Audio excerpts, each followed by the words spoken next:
Futures trying to bounce here, showing some strength early on a Friday morning as we try to make some gains back on what has been a pretty negative week so far. Only 2.8% right now for the NASDAQ on the week. We'll see how things play out today, but could be a lot worse, obviously, on the back of more negativity surrounding tech earnings. Amazon to the downside this morning, more than 7% overall here on this $200 billion CapEx number that we brought to you last night as it did come out. We'll touch on that coming up. The overall sentiment, I think, around this trade in general definitely has changed this morning. Crypto back to the upside in a pretty big way here so far this morning. IBIT looking pretty good, back to 38 after a flush after the close last night, down to 34 as BTC got absolutely cracked down to 61 in change. In the late hours of the day yesterday. We'll see if we can get some strength. There are some earnings coming up in this group next week, so maybe from an equity standpoint, I mean, we'll see what happens today. Obviously, and over the weekend, I think is going to be important for Bitcoin. But man, what a week it's been. Unbelievable, eh? Aggressive sell-offs. I think we haven't really been at this low since, I think, a month. Long time. Well, I think, yeah. Well, we'll have to keep an eye on that. A whole lot to talk about today, guys, not the least of which is the $200 billion of Amazon CapEx. Tesla also in focus with some Chinese EV sales. And oh boy, Brendo, Stellantis losing more than a quarter of its value. It is down 26%. On the back of a reshuffling of their business organization. Intel and AMD also in focus, telling Chinese customers that CPUs are backlogged and they're going to have to wait, and they're both up nicely here. Nice rebound. Also, who else reported? Reddit reported as well. Interesting look for them. And Bloom Energy booming again, not all-time highs, but pretty close. Yeah, we talked about it as the earnings came out last night for BE. Pretty good report. Was one of the more stronger ones last night. Roblox as well to the upside. We'll touch on Reddit also. Yeah, AMD looking pretty good. Struggling at 200 early on this morning. We're back below it right now, but see if we can't get going back through 200 maybe for AMD on that China node. It's interesting. I was digging around on Amazon last night trying to find some external storage. It's accounting season, so I was trying to dump some of my old stuff onto it's like $350 for a terabyte. What? Yeah, like really, really expensive for just external drives right now. It's unreal. That's crazy. Is it like an SSD or just a regular? Okay. Well, maybe that's still that's ridiculous. It's double from the last time I had. I was about to say to you, I think I picked it up for like 170 bucks, something like that. Yeah. So the shortage has found Amazon as far as external SSDs are concerned as well. I think from an overall standpoint, though, like some of the memory stocks may be coming a little bit more calm than we've seen over the past few months, obviously. That being said, back to the upside here this morning for both SNDK and MU looking relatively strong. And MU right at 400 here, the guys this morning to get things going on a Friday. Remember, no non-farm payrolls today, so the economic calendar, not much to really worry about. We do get Michigan consumer sentiment, but we'll see if that affects the market. Yeah, it might, but there's something wrong with the Unity right now. I don't know. Well, it's I'm gonna turn it off. Internal potential issues with our pieces. We'll get that fixed out. But should be a volatile day today. I can't promise it'll be good because in this market, like it'll be good for opportunities it'll be good. Because there's volatility. But I mean, good has meant to the downside recently, which for everyone's long-term accounts hasn't been good. But at least it looks like, I don't know, that felt like a bottoming event in the evening on Bitcoin. Like that flush into 60,000 almost exactly, and we're back at 66. That's kind of what I thought you'd see on like a weekend, maybe like one of those like. I missed it. Sharif said we went down, we broke 60 in the midday there, and I actually missed that yesterday. So I thought when we hit 61, that was it yesterday. But no, we had made that move lower. So I think you're. That's a pretty good bottoming tail. I don't know. We'll see. Are we convinced? I'm not completely convinced that we're done with it. 60,000. But that was a pretty good bottoming tail. MSTR earnings were meaningless, but maybe the timing of that could have maybe indicated a bottom. Silver will still be on watch. Amazon, obviously, big cap tech. is keeping their CapEx up, which is good for some of the chip names. Good rebound in NVIDIA today, up a couple of points. Intel, AMD, Sharif already mentioned, and then the memory chip names. To the upside, can we hold the gains? Has been the question all week long. The answer has generally been no. So be nimble, everybody. Solana got down to 70,000. It's a crazy. I mean, Amazon got to 196 or 7 yesterday when I was checking, because I got that. I even tweeted it out when Bitcoin broke that 61,000 there at 7 o'clock, whatever, and I was like, okay. Interesting, because then I looked over and Amazon was at 198. All the crypto names are getting absolutely pumped. Amazon with the 200 billion capex. I mean, just another expense. But we saw yesterday, the market reward good companies, and obviously it got hit early on Google, but then we closed at the highs, and now you're getting down ticked a little bit here because of Amazon. So I think we can look at Google strength here today, but I'm not being fooled by this. I don't think. I still think this is a sell day. Honestly, I think this is going to be a risk-off day again. You come in here, nothing's really changed, and all of a sudden we get another tech report that the market doesn't really like, and I'm supposed to come in here and buy the NASDAQ. For me, it's a wait and see. I do have a low bid on Amazon in case that gets filled, but I'm not buying the market today. I'd like to see us at least get going a little bit here. I think we could retest the lows, but I'm not thinking immediately on that. It's Friday. It's a sell kind of a feeling for me. We don't have the jobs report today, so that kind of sucks. I wish we were getting some more data to be able to see, because the Fed interest rate, and we talked about this yesterday, didn't it get bumped up there for March? Like there's now a decent chance. 15%. I hit refresh. Don't tell me it's not going to work. Okay, right here. Yeah. So March right now 16%. So it's getting up. It was 15 yesterday, 17% chance now for a rate cut in March. Extended out to April, you get 30%. It just keeps on going. Looks like we will officially, half of the market feels right now that they will be at 325, 350 by June. But there's a little small hope that we get that rate cut coming soon. And, with the move in the dollar, with the move in silver, gold, everything like that, and then some of the jobs numbers we got yesterday, maybe it's becoming much more likely that that cut does come through. Bank stocks going to be interesting to look at. I mean, can SoFi regain that $20 mark? I haven't even looked at it yet. There it is, 1980. So we're going to look for that right there for SoFi today. That's been absolutely killed as well. So, sorry about that, Luis. There, maybe it is going to be a green day. I don't know. I mean, when I come around, Green Day style, we can wait to see if it makes that move. But I'm just looking at this. Like, you're starting to trend down, and I've actually written down the first trade I have is kind of like a break, of this move right here. So let's wait to see if it has a VWAP installed as a support level. But you know what, Neil? I mean, you and I are the same. We have to trade what we see, obviously, and it's crazy to make like a bold prediction that today is going to be a down day. I mean, I don't know. Like, I didn't think Google being down 8% and then being up 2%. Like, that's a 10% move on a $4 trillion company.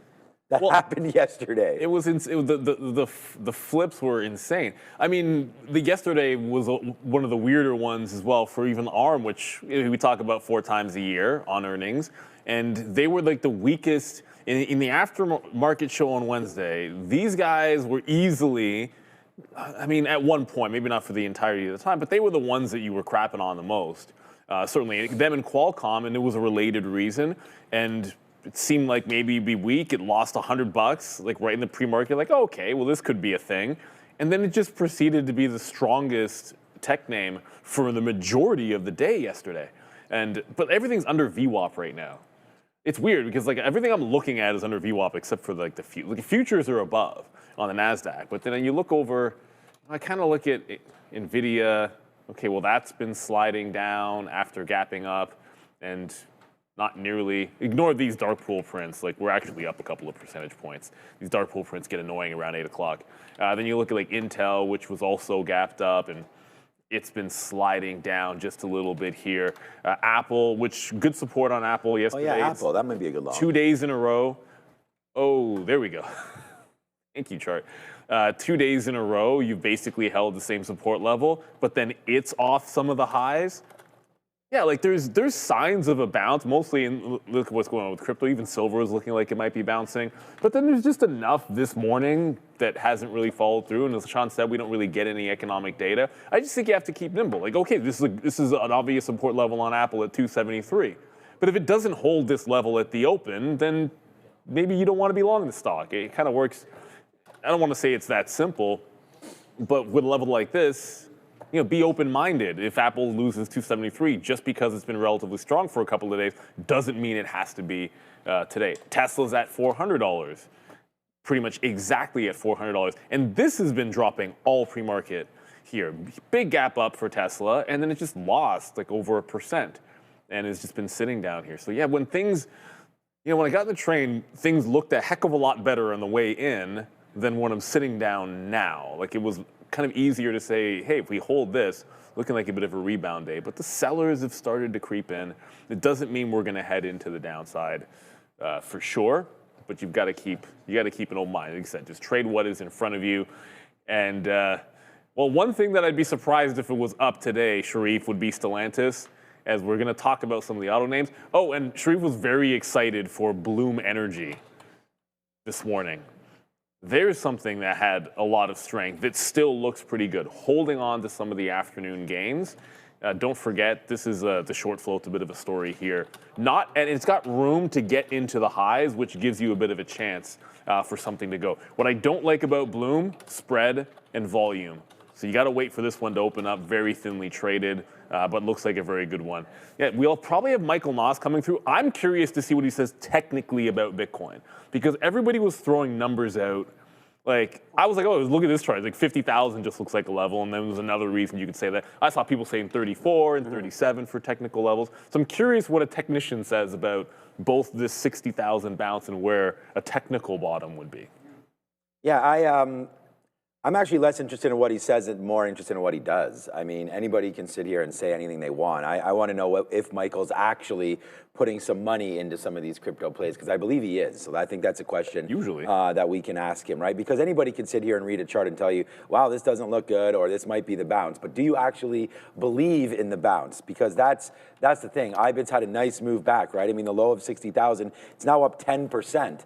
So that's the other thing, right? I mean, there is a big, huge opportunity to buy IBIT and buy crypto at a discount, right? So whether or not you're picking 66 or 61 or whatever the price, you're hoping that you're going to look back in a couple months or whatever, and it has a 9 in front of it, or it has an 8. So I want to hear if he's buying it, and if there are, he's brought us some unique coins, needless to say, in the past. Is there something on the crypto side that might look more attractive than Bitcoin, or what's interesting? Are we sticking with Bitcoin?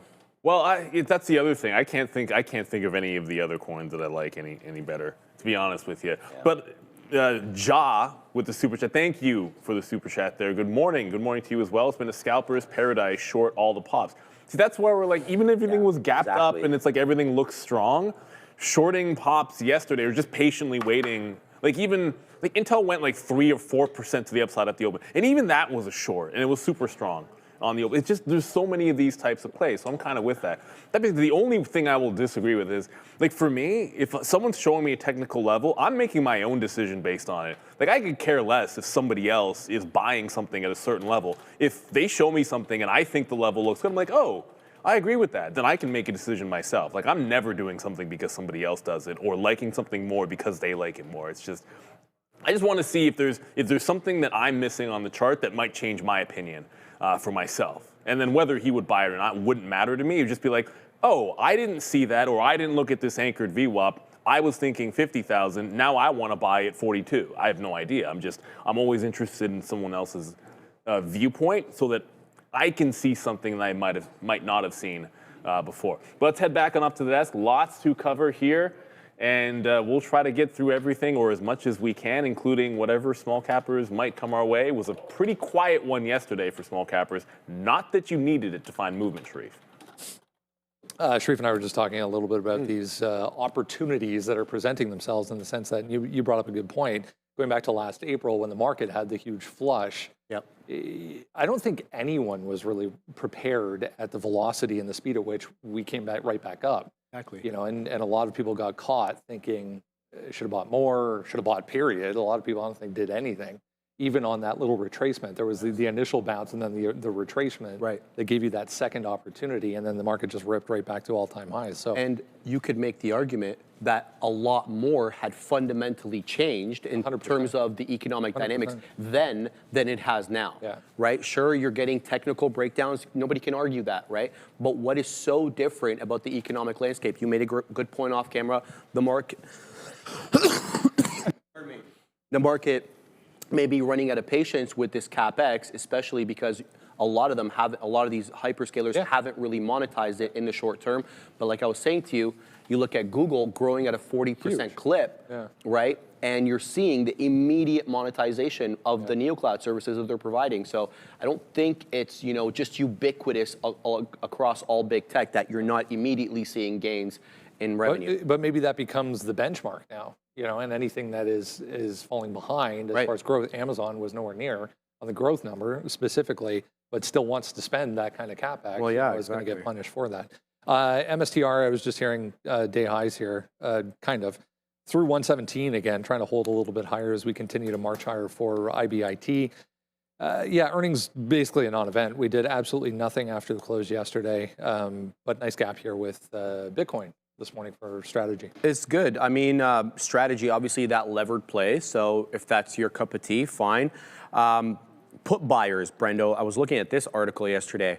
MicroStrategy put buyers realized 166% in same-day gains, who lifted off that 145 offer. Yeah, well, that's an unbelievable look there. But I was looking more at Bitcoin, and we were looking at that $60,000 level, and we were wondering, is that going to be the bottom? Because we were doing the math, and we're saying if we typically get, that 70 to 80% pullback, like we got in 13, like we got in 18, and we got in 21. Then 50 would be the level, right? So I was expecting more blood, to be quite honest with you, and I threw orders at that level as well. We still might. We still might. It could be a dead cat bounce here. Sure.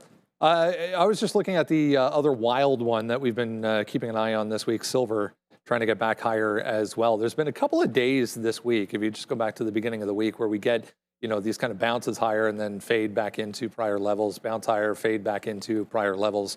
This morning, guys, trying to set up here very similarly, where we get this bounce higher and potentially maybe even a 66 comes back into play or even lower for silver. But seems the sentiment this week anyways has changed. Yeah, but it's been short to pop every single, well, I can't say it's every single day, but more or less. Like the last 3 sessions, it gaps higher, there's a little trend up, and when it breaks, it's pretty clean. You trend up, when it breaks, it's pretty clean, trend up, and then any point you could, whether it's here or over there, it's the same thing. And if you're not trading silver, well, if you're not trading SLV, it's still silver. If you're not trading SLV, then you can just express that trade in ZSL in the other direction. Trend break, trend break, trend break, trend break. And the afternoon was actually even better. So I don't see any reason to look for anything different. Like on ZSL, supported about the 260 to 265, but it's more about the trend break on the 15-minute than anything else. And then just looking for that volatility. Because one thing to consider, we've probably had what? Like how many days are we into February? Not that many, so maybe 25 days of trading days, maybe a little bit more than that so far this year.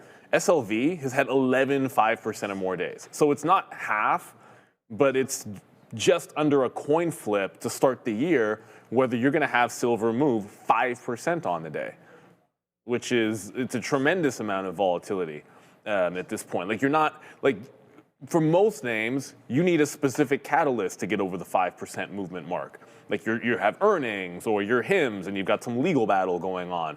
It's just, you're not going to see this on a day basis. Like some stocks every now and then for no reason might do that, but you're getting this every single, or more or less every single day out of silver. So it's got to be on your watch. As much as Bitcoin and crypto stole the show yesterday because of how much of a glut it was, you still had a good continuation trade and more of the same in terms of opportunity when you're trading silver. And it's nothing, and there's nothing against gold here. GLD, that's going to move as well. You're just going to get bigger percentage moves out of silver, no questions asked. Actually, you look at it, GLD might have a nice, breached it late here, but even has a bit of a floor at 441.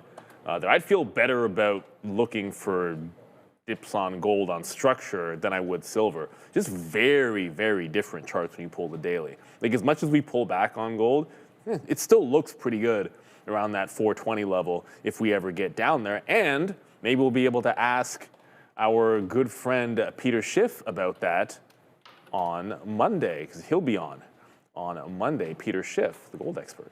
Yeah, it should be interesting to see what he has to say. This is the level for me right here, 66 basically for silver. I mean, you know, we got into there yesterday, made a move up in the pre-market a little bit anyways, and then got hit really badly to the downside, obviously, before regressing. This is here this morning. This is yesterday's close, right into there, 66 and change. We've gotten up to this side, 70 bucks yesterday. This is, the white is yesterday. So yesterday we were at $77 right there. Here's the hold at 66. There's the hold again, and then there's the breakdown as crypto and everything else fell out of bed as well. So I was going to say, like, if we can break through the 66, and it's at 68, so, you know, definitely capable of getting back down in. So we'll see if we can break that 66 area or just for a hold. But this is the area that I'm looking at right there. And then at the high side, I mean, 70, right? So I think it's very, very clear today, the pattern of what you want to do on silver. You break 70, you go long. You break 66, you go short. Trading in the middle here. You know, maybe you have to get creative a little bit and try to use, you know, VWAP or something that's down here at 67.50 if you like the middle trade. But for me, I think today is going to be a violent day one way or the other. So 66 break low, 70 break high, and I think you've got it there on silver. So those are sort of the ebbs and flows of that one here today. And over to Joe for options. All right, guys, good morning and happy Friday. Let's hop into the world of derivatives. Ignore what we have on the left-hand side here. Let's focus on this center graphic right now, and that's going to be Amazon at the top of our list here this morning, guys, at that $220 mark, expiring February 20th. I think we're running into supply zones. And you say, Joe, once again, why are we looking at calls when Amazon is to the downside and it's extremely out of the money? Well, that's totally fine. What we can do is gauge where a lot of the action is at, and that is going to be at that specific strike price, and price could be held from that specific area. It's a supply zone, right? Open interest sitting around 17,600 with volume around 2,020. Now, as for the bid and the ask, relatively wide. I'm going to expect this to extremely tighten up. This is $3. That doesn't make any sense when I was documenting it, but I wanted to bring it to you guys anyways. So expect that to really, really tighten up. That's $300 spread. That's absolutely ridiculous, and that's not necessarily going to be the case at the open. Now, as for your delta, you're sitting around that $56 metric. So for every $1 change in that contract, you're going to see a $56 change, for every $1 change in the underlying, you'll see a $56 change in that specific contract. Now, as for the gamma, really light. At the money IV, extremely increased here as well. Once again, ignore all of this data here. Focus on what we got going on the right-hand side, but a lot going on. Ridiculous spread. That's going to tighten up, absolutely. Now, moving forward, guys, RBLX, that's going to be Roblox. Spread not as bad there, as you can tell. Just going through some of these earnings reports, guys, $75 strike price. Once again, on that February 20th expiration cycle is where we're starting to see the most of the activity, okay? So that's what we want to keep an eye on and see where the big boys are playing. So open interest sitting around 7,150, and the volume relatively light on that one, 1,140. Now your delta exposure is cool as well too, guys. Same with your gamma exposure, sitting at that 22 delta. But as for the at the money IB, considering you're in the earnings season and it just reported, you're going to see an increase in the implied volatility. Also, with that being said, you see an increase in the premiums as well too. So we're sitting around 122%. Ignore what we got going on here. Up here, this is irrelevant. Just focus on this in the center of the graphic. Now, as for the puts, guys, we're going to look at Palantir. Once again, we're going to head over to February 20th and that expiration cycle. Open interest sitting around 11,700, and then the volume relatively cool around 2,009 there. But as for the bid and the ask, only $10. We're not going to complain about that whatsoever. At that $140 mark, that is going to be OTM, guys. But as for your delta, It's sitting around that 70 delta, and the gamma exposure relatively cool as well. At the money IV, around 64%. Once again, looking at this as a potential supply zone here on PLTR. I was talking with a couple of my trading buddies last night, and he's like, what do you think about us heading back in towards that level? Well, maybe you get that magnet effect, or maybe you just have the market holding price down a little bit, and that's why we were going through that example with Amazon as well, too. Especially when we're looking at the inverse of things, it's just like we can classify these as supply zones and then gauges that, hey, we may not see those levels for a little bit of time, or you get the magnet effect. It's not that black and white, but you have to gauge what price action is doing as well too. Now moving forward, guys, once again, Robinhood gonna hit the list at that $100 mark. Volume is really light with 512 contracts, but the open interest is relatively high. Once again, falling into that February 20th expiration cycle, 10,600 contracts there, and then you can see how expensive they are, around $2,800 there and $2,700 for at the bid. Your delta relatively high, and then sure enough, because these are deep in the money contracts at this point, right around 30%. So that's why you're going to see that increase in delta sitting around 92. So you're almost at a 1-to-1 there, a little bit off, but the at the money IV extremely high, around 104%. So if you go back to your delta metric, guys, for every $1 move, if it's to the top side or to the downside, you're going to see almost a $100 change in the contract, and that's when you get that 1-to-1 movement, and that's how you kind of want to gauge. It's like, so a lot of traders I find, it's like, hey, well, the stock has moved up X amount, but the contract hasn't changed in equal to what the actual underlying has. It's because you have to keep an eye on your delta metric. When we go over a past example, it's like, okay, you're not always going to get that 1-to-1 ratio, but where you really get the value in some of these contracts is the acceleration of your delta and getting more in the money, all right? So that's what we got going on, guys, for the options activity today. We're going to take a look at some upgrades and downgrades momentarily. Yeah, and that Robinhood the last 4 days, it hadn't mattered what it did at the open, because it's drop, continue, drop, continue, drop, continue. Oh, yesterday we're bouncing. Nope, not happening. So even when it was super strong, this literally bounced like $3. You'd be saying, oh, look at that. The buy is in, you're good to go. And then it was still heavily faded. This is distinctly different, obviously, because it's the first time that we're actually gapped up significantly on Robinhood. But I think like where you bounced into yesterday, it's like, oh, how good do you feel if we're not busting through yesterday's high and even taking out the close area around 80.50 on Wednesday? Like then you can start to fill in some of that gap. So if we're not breaking through like that first area of resistance, then gap ups can be deceiving.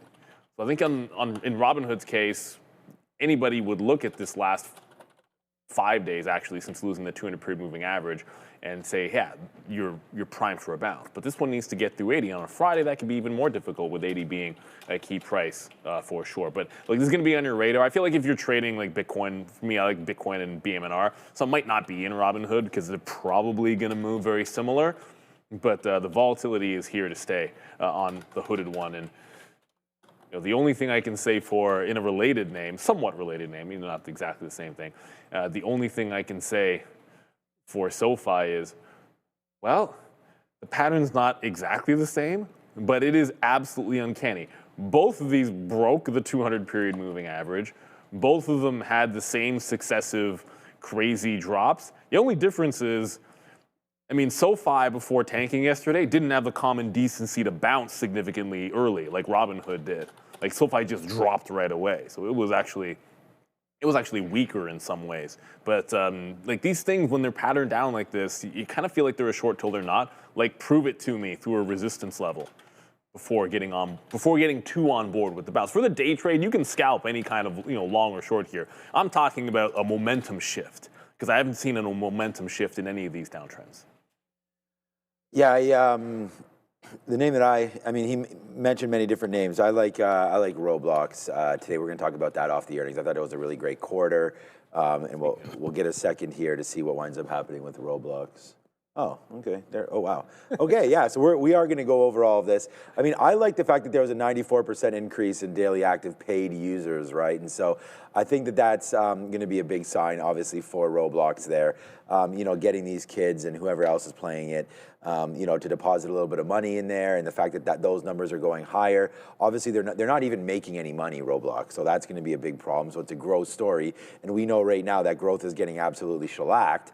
And then they got that story with Unity, Google stepping into the game engine space, and that was a story of a week or two ago, and that sort of created this downside move. So let's see if Roblox can find a base. I mean, the base might not be till 50 or 55. I mean, but as we keep saying, you throw enough sort of darts at these things and eventually one's going to stick. So, buying down into here isn't the end of the world, understanding that you may have to, keep a couple arrows in the quiver to buy, when you get back into this $50 level. But that you could also use yesterday's sort of wipeout low as maybe your bottom of $60. I mean, you're sitting now at 67. So 10% worth of risk to gain like 100%, like not that we're going all the way back up, but even if you get back up to the 200 or even the 50 period moving average is a 25% return from here. So I think it's something to think about there for Roblox. So I do really like the quarter there, and I think that there's something about it, up 10%. I think we can get up a lot more than that, but I'm not sure of it's going to be, the sticky note's almost out, and it's on there. I just, I'm pretty bearish on the day.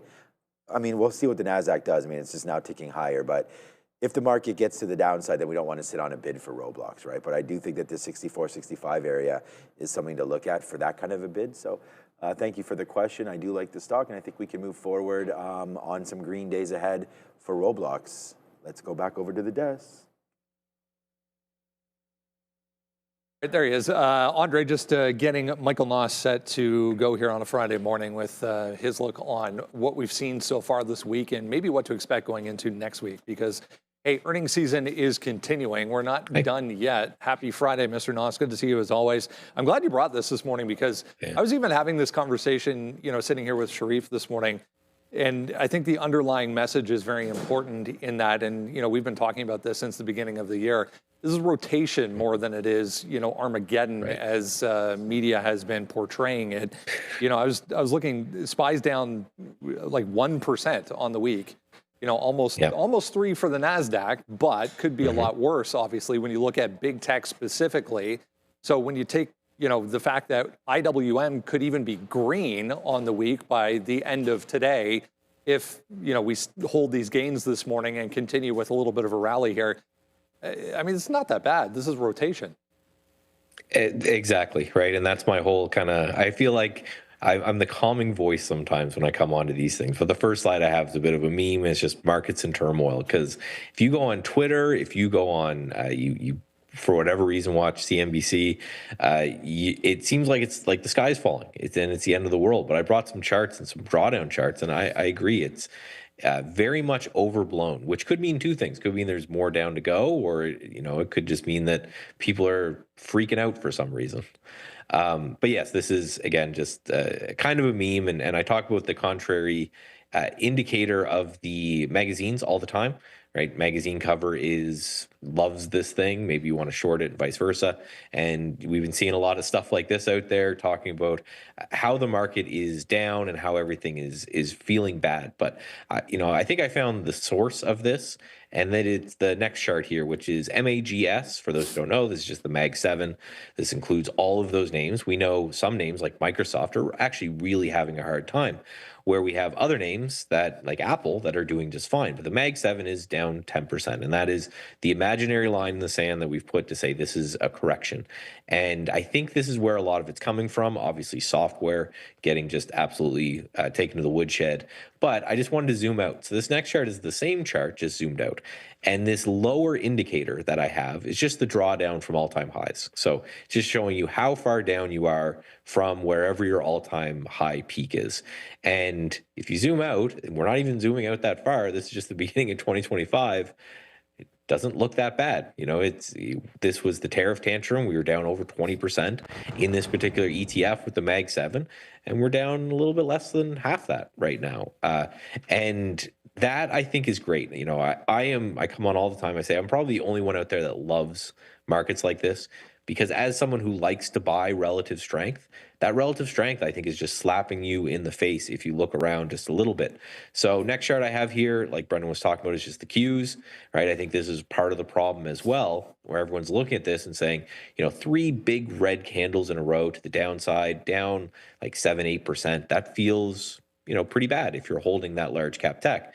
But this next chart is, also Brendan's point, but not even the SPY. This is the RSP. So I talk about the RSP all the time, but for people who are new there, the S&P 500 is what's called a cap-weighted index, which means the larger your company, the more of an effect you have on the S&P 500.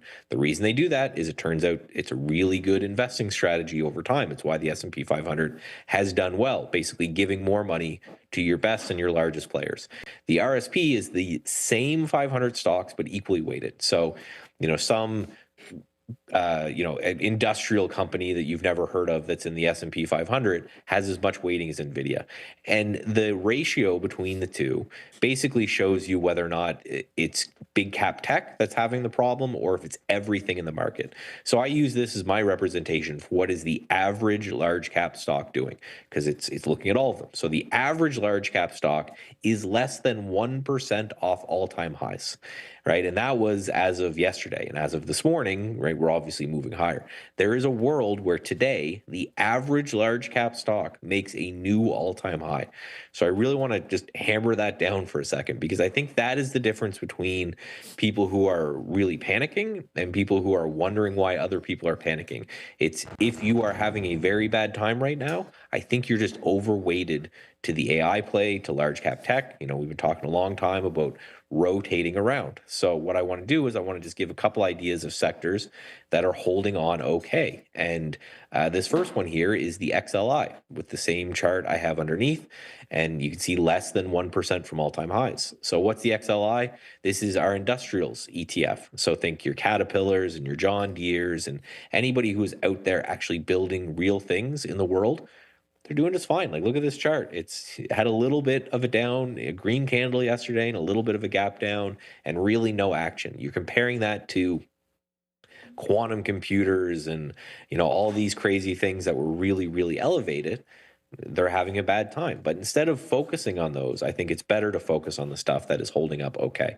Next chart here is the XHP, and this is zoomed out a little bit. And this is pharmaceuticals. So there was some big announcement, I guess, last night with pharmaceuticals, something like a Trump RX or whatever. I don't know anything about that. But looking at this chart, pharmaceuticals look very interesting. So this is, again, think your Pfizer's and Moderna, anyone who sells drugs kind of directly to you. That is not only near all-time highs, but has this really nice tight base going on. So what I'm going to be doing this weekend, regardless of what the market does today, is a really good kind of post-mortem of these are the areas that got absolutely killed, and I'm going to ignore those. And these are the areas that are doing just fine. And just wanted to show that with the RSP out there, the average stock is doing absolutely just fine. Last but not least here, we have XLB, and this is materials. And what's interesting is that materials are doing actually okay, even with what we saw in silver and gold just getting like pummeled. And the fact that they're holding on okay means that there might be other places out there for people who like to trade materials and metals. I think the big takeaway is that the people who are building things are doing just fine, and it's the people who are focused on AI aren't. And that just leads to kind of the last thing I wanted to say here is that I remember the bear case the whole way up was as soon as the AI stuff starts getting sold off, the whole market is done. And the only reason we're going up is because of the Mag 7. And the only reason we're going up is because NVIDIA is going up every day. And I think it's very bullish out there that that's not happening, right? We are having the Mag 7 having a bad time. We're getting, the Mag 7's not doing well. We're having the XLK software is doing horrible. The whole AI trade is having a bad time.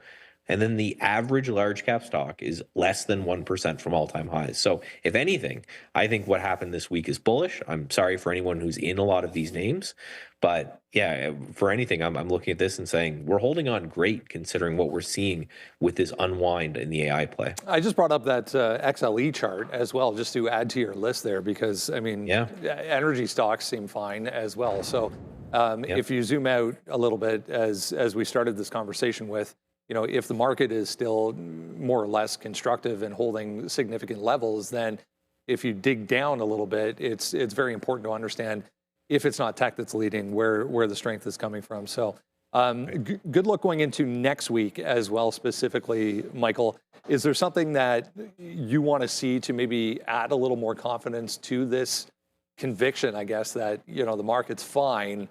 Where do we go from here? Yeah, I just want to see what happens when, Bitcoin and the software companies and all of that just stop going down. They don't need to bounce. There's been pretty bad damage done in the software sector, but the fact that the whole market held up, it makes me think that if we just are done bleeding for at least a little bit of time across these sectors, that this market could really rebound. So I think for me, the focus is on the IWM, which you mentioned, and the RSP, because that is 2,500 stocks kind of equally weighted. So it gives you a really good idea of what the average stock is doing. And as long as that's holding up, I'm just going to be hunting under the hood for things going stronger. Eventually, if we start to continue to get the Qs going down a couple percent a day, which they did the last couple days, that will be contagion that spreads out at some point in confidence. But if we just stop going down and we just settle here for a long time, then I think that's overall constructive for the market. We'll see what happens going into next week as well. Again, more jobs data potentially at some point to come here as well. Michael Moss, have a great weekend. We'll talk again on Monday. Talk to you on Monday.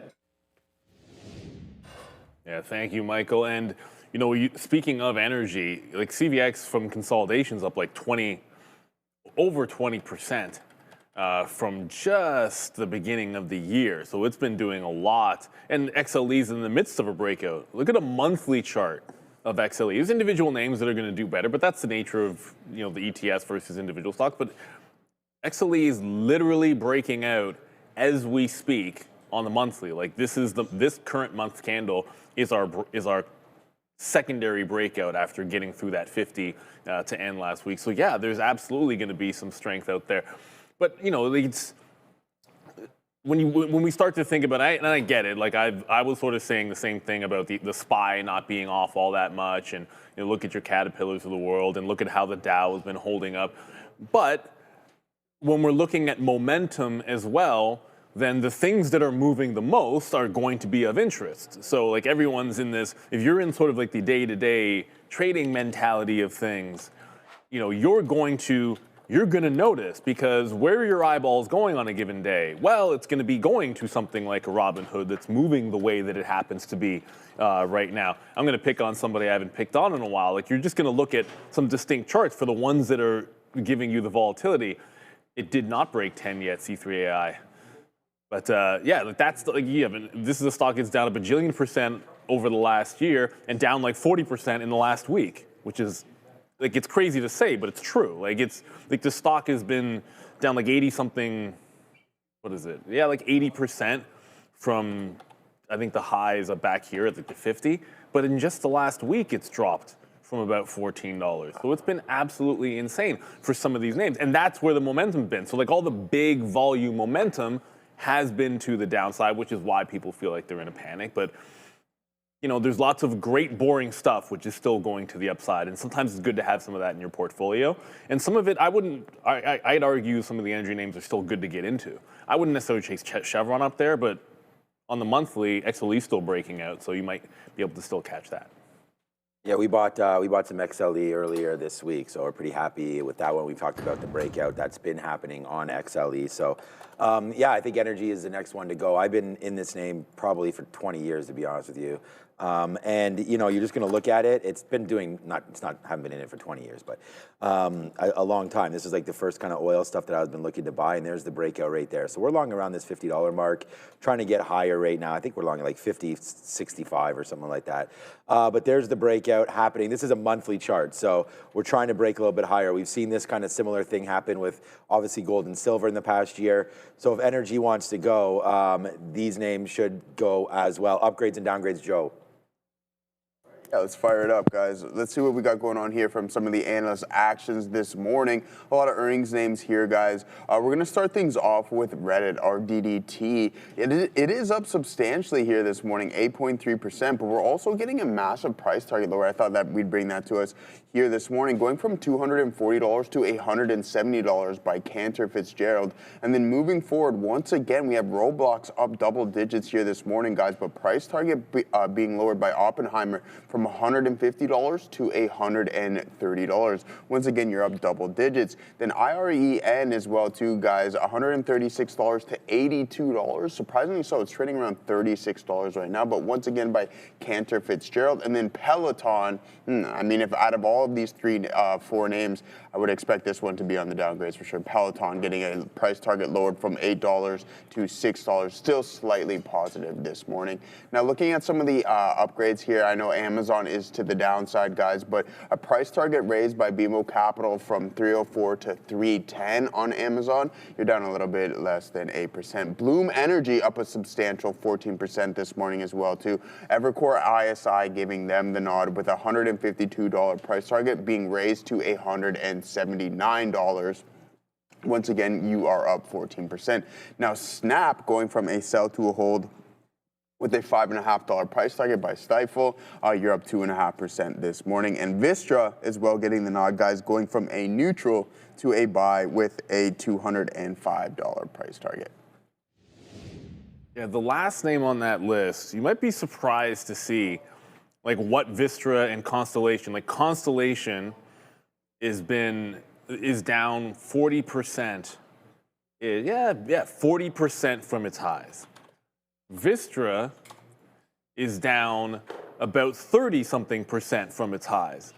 Meanwhile, GE Vernova has basically been trending into the highs and is down like a few points. Like this one refuses to dip, but you start thinking about, well, if there's going to be a bit of a turnaround here, had they bottomed out? Now, I would venture to say this is a pretty distinct downtrend, so I don't know if any analyst upgrade is going to do it for you, but they're worth watching. Like I can't see that divergence continuing forever, where for the last 3 or 4 months, both these other names have broken trend and been heading downside, whereas GE Vernova's continued trend up. I think at some point there should be an opportunity. It's worth keeping an eye when we break this trend, although I would probably venture that Constellation, because Constellation's down heavier, is probably a better rebound if and when it does happen.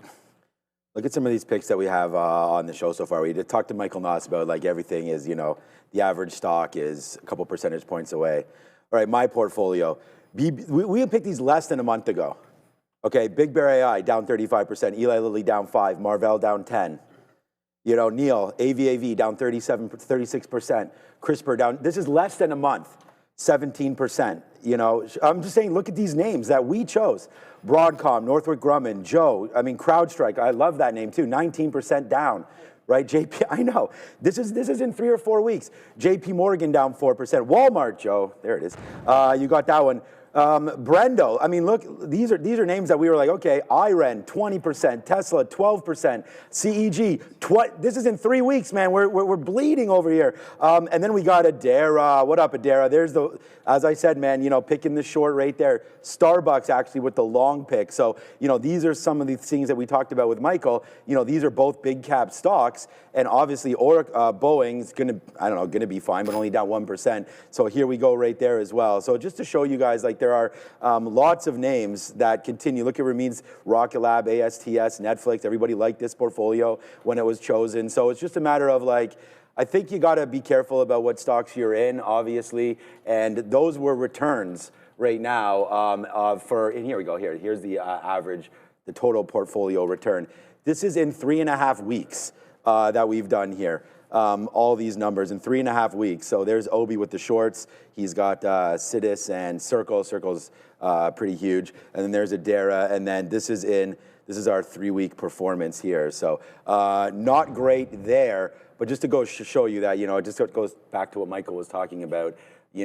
Sometimes it's a stock picker's market, and if you're picking growth right now, not so good. So 8:48, let's go back over to the desk, and we'll figure out where this market may potentially be going today. Potentially more downside. We'll see. I mean, going back to the conversation you and I were having about, what happened last year this time as well. The year's a long time, right? We have just begun as far as 2026 is concerned. I was just reading more on this Claude model, like some of the things that they're talking about. Apparently, the new Claude model was trained entirely on financial data and is specifically designed for creating spreadsheets and financial analysis. And there's a whole article I was just reading that's essentially saying it's going to replace a Bloomberg terminal at some point. I don't know if it's there yet. Funny how you bring that up too. I don't know if it's there yet, but it's just amazing how quickly this stuff is ramping up. But Anthropic is Claude, right? Yeah. Just so I'm not out to space. Did you see the Goldman headline today?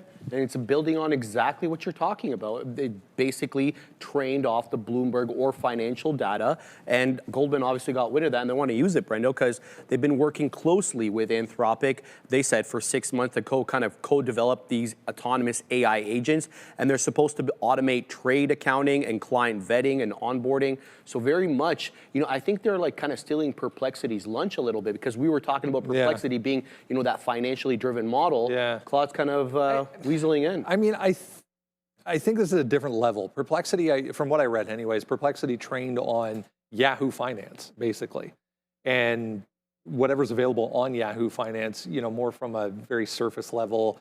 There's no like analytics that you can do with it. It's just pulling stuff, PE for a stock or just random closing data for a stock, things like that. This sounds anyways a lot more complex, but it's just amazing. I mean, this article is basically saying right out of the box, this thing will replace a junior financial analyst. That's crazy. And we've been seeing that though. We've been seeing that consistently.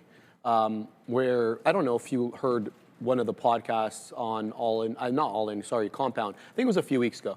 And Josh Brown was making the argument, essentially, he stopped hiring kids out of university. He wants 2 and 3 year grads. Yeah. And then one of the reasons he said is because he wants them to know how good it is working at a company, right? Whereas, if you're just coming straight out of school, you don't know if you've got it good or got it bad. You have no idea. You have no experience off which to base your assessment. But the point is, right, that these 2-3 year kind of, let's just call them entry-level positions, can, for some things, be outdone by AI.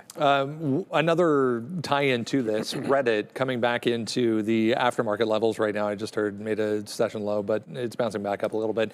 Reddit's quickly becoming the top source. Every time you run a query or a deep research on ChatGPT, it's always Reddit that's at the top of the list of where it's pulling, the information from.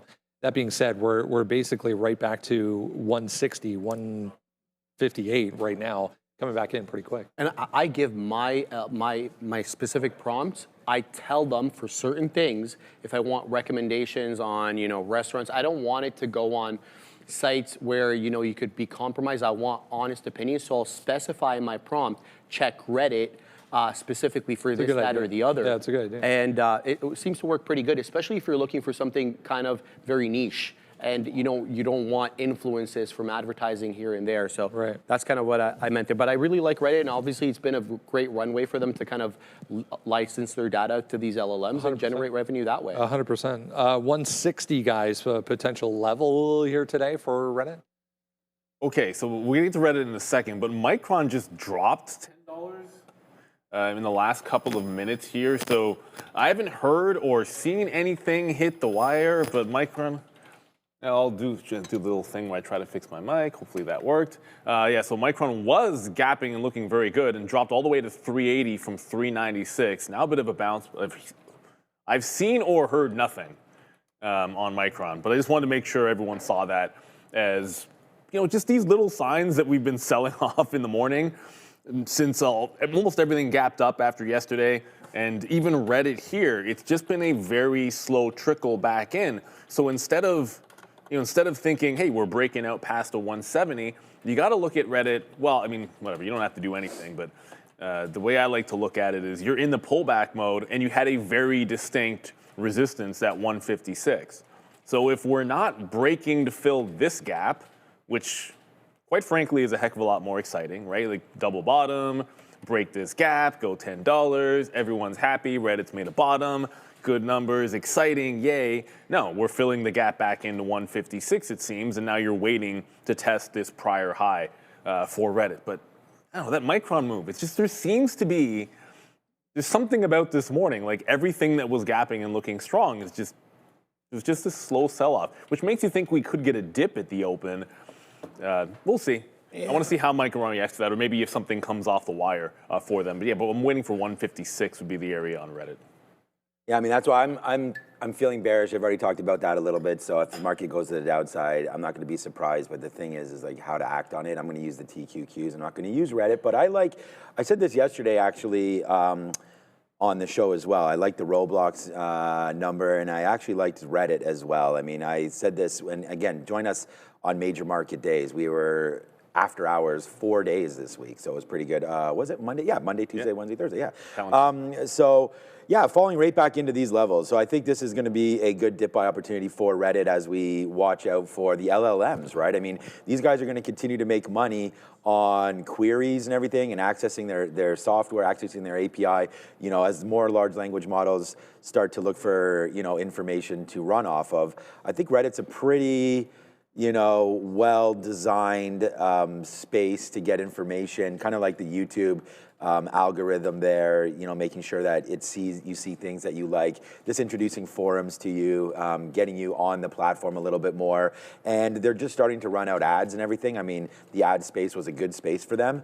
So I don't know if that can get monetized, and I don't know if AI will really hurt Reddit by any stretch of the imagination. I think it can only help them, you know, cater and tailor your experience better on Reddit. So, you know, like my kids don't know anything about Reddit, and I think it's still one of those things that's well underutilized, but I think eventually, just for the resource that it is, for breaking news, for the unfiltered situation, right? Like the thing, a lot of people like X because you do have a lot, you know, easy to place your opinions, easy to post up videos and all that kind of stuff.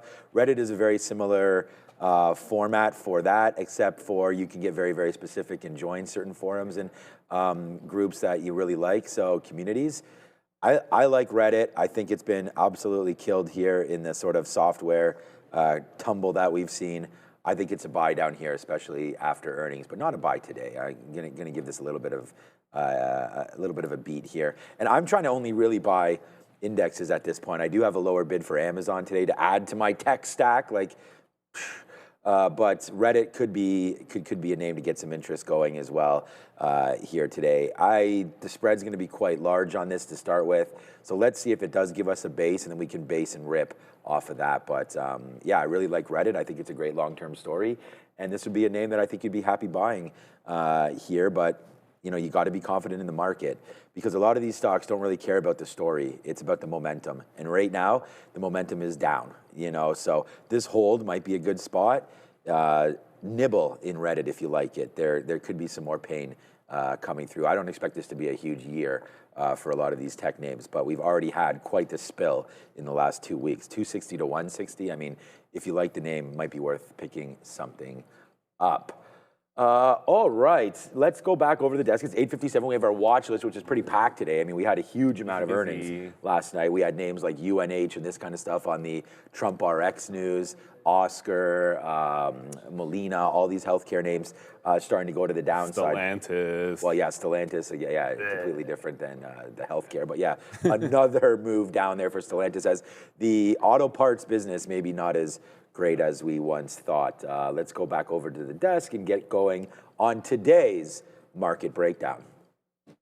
Just reading through some depressing Canadian employment data that came across here this morning. I still don't really understand how, but for some reason the unemployment rate went down when we lost way more jobs than were expected. 25,000 it was versus a small gain that was supposed to come through.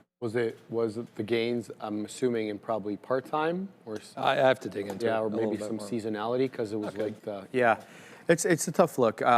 Prime Minister Carney was talking a little EVs yesterday. I don't know if you had opportunity to see. We got the 5,000. It was always 5,000 on this side of the border. The credit. EV tax credit. Yeah. But he's removed, very popular move, the EV mandate. So he kind of gives a lot of these car companies, car manufacturers, a little bit of flexibility to be more market-driven, Brendo, and what the consumer wants as opposed to what the government wants.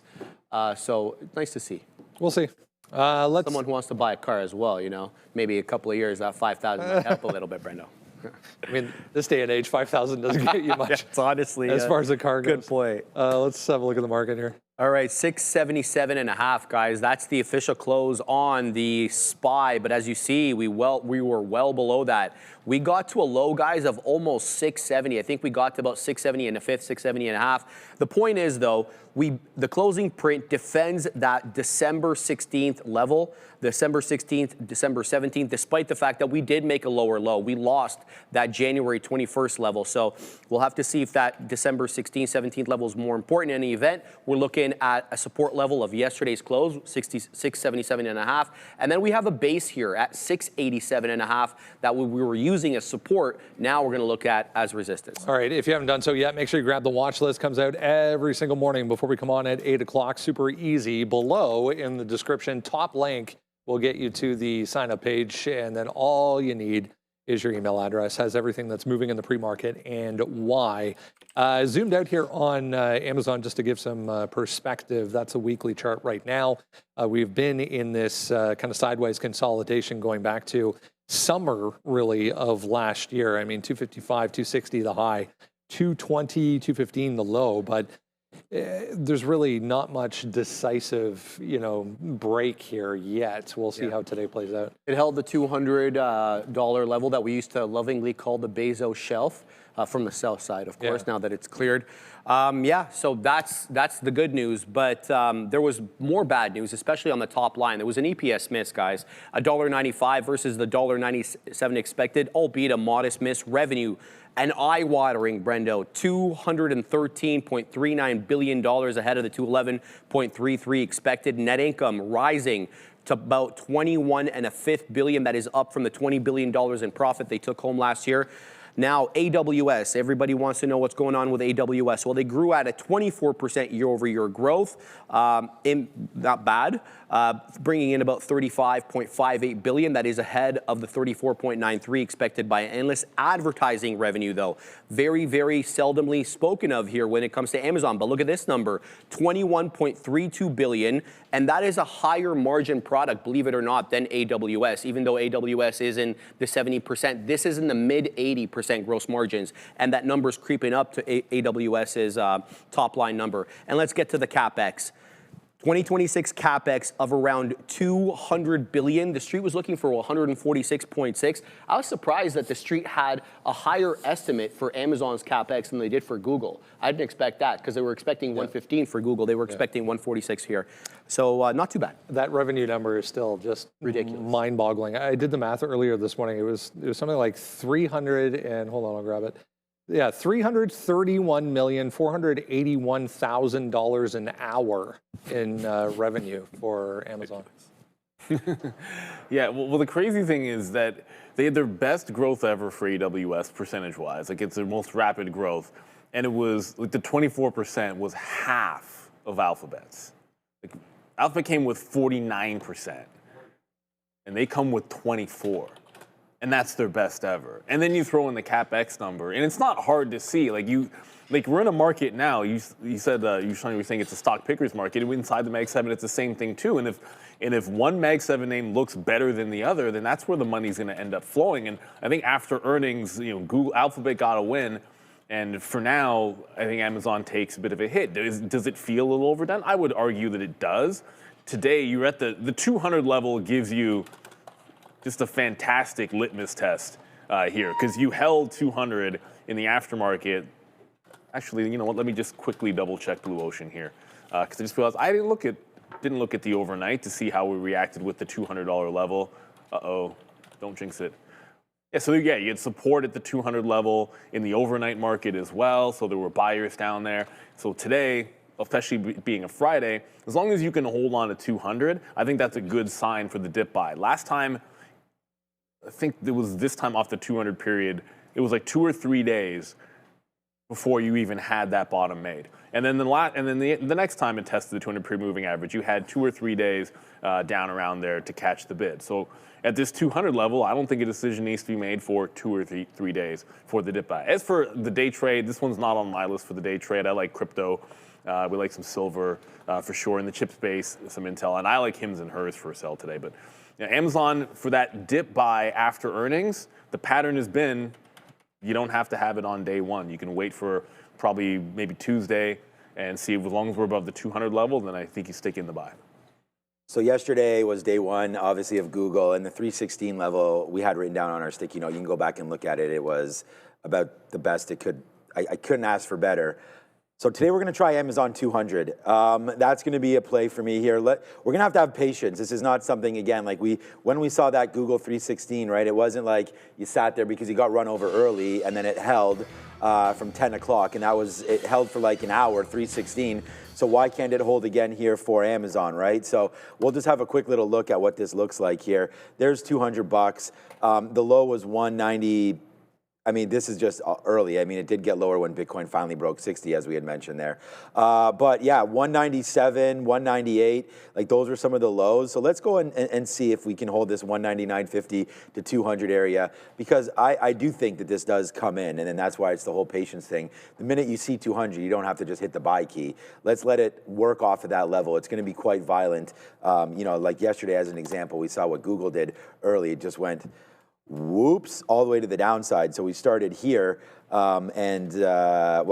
started, the mid show, like 8:30, around that 320. Then we went all the way down to 307 or 308. And then look at this. Here's 316 right here. It held for an hour and gave you your whole month trade. You just had to go long there, and you're huge. I was up $15 all the way to that level, right? So we were actually short up there and dipped and covered here, but we should have gone long. So yesterday, because we were a little bit short of everything else, we were hesitant to go long. But today, if the market's going to stay upside, then Amazon's going to give me a little bit more confidence to go long, especially if the Qs start printing up. So let's wait to see what happens around $200. We nailed it yesterday. Let's see if we can do it again here today. It's Amazon. It's $200 level. And I'm not sitting there, but we're going to be paying attention to it. All right, we'll get to crypto coming up here in a second. Still having a little bit of communication problems around here this morning with our software, but bear with us. We've all bought the dip, convinced we found a safe entry, only to be hit with painful losses. But what if you could see where pressure was building somewhere? Most traders never look. In the options market, join Spot Gamma Wednesday, February 11th, 1 p.m. for their free live webinar. Volume triggers, the #1 cash indicator. You'll discover how to apply options-driven signals to see when the bottom can fall out. Insight every equities, options, and futures trader can use to generate an edge and avoid losses. Scan the QR code to reserve your seat and start putting Spot Gamma's top early warning alerts system to work for you today. Let's go on to crypto here. We're back to $38, which if you zoom out was that initial support on the way down yesterday. So can we hold? That's the key question here today. 59,888.75, Breno. That's what I got on my chart. Anyway, I think everybody might be a little bit different, but that's what I've got. So barely holding on to that, let's just call it the $60,000 level. The move comes after, of course, that prolonged bear market that began once Bitcoin peaked back in October at 126,000. It's continued to drop in lockstep with U.S. tech stocks this week, and even more elevated volatility because of gold and silver. They've added to that kind of cross-asset instability. Broader tape, though, sadly, does remain a little bit speculative.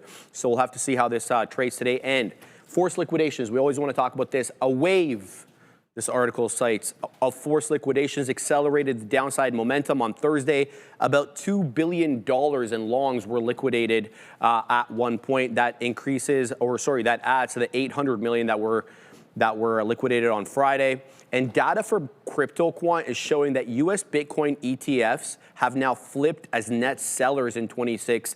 Institutional investors have an average price, Brendo, of around $90,000. So they're either, they're holding the bag, they're out of the money, or they were the ones selling yesterday. And analysts note that much of the selling occurred during U.S. trading hours, which is suggesting that the institutions here are the ones that are selling. We saw that with the outflows as well, going back to the beginning of the week. Good news, guys. I have, I think, figured out our Unity issue, so hopefully all is well.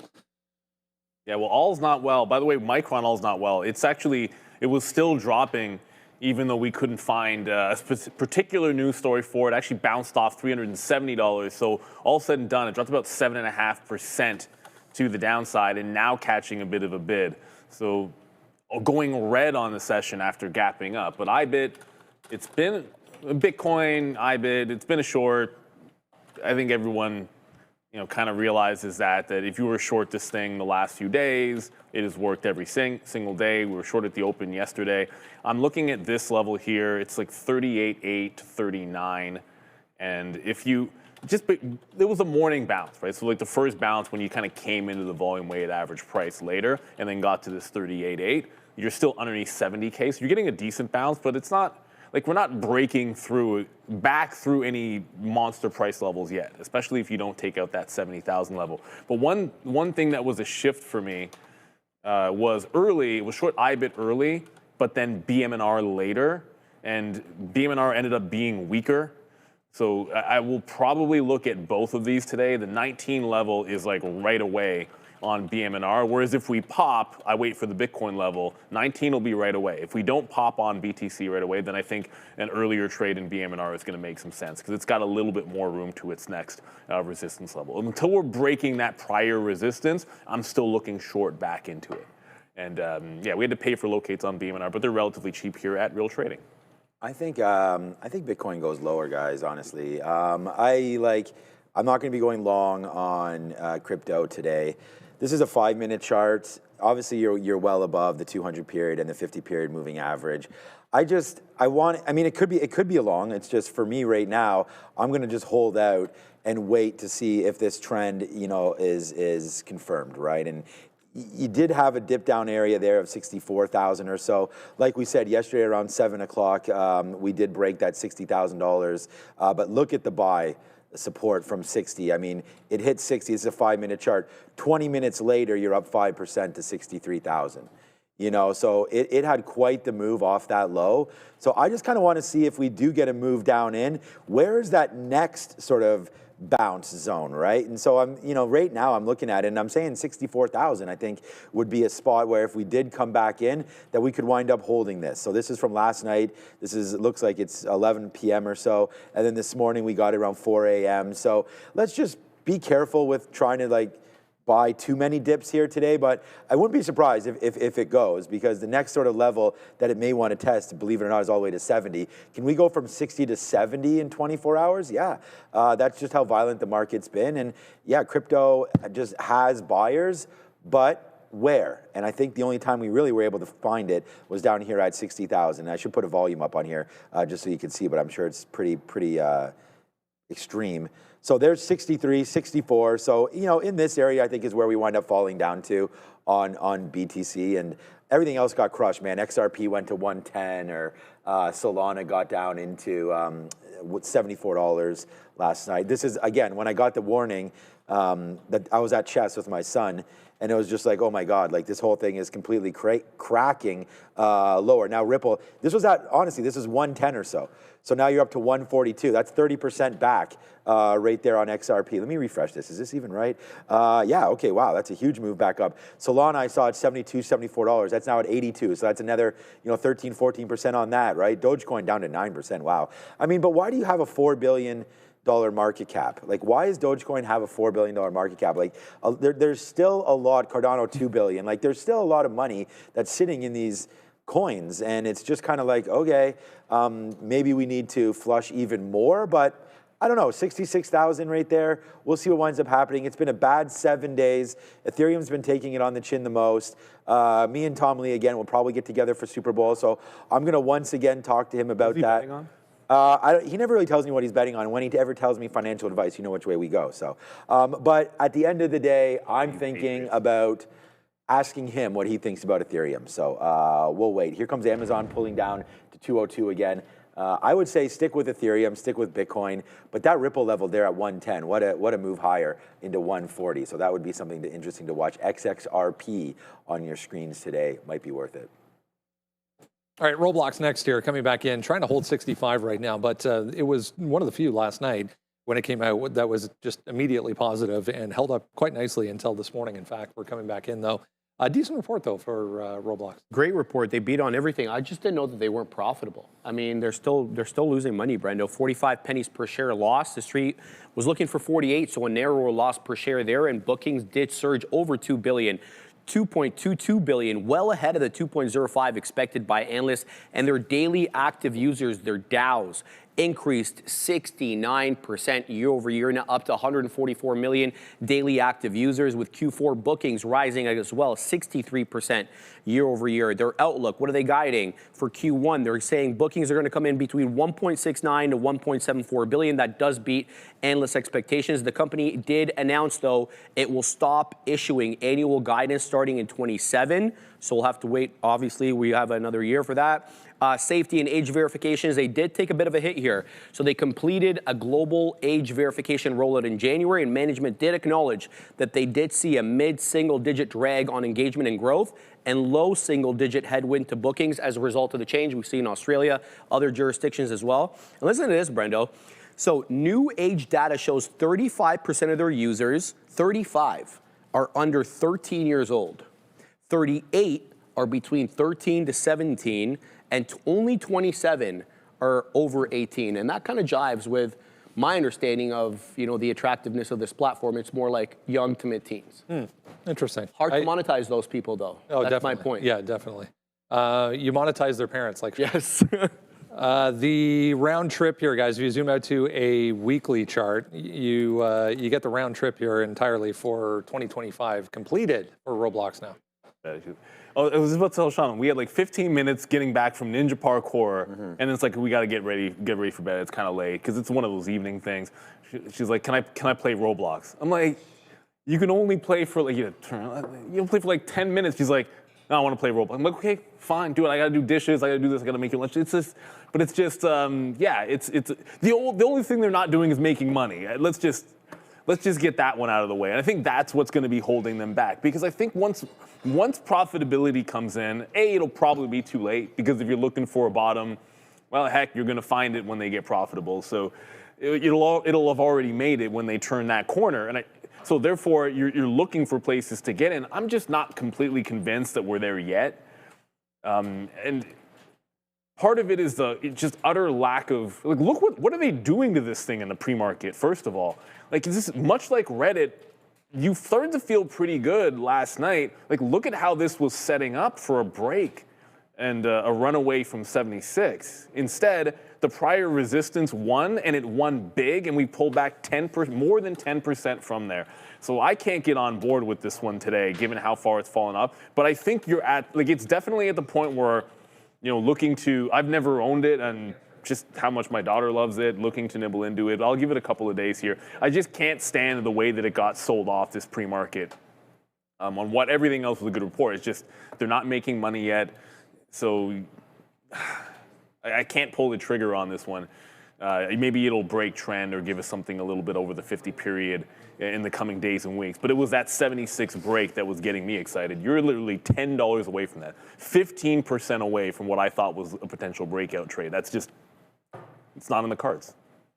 Yeah, no, I wrote down Roblox here on the sticky note today to get long if we do get into the 64, 65 area. But I had already talked about this. I am feeling bearish today. I just think that there is a world here where Roblox holds this level. I thought it was a great report. The problem here is there's going to be legal issues, and they're not making any money. We do know that there's been talk of limiting, obviously, screen times and things like that. We saw Australia sort of ban Meta and from, I think it was under 18 years old or something like that. So I'm not worried about those kind of markets. I don't think the United States would do anything, that dramatic. But yeah, I just worry about sort of the price action early on this. But I really do like the name. I think after it's been beat up so much right here, the big worry was Roblox. The engine that they are, they don't create the games. They just provide, the software for people to build on top of. So Google came out a couple weeks ago, or last week, or a week and a half, or 2 weeks ago, and said that they were building a similar engine there. We saw Unity get hit, and then they went back up the next day. And I know that there's been some pushes and pulls on that. So yeah, like Roblox basically wasn't a thing. I mean, Roblox has been around for like 15 or 20 years. Like my 20-year-old was on Roblox and Minecraft. I don't know if I shouldn't say, maybe it's not 15 years, but I think it has staying power. I just worry about that whole social media, screen time type of stuff, you know. But anyway, $64 I think would be an area for me to look at. Let's see if it winds up holding it. Not very smart for me to put some bids out right now. So yeah, we'll check Roblox back at some point today. But I do think it's a long, especially if this market rebounds, man. Like if we start to get a buy the dip mentality, I think people will run to good reports, and Roblox already up 8%. The market likes the report. So I don't need to like it that's up 8%. So we'll see if it winds up holding these bid levels at $64. Galaxy, GLXY starting to go here up to $19.50 on a buyback, it looks like, 200 million. Share buyback just announced and approved from the board for Galaxy Digital. Let's go on. I mean, last night was so busy with all of these things, just absolutely packed. Reddit, obviously, back to 160 where we were just discussing. AMD, another one this morning moving around. Both of these, Intel and AMD, kind of in the same boat here when it comes to the China story, which is really interesting. Will they or won't they? I mean, we talked about the NVIDIA angle on this. Yep. Now it's kind of focusing more on AMD and Intel. Yeah, and it's really specific to China too, Brendo. So here's the deal. So apparently, because everybody is trying to get their hands on AI chips, Intel and AMD are, yes, facing tighter server CPU supplies in China as AI infrastructure demand strains the global chip pipeline. Intel warned that delivery lead times for their server CPUs could stretch as long as 6 months. So AMD also flagged supply constraints. They said possibly up to 8 weeks. AMD is taking more immediate action. They're trying to add supply right now with Taiwan Semi. Intel, we know they do their own foundry business, so we'll have to see how they end up doing that. China represents, by the way, guys, over 20% of Intel's revenue. AMD, not so much exposure, and we saw that declining number, which kind of caught my attention when they reported earnings, 390 million in sales for the past quarter, the one that they reported on. And for the current quarter that we're in, they're only guiding 100 million, despite the fact that they got the nod from the Commerce Department to go ahead and sell the MI455. But I know this is server specific here, CPUs, but they're not really as exposed, my view, to China as much as Intel is. Yeah, we'll see. I mean, Semiconductor is looking a little bit better here this morning. Whether or not we get any kind of follow through remains to be seen. Speaking of buybacks, 1 billion for Reddit also among the positive notes from this report. But again, we're similar to Roblox here. Reddit coming back in a hurry this morning, right back to aftermarket highs. Brendo, there wasn't a lot to dislike about this report. No. This was a good report in most instances, guys. I mean, EPS beat, revenue easily beat. They guided Q1 revenue comfortably ahead of the street's expectations. Adjusted EBITDA continues to go. Now they're buying back shares to the tune of $1 billion. Their global daily active users rose about 19%. They did mark, though, the 6th straight quarter of deceleration in their global daily active users. So that number keeps dropping a little bit one at a time. So we'll have to see how they kind of manage that. A few people mentioning this HIMS again. This thing got absolutely destroyed yesterday. The sell-off continued into the aftermarket. We are bouncing a little bit here, but if you missed it this morning, the FDA vowing, quote unquote, swift action against any copycat GLP-1 drugs that are ineffective. So if you missed the story yesterday, they came out with that, what was it, $49 or something? Exactly. Basically a knockoff of GLP-1. Some of the other companies, there was multiple that actually came out and instantly said, don't buy it, it's not gonna work. So it's just, it's a complete scam. Looks like the FDA going to look into that. And they got an immediate letter from Novo Nordisk, cease and desist, do not sell our products. So yeah, it reversed sharply here, about 15% here in the it spiked about 15% yesterday. Novo called the move illegal, directly, challenging HIM's right to sell the semaglutide-based copycat pill. They were kind of looking at $49 a month for the first month, but that was to lure you in. Then it was about $100 a month, but that's still $50 less than what Novo is charging direct to consumer, $150 a month. Obviously, if you have a plan that covers it, it's a different story, but most plans don't cover these GLP-1s. But $150 a month, undercutting them by 50. I was reading this morning that Trump website went live with a similar, type of thing to Hims, but obviously not with scammy type products on it. A whole bunch of stuff there, guys. Hims, we got Reddit, we got AMD, we got Intel. Take your pick. Hims and Intel, I feel like fool me once, shame on you. Fool me twice, shame on me. Fool me thrice, we can't get fooled again. Pop, drop, pop, drop. Like every time this is on, and each time there's been like some positive headlines the last couple of mornings on Hims. Well, it's going up again right now. And this little gap fill here, I wrote to 22.5, which is, once you get into the gap from last night, look for the fade into that prior close. And then Intel's kind of a similar story, just at the $50 level. Tries to break 50, fail. Tried to break 50, fail. Abject fail. Actually didn't even get short until it was the 48 short on that 50 turn. It still went down to 47. So I'm looking for the fail of a 50 break. Again, Intel's got good news, and alongside of AMD, it's more just the pattern here, especially it being a Friday as well. If we don't close any candles above $50, then you haven't really held $50. So until that happens, just look for the back end of the trade. And if I see it pop and drop and topping tail candle, I'll still take the next available short too, even if it ends up being a bit of a chase, because the pattern, everything's just about the pattern, and that's the pattern that we've been seeing in both Intel and Hims, completely unrelated, but they've got the same look. They've both been fading on good news. I like Reddit. I almost put it on instead of Roblox, but same kind of a play. If Reddit falls back into this 154 area, I think that's something to talk about. So right now, Amazon's starting to go upside a little bit. So we have the imbalances that just came out. Hold on a second, let me get these imbalances out to show you guys. Maybe there's an Amazon bid here. There. Sucks. iBit with the bid, so that's nice. We can see if that's going upside there. Remember, Bitcoin and iBit are obviously attached, so just because there's a bid here doesn't mean someone's going to run in and buy Bitcoin. Ethereum with a bid, but this might be a buy the dip scenario. I mean, most of the top names here, the top 6 or 7 names are all bids. And there we go. I just saw Amazon. There it is. So 400,000. So someone's buying it anyways. We'll see if that $200 level can hold. I'm on that, so we'll see. NVIDIA was just a sell, so that's probably load. Yeah, not really. I was going to say maybe that's heading downside, but we didn't even really talk about NVIDIA today. That's up 2.5% right now today. So NVIDIA trying to get going as well off of some of those bottoms. I mean, a lot of these levels are pretty key. Like we came in yesterday and we talked about, I mean, you could see it. To sit there and to be able to buy these names down in the 160s and 170s, like, seems like a deal considering we're up to 210 on his last earnings report. So here we go, man. It should be a wild ride. I'm still, the number one idea for myself is shorting these Qs, but it needs to break lower. Like I'm not just going to instantly short them immediately. There is a level here of 49 that we can look at.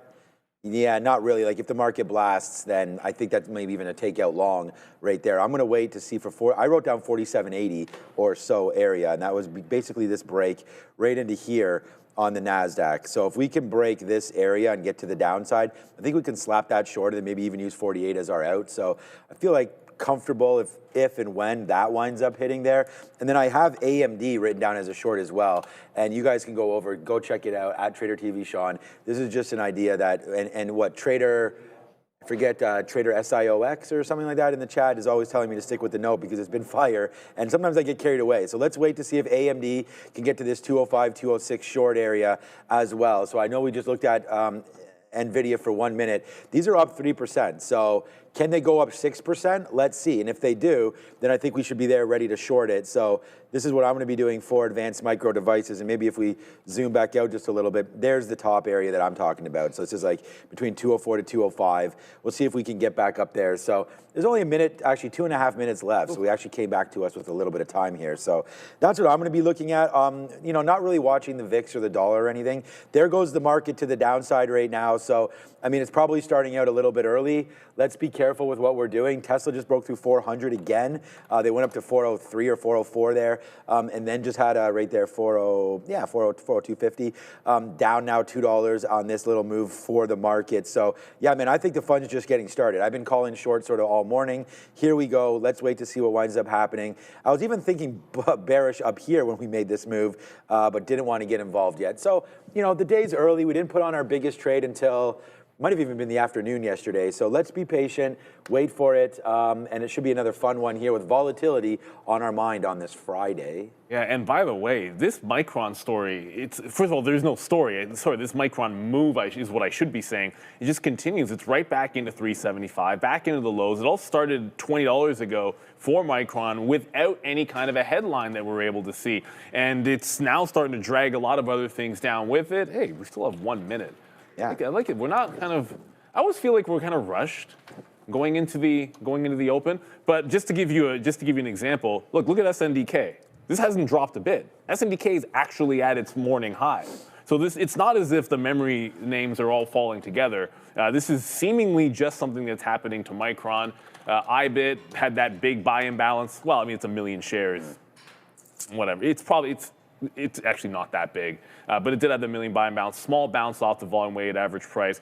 We'll wait. If we're above VWAP, we'll be waiting for a test of these prior highs from the day before on that and BMNR. Amazon, as you said, already heading back into the downside for sure. And then we didn't talk about Apple.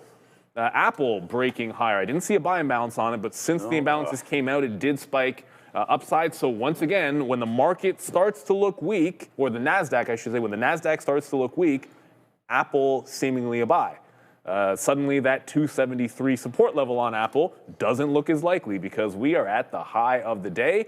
And this opening bell brought to you by PDS Biotechnology, PDSB. You can find them on the NASDAQ as we ring it for the final time this week. Well, the opening bell anyways. Yeah. I mean, well, we don't even have people want us to have that official bell, I know. We just don't use it. Okay, here we go, man. Welcome to the jungle. All right, so here we go. We've got fun and games. There goes Tesla. Tesla's $3.99, but Amazon did dip that down into 201, so we can watch to see this name as the market opens up, and to relatively no movement here on Amazon. We'll have a check out. Yesterday we saw the epic collapse, obviously, in Google, and then a rally backside as well. AMD kind of just doing meh. Tesla, $299, $399 right there on sale. $399.99 on sale for Tesla. Looking to see if we can break lower on this one. Here goes the market right now. We're going to see if there is a bounce back. We're not touching VWAP. Those are bad prints. So we're just right here right now. We're going to wait to see what winds up happening. My eyes are focused on the TQQs, but we're kind of flat right there. And then the other reporting names, Amazon, Roblox, Reddit. So it looks like for now, Roblox is holding that $64 mark, but not open yet. I don't see any opening print, so there's that. And then Reddit, again, another New York name. Is this open yet? No, it is not. So both reporting names on the New York not open yet. Amazon touching 200 right now. Yeah, the market's not moving a whole lot here. NVIDIA, though, is decidedly decidedly red to open up. And I actually see IBIT's bouncing. Intel's not challenging that 50, but it's actually headed to the upside. But you are seeing some weakness in NVIDIA. Micron's bouncing a little bit here, heading to the upside. But it was the chip name Intel that I was interested in, and no pop to 50. It did try to go, but it was well above 50 before it made the turn in yesterday's trade. Oh, we haven't even talked about silver since the open. Typically, silver has not made its move until, 15, 20 minutes in. Sometimes a little bit later than that, you get the bigger moves in SLV or ZLS, whichever one you happen to be looking at. So inside moves so far, at least with this. All right, first position for me is Amazon. Very light, very, very light right now. Well, it's going to be $1 in the money, but very light so far on Amazon. It got into the 200 mark, but it's still so early. So let's just still watch out for this. Man, it just went like 80 cents in the money and we didn't take it. So I'm going to stop out at 199.50 if it breaks below all of this. So just trying a bid right now, very, very light. See if there is this whoosh moment that happens here on Amazon. But here we go, man. We're long at $20.80. Let's take something out. I mean, this is really ripping around. There's $21.50 and change. So we'll take out a piece. So far, so good to start the day here on AMZ go, go, go on Amazon. That's it. There's your first dollar club right there. We're doing it again, everybody. Nice move up there for AMZN. Let's go and see how high we can fly. There it is, man. It is now $2.50 in the money at the upside. Well, we just touched 203. Let's see if we can get higher. Sorry, $1.53. Now we're $2.53 in the money on your posted trade on the note. So guys, take your profit if you're long and you are nervous, but there goes Amazon right now. So far, so good. We did it again, everybody. What's up, Adara? I have news on Micron. So here's the news is a strong word, but there was an analyst note that came out around, looks like 9 a.m. more or less. I don't know if that's basically when this drop started. So what happened here is Semi-Analysis, which is basically just a research firm on, you guessed it, semiconductors.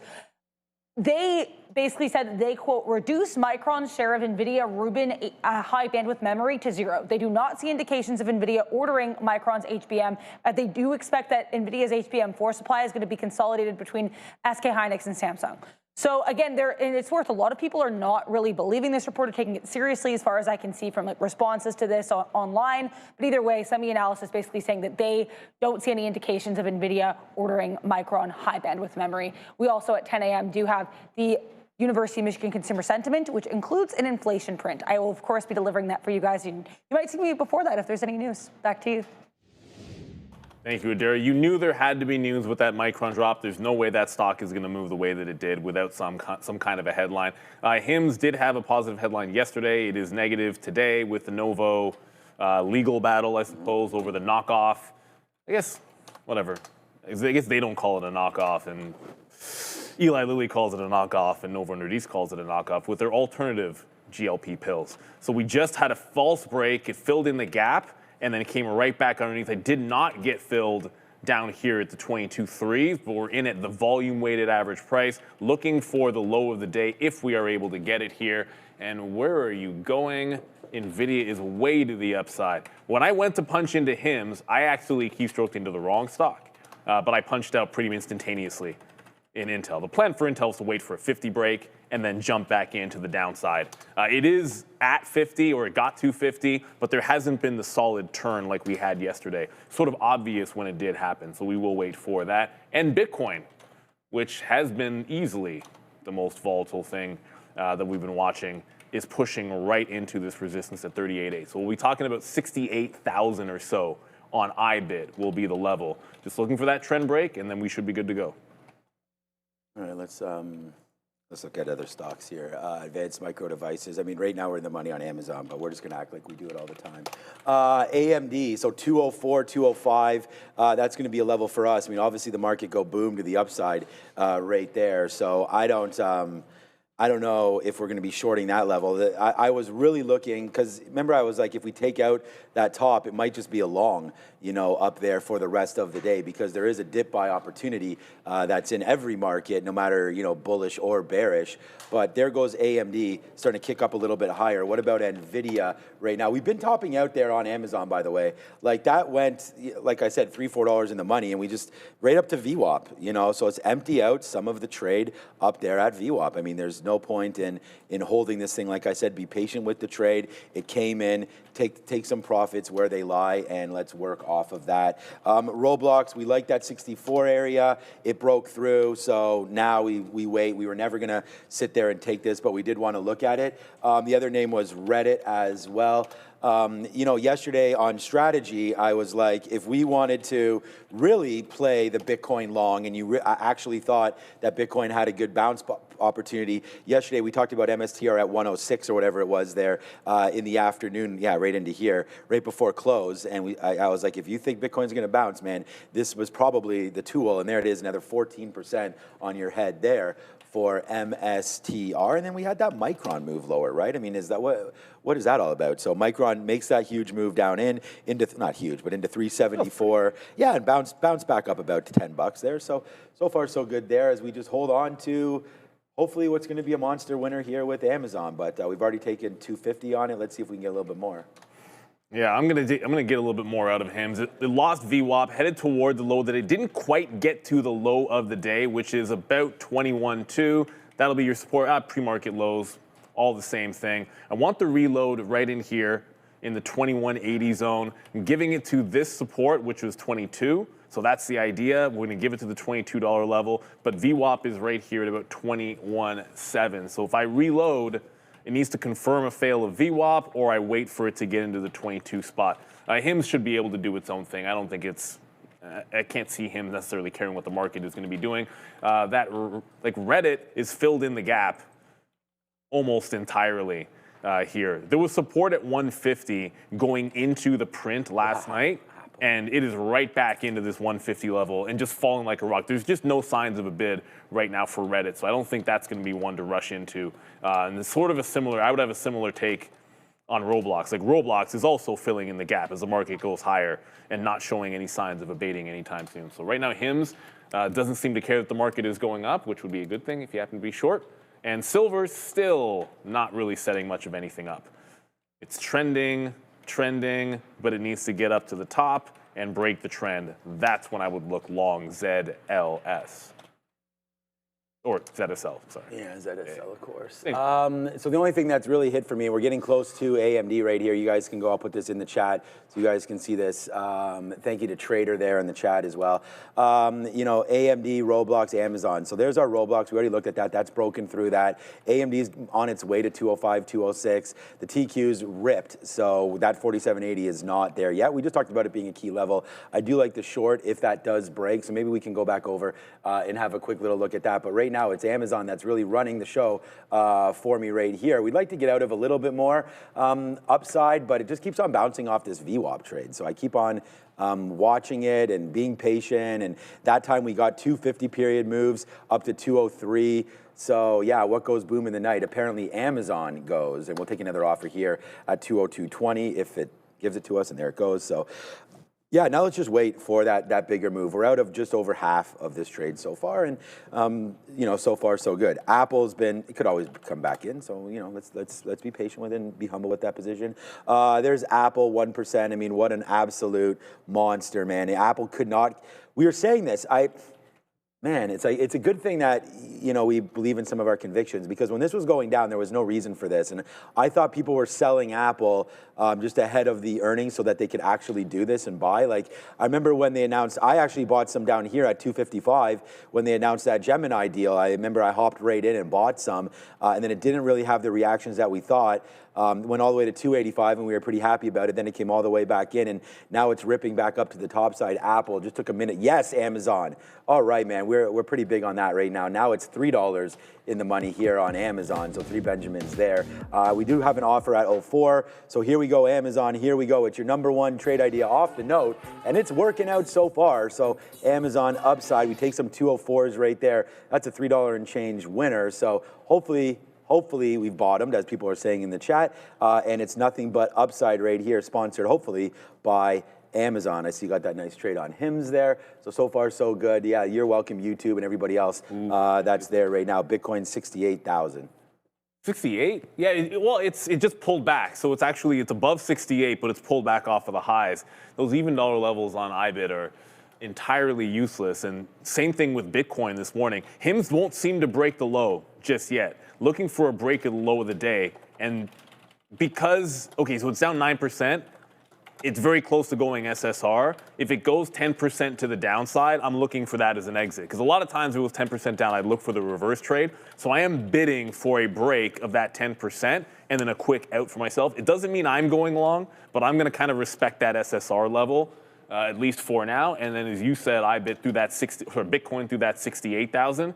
It is starting to reverse the trend. Would like to confirm the break of this trend to the upside before getting in. Those are the 2 things I'm watching right now, Bitcoin and silver for the trend break. This one was kind of heavy on silver, but it is confirming that we are breaking this initial trend on silver to the downside, but it's like I'm looking at ZSL. So you'd see me. Silver, right? Yeah, like look for the long here. Let's see. Just got to hold. You just need to be able to hold in here. Then we grab the long, look for the play into the high of the day. Yeah, so market so far tries to break that top at the 1%, pulling back a little bit here, but that just could provide an opportunity for some of the longs to reload. I want some confirmation that this is the actual trend break. I think when we had it yesterday, sometimes you get a trend break here or something like that. You have like a full 5 minutes to get in. Over here, there was probably good consolidation as well where you can grab it. Down here, you had 5 minutes to get in. You don't have to rush into that type of a trade every single day. That's part of what's made it work. Yeah, do not rush into anything right now. Yeah, I'll just say, Rob can get you a coffee. Rob's filling in for Randy today. Okay, so I took a little bit out, again, another 10% out as we broke through 202. So I'm now at 203.50, so right into here, if we can get another tick higher. We only now have 40% left, but that 40% left is still good enough. So let's see if it goes. I'm gonna try another reload down here at $200.50, sorry, $200.25. We missed our 225, or else we'd have just more shares than what we have right now. So we'll figure that out as we go. AMD would be the trade that so far it looks like I missed, because what price did I write down again? 204, 205 here for AMD. It goes to 204. That's 2 days in a row that we kind of went to that 204 level and stopped. So I was actually waiting for a little bit higher than that, but there it is right there. Back-to-back days, we hit these tops on AMD, and when we hit the top, there was the drop. So let's wait to see if it comes back up into that area for advanced. Mike, no, it didn't stop yesterday. Actually, AMD goes out at the lows. So yeah, that would have been just an absolute monster. That would have been $15. And we've been making real good bank there on AMD, by the way, but still waiting for it to come through. All right, Amazon's trying to get back to the upside, man. It's Google time, that is for sure. SoFi, let go! Yeah, there goes SoFi, hallelujah.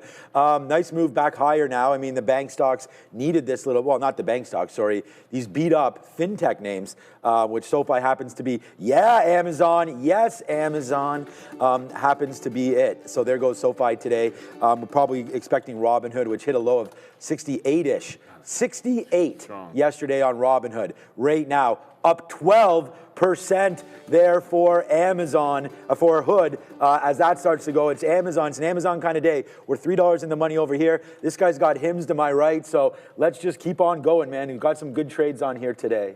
Intel's absolutely flying. The market is looking super strong at this moment. Apple, you're not going to be, I have to buy Post Malone tickets. No, that rang at the exact, I hit the desk and that rang at the same time. It was an interesting coincidence. No, Apple is super strong, and now you're at the top of the zone from well, not yesterday, the last couple of days. So if we're not going to have a range-bound day, look at how nicely VWAP is going to line up with the prior highs. So a dip into VWAP, I mean, if VWAP's about the only place you can go to here, because I don't want to chase this move. I thought 73s, and we're obviously not going to be able to get 73s.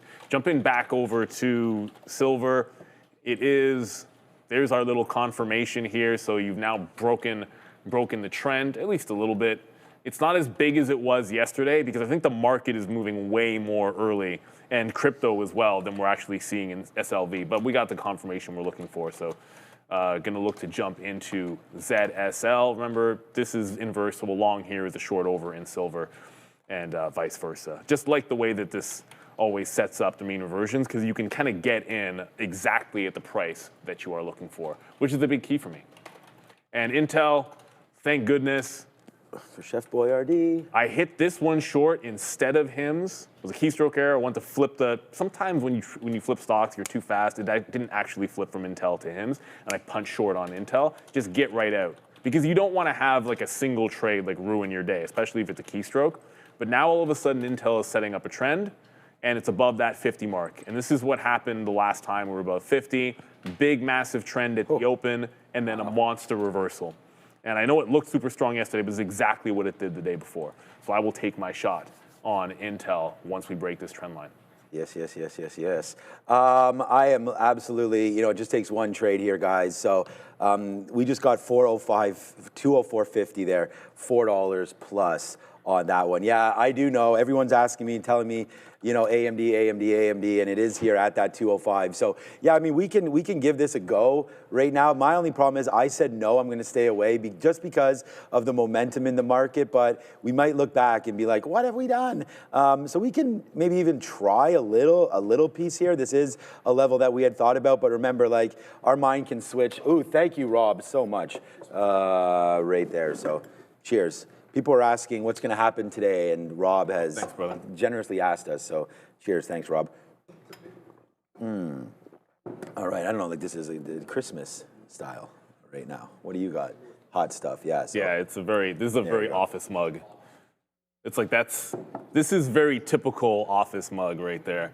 Someone always has something like that. Right. We have Friedman.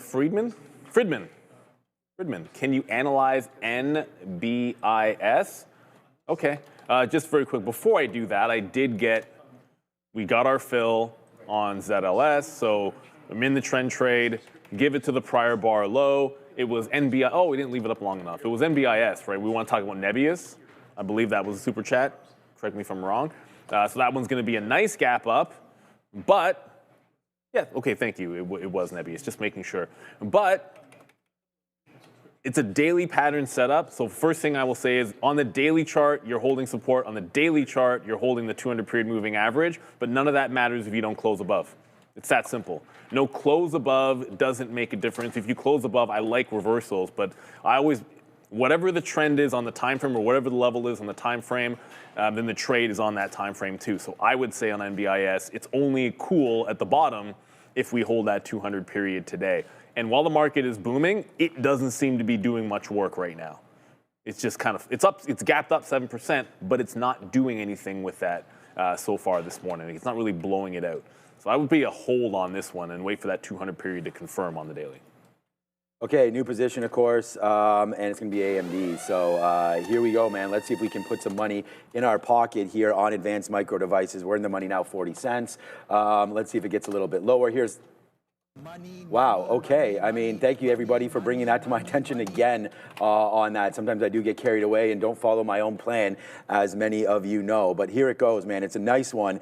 It's cruising right now. It's, of course, Advanced Micro Devices, that back into the downside. But look what's happening here with, that's AMD. This is Amazon. Amazon just touching that 304. So we got it 204, so we got to be careful here. See, there's the same prices, 204, 205, and I'm opposite ways here. So it's kind of like a little trippy here for me, trying to figure out what exactly is going on right now. But these are the prices that I'm into right now. So let's just continue to watch out for this trade. And there goes AMD, Neil. It's another dollar right there, man. We've taken $6 out of this market so far here today. So let's see what winds up happening now. So good way to follow some of the rules there. And thank you to everybody in the chat. Again, we just took a big trade there on Advanced Micro Devices. And there it goes. Now we're $2. We're $2.50 in the money on Amazon. We're $1.50 in the money on AMD. And there we go, man. It's a big one, and it's happening for you live here at Trader TV Live one more time. So nice move down for AMD. Let's get out some more Amazon because, hey, why not? It's at 203. We'll take another out. It just missed 205 again, but now we're on the AMD short trade, and that's starting to print out as well. So let's just get out of more here. You know, just ease back. It's been a really great morning so far. We'll go 2 for 2, pretty huge trades, and just wait now to see if there is some extension. But like AMD is not going to tank if Amazon rips. So, you know, start to cover a little bit right now and figure this all out. But so far, so good here to start the day. Just 2 for 2 on these 2 simple trades, and they were all trades that we actually talked about, based them out for you, gave you, the indicator. So if you guys are watching, hit the like, hit the subscribe. These are trades. There's the Amazon long 200. There's the AMD short 205 to 206. So we did exactly that, and it's printing out. And so this is what I'm talking about. Have a look, have a game plan, and execute your plan. And as long as it's there, man, it's there. So, and it was there for Amazon and AMD for me. So yeah, so far so good there. I'm still waiting to dip by in the longer term on Amazon, but that is what it is so far. I'm not doing anything till next week. Last time on Amazon, I waited 3 days and got the same price I would have on day one, and I won't forget that. Each stock has its own different vibe or different beat. I did reload HIMS in front of this prior high, but it immediately started to press through. So I don't want this to get all the way back into this gap. A dollar move on HIMS is 5%, and the short that we had gave us about 2%. So I'm not going to sit there and try to fight this one too much on the reload. I'll let it try to roll over, give me another topping tail to give me another entry. That way it's like, okay, give me 1 for 2, but stay up on the stock. ZSL, I mean, trend break, give it to the prior low. I'm not even offering it. I should put something at VWAP for initial exit, and then just play into the high of the day. But silver is not usually moving as big until a little bit later on in the session. So I'm pretty cool sitting in this one. Maybe this is the day. It's been 6 for 6 taking trend breaks on ZSL, though this is the earliest that I've actually had one of them. So got to recognize that. Intel, now 6%, and still trending higher.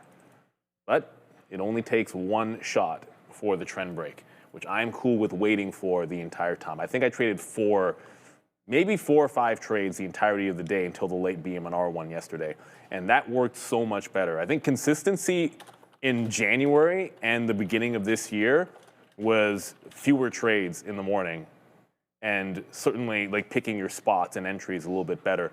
You know, one entry spot, if it comes back to that price and it looks good, then take it again. If not, then sit back and relax. And that's led to better consistency, certainly for sure. This week, but also last month as well.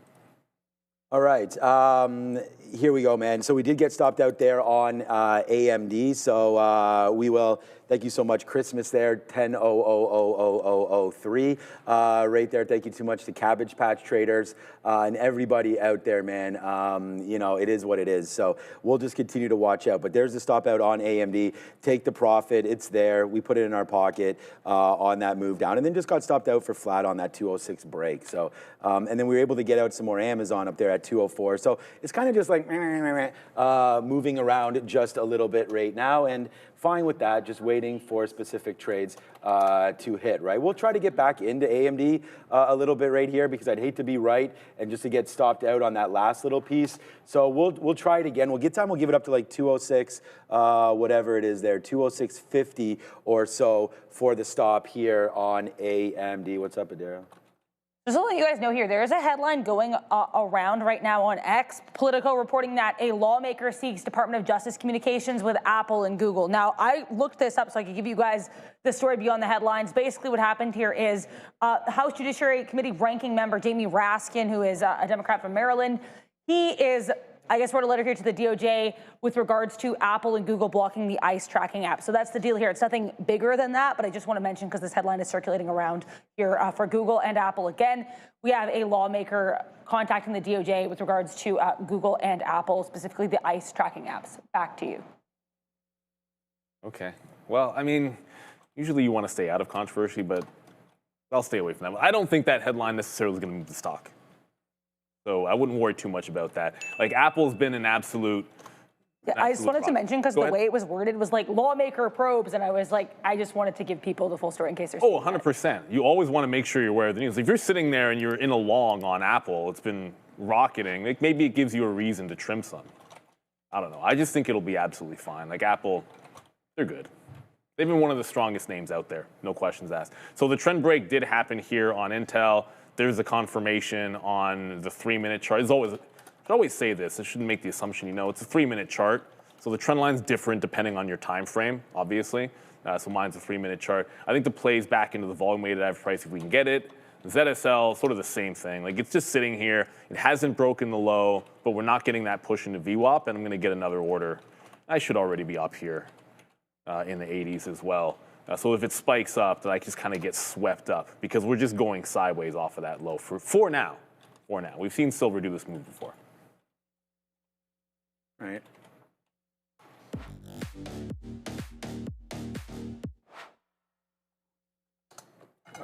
We reloaded our AMD short, and you know, let's see if we. Okay, there we go. We just got a 36 fill there at 204.36. So now this is now $1.25 now in the money. So we haven't done it once. We've done it twice right there. So okay, we are on that trade. Let's get some out here at 204.10s or 204.15s, and then we'll see.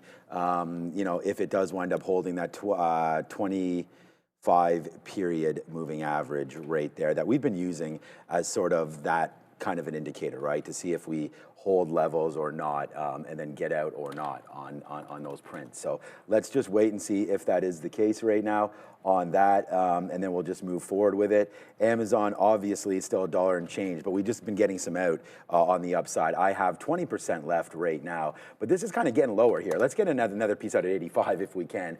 I would like the market to crank. We have 3 times the shares on AMD that we do on Amazon right now, so if the market does fall back in, good for it. But for right now, it's just bouncing now off the 50-period moving average. So You know, we say it all the time on here, traders got to trade. And if you're in the trade right now, watch out for this move right here in the NASDAQ, right there, right? So this is going to be an interesting level to see if it holds or not. And it looks like right now it is holding. So that'll be good for our Amazon trade and not great for our AMD. But, you know, they can move together in separate directions. So that's why good fill there. Good couple fills at 204.25s, right? I mean, it's right into this level. Let's be patient, see if we do get that flush. There was someone there in the chat that had mentioned be very, very patient with that. So I'm trying to, man.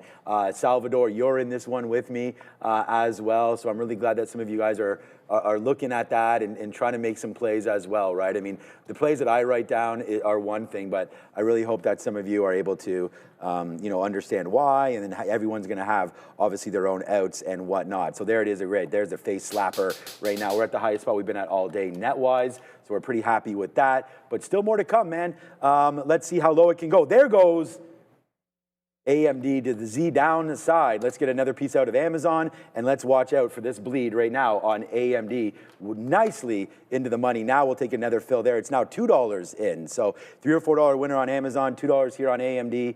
And yeah, the start of this month has been huge, and we're going to see if we can continue it there today. Yeah, the start of this month has been very nice. We're at VWAP, which is going to mean the out for Intel. We're just talking about patience here. Hold it, hold it. Yeah, there's the buyers. Just got right into the volume weighted average price at 50.20. So we wait for it to go, one trend break, back into the volume weighted average price. That's what we're waiting for. We can always play it again. Yesterday, when it lost VWAP big yesterday, but today seems a little bit stronger. It's a higher low and all that good stuff. So if we lose VWAP, I can try to get back in. I had to chase a bit yesterday, but I don't necessarily think it would repeat itself with that kind of a candle under VWAP. So if it pops back up, I don't think this is an automatic reload for the reason that all of the fails of 50 and this level up here have been pretty instantaneous. So I'm not gonna, if it bounces back to the high, that's too strong. Just take your one shot, right? Oh, there's Fabian. Wait for one, you get your one, and you're good to go. I believe we're— Unity's not working. Double high five. We do have here in 17 seconds, the University of Michigan Consumer Sentiment forecast, 55. Previous 56.4, so we are expecting a little bit of a decline here. Now for the inflation expectations, we are expecting both of these to be the same here on a month-over-month basis, but 5-year inflation, 3.3% forecast, 1-year, 4% forecast. Okay, so consumer sentiment coming higher than expected and above the previous print here, 57.3. Again, I was seeing forecasts of 55 and the previous print of 56.4. Now, the inflation prints are where this gets kind of interesting. We are seeing lower than expected 1-year inflation. So 1-year inflation here for University of Michigan, 3.5%, well below the forecast of 4%. And then 5-year inflation as well, 3.4% versus 3.3%. So interesting look there for the market. Let's see how the market's reacting. Not too much here. Again, this you think would be a little bit better than expected in terms of the market reaction because we did get a higher than expected confidence and generally lower than expected inflation expectations. So here is this NASDAQ, though, not doing too much with this print. I want to talk about Amazon. AMZN, of course, on watch here right now, kind of choppy on an intraday basis. But this stock, I was seeing worst daily performance as of right now since at least a couple months, as we do get Amazon here missing EPS estimates despite a sales beat. The real issue, though, is their $200 million CapEx guidance for fiscal 2026 versus estimates of just under $150 billion. Other earnings names on watch include Reddit, Affirm, CGC, UAA, Roblox. Like, there's tons of earnings names today for sure, depending on what you're looking at. There's small caps, mid caps, large caps. They're all represented. I do want to talk as well about HIMS. Hims and hers on watch. We know yesterday they announced their compounded semaglutide pill. Novo Nordisk immediately saying, don't take this. And then we actually had a comment coming out from U.S. FDA Chief Marty McCary saying that FDA is going to be taking swift actions against companies which mass market illegal copycat drugs. And they're not the only name that got beat up this morning. We also had STLA down here reporting, or I guess expecting here, they're going to have a net loss for fiscal 20 or the fiscal year. They also said they're going to be announcing a new strategy come May of this year. So I guess keep an eye on Stellantis in May 2026. We're going to send you over to Sean and Neil. Please make sure to like and subscribe if you enjoy the content that we're bringing you. Thank you very much, Adair. That was a lot to cover, and always great to have it for sure. And I'm going to stick to the rule. This will be the first time in 7 sessions, even if it holds and goes, ZSL, it broke the prior bar, so I know my entry strategy, know my exit strategy. The key thing, hey, you lose less on it than you make the other 5 or 6 times. That's the key. Make sure when you lose on a trade that you're trying to lose less than what you make if the trade works, right? You don't want the reverse, otherwise it's hard to be consistent. Looks like Intel has carried through. It's doing what it did yesterday, carrying through VWAP. So the next available pop will grab it. But as we said, this is exactly what it had been doing. Go into that 50 zone, fail that 50 zone, and now you're getting the dump. I was able to catch it a little bit later on. It's maybe about like maybe 10 minutes after the initial dump through VWAP, so I can be patient with the second leg of the trade here on Intel. But this one pretty much went to plan. We got the push above 50. We got the reversion into the volume-weighted average price. Doesn't always, yesterday we missed this trade, so let's say we're actually able to get it, so pretty happy with that. And there's one more, because we talked about this in the context of that pre-market drop. Micron putting in a lower high at resistance and looking weak once again. Not a good day. That just went red on Micron. I'm going to jump back over to HIMS because this is still setting up for the short. So round 3 on HIMS, probably VWAP in here if it loses it, as this stock down 8% and still looking pretty bad. All right, guys, we have the stock visualizer. You guys can have a quick little look at this real quick right now as well. NVIDIA, AMD, Amazon. I mean, these are all the names you guys want us to look at. Intel right there, up 2%, 3%. Crypto up 6% right now. Micron, Robinhood, SoFi, Palantir, Netflix. I mean, all these names, man, all the big cap names to look at. I mean, it's been a great day for SoFi right into here. I mean, that's 5%. We'll take it on a day like today. SMCI, right? A nice little recovery day for them as well, as we wait on SMCI's report from 2 days ago. Comes out well received. Apple, I don't know, it's up a lot. I'm not sure why it's not adding it right there. Amazon's been obviously a monster trade here today, as we've talked about that. P&L 1, whoopsies there for me today, Amazon. But actually AMD, now that I'm, yep, got you, Fabian. Now that I'm in AMD, you know, we'll have to watch out for that one. We did take some good fills there near the lows for AMD. And I think we're pretty good this week trading-wise.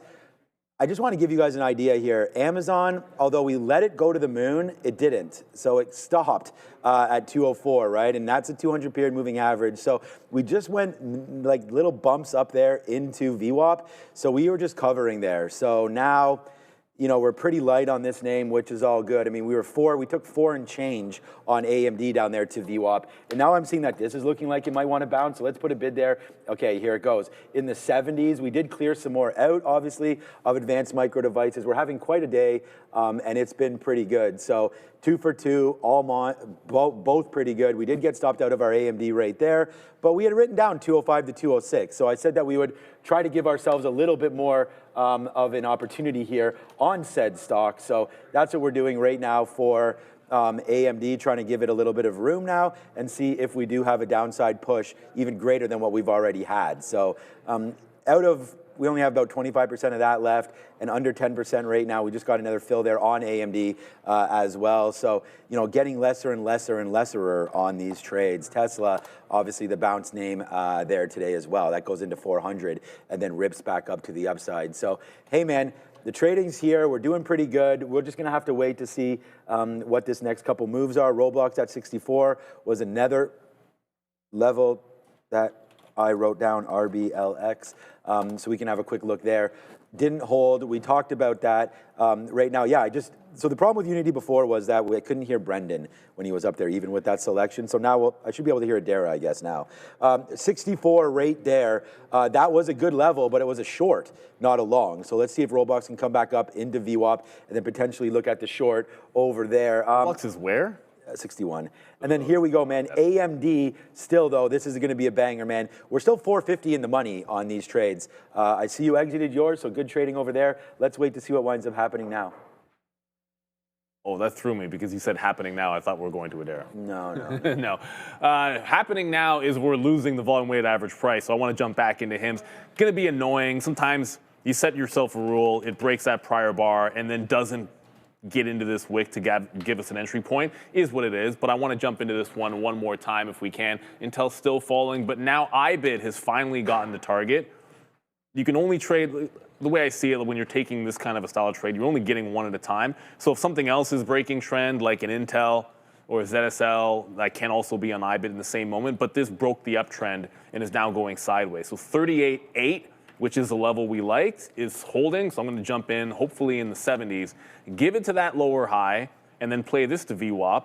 But you are trending up, and you are having a pretty big day for Bitcoin. So I don't want to give this too much room, especially given the fact I should have already been scalping this, but was on other names. Let's go to my left and see what Sean is interested in. Okay, I'm interested in PDSB biotechnology under the symbol NASDAQ. PDSB, it's transforming how the immune system targets and fights cancer with its initial focus on HPV-16 head and neck cancer. HPV-16 can cause head and neck cancer, and more people are facing these high-risk cancers than ever before. HPV-16 positive head and neck cancers are projected to become the most common type of head and neck cancer in the United States in just a few years. If interested, and please go check them out at pdsbiotech.com. I want to thank PDSB Biotech for their continued support of Trader TV Live.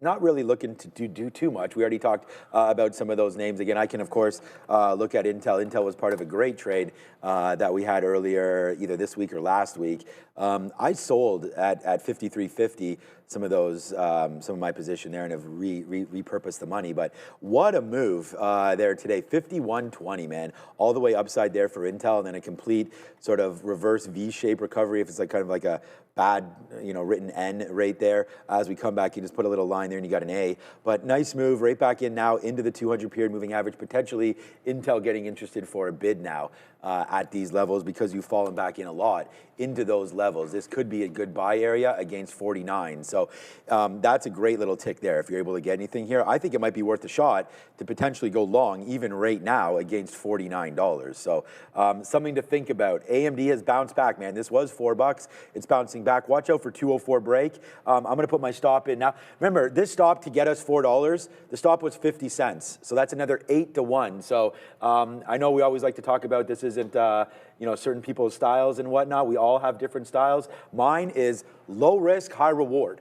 And right into there, we tried it again, and sometimes it doesn't work, man. You take too many risks and they don't pay off, you can have a bad run right there. Congratulations to Matt Stafford and his really cute daughters, man. That was an awesome thing there to watch last night, him win those awards. Okay, so here we go. Right now, 204.17. He won by 1 vote over Drake May, which is quite unbelievable. And 1 person voted for Justin Herbert for MVP. So this goes to show you that this voting is really that was utter nonsense. Stupid. Justin Herbert.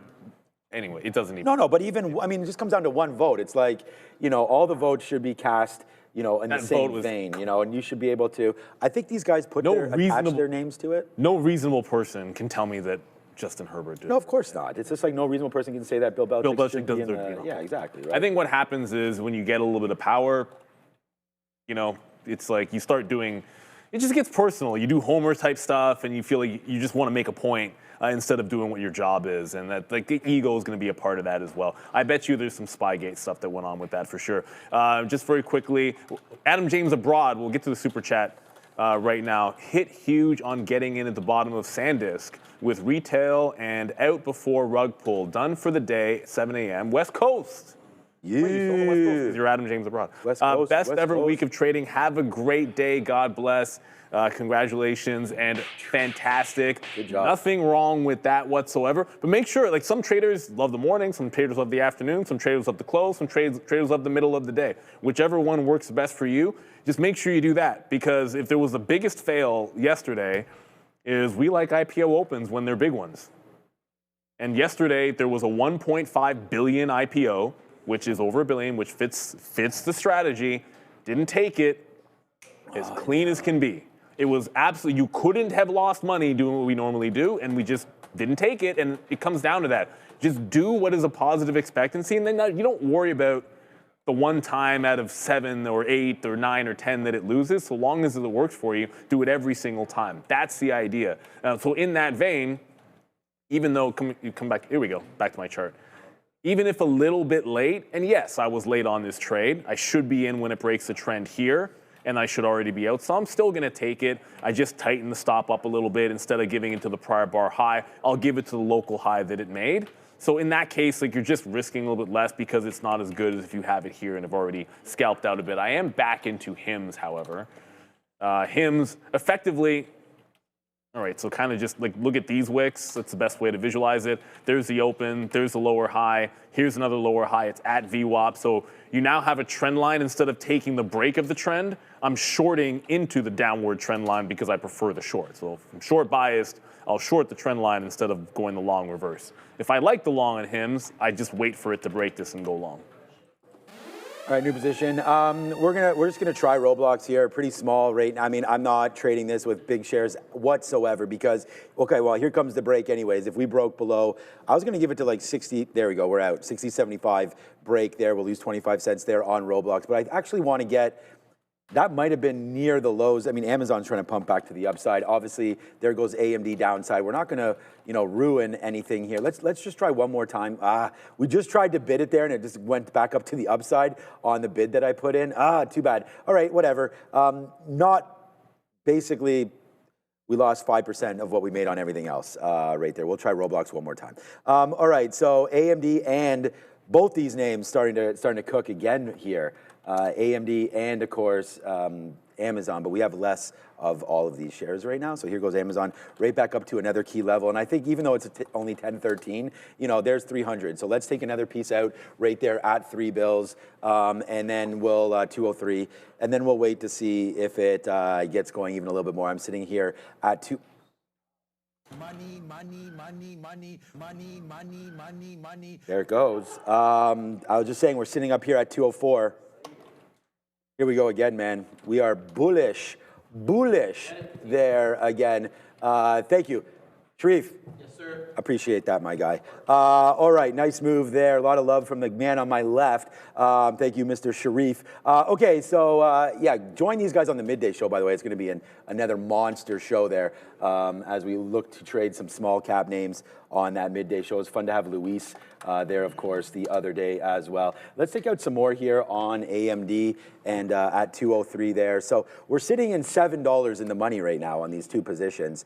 So, so far so good there. And again, a little bit of a windfall this week. I mean, you guys there on the, there it is. You closed your position on iBit yesterday before the market closed, took a 30K profit. And those are, 22 and counting. That's years of trading profit, man. So good job there. 30K, another 22K. That's 52K right there. Eddie the dealer. Congratulations, Eddie the dealer.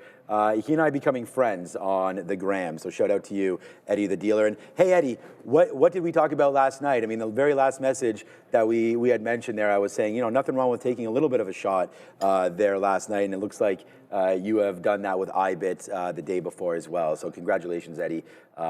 You're a good one there. So yeah, not too bad so far here today. We also had Eddie give 5 memberships, everybody. Boom. So not just a super chat, but Eddie the dealer with 5 Trader TV Live gift memberships in the house. And if you're wondering what those might be and what you might get from it, then you're gonna get Sharif's note every single day that he is here. Today, obviously, it's going to be littered because we had earnings. How long is it? Oh, I don't want to zoom in that far. It's probably at least a dozen pages long, almost is every single day. And you're going to be able to see whether it's the chip names, whether it's going to be the AI boom. I think we have up here crypto, Bitcoin again, Stellantis got absolutely woodshedded.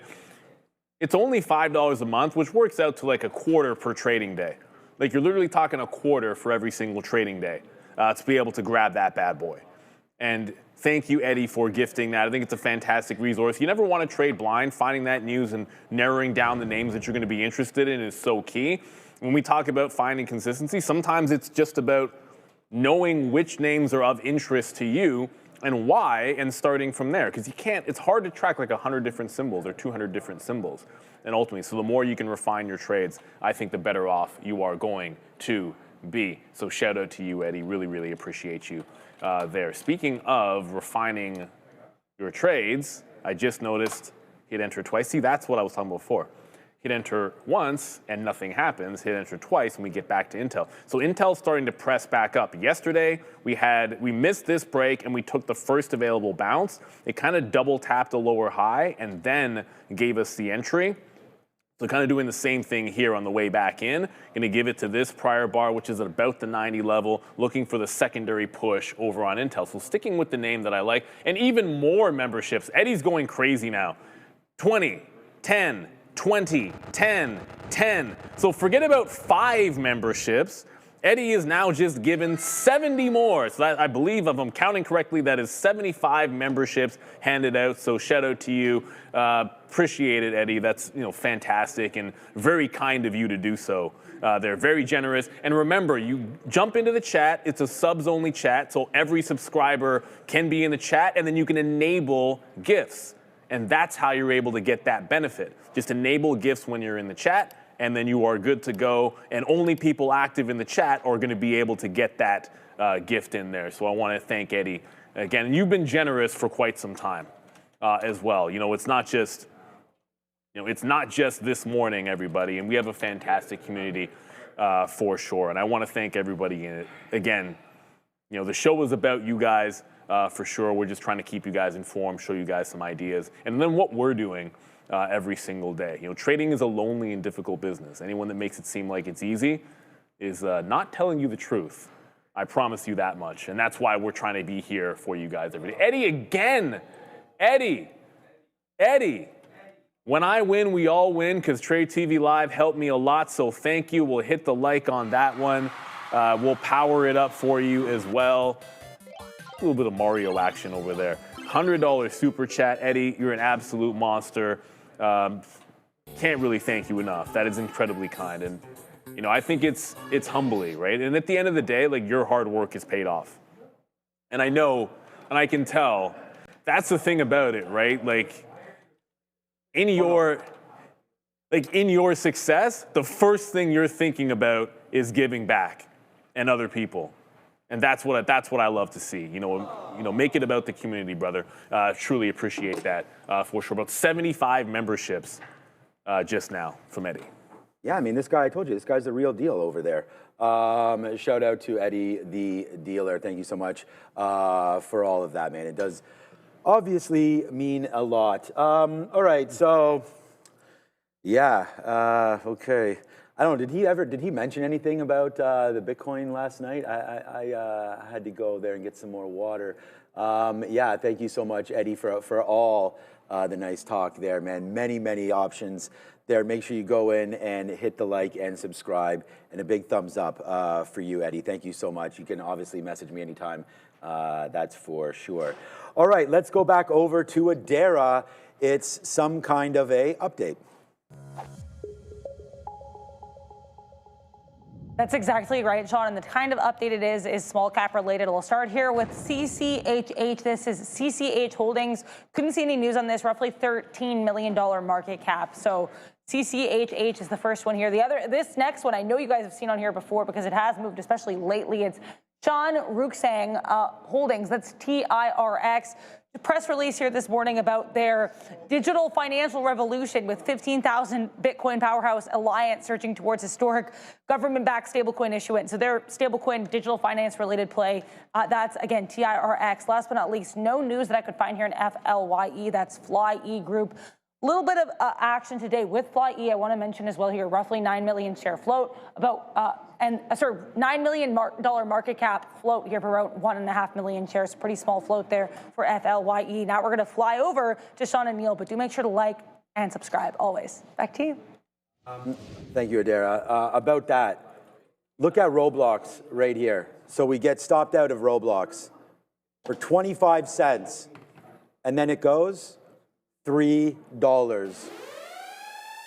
So there we go, man. Couldn't be happier, obviously, with the move there. And I hope that some of you did not get stopped out with me. We picked the right level. We just got stopped out. We should have obviously used that bottom wick right there. But there it goes, man. Good call there on Roblox. Thanks to everybody in the chat for that look there on RBLX. Like we said, man, it is all about community, right? I mean, like I said, I look over here, we're getting, everyone's happy for each other, right? And that's why I say big shout out, you know, to Sharif, Joe, Neil, all these guys, Adara. I was bigging up Adara the other day on live, and she didn't even realize how well she was doing, and I wanted to bring it out to let everybody know. So, yeah, man, we are really enjoying ourselves. The show just keeps on, you know, reaching new heights every single day. The show keeps getting better and better. We want to thank everybody for joining us, obviously, every single day. So this has gone back upside there. So I'm going to get stopped out on a 207 break. I always want to give this a little bit more room. I mean, we made $4. We reloaded it. We're not trading too big here. I just got some more out there at 206 for flat. Let's see if it gives it to it, but then we're just going to use our 207 there, 01. If it breaks it, it breaks it, and we're going to go out of, which will be a losing trade on the reload of this, but it will not put us negative or anything like that on AMD. So that's going to be an interesting one to look forward to there. And then, of course, the trade of the day for me, Amazon. We wrote this down early at 200. Generally, I don't take something someone's mic, I think, is still on. I'm hearing a little bit of recoil here. $200.50 or so right there. Nice move back to the upside on Amazon. So that was $200.50. Now $204.50, $4 in on Amazon right now. And here comes Santa Claus to the downside, goes AMD right now. So we'll take another bid at 205. Neil, it's another $1 right there on AMD. So we're sitting again in some decent winners right here. What a day. Yeah, what a day. Absolutely. No questions asked. We just got into VWAP on it. Basically the exact same moment. Intel got into the volume weighted average price and now starting to come right back into it. Bitcoin looks like a breakout, by the way, at 39. But I'm actually thinking the other way. We took the L on the trend on Bitcoin, but look at this 39 level. Hold, hold, hold. If we false break, so what that means is you break the high and then come right back in, I'll look for a wick top entry. Look at the resistance here on IBIT. It's right at about 68,000 half, like 68 half or something along those lines. So I'm gonna want that short. To show me a false break, I just need an entry parameter to jump into it. I think that's what it's all about here. And Trader TV Live, how is your day looking? Green or winning, red and struggling, flat, cash gang, mixed, scalping both ways. I'd say mixed scalping both ways because I have many wins as losses. I think you have to look at it, like, put it into perspective. Like, every other day this month has been better than this morning for me, and to a certain extent. But you got to put it in a bit of perspective. Like, just because you're green doesn't necessarily mean it's that big of a day. But one of the other things I liked here, just flat cash gang means that you haven't traded today, which is fine. Maybe it's not your thing. You know, you don't like the Fridays, you don't like the options expirations, all that kind of stuff. So that could be you as well. There you go, Neil. Another shout out right there. But thanks to you over there, my friend. Thank you for you taking it. Hey, I'm glad to make days, as Neil had mentioned there. No matter what, man. Mixed day is a fine day. We're green and winning, obviously, here today. And could have been green and winning a lot more today here. But every day's pretty much been an average day for me. I think we had one, I don't know if it was Monday or Tuesday was the big one. But so far, so good, obviously. And there's Roblox. And you are welcome to that one, Roots and Real there again as well. But yeah, this is, for me, it's all about this gentleman right here. Shout out to, you know, Eddie the dealer. $100, man, right there. So thank you so much. When we win, we all win. And that's what we're talking about, right? Like, I'm just as happy when Neil can put up some wins as I can put up some wins as Sharif, and you definitely feel the love. There's Eddie. Thank you. 20. We have 10 memberships from Ammo Jar. Thank you so much, man, for that. We will not ever, you know, discount any of these memberships. Eddie, again, another 20, as Neil mentioned, another 10, another 10. So, you know, thank you so much to everybody for their continued support, man. And yeah, good day. Goodbye the dip day. It seems like right now. We're still $4.25 in the money here on Amazon, and that's near the highs of the day. We're trying to get a little bit more out on this one as well. Olympics going to start this weekend. That should be a lot of fun. We've got a lot. Yep, we've got a lot of hockey on deck this weekend for myself personally, with the family. Some snowboarding. It's gonna be fun to watch some snowboarding online as well. Okay, here comes AMD upside into 206.20s.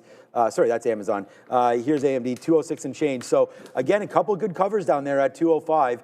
Looks like it's going to break through 207. So we'll take an L on the last piece there of AMD, it looks like. But so far, back to flat there. It's been a pretty good day, and it's 10:26, about a half hour until we get over to the midday show. So yeah, man, not going to lie, good week there says my back hurts. Yeah, hopefully it doesn't hurt from lifting too many of these tech shares on your back. My guy here, Palantir, needs to get some heavy lifting done to it, man. It should be up more than 3%. So we'll wait to see. We called this move yesterday. We're like, oh man, if Palantir ever breaks that shelf, what's going to happen? And then yesterday, Palantir did, or maybe it was the day before, yeah, right into here, broke that in the pre-market, and it was roughly the same prices, right? 134, 135.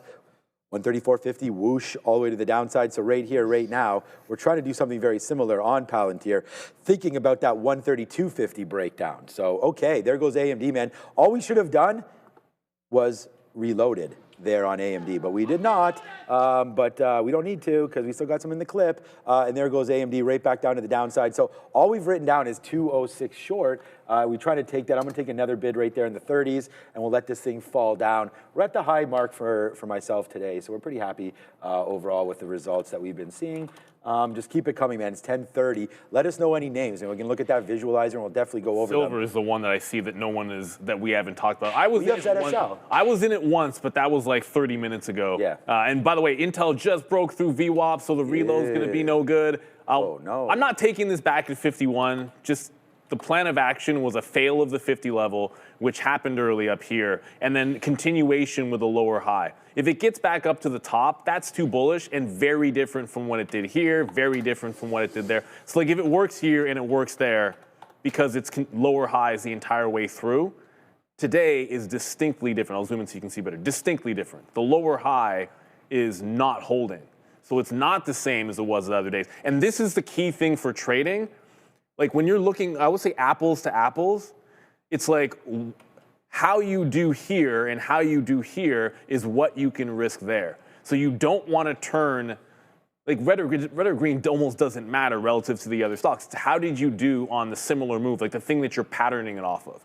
So like you don't want to lose more on a trade here than you would when you're doing the same thing or successful. I guess that would have been like Tuesday on Intel. So pattern's still okay, but I'm not trying to lose earlier in the week on INTC, fighting what is not the plan of action. What is the plan of action usually on SLV is to find a distinct trend break on the 15-minute, which is starting to go again, but I'm not going to draw it there. I'm going to go to SL.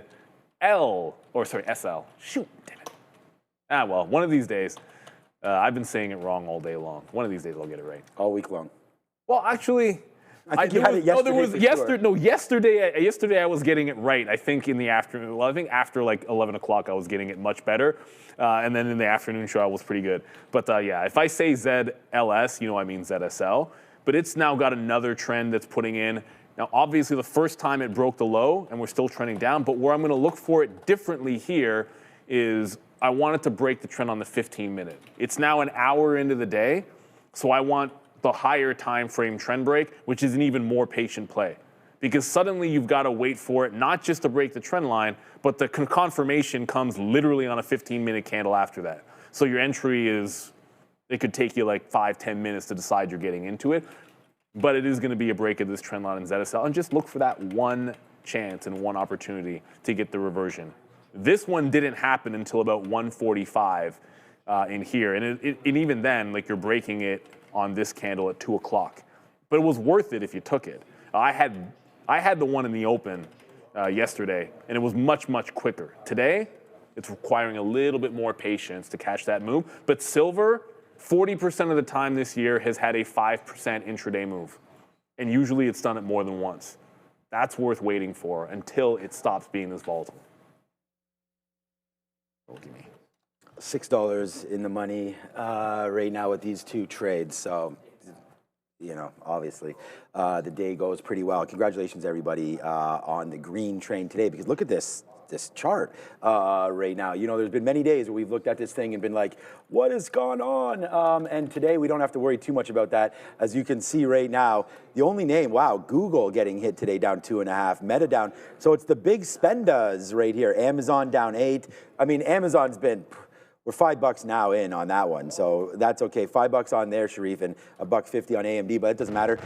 Meta, Google right there down today. Microsoft up. So it's been a little bit of a different day today with Oracle also getting to the upside right now, up 3% there. IBM up 1.25, Palantir up. So some of these names that have been really beat up, obviously, over the last little while have gone up. I'm a little bit disappointed. We have Fortinet last night. They're only up 2.65%. Oracle, Palo Alto down today, which is kind of sucky right there. NVIDIA, like look at this move for NVDA, man. We haven't even looked at this today. All I'm doing is shorting, and AMD is huge. So like we've made great amount there on AMD, so that's fine. But NVIDIA has been the one, like we're just going short on AMD. NVIDIA's up 6%, we'll have a look over there. Broadcom up 4.5, good call on that one. Anybody that's into Broadcom. That reminds me of Marvell, I wanted to see where they were, but we'll have to find them in a second. That's about it on this side that's really standing out. Dell up 4%, Boeing, we talked about that, that's one of Adara's picks, great pick on that one. There's Tesla today, up 3 and a bit, Ford downside, GM downside, Rivian not in the S&P 500, we can look over there. And then the energy names, boom, boom, boom, boom, boom, boom, boom. What a day there for energy. Floss it off, energy traders. You guys are in it today with a good little run there on energy, Valero, Occidental, so on and so forth as we continue to go. So yeah, man, it's been a pretty good day despite Amazon's weakness and the weakness in these mega. These are like 3 of the top 5 names, not Amazon, but market cap wise. So they're starting to lean on the NASDAQ just a little bit. But despite that, the NASDAQ's still up huge. And it's on the back of Apple, right? I mean, Apple's been an absolute monster again today, up 1.3%.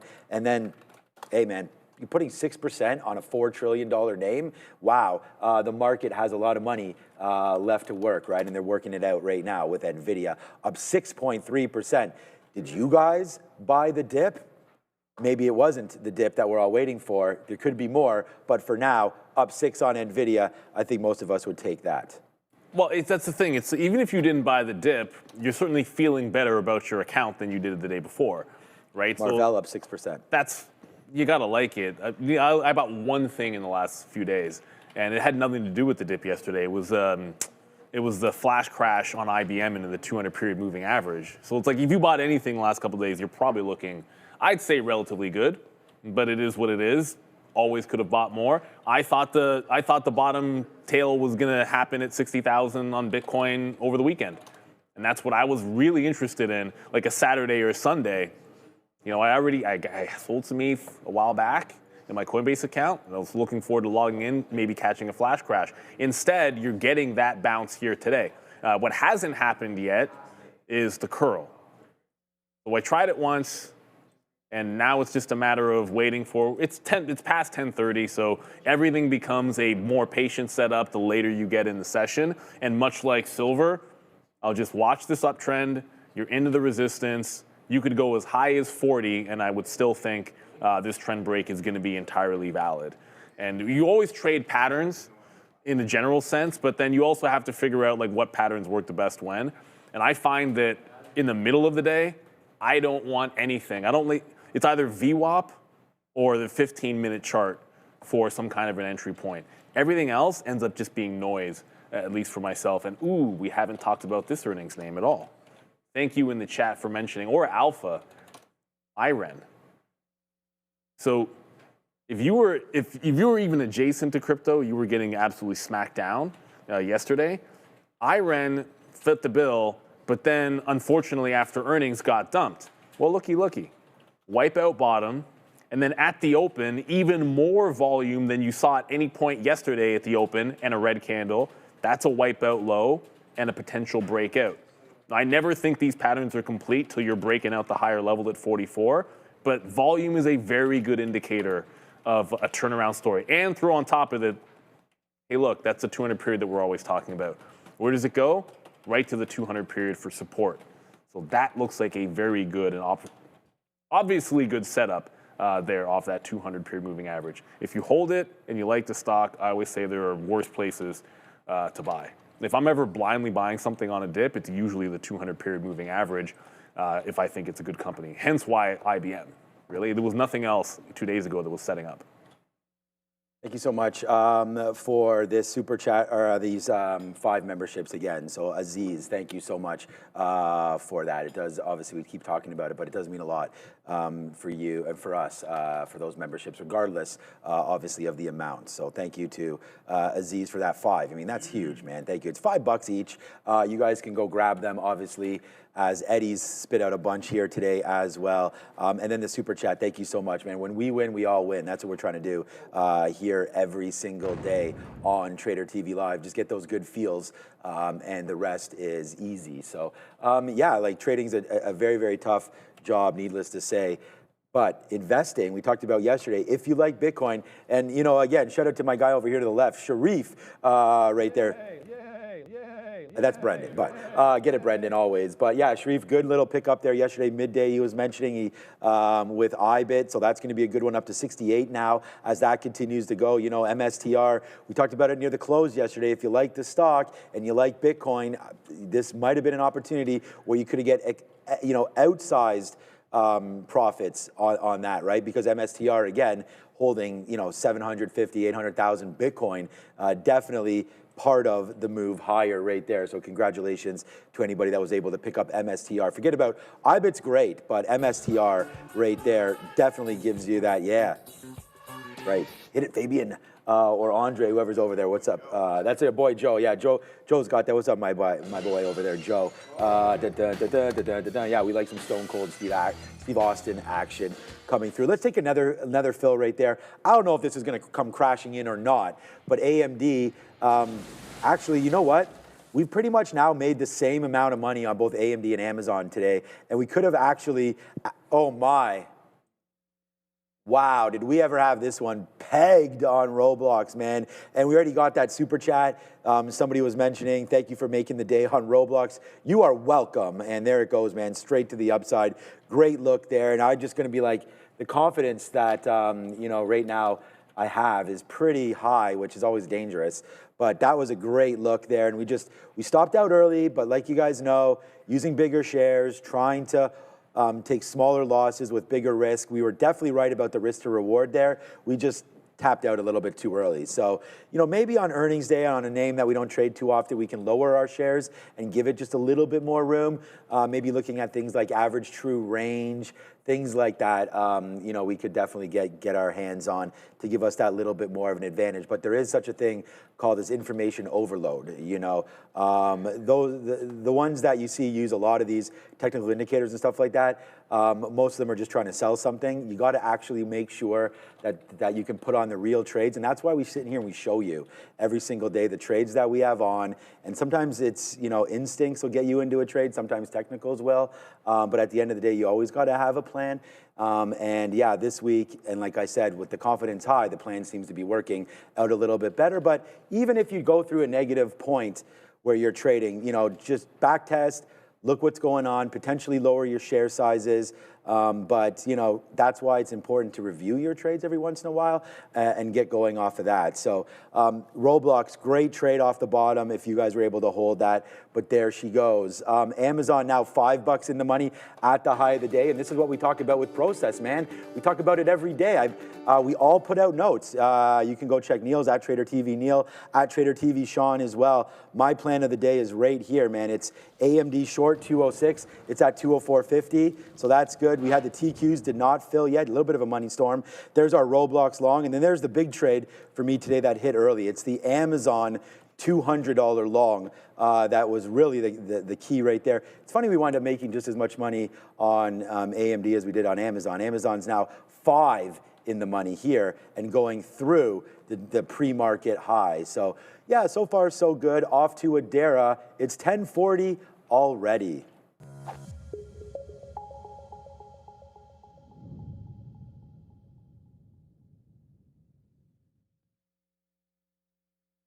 We're just mic issue with Adara there. We'll get back to her. She's muted. Okay, I think I'm good to go now. Once she's good to go, we'll jump right back over. Are we good? Okay. Sorry about that, guys. Let's get back into the sector watch. Lots of strength in electronic tech, finance to the upside, health tech to the upside, producer manufacturing, energy minerals, industrial services, non-energy minerals. We've got consumer durables and consumer services. So it's hard to find weakness, but there are certain areas where you do have some downside. Commercial services, a little bit red here. Communications, red across the board when they were relatively strong earlier this week when we had some selling.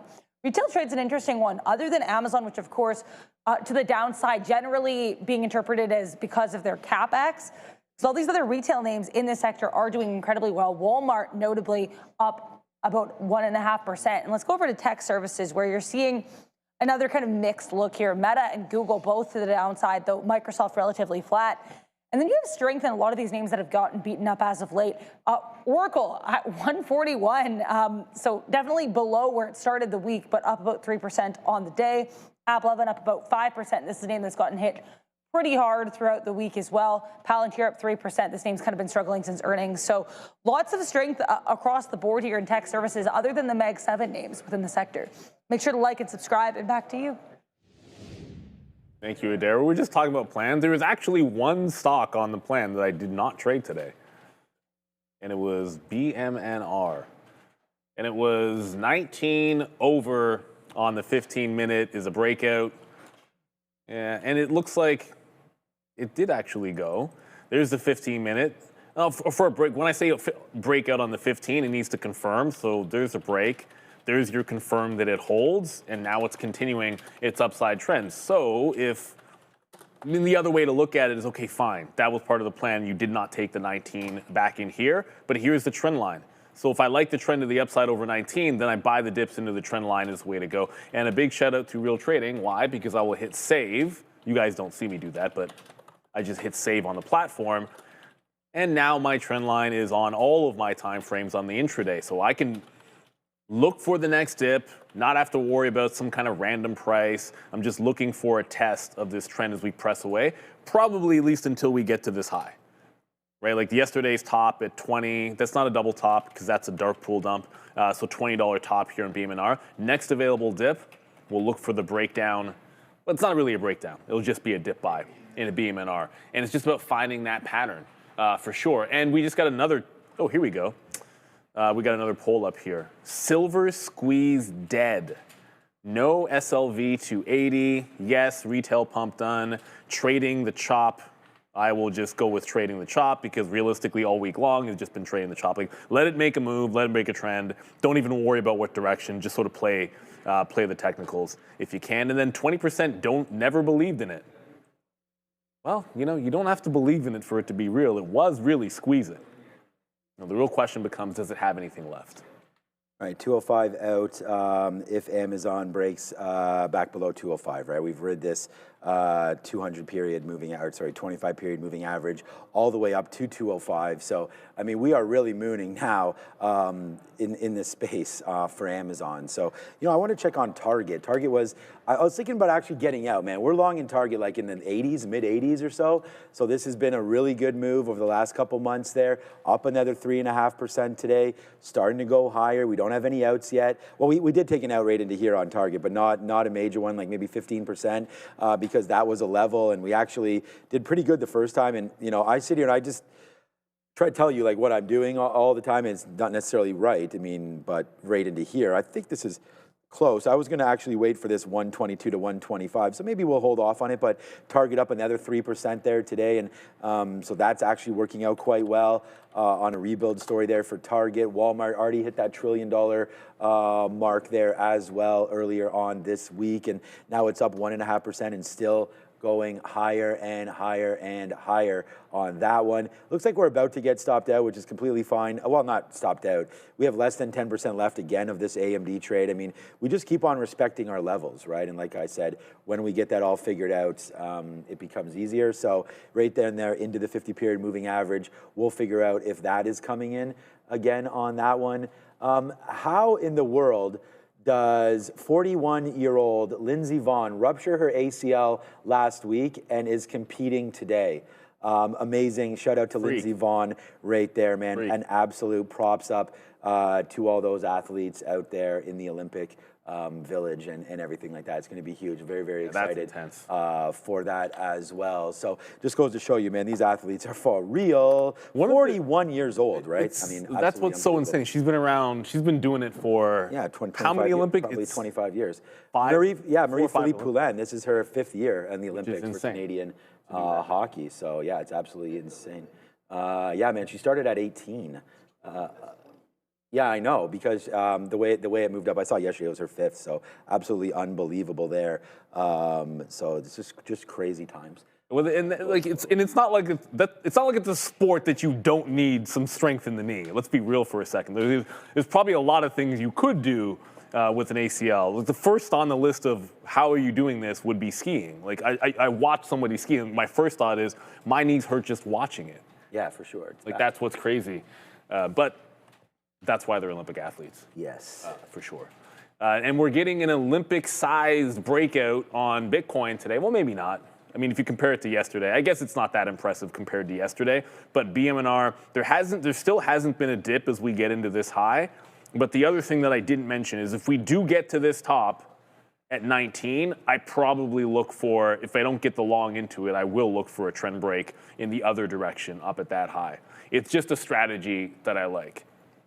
So like at the middle of the day, if we go into a resistance level, it's confluence with the prior close as well. So you go to Wednesday's close, you go to yesterday's high, you get into that level and there's any kind of a turn, and I'm going to be all over it. Eddie has another super chat up. I'm not on the right page, so if we can, oh, I got it. Eddie again. HIMS is a buy. Trump PRX is live, but HIMS already readjusted to beat Trump's prices, going long on this price war. One thing to keep in mind for this price war going on is Eli Lilly's oral pill, eventually, they have the ability to produce theirs cheaper than Novo.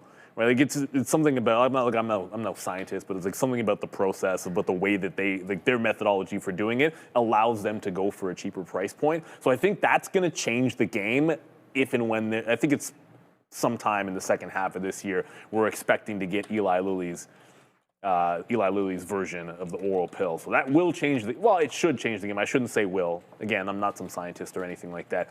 But HIMS is at, oh, check that. No, it's underneath this support here. It's this support that I want to talk about.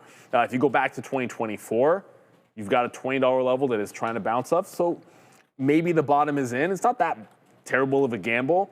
The other thing that it has going for it, and this is something whenever I've done swing trades that Brian Shannon had me look at, and it helped me out a ton in specifically UNH when I was in a swing trade there, is if you have which it's not, if you have a downward sloping 200 period moving average, to have lower expectations for how far you think it's going to go. So if it was downward sloping or flat, then any trade, I'd try to be a little bit more aggressive getting it out at obvious resistance spots.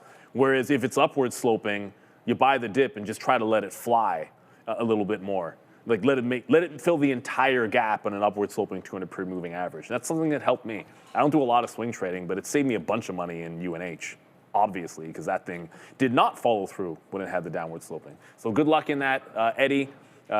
HIMS, I would just say you're probably not holding a swing trade until the back half of this year, but that game will change when Eli Lilly comes out with theirs. All right, let's figure out what's for lunch. Okay, here we go, guys. One more time, we're going to go into the well and figure out what is for lunch. Today, it's going to be another exciting mission. So let me go over to here. We'll go load this now up and tell you guys that today's flag is Canadian. So, you know, potentially some poutine, yes, potentially some, beaver tail, potentially some ribs, moose meat. Who knows what's going to happen today. But if you say they swim with the fishes, then you would be correct, because today we go a little bit of this way, but we do it with this color shirt on, baby. Oh, thanks. It is a salmon day right there. So the most exciting... I see what you did there. I see what you did. Yeah, the most exciting part of the show is what's for lunch, and there it is right there. We're finally getting some excitement around here. It is lemon herb salmon, vegetable pilaf, seasoned vegetables, and mixed green salad. That's what's for lunch. All right. Yes. Thank you, Joe, for all of the stone cold action. I would get in salmon anyways if it was tilapia, but salmon's been real good around these joints. So yeah, so far so good on that kind of a talk as well. But okay, so yeah, we're happy. We do have money talks coming up with Adara, and how about we go there, Andre, right now? From talking about salmon to talking about the US dollar, I want to talk about the ZXY because I just mentioned we broke out of, as of yesterday, that level of support that we held in mid to late December of 2025, that 97.8 level. Break above that yesterday. Right now, though, giving up basically the entire day. Let's see if we can still hold on to that 97.7 level as support, even though we did give up yesterday's move already. I want to talk here about the CME Fed Watch tool because, as we know, we are not expecting rate cuts. We have, at this point, just over a month until we get that next meeting, March 18th, 2026. And 86% of participants are expecting that rates will be held in place, though 14% expecting a cut. Then we go ahead here to April, and we're still seeing majority expecting rates to be held in place. June, though, it remains the time that we're going to be very likely seeing some kind of cut. And actually, these odds have increased. We were previously seeing about 42% of a cut. A percent chance of a cut in June, going back to a month ago, now seeing just over 51%. So again, majority of participants, even if just by a tiny amount, are expecting a June rate cut as of now, though we're not likely to get much action in March and April. But here's the thing, guys, things could also change. Because we should be getting not one, but two more Feds in the coming months. Fed's Bostic, as we know, is resigning at the end of February, so he's not obviously going to be making any more appearances. While Fed's Myron continues to give speeches, he, as far as we know, is not necessarily still going to be involved in the Fed, so we might get some more Fed members. Again, I haven't heard too much about that. If and when I get more information, and you know I'll be looking into it, I will keep you posted. It's worth noting that Myron did step down from his White House role, which could leave him open to take this spot at least temporarily. And he's previously said that he thinks that Kevin Warsh, who again has been nominated as the new Fed chair, will be taking over the seat that he is currently, or Myron is currently filling. So interesting Fed politics stuff that could, of course, change these rate odds as we start to get a sense of who these type of new Feds are with regards to hawkish or dovish. Back to you. Yeah, thank you, Adara. I just heard both Sharif and Sean were saying some of that strength in this market buyback has not made its way to Microsoft. Yeah, Microsoft losing the bid. Under 400, forget about 400, man. It just broke 393, fresh low of the day. Is it starting to look a little bit nasty for them? If this, Bless you. That was a good one. Usually it's me that's sneezing like that. No, but as we're heading back in, also here's Bitcoin. It's trying to break away from that 38.8. That's the level that look, 38.8 is the level I like, but once it broke away from that, I get away from the trade, and now we're trying to break trend and get back under or at that 38.8 level. If it can confirm the trend break, this candle doesn't immediately blow to the upside in the next 2 minutes, then I jump in and look for the short into the volume weighted average price. And Microsoft is cooked, says 1320 Wolf. I don't think it's cooked. I think it's taking some time off from being along, and it might be longer than people expect, but I think there's going to be a good opportunity. When you get into the mid 300s, I believe, once you're under the 30p, there's a support level down there. I think that's a good place to put a stink bid. But I haven't really decided yet because I liked IBM better, and I own more IBM than I own Microsoft. So I don't know. You get a little divvy with IBM. I just feel like you get a little bit of that. You get some quantum exposure with those guys. So that was something that was on my ad list. Whereas I didn't come into this year thinking I wanted to buy Microsoft. It just happens to be down. Sometimes that's not the only reason to buy something is because it's down. All right, Hot Dog Cannon, Amazon there. We got out at 205 break, as we said, so now it's making the move down, so that's pretty good. AMD now $1.50 going lower. We just took some more bids at this 205 area, at this 204 area, 204.50. We'll see if we can get a 203 fill, and then we'll just put our bid there, and if it hits, it hits. That's 203. Let's go to like 203.25. All right, we'll put a little bid there, and see if it does fill. What a great day it has been today. Let me give a quick, I know Sharif always does this, but I just want to say a big thank you because we've, over 10,000 viewers and we're just having such a great day. A big shout out to this guy over here, Trader604, man. I think you and I are very, very much alike. We both tend to love trading so much, and we talk about that every single day about coming in here. And I know that you're a big supporter of the sticky notes. So I want to thank you for that as well. Mike Peter Ryder, always here every single day, man. 1320 Wolf, we see you every day as well. Everybody that's in here, Anders members, David, thank you so much, man. You're in here as well every day. Showtime VB, Bax 200. Hey, Juan Padilla, what's going on, my friend? What's up, Juan? Chris Arthur, anybody, Save Man Woman. Everybody that's in here, man. Aziz, thank you so much. Yo, says T Money. What's up, Mike? Already said what's up to you as well. John P, let's go. Yummy, let's go. Buffalo Soldiers, we're going on, man. Andrew Chow, hope you're doing well. Yeah, I used to do something called this. Then I found someone better doing it, the man to my left over here. So we leave that for him now. But lots of hearts going out, man. Thank you, Danny Trizzy, as well. Everybody that's here, glass half full. Don't forget about you. I will not, Mr. Rookie, man. If there's anybody that gives shout outs, we're here for you, man. There's Big 40 Nephew. What up, Big 40?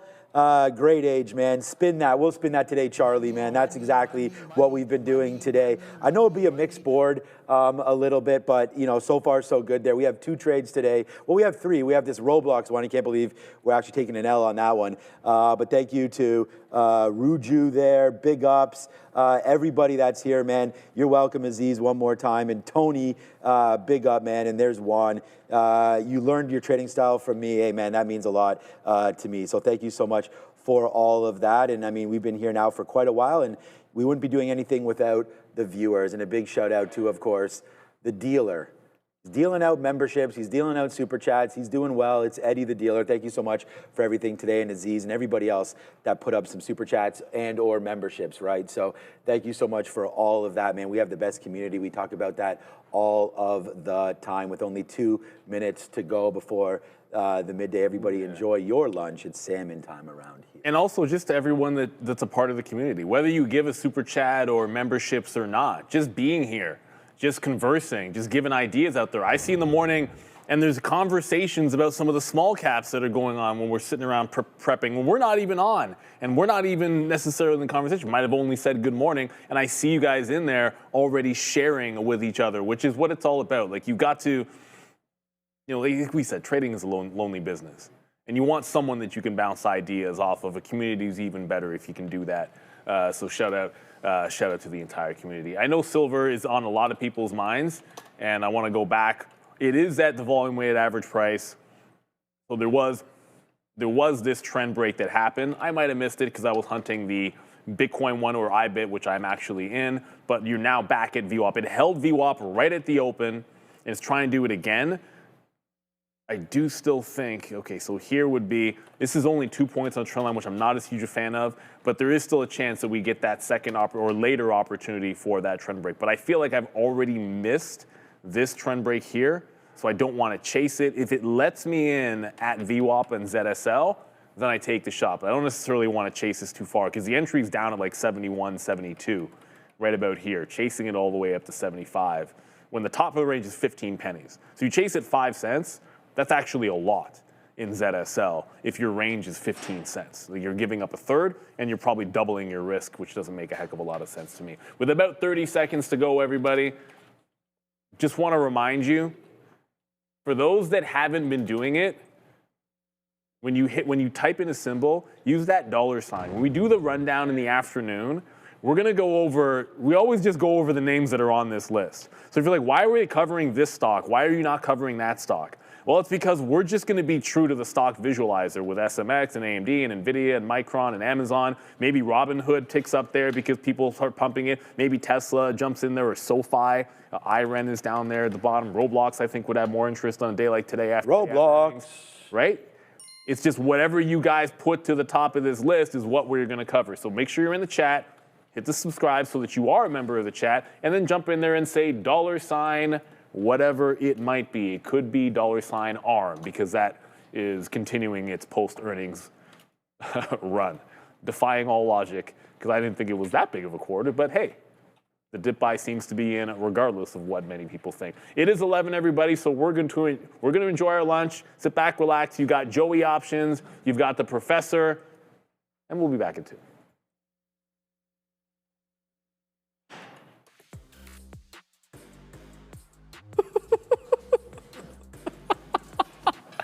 Boom! Greetings and salutations, beautiful people. Welcome to the Midday Show. Your boy Joey Options is still waddling in. You know, he's a slow mover these days. But he got caught up. He got caught up. Shout out to everybody, guys. Let's say hello to everybody who's joining us in the chat today. It is snowing outside, but it is Friday, so we're feeling good. We do have jobs, so it's not like it's Friday, we don't have jobs. You know what I'm saying? Anybody watch Friday? Okay. Donkey Trader, Wyatt, Darwin, the OG. We got Boomstick, not Broomstick. Don't mistake it. Charlie Taff, we got Wyatt, Buffalo Soldier, Ronaldo, Omar, YV7584, and the Juan Padilla. What's happening over there, bro? That's why he's chirping you. Shout out to Bruce X, Max Bet, Aziz. We got Trader 604. We got Van Gill. Shout out to Remy. Indy is in the house. Shout out to King Clutch, Oslam, Johnny Forina. Probably butchered that. Shout out to Pizza Gang, Showtime VP, and 2 Rich Granny SO7. Shout out to my man, 808, Binja. Who else, man? We got 1320. Ooh. We got, who else, man? Pete Zapai, Outlaw Trader, joining us as well, Joey. Hojo San. Oh. Cross country curious. He wants to know what it's like going cross country, okay. Joey. It's not too much to ask. Danny Day Trizzy. And Dijon Mustard, we got the OG Los Palomos Hermanos. Yeah. And everybody else. Good morning to everybody. And good morning to you, my man. Yeah, man. Good morning. Yeah, I got caught up with Jose talking options there in the lunchroom. Had to throw back an espresso as well, too. Oh. So, yeah, we're rocking and rolling. That's why you're happy right now. You know how the caffeine reacts in my body, my brother. So and then sure enough, in the latter half, I'll be like, I'll crash. But no, sure enough, guys, let's get right into things. Don't pull up my chart yet, SPCE. I'll tell you when, my friend. All right, let's get into things, guys. We're going to start it off with IBIT. Yes, your boy took a single attempt on IBIT. Unfortunately, it didn't work for us. We were in at the wrong place at the wrong time, but that's all right. It continued to climb a little bit higher. We take a 20-cent loss there on IBIT. Nothing to write home about whatsoever. Moving forward, what else did we trade? We took an attempt on SLV as well to the short side. So I'll get into a little bit more here. So that was my second trade. This being my third trade, this was my second trade.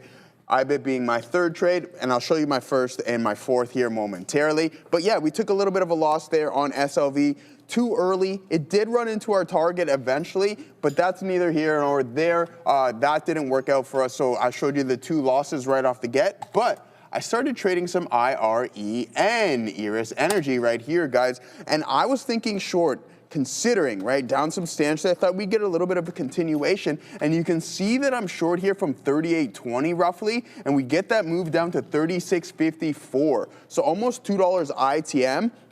And I'm like, hey, this thing I'm looking for 36s and then 35, 34, so on. But when we got that rebound, it printed a 5-minute hammer candle. And I'm like, oh, watch out for this. Let's see what we got going on IREN. And it was approximately right here, guys, or sorry, that's silver. It was right here. And I'm like, oh, I have to get out of this break even if it comes back against me. And sure enough, that's what we did, right? So we start the day relatively flat on our first attempt. This is a break-even trade. Maybe you lock in a couple pennies, whatever. Then we take 2 losses, one on SLV, one on IBIT. But what did we do? We just kept our composure and we stayed cool. And we are fortunate enough to catch this breakout. Largest size on the day and substantially more from a risk to reward standpoint. I'm holding on to 5% of my position. I would have liked to reload there, but I wasn't sitting at the desk. That's totally fine. You're not going to see it because I'm only going to use that as my last out. But from 39.74, we get that partial all the way to 40.66. So a little bit more than $1, and I'm risking 50 cents at this point. 25 to 50 cents max on this one. So we get that move, and then we also get our last out at 42.20. So we take some of partials out there, but also what happened was that I took those losses. I'm like, all right, that's cool. Let's wait for a quality setup. And then you can see those consistent higher lows being formed on IREN. And then we are fortunate enough to catch this breakout up 5% at its peak. Now, Now, let's move forward. What were we looking at here today? TQQs, SPY, SLV, IREN, and IBIT. Those were the only ideas. You can see, you probably can't see, but IREN being the number one, let's go to this one here, Assassino, being the number one idea and just game planning here this morning, something that we've been doing. So yeah, we're fortunate enough to partake in this. We caught that breakout and we broke through that previous pre-market high. That was my primary target. Did I get a little partial happy? A little bit, because I'm like, whoa, this is really starting to pick up. And you can see by the lower time frame volume profile, the volume by time profile that is that we really started to stair step higher. And at that point, I'm like, hey, let's rock and roll and let's start taking some out and lock in some of those unrealized gains, sitting on 5% here on IREN. Maybe we'll find somewhere to reload here, guys. Sounds good, Joey. All right, getting into SMX now. Let's go. Looking for a hold generally at around 1450. The halt level's around 1458 last time I saw it. We're in at the unlucky number of 13. So 10 EMA on the 5, right here, right now, 15 and change. VWAP, 1450. Let's watch as this one dilly-dallies at around that level. Into 14 it goes. I'm going to give it to 1450. Let's go ahead and throw that stop in now so we can kind of take the subjectivity out of it. And I'm going to look for a possible hold at VWAP. It holds at VWAP, shows me its propensity to go up. We're going to add into the position. Up 78%, but looking like there's some selling here. Back into the teens we go. Let's set up some profit takers into the 30s, into the 40s. Let's see if we can get a nice move back up, possibly test 16. There's certainly a break of structure. Okay, but we're finding support at a key level in and around the 10 EMA. Also, the candle at 1020, the candle at 1030, and then the breakout candle at 1040 all had trouble with this 15 level. So let's see if it works locally. If it doesn't, that's all right. We'll start 0 for 1, but we're not going to allow this to kind of break through the volume weighted average price and then DCA into an oblivion. Still showing me 1510. We're in at 13s. There's a seller at 10 that we can't shake. It doesn't look like there's immediate buying here. There is orange on the tape bringing us into the mid-teens. SMX up 81%, 82. There's the 20s. Can we get a little bit higher? Into the 29s we go. Selling into the $0.25. Couldn't quite make it up into that third of a dollar quite yet. There we go. There it is. There's the first print. Okay. Now let's look for the continuation. We haven't done anything yet. Just because we got a print means diddly squat. We're looking for a move here. Now this candle has about 2 more minutes left before it closes. So off this current candle right now, embarrassing. It's not showing me the mouse overs, but that's fine. 14 mid to low 80s is the low of this candle. So we'll have to see how the other candle opens, the one that's going to open in a minute and change. That doesn't look like there's immediate buying yet. We're trying to keep an eye on the 1 to see if we're putting any higher lows on the 1-minute chart. Probably behooves me to throw this on my multi-time frame analysis. So we'll load that up on the side chart there and wait as it loads up. Continuing to watch over here. There's the 23 print again. No continuation back into the 30s though. So it looks like there's a lot of selling here on SMX in the mid 15s. We're in the money, but it feels like this one could be breaking down. Into 29 we go. Selling at every freaking level. Holy cow, man. There it goes into the 40s. Are we looking for continuation now into the 50s, mid 40s, Joseph options? No continuation though. We're still self, by the way, of the 10 EMA on the 1. So I'm looking at my multi-time frame charts. I've got 4 on there, the 1, the 5, the 15, and the hour. We're going to try to look at multi-time frame analysis now to kind of, there we go, Joseph, into the 50s. There's mid 50s. Let's go ahead and set up in the high 60s. And then we're also going to wait high up. 17.25 in case we get an aggressive price spike, but I might be, kind of grasping at straws there, wanting a little bit too much. Into the 60s we go. Looking for continuation. Can we get 70s? 6, 7, 6, 7. All right. 50s, we're having trouble with 50s. This one is a little spready though, guys. 13.25 million shares traded on the day. It's got, a decent spread on it, 7, 8 pennies. I've seen it as wide as 15. Try not to take out too much too quickly here, looking for continuation, but it does feel like we're getting a little bit of resistance in the 50s, 60s. There it is again, looking for a move in the 70s, guys. We're not getting any prints in the 70s, keeping my eye on the book and the tape, looking for a flash. Nope. Not quite yet, Joey. What do you got on your side? Yeah, absolutely, man. We're looking at this. So my boy, 1320 Wolf, Joey. Could you go over price action versus options expiration days, i.e. put and call open interest affecting price as dealers hedge? Absolutely. I'll give you my insight on it. We've gone over these kind of scenarios on multiple occasions, and what I'm looking for and the example that I'm going to use here is NVDA, because we've seen this quite often. So leading into an earnings report or even outside of that, what I've noticed is that when you have massive supply zones, and what I mean by is like you have a substantial or an outlying amount of open interest, that needs to be absorbed, right? It's essentially a supply zone. So if there's no demand north of it, it makes it really difficult for the underlying asset to breach those levels. So when I see a massive amount, like 100,000, 150,000 on an example, say like NVDA, I'm automatically thinking short until all of that is absorbed and we've broken through that, right? And how do we tell? Maybe you just don't understand what I'm getting at. So essentially what I'm getting at here is when you see what that person said? Yeah, I'm the one. I thought I was the one that could speak man. Yeah, well, I know. That's what I was thinking. I'm a little jealous here, I don't know, man. Well, open those ears up, my friend, and start taking notes. Where's your notebook? Because, where's your notebook there? No, in all seriousness. So what we want to look for. What kind of notebook is that, Joey? Is it college rule? Studio media, my boy. Studio media. Yeah, you know how we do around here. Anyways, back to where we go.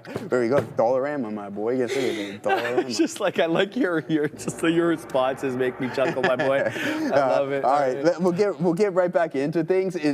So essentially, let's pull it up an example as considering we're talking about it. So I've seen it on multiple occasions, and we're going back to the NVDA example. Is that until we break through and then you really start to see the open interest really start to dwindle and contracts being closed, you can look for potential shorts. And Gaurav and I and individual traders have looked through this on multiple occasions, and the fact where it's like, hey, we've reacted and we've rejected this. So let's see if we got any forms of open. Oh, it's going to do that to us today.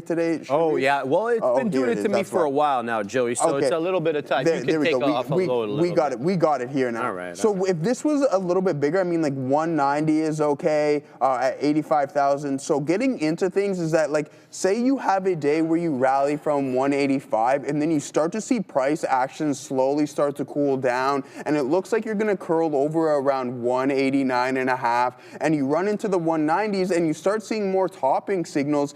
What I look for is that, like, hey, we have a bunch of supply, and then you have the hedges not wanting these contracts to close in the money because they're essentially short these contracts. You see price start to be pushed lower, and it's the exact same thing with the other way. For puts, if you see a put wall, we're classifying these as put and call walls just due to the high levels of open interest, is that, say NVDA dropped to 175.5, and then it starts to slowly curl around, and how price reacts around that level is like, hey, we want these contracts to expire out of the money, and then you can find bounces off of those specific supply zones. So I'm not just going to pick any random number and be like, hey, that's a supply zone. No, it has to stand out. It has to be substantially larger than the rest of its class, right? So through the 180s and through the 190s, and even at 200, like, I don't see NVDA climbing 16 points anytime soon. And if it gets relatively close and that open interest continues to grow, as we're heading into that expiration cycle, I'm going to look for how price specifically reacts around that zone. And if it starts to push lower, then that can set you up as a potential short. And that's how I've really looked at open interest in these call and put walls. And you'll see them a lot bigger in certain underlyings, that is, but look for the outlying supply zones, and then you can build a trade off of that. Same thing with this 68,000 at that 180 put, right? Like, that's right around that 180 mark. We've been bouncing off of that. We're up 7% today here in NVDA. We've bounced off of some lows. These can be coming into play, but you want to correlate price with some of these areas and strike prices in options world. All right, all done with SMX. Looking at getting back in. Trying to keep my eye out on this one here for continuation. New candle on the 5 just opened up. Let me see if the other 5-minute can. Okay, so that's a 5:15. All right, so prior bar low, 1521. Prior bar high, 1581. This current candle is just basically, that can't be 1581. That can't be. That's a close, sorry, 1612. So 1612 prior bar high, Prior bar low, 15.21. We're showing 15.80s now. I'm looking here for, look, to me, it breaks trend above 16.50. But I think I can scalp it if I get in here. My only concern is the bottom drops off because we still haven't taken trend back. I'm talking, of course, about SMX up 80, 89, 80, 90%. Here it comes into the mid-80s. It's been basically putting a lot of resistance around here. The mid-80s have been tough. The highest we've been up, as I said, 16.12. That's prior bar high. There it is, 16 again. Oh, wow, it just murked that 16.12 high. Comes back into 16. Do we hold 16? Getting in. Let's give this one the old college try. 15, okay, sorry. Just give me a sec to look at my levels. 15.21 prior bar low, 15.21. We got 14s on. Let's go ahead and set up something over here in the mid-20s. We're going to go in the mid-30s as well. We're looking for continuation into the $0.50. I feel like the $0.50 is kind of where the shelf is, but you never really know with these ones. They zig and zag so much. So the reason I'm throwing out my orders here is because, well, I don't want to get caught offside if this one price spikes up and goes without me. So zigging and zagging, oh, this is not a good looking candle here on the 1. It looks like it could be, what's it called? A bull trap, dragging me into that long only to drop back down into the 15.75 here. Oh, wow, that was a big sell off there. Right back down, just a break prior bar low. It's holding prior bar low. It's holding it. All right, it's gonna lose it. It lost it, I'm out. So we'll give back that trade. Yeah, tough one there. Kind of got a little gung-ho with before it broke structure, but it almost did. It kind of did anyway, but I think I was probably seeing what I wanted to see. This is the candle that kind of lured me in. That's the topping tail candle that kind of is the bull trap there, the high of which was 16 1/3. It definitely got above that 16.12, but yeah, not a good entry there. There are others, though, that I want to bring to your attention as this one continues to set up. DVLT, thank you for Neil for pointing this one out. This is still south of $1, but it is working up quite aggressively. 78 1/3 is the area high, showing 77 1/5 now. Not a bad look on DVLT. It's not up big. It's up 20.5%. Super chat. Oh, thank you. DVLT. Oh, perfect. The Zen Zombie. Perfect look there because this is what we're looking at right now. This is getting a bit extended. I'd like for it to pull back into the 10 EMA, which is just a little bit above 75 pennies right now. And it has found support basically on every retracement that it's had onto the 10 EMA. Let me show you exactly what I mean here. There is the green line, the 10 EMA, hold double bottom right there, 955.10. Does it again with that doji candle, just a skosh above that 10 EMA right at 1030. And then it pulls in for a 4 candle consolidation here. Doesn't quite make it down into the 10 EMA, but it got a lot closer. So the point is, let's see if we can get a little bit closer to that 10 exponential moving average and then maybe weasel our way in. MSTX, so this is an MSTR long. I just want to see if it's leveraged, and if so, how much? Give me an opportunity here. Show yourself, MSTX. It's not showing itself, Joey. It's not good. MSTX. One sec. Let me just find out, guys. It is 200. Okay, so it's 2 times daily leverage. Super kind of cheap. $2 1/3 right now, so you can size in substantially. And this one's also had a lot of respect for that 10 EMA, so I'd probably be basing a lot of my trades on that in the same way that I'd look at DVLT. There's also CoreWeave ETF over here, another probably leveraged ETF, CRWG. This is two times as well. Very clean uptrend over here, not even coming back into the 10 EMA. And the reason I'm looking at these is because, well, in the world of small cap gappers lately, the pick has been super slim. So we're taking some of these leveraged ETFs long, and we've been doing a decent job at it. We did a good job with silver and some others yesterday. So that's what I'm looking at right now, looking at weaseling into DVLT as well as SMX. Go red on SMX as a result of that last trade, but we'll make it back. All right, good stuff, man. Now I know always why you're warm. I had a double espresso, and I'm like overheating right now. Yeah, I mean, all right. It's our boy. It's our boy Danny boy, man. Gotta meet this guy. He's absolutely hilarious. I love his sense of humor. All right, morning, boys. Guess who just landed the night shift security job at Foxborough Stadium? If you guessed Danny boy, you're wrong. I used the name Frederic Von Yummy Pants on the job application. Let's go. All right.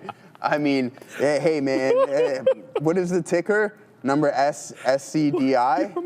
Number SCDI. SCDI, man. Go check it out on, what are you on, the NASDAQ or the AMX or something along those lines, man? On the DAC. Yeah, exactly. So good luck there, Danny boy. I know you've been crushing it. Thank you very much. This guy is absolutely hilarious. Back into the market. I was thinking as a potential short here on SLV, attempt number 2. We didn't catch the peak, but what we're starting to see is a little bit of buying pressure right at the volume weighted average price, and Bitcoin has been a nice steady grind higher. I got out right at the lower end of the range, and it was a mistake. I wanted to re-engage, but I just never got that opportunity or the price in which I was looking for. 39.55 we're now trading at, and I was in around 38.62. So a nice move to the top side in Bitcoin. And I figured just with yesterday's price action, there's a lot of volume stepping in. Maybe we're starting to cool down a little bit, but I'm not going to call it the bottom or anything else along those lines. Why? Let's pull things up. I'm going to engage on this, and it's going to be with multiple names. I'm not going to say, hey, this is it, the market, we bought the dip, the market's going to rally again. It potentially could. But first things first, I want to see some trend lines start to break, all right? And then that's when we're going to start to engage in some more and get involved in some of these stronger names. And I think it might take a little bit longer than what we're expecting, right? This is just a solid breath. Don't forget, in down markets, we can get rebound days as well. So if you ask me, this is still fully intact. Once we break this, and I mean, we still haven't even broke this. This is like waterfall type price action here. So once we're on the backside of some trends, yeah, you're not going to get the bottom or anything along those lines. But what I believe is that we're putting ourselves in the right place at the right time. If you're on the backside of things, you wait for things to slowly curl over and then start trading higher. So that's my game plan here in Bitcoin. And it goes for the same in Robinhood.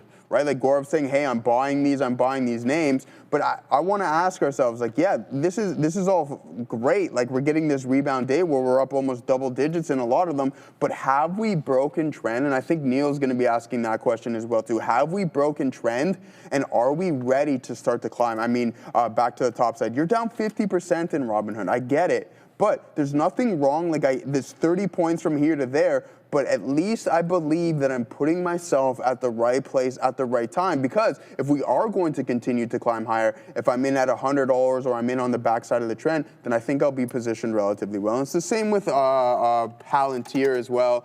Palantir, still waterfall type price action. You have a high of around $210, a little bit less than that, and you're down 37% from peak to trough. Now, I believe once those trends are broken, then we can really start to get involved. And that's the same thing with Netflix. Jumped in a little bit too early at $90. We're trading around $81. That downtrend has still not broken yet. And I'm ready to put a little bit more into this name, right? We can draw multiple trends, but it hasn't been broken yet. And then when we're on the backside, I think that's a good time to get involved. All right. Our friend there, Saranj, asking about Bull. Says as follows: anything on Snapchat and Webull got struck. So Webull, call volume, that's all I'm saying about that for today's entry. I'm not seeing anything from a while here on Webull on my blotter. The last thing that was major was on the 27th when they introduced zero commission trading on pro football games. That's really all I see on that. That's on Bull. Snapchat obviously had earnings the other day. Where Snap at? It's up 2%, 1.95%. Amazon, no, I'm looking for Snapchat here. You got Barclays maintaining Snapchat with a coverage of overweight and a $15 price target, but that is a reduction in price target from 16 to 15. Stifle as well with a hold and a $15, $5.50 price target, pardon me. Looking Stifle, Barclays, Stifle. So it's just those two that were chiming in today, but probably a whole bunch of different ones that were chiming in once they did report earnings. Those are two that I'm not really gung-ho on, and got to tell you the truth. Webull, ever since it IPO'd, has been kind of a dud.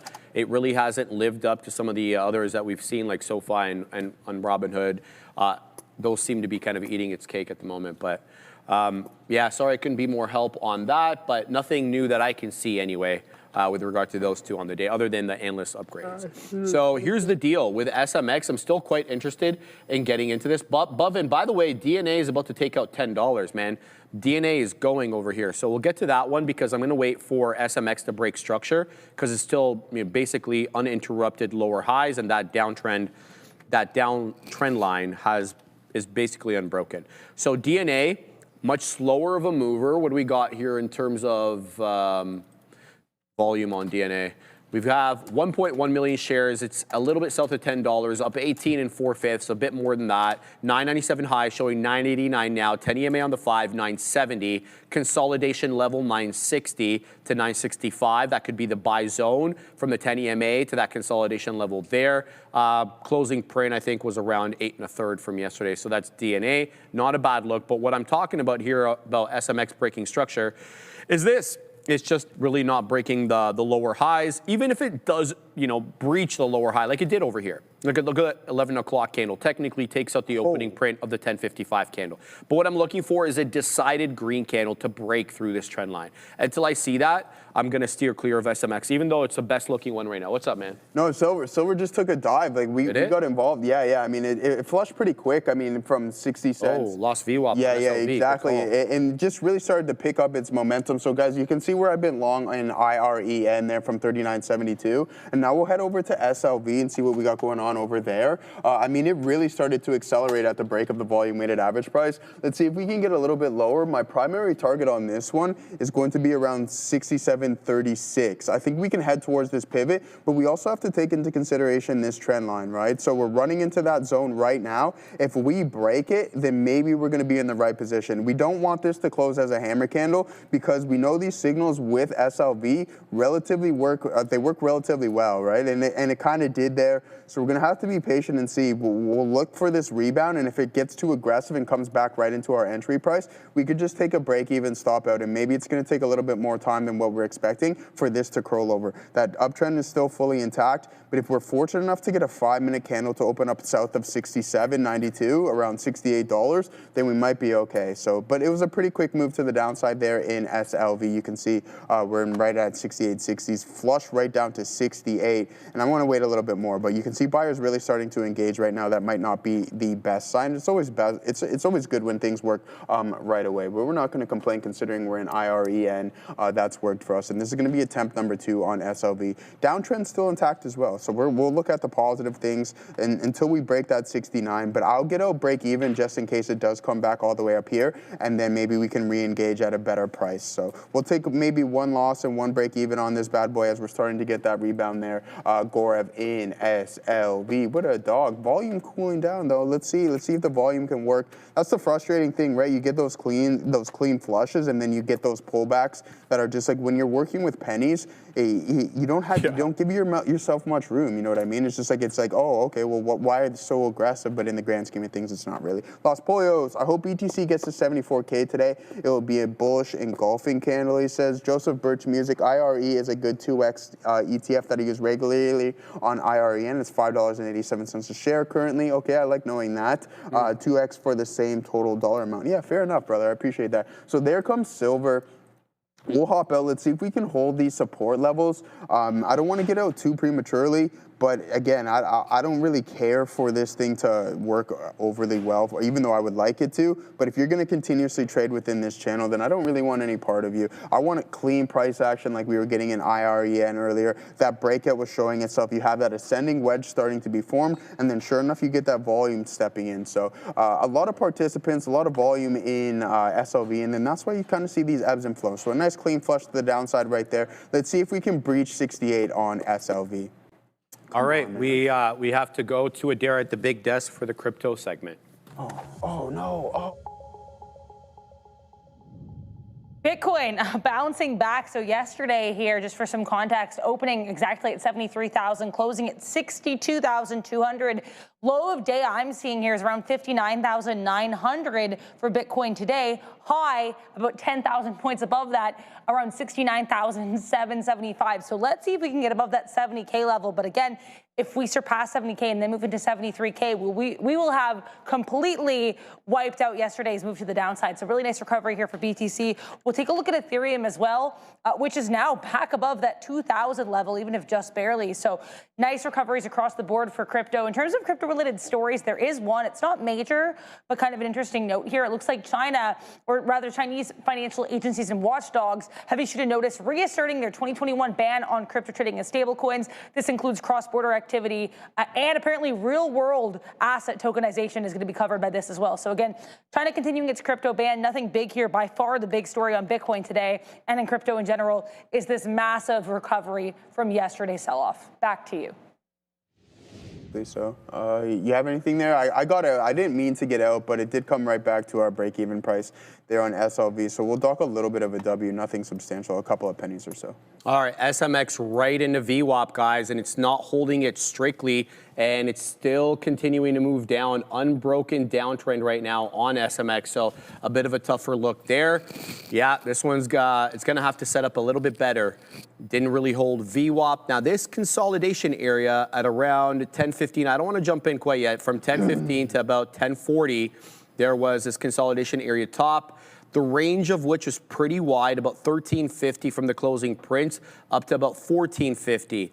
So let's see if this one can kind of hold a VWAP and then start making some higher highs and higher lows. Now, I did work in to a couple of other trades, entry level position here in DVLT. I'm looking at averaging into 76 and 75. 76 because that's a 10 EMA, 75 is the consolidation area from 1035 to the breakout level at 11. So I like that area. For that reason, MSTX as well. I worked into this one, looking for a move back into 240s. It did this kind of double bottom from around 1050 to 1055 off the 10 EMA and then went and made new highs. So we'll keep tabs on that. Back to SMX as it bounces off VWAP quite aggressively over here. So, yeah, I should have definitely given this one a little bit more room. That's over $1 that it just bounced off VWAP, but it's still not holding structure. Let's see if it can break above that trend line quite decisively. If it does, then we'll get back into this one, but we're still technically putting in those lower highs. And this is kind of what I'm looking at there, even though that could have been a great scalp trade off the volume weighted average price. Yep, unbroken.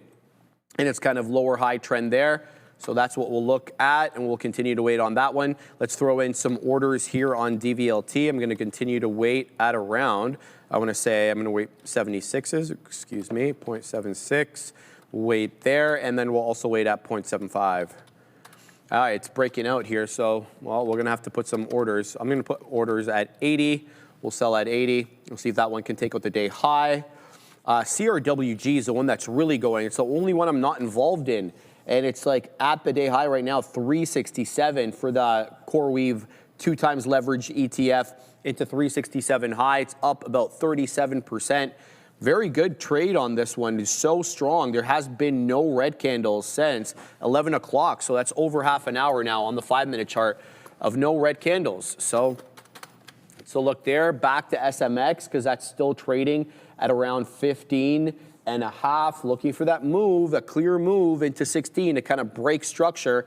And then we'll take this shot again for a possible $18 break. It's got a 1782 high. So there's most of the selling, though, it came around, I want to say 17.25 because the topping tail candle is into 1782, but the closing print on that was around 17.25. So yeah, definitely more selling south of that 17.5 that we need to keep an eye on. DVLT dropping back down. Let's have a look at this one. Still nothing in terms of ads. We're looking for 76 and 75, as I mentioned. Star Cheese, Circle. Let me have a look at Circle. Give me a sec to load up the side chart over here. Let's see how Circle's doing on the day. Assuming, much like everything else, it's probably recovering. Yeah, it's seen a lot better days. Wow, since the high to the right now, Circle's lost 83% of its value since the highs that we put in mid-June. That's a bit of a tougher level. Let's look intraday on CRCL. What do we got? We got a flat top break brewing here at 56.50. You've got an ascending wedge, clean hold off the volume weighted average price. Then it double bottoms there at around 15, I want to say 40. But there's a whole bunch of selling every time you get into that 56.5. So this one could be a flat top break. I would say try to build your position towards the area lows for a $56.5 break. Not a bad look at all here on CRCL in terms of chart patterns. Whether or not it ends up flat top breaking decidedly and clears 57, you'll have to wait and see. But it looks like it's moving right now, actually. Let's throw this on the watch list here so we can see exactly where the price is. Yeah, we're at local highs. So the only other high was the 1045 candle, 5609. And then this one was a 55.56 on that candle, 56.71. So this is the high of the day right there, that 1045 candle. But we're pretty close. We're at 56.5 right now. So there you go. Good aggression here, up 12.5%, 12.3% circle. Not a bad look at all, Joe. All right, man. Good looks there, brother. I mean, so here's this wedge we're starting to form, and this is what I was looking at. So, I mean, we might experience a little bit of chop right now. We'll be patient and wait and see. Gorv, I know you're going to like this right at the volume-weighted average price. I think sentiment gauge is really key in this here, though. If we do open up on the 5-minute and break out, then maybe you get a little bit of a continuation, considering the market is slowly grinding higher, which is good, right? You have that upward channel. But I'm going to be honest here. This just seems relatively weak. I just get the vibes of that we're kind of rebounding from the aggressive selling over the past couple of days. And, you know, like just with the strength within these price action candles, I wouldn't be surprised at some point, and I'm not saying it's going to be today, you get sellers to kind of push price right back down. That's the vibes that it could be giving me, and I could be totally wrong. And for the sake of all of our long-term portfolios, I hope that I am. But that's just kind of the gut feeling that I have. So, What's yeah. your gut feeling about? I just feel like this is, I just feel like it's kind of like, it's a rebound day. It's a relatively, I mean, People got to take profits. The short's got to take profits. Yeah, too, exactly. bro. Right of breath. So, correct. enough. So a lot of people, Minnesota Trader, agreeing with me on that front. Because if it was going to be a complete rebound, I think there'd be a little bit more strength. There's still a little bit of that ebb and flow with that channel trading. The 5-minute candles aren't overly aggressively strong. So I'm just keeping my eyes out on that. We'll be cautiously optimistic as well, too, to see what we got going on here. But, yeah, IREN really working for us, guys. We had, at the peak of this name, we were at $3 on that front. So not too bad. Again, I only have 5% remaining. Looking to re-engage potentially here in SLV. But the more price kind of compresses here, the more I like our chances. Do I want right at the volume-weighted average price? Of course, because that's going to give me a really tight risk to reward. If we break through and then open up on the backside of this trend, then we can just get out right away. But it looks like we're starting to crack a little bit lower here in SLV. Bitcoin continuing to climb. We have IREN continuing to climb. The TQs is at its high of the day. The SPY is at the high of the day as well, too. And there goes silver right to the downside, guys. Let's take a look at how the group is doing. I'm going to be honest with you, and you know I love you all, but I'm going to be frank here, just Sharif. Yes, sir. Because that's my middle name. It is not, but Frank. Tesla, NVIDIA, Big Bear, AI. I don't know how much I love y'all pick. How did you guys choose these ones? I'm curious about them. Tech trade slowly cooling down there. So we'll see what we got going on that front. NEO, FCX Freeport, McMorman up 3% there. Chat. No green ones, man. You guys got to perform a little bit better. They're obviously pulling your tail and pulling your leg on that one. Ramin, Netflix, let's see if we can get a rebound there. Sharif taking that third place spot. Him and I are neck and neck right here. Just one day I'm in third, the next day he is. But Northrop Grumman really performing well, up 12.25 there, my friend. Obi is just lighting the lamp left, right, and center. He's just blowing this competition out of the water right now. Him and I were talking the other night about it. I said, watch out, though, for any form of a market rally. But Circle, I think he's okay. And Sidhu, maybe we'll see what he's got going on there. But like he's double digits across the board on all of his picks. Adara officially going green on all 3 of her picks as well too. But we have, oh no, that was you, man. I got a little giddy. But hey, we have Walmart up 10% and JP Morgan starting to slowly gain some ground as well. But CrowdStrike, I said that at the beginning. I'm like, hey man, this name's gonna either give me minus 30% or we're gonna gain 30% on this boy, on this bad boy. But CrowdStrike not looking too good so far. All right, and just talking above in about LIMN. It is making a move above 2 and above the volume weighted average price. LIMN, that holdover from yesterday. It's not my fave. Continuing to watch DVLT here as it continues to move up. I'm waiting for a profit taker at 80. We're in at 79. Let's see how this one does. But I'm really focusing here on SMX. I'm not taking any trades on it right now. I'm looking for a break of structure. It keeps going in, trying to test prior bar high, fails it, makes another move down into VWAP. Now, we saw what this one did at VWAP. It rocketed up over $1, but it is losing it and losing it quickly. SMX could be all over here for SMX. I might have to remove it off the side chart. It is losing VWAP really aggressively. Here's 14, limit down, 1357, guys. There is the red rectangle on my level 2, 1357, 87s now. We're really bleeding our own blood here. There's buyers at 14-ish, so it's keeping it up. We'll see if that limit down resets and gives us a new price. Mr. Ducats, I don't short these small cap gappers, at least not yet. So we're going to keep an eye on the market, see how the market is looking for the longs. It's been a very quiet week for the longs in the small cap gapper world. You know, if that persists, much like it did, I believe, in 2022 and early 23, then we'll have to flip short. That's really the only other time that I've really taken the small cap gappers short. And needless to say, it's been a long time since then. So, and that's another reason to join us on Wednesdays at 1 o'clock every week. Luis Barbato is going to be on, and he shorts these small cap gappers for a living, and he's pretty good at them. So we'll be trying to learn through osmosis off him. But for the moment, I will not be shorting it. So we're going to keep continuing here to watch SMX. Yeah, this break of structure is quite bad. Now, the only saving grace could be this range that we put in, I want to say from 1015 until the breakout at 1040, that holds up. Right, which is fine. It holds up there, great, but it'll have to get above VWAP and it'll have to decidedly break the trend line that I've drawn over here for SMX. I won't get in unless there's a decided break of the trend line, and we're not getting that. We're not even close to getting that at the moment. So let's leave this one alone. DVLT continuing to move up here, 79.5. There it is. I'm waiting for 80s on this one. We added a couple of times, so let's see what this one has to offer. There is 79.75, not quite into the 80 penny level yet. And then MSTX, I added a couple of times on this one. So a clean hold here, the third of a dollar, as well as the 10 EMA on the 5. So we'll have to see if MSTR, which is obviously the principal instrument off which this one trades, continues to move up. There's DVLT knocking on the door of 80 now, 79.99. There's 80, but it's going to have to cross for me to get printed. They're selling at 80s, and nothing is coming off the gateway. That tells me that the selling is, at least for the moment, a hidden seller. We're going to wait at 82s next for a nice possible move up. So look at this, guys, and this is what I mean. Like, look at the size. See how the size is not moving, but look at the size that's coming in on the tape. Each of these is like 500, 700, 1,000, 3,300 shares coming in. Nothing getting taken off the tape, though. So that tells you that the selling is an iceberg order, a hidden seller. What I really don't understand, though, is I was always taught that iceberg orders are last in priority to get filled. If that's the case, then how come they're coming off the level 2, but the posted size is not coming off? So that's kind of what I've never really understood. Maybe I'll check with chat, or if anybody else has the answer in the chat, I'd love an explanation, because theoretically, if you're putting, like, I can hide my orders, right? There's the print there, good move. I can hide my orders, I can designate it to be hidden. But I was always told if you do that, then you're not gonna get the cleanest fills because you're gonna be less in priority, bottom in priority.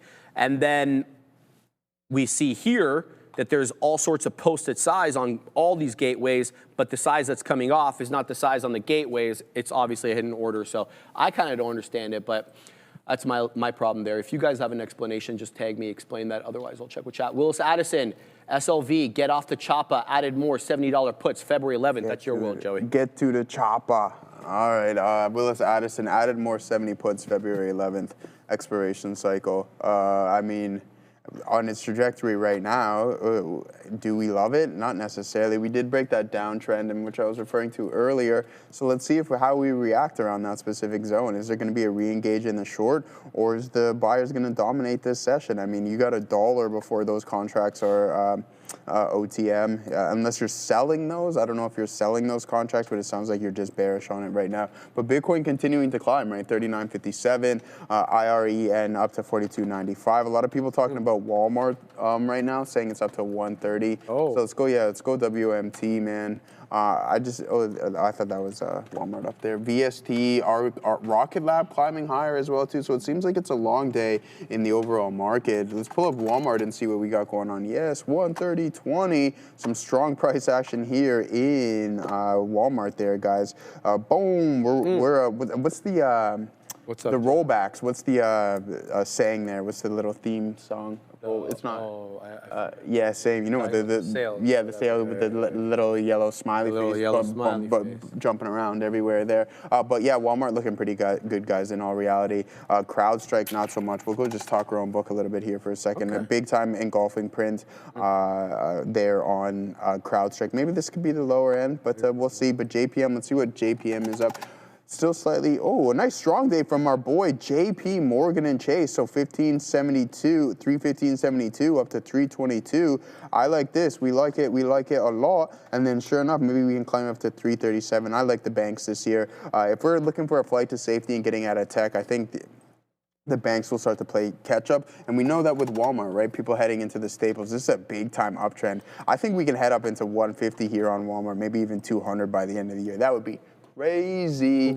Yeah, but that's what we got going on right now. IREN slowly pulling back. SLV broke that, so I'm glad we got out when we were supposed to. We'll pull it up here momentarily. So boom, there it is. It doesn't break through that 68.40 mark, bounces off it on multiple occasions, and then sure enough, you get that climb a little bit higher there in SLV. You're up 3.5%, a little bit more than that, Sharif. All right, man. I saw a doji candle there at 14 on SMX, so I got in aggressive, and it popped up. We almost took $1 there, but it's coming back into the 40s. I got 7s on right now. I have a super tight stop below 14, so we're risking like literally 7 pennies on this trade, and we've already made some back.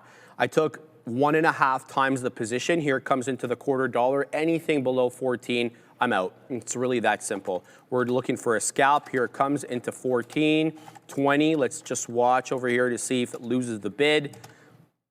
Continuing to watch. Good move, by the way, guys, on DVLT. We're taking prints there. Just wanting to see if it loses 10. If it loses 10, I'm just going to flatten out prematurely so we don't even give anything back. But I'm looking for a hold. And it's basically another topping tail inverse hammer candle here on the 5. But there it goes right back into the 60s. Okay, happy I packed the patience. Seller at 65, 68 now. Looking for continuation. We're not getting the continuation, but it is a doji candle. At 14, that's what lured me in. There goes 15 into the local area high. Now it is decidedly above the volume weighted average price. Looking for more. Let's cancel the order there. I'm going to look for a lot loftier over here. Let's go ahead. 15 1/3 we're going to wait for. And if it comes, it comes. Doesn't. Fine. 15.88 will be the one after that. There's 15, selling at 15, aggressive selling at 15. Into 96 we go. Looking for a decided and a clean break of 15, which we're not getting. That's fine. Let's pack the patience on that one. Stops are in play. DVLT continues to melt up. Not a bad look there. How's MSTX doing? Couple of prints on this one, but a bunch of unfilled prints to the north side. We're going to pack the patience here on MSTX, but as I see it, DVLT into another day high. There it goes into 81.50. Looking for 82s now. We took, obviously, you have to take bigger size on these sub $1 names, so we'll have a bunch of different outs that we can take, so we'll pack the patience on those. Back to SMX, sorry guys to jump from all three, but we're trading all three, got to manage all of them. Looking for a clean break of 15, and that hasn't been forthcoming, Joseph Options. Right back into 15 we go, and right back into the selling. There it goes into 20s. We're looking for a third now, the fifth of $1 rejecting. There's the $0.25 now. We've got 7s. Examine. All right, so here's what we're going to do, Joseph. We're going to wet the beak into the 20s because we're not immediately getting into the 30s. Well, we're not in the 20s anymore. Into the teens we go. So a bit more of a pullback. We still haven't broken structure, by the way. So if you're really looking for those lower highs, you're still getting them. So we'll take it out there in the teens. So that means the next order will have to be a bit loftier. So we'll go ahead and wait at 88. Down below 15 we go again, though. So SMX, even though it was a beautiful doji candle at 14, followed by a very, very green candle, that very green candle, the one that we're in right now, is still holding the downtrend. So sucks. All right, keeping an eye here on DVLT, still no prints at 82s, but this one is at day's high. How's that MSTX doing? No new prints on that one either. So we'll pack the patience and we'll send it to you. Absolutely, yeah, Gorvin lost. But essentially what I'm thinking is, guys, so just obviously me brainstorming and going through planning, whether it be via swing trading or looking for intraday plays, is that the market isn't a speedboat, right? Like I know Tom Lee was saying the other day, like, hey, most reversals are V reversals, But they over daily periods, right? Like these things aren't speedboats. We're not going to just be able to go in a V shape all the time. You want to wait for things to slowly curl around, and that's why I was just essentially using. It's more or less a cruise ship, right? Those things take a little bit a bit longer to turn around. So so is that a hint that I should be going on the Royal Yeah, Caribbean? yeah. I think that there you hit the Royal Caribbean, man. They get a lot of. I'm pumped, man. Did you lock it? I haven't even locked it in yet because the issue is I wanted to take, because you know my Easter is a week after the regular Easter. Yeah. So I wanted to take the actual Easter, and so I'd use less vacation days, right? Yeah. But you got to go on their schedule, Joseph Options, like because it's not an all-inclusive. You know what I mean? Like, where would they pick you up? Port of call, either Miami or Fort Lauderdale. Which are one of the same. So yeah, one and the Florida, same. roughly. Yeah, that's some good stuff, man. And let me know how it is. Always curious how those things are. Adults only. Hopefully, we don't like. We love kids, Caribbean? but is it adults only? You don't want the kids know, on bro. there, man. I don't think so, Joe. Yeah. No, Yeah. When I'm on vacation. vacation, I don't want to. I mean, obviously, I love kids and all that stuff, but I don't want to have to running around, scooting around, and all that stuff. But yeah. I'm laughing because I know somebody else who feels the same way. I'm not going to say anything. Yeah. But somebody else feels the same way. You just don't want. Don't say the name, but yeah. You don't want the Yes, kids scooting around. exactly. Yeah, exactly. But no, in all seriousness, guys. Yeah, you can say, yeah, there. Well, you it's not already know for who us it to is. say, that's yeah, why. It's not. So we're in the same boat. There. We're glad to hear about that It's one. not So adults only, says Jules. Thank it's you. not Jules. adults No. only. Okay, kids are. I didn't think Great. it was. I didn't think it was. Shit. All right, so yeah, there it is. Silver continuing to climb higher, 69.21. IREN did have somewhat of a pullback, guys. IBIT continuing to climb a little bit higher. Yeah, they're good. Some of the comments are. Come on, man. Come on, man. I know. I'm not even like that. That's the thing. Oh no. No, man. You know how I am. I didn't want to have with the Very pineapple religious. and everything along those lines. For those who know. Amazon, guys, getting a little bit of rebound. Look at this massive gap down, but a break through some of these necklines. And this is what I'm talking about. This is a nice rebound day. You have a high. SMX breaking out. Sorry, Joe. All right, if you want to cover it. It's breaking out. Okay, go ahead. All right, guys, here we go. We broke trend. This could be it here. Now, let's see if the bull trap if this is a bull trap, because this is a very aggressive move here off the SMX. You're getting everything. You're getting the doji candle at the $14 consolidation level. You got an aggressive green candle that made a new high and broke VWAP. And then you're getting another green candle now that's breaking out. The only thing that we have to hold us back are the topping tail candles into 15.5. And I think we're going to take out the seller here. We're showing high 40s, mid 40s now. It's up 84%. I'm waiting at the lofty area of 88s, and there it goes into 77, Joseph, looking for continuation because we didn't get the print, right? Because we're waiting a lot higher. So I'm going to continue to pack the patience over here, but this one has broken structure. So watch out here. If you're short, if you're long, be careful for the bull trap. It's always in play with these small cap gappers, but we can only try to put the odds on our side, and I think that the odds are on our side now. Let's see if we can spike into 16. We're showing mid 60s, looking for 70s. Is there a buyer here, or a seller? There it goes, Joseph, into 16. Boom, we have 14.07 on. Let's go ahead and wait even higher, man. We're gonna go up to 17.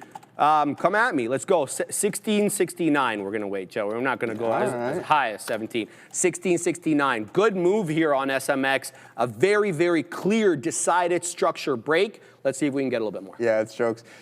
So my buddy sent me a Snapchat this morning, and he has 3 kids, 3 beautiful kids, and him and his wife are leaving for Mexico this morning, and he already sent me a Snapchat. And we'll just put it in short. The wife is at the airport, and she's already missing the kids. So yeah, I'm like, oh, dude, you're in for a long vacation. Oh yeah, exactly. Yeah. You're in for a long vacation. But no, shout out to them. I hope they have a lot of fun there. So yeah, I mean, someone said to me, it's like, Joe, you were a kid once, and I'm like, yeah, I know. I wouldn't want me on vacation either at that age, especially so.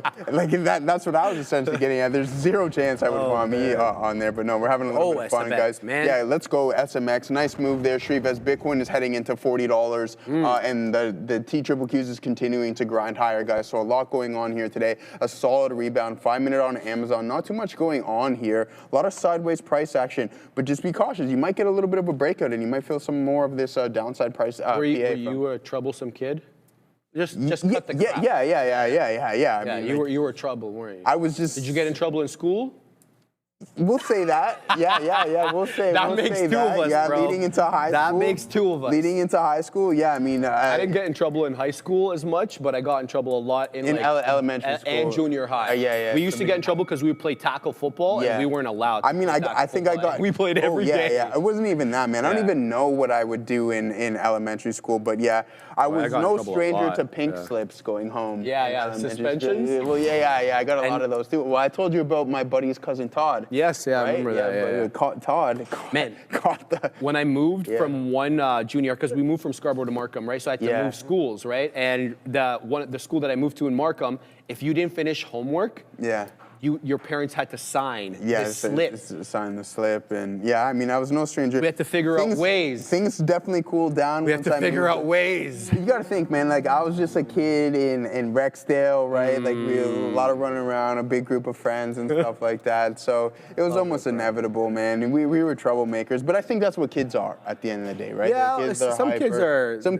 But I think boys, man. it's more or less the boys, right? The boys, boys typically. But once I was in high school, I just think boys need to be taught differently than girls at that age. They have different energies. Yeah, different energy They won't levels. absorb the same way. Yeah, exactly. And I feel like the way that boys take a lot longer to mature. And the way that they learn too, because of, their character. I will say I got suspended once in high school. I got suspended a lot. In high school? 3 times. In high school? No. Oh yeah. Oh, I got suspended. I couldn't even count how many times I got suspended. It was all because of football. Every single time I got suspended, it was football. I couldn't even tell you. It was twice that we played tackle. Yeah. And then the third time, me and my buddy got into a fight, and he had glasses on. Yeah. Oh. Dude, this is how ridiculous this school was, though. They were out for me. So anyways, this is elementary school. I'm maybe grade 3 or something along those lines, and I take a spray can, and there's a little black fence, and I just hit the black fence with the spray can. It was literally like this. It was like this, right? And my grandparents were like, come show me what you did, because we didn't live far,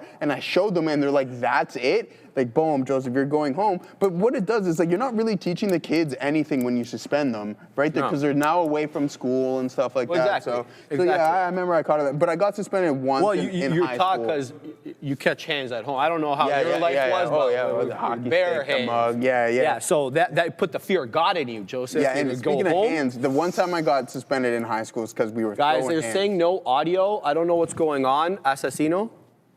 Never mind, it was me. Assassino, everybody's saying there is sound. Okay.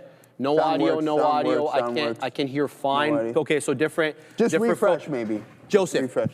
Bang. Boom on SMX, man. We took it. You might have disconnected. No, I didn't actually. I'm good. 1669, guys. SMX is going limit up 1760. Here we are. We're showing a halt parameter. 1760 right now. It's zigging and zagging with that 1760. Refresh the feed, guys. There we are. Now we're in the halt parameter on SMX. The breakout is on. I sniffed this one a mile away. There was the doji candle at 1140, followed by a big boy candle at 1145. False halt. We dip back down. 1810 now. Halt up. 1810. We're showing 69s. Let's see if we can get a little bit more on this one. 1782 high. We are pennies away. And there it is. I think we breached it. No, we didn't. We're showing 77. It's still an 82. I can't quite see what limit up is. Still 1810 limit up. So be on the lookout here. Dip trades, if you're looking at dip trading this, put your 5-second chart on. Try to spot local areas of support and resistance where you can get in for a scalp. The 5-second chart works. The 10-second chart works. Boom. Yeah, Trader TV Live on one today. Why are you not playing iBid, says Cullinan? Because I'm not in sync with that name right now. That's literally the sole purpose. So Joseph didn't want any accountability for his, what do you mean? I'll take full accountability, but you got to mind yourself. I'm a little kid at the time, right? Like, I don't really know what's going on. Like, just a little kid. But yeah, high school, we got one suspendee, and that was it. That was throwing hands in art class. So yeah, I mean, throwing hands in art class. Yeah. I couldn't stand art. I liked it, man. No, man, it was not for me. I liked music and drama. If you want to force me into the fine arts, those are the two. Like, our actual art, I just sucked, and I didn't care for it. And I don't know how to look at paintings and see symbolism. I like cutting. I like cutting glass and doing little art projects and pottery and shop stuff like that. Shop class was cool. Shop class. Metal. Was Did you guys have metal? Yes. You had metal. We had metal, wood. Shop class. You had You had mechanics as well, didn't you? Yeah. We didn't have mechanics. I remember the first day I got my G2. I'm like, yeah, well, me and the boys were ready to rock and roll. Boom, I'm probably about like 300 meters out of my driveway. Boom, right into a curb, destroy the vehicle, get the shop class boys to fix it. Yeah, so yeah, all of 15 minutes I had my G2 before I destroyed the car. But no, in all seriousness, man, CrowdStrike guys, still coming back in a little bit. We'll run through a couple of names. I know you like metal there, Mike Peter Ryder, Bitcoin. See, like, this is what I'm talking about on the grand scheme of things. We are grinding higher, but this was a big time move. And look at the volume here on IBIT. So maybe we find a little bit of a temporary bottom, or this is just somewhat of a breath here in the underlying asset and in the overall market as well too. So keep an eye out on this, guys. Be prepared for the market to continue its downward trajectory. Let's see what the TQs are. I heard Michael Noss talking about it. Like, we have some big names down double digits as well too, whether it be Microsoft and some other ones now, Amazon as well. Like, what if the market decides to play catch up at some point and break through some of these support levels? So just keep an eye out on that. Other than that, guys, we're still sitting in IREN, still looking for that short there on SLV, but it might not be coming into play today. But guys, we're going to send you off to Adair with Happening Now, and then Neil with his lesson of the day. Beautiful recovery rally, of course, for crypto, which we'll get into in a second, but also for the S&P 500. At this point, we're finding a little bit of resistance in and around those pre-market highs going back to yesterday morning. But either way, not a bad bounce here for the market. And I do want to, speaking of bouncing, or I guess just growth here, we have to talk about CapEx, because that was one of the biggest things on watch here with AMZN guiding 2026 CapEx at $200 billion. That's going to be well above what was recorded this year, as well as above these estimates that we had here. So again, AMZN here earnings, despite, even though we had an EPS miss, we had a sales beat, we had AWS growth, quite strong, but again, just that CapEx being a concern. I also want to talk about crypto. Here's MSTR holding up quite well at intraday highs. They did have earnings as well, but with MSTR, the story is always going to be, what is Bitcoin doing? And Bitcoin, of course, rallying. Here's Coinbase, also near intraday highs, MARA. Here is Mara, exactly at intraday highs. So lots of strength across the board here for these crypto plays. And again, for the rest of the market, as we do get a rebound off of a kind of a weak, actually, no pun intended there. But you know, it's a really great way to add some strength and excitement to your day. Neil's lesson of the day. Neil, let's get a salmon-powered lesson of the day. About the salmon. Yeah, welcome to the lesson of the day. You had to bring up the salmon. I'll talk about the salmon at the end, and I'll show it to you as well. Now I've lost my train of thought. No, I haven't lost my train of thought. You guys were just talking about, this is going to be a two-parter. And then 3 want to discuss the salmon. Now, the first part, and look, you get troublemakers to the left of me over there who are both getting in trouble in school all the time, apparently, which I had no idea about because they're two wholesome gentlemen as far as I know. But one lesson that I will say, if you happen to be getting yourself in some shenanigans when you're younger or in any given situation, and you do so in a team or a partnership, just remember, you're only as strong as your weakest link.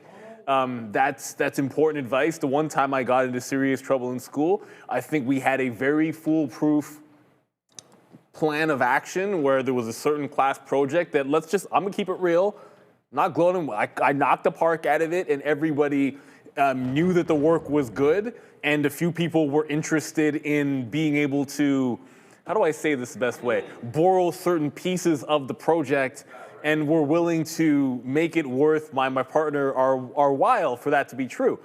Now, I thought we'd be reasonable about this. I knew who was going to do what, and we were just sort of helping people out. Now, my boy had a different idea of how this was going to play out. And his idea was, I'm selling every single piece of our project to everybody that will pay. And when I say this, I'm not even remotely exaggerating. Because when the teacher came to us, she said, look, I want to show you every it was 90% of our class had 80% of what we handed in. And some of it was like straight up word for word. And I'm not going to say the dude's name. And sometimes I'm not going to say the name. But he did it behind my back. Now, granted, we got to keep the money. But I remember, like, they're talking about, like, that level of academic problem, like, they'd kick you out of school for that nonsense or, like, severe suspension.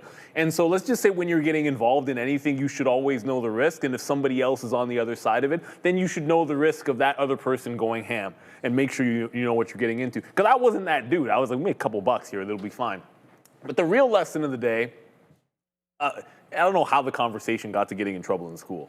But the real lesson of the day involved in trading is, I think when we talk about like staying to your lane, there's two things about sticking to your lane and sticking to your strategies I want to go over. One of them is if you have, we were talking about patterns and setups, and everything's about patterns and applying them all over the place. And I was having the conversation with Sharif because he doesn't like small cappers that are underneath $1. And I was just like, I think you do well on them because sometimes they have the same patterns. And just to prove sort of that point, I'll talk about two names that literally nobody would ever trade, because I want you guys to know the authenticity of what goes on around here. Like, even there's things that I might never, almost none of you guys are going to trade a stock like this, right? It's being bought for cash. It's going to be in a tight range. But when it does something abnormal, I'm a what? I'm a mean reversion into VWAP trader, am I not? I take trend breaks into VWAP, am I not? So when this stock does 30 million shares in its lunchtime, and yesterday it did 40 million, the day between it, 40 million, I'm here to tell you that I see a mean reversion like this, and when it does it, I'm jumping in and I'm shorting it to VWAP. I'll do it on IBIT, win, lose, or draw. I'll do it on Intel, win, lose, or draw. I'll do it on this thing, which might move 10 cents at a time, win, lose, or draw. I'll do it on, the other day, I did it on EA Sports, which is another deal. Who the heck's trading EA Sports since the cash deal? Nobody, but this did a trend reversal, almost a VWAP. We actually lost our execution in the middle of this. Was not a heck of a lot of fun because you're holding a position. And again, it's just about pattern recognition. And because what you can do then is you can apply that to small caps, mid caps, ETFs. These things are leverage buyouts. It's just the proof is in the pudding. So when I'm saying this is the style that I do and this is the strategy I utilize it, I'm doing it anywhere that it applies. So that on a given day, my best one today is going to end up being, this one. It just so happens because it does a heck of a lot of volume. And so that's what it's about when you find a pattern that works for you. And then when we show you guys tip of all the different traders trading in multiple markets, what they're probably able to do is replicate the strategies that work in the NASDAQ in New York and take them to Toronto, take them to the Amex. I do trend breaks on silver, ZSL right now. And that's the idea, that you can cross-apply strategies from one context or type of asset to another, or a different style or a different type of stock. It could be small, mid-cap again, like I said, like this is a buyout that probably will never move more than, most of the times if you get like a 2% move, that'd be crazy, and you mostly have an inside range of about 1%. But you can take the same kind of idea and then apply it if it's a working strategy. Now, the second half of this is the notion of if it's an obvious thing that was huge the day before, sometimes you have to have expectations for less. So I use that example with Intel, but this is a good example here. Like this reversion, when it does exactly the same pattern the next day, I'm a little more conservative as to how far I think it could pull back. Now I'm showing you this one because that ended up being the right call, but with Intel, I ended up being wrong about that with Intel. Because when I saw this on Intel yesterday, I'm like, well, that's too obvious. If I catch the reversion, I'm going to get out at VWAP and not play it for the pull all the way into the bottom. So sometimes that's going to work, sometimes it's not. But I tend to think like the more times you test a level or test a setup, it's less likely that it goes as far each time because there's more eyeballs on it. It's a little bit more obvious. There's just a few more people probably in the trade, meaning that it's like harder for it to fall because there's more people getting out, that kind of a thing. And then throw in the fact that, you know, obviously it's the market itself was bouncing as well, which is a certain part of it. So I also didn't like the short for as far in that regard. But you have to take the good with the bad. In this particular case, I cover it all at VWAP. It goes twice as far. But then I'll show you on the other one that I was, stocked at you might not pay attention to. Like I was kind of dead on being aggressive getting out into VWAP and then holding on to like 10% for the dream, let's just say. So you've got to be consistent with your analysis of the situation. Just because it went all the way one time, when it comes a second time, I'm gonna be a little more conservative. I'll apply that to both trades just to show you that I'm not just talking about this strategy or what I do like here and there willy-nilly. I'm like, no, this is stuff that I've been doing for 20 years. I've traded these types of stocks for 20 years, and I've traded them with these patterns successfully. Month after month, week after week, month after month, because they're patterns that work for me, and then I have a strategy for applying them. And that's what everyone's looking for. I'm not saying go out and trade the strategies I do, but it's more about have a way in which you try to trade. Have a style, have a setup, have an entry plan, exit plan, something that you can quantify so that you can apply it. Maybe not just to like an Apple, but then you can work on that. Maybe you can apply it to some small cappers if you can meld it. Maybe you can apply it to different markets if you have the opportunity to. Shout out to Real Trading where we can trade just about everything. But it just comes down to having that plan and then understanding sometimes if the setup repeats itself over and over again, multiple days on a stock, hey, it's probably not going to be as good day 2 and day 3 as it was on day 1 because there's maybe more eyeballs on it seeing all the same thing. So there's lots of ways to take advantage of the markets, but it all starts with pattern recognition, and then the more places you can apply that pattern, the better you'll be. Now I said I would end with this, and I'm not going to say too much other than the salmon is green, and I don't know what the green stuff is on the salmon. I just don't know why the salmon has green stuff on it. Now I eat just about everything, so I'm going to eat it because I'm hungry. I am hungry, so I am going to eat this one way or another. But I don't. Somebody tell me what they think this is in the chat. Like maybe it's pesto, but why would you put pesto on salmon? I don't. Anyways, I'll let you guys know. I'll put it in the chat what this tastes like. But pray for me, because I don't know about this. Peace. Thing on there. I don't know, Neil, that one time though, that one chicken, I think it was like that Filipino chicken or something along those lines. So you're like, nah, I ain't eating that. And then you went and grabbed a slice from Nova, which I'm a bit, yeah, come back. No, I'm just saying. I couldn't eat it either, man. I was thinking about getting a Nova slice. Hit him back up there, guys. What are you doing? Yeah. Okay, before I get out of here. No, that is true. That being said, I have a rule in my house. I'm the same way too. I can't sit around and say I don't like something and I won't eat it if I haven't tried it. Like to me, that's cap. Like if I eat it, I'm like, yeah, I can't do this. That's fine. Yeah. But don't tell me you don't like something if you haven't tried it before. Yeah, like that's a no-fly zone for me. I'm a low-tolerant individual. It's like, listen, 1 or 2 bites. If I don't like it, then that's it. I can't give you too many other chances. Can't and knock it see you later. try. We're off to Nova or something like that. That's fair. Yeah, I agree. I agreed with that one. That was a tough one. I don't know what they had going on there. Joey Nark. That's crazy. Joey man. Nark? It looks interesting. Yeah, that's crazy. Oh, yeah. How? Yeah, not even, man. I feel bad for AMPC, man. That's all right, man. Anyways, I'm going to be nice today. You know why, Shreve? Because I am kind. So what we're going to do is we're going to hit this one AMP. We'll give you that one.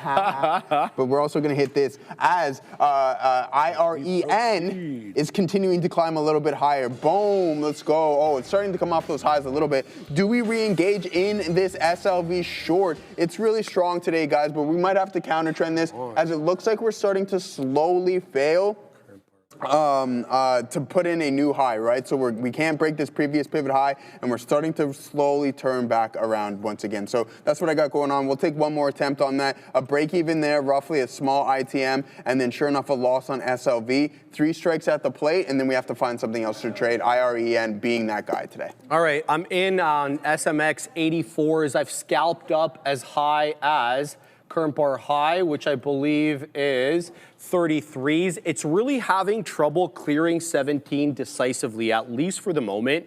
It's got the right chart pattern, so I'm back in here, a little in the money, a little out of the money because the spread is so wide. But I'm looking for that move into the high of the day. It's a clean hold off 16, and then this current bar looks like it has 50 or 40 pennies as the bar low. But as I say, I mean, it's been above 17, and vis-a-vis my prints there, you can see on the screen, but not decisively. So the shorts are still eyeing the $17 area or the profit takers, and they're being kind of staunchy about it because we can't clear it with any decisiveness. So let's see if this one comes back down. I've moved up my stop from prior bar low to current bar low, so that means we're risking about 30 pennies on the remaining amount, but I still have about half the position, so I'm looking for continuation on that. Bitcoin broke 70. Okay, well, that's fantastic. I mean, I'm not gonna, yeah, that's not how I do, you know, but like, oh, I told you so. But anyway, the point is, good on everybody, and I hope everybody prints storms, obviously. And if you were in Bitcoin before and you're holding, you had to go through that drawdown.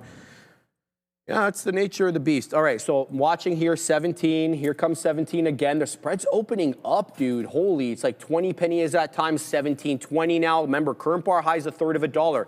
23, we're showing 25s. Let's go. Clear the $0.33. Let's go.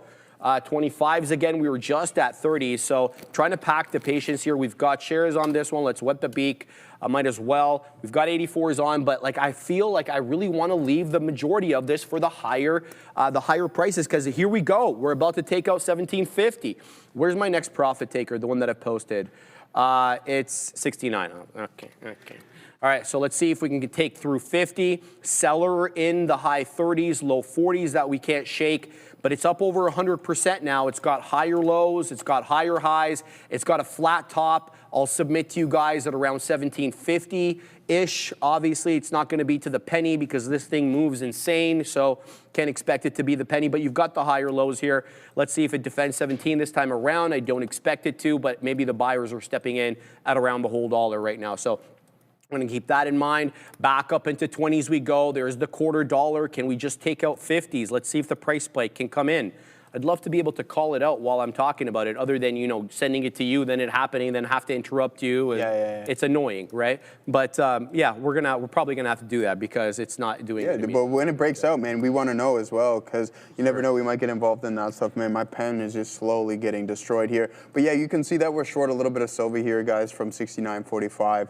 We're slowly starting to get that breakdown. I'm looking for this move, and essentially why I'm going short here is because we failed to establish a new high. We formed a little bit of a consolidation there at the peak, and then sure enough, we're starting to break a 1 minute neckline. Maybe we can get back to the lower end of the range, so we'll keep an eye out on it, or maybe it's just a breath before it decides to take an additional leg higher. Once again, considering it's slowly starting to work for us, I have no issues once we get to over a 1-to-1 risk to reward ratio. If it happens to come back to me, then we'll just get out of that. But VWAP's going to be that primary target. We're still relatively small on that one. IREN still continuing to be him, and that's what we want, right? Like, we just want to get in some of those names. I was talking with Gorb, like, you guys notice that my book has slightly changed. I'm not always in the TQs or IBIT. I'm just looking for things that are quality setups and maybe not overly crowded as well too. So there's IREN still sitting in this one, only 5% left. That's why I'm like, hey, I may as well mock this at this point, considering we're 8.8% to the top side here. $3.52 as it's continuously slow, grinding a little bit higher, and then we have silver working for us too, guys. What are you looking at? I know I want you guys to get engaged. 43.44 there on IREN. Nice look, nice look. What is Ethereum up to? I mean, we were at $1,900 not too long ago. Is it continuing to climb? Let's pull up Ethereum and see some of these crypto names. I know everybody loves it. Lemons family, you know where I stand currently right now on it. So there's Ethereum to $2,000. A nice steady uptrend.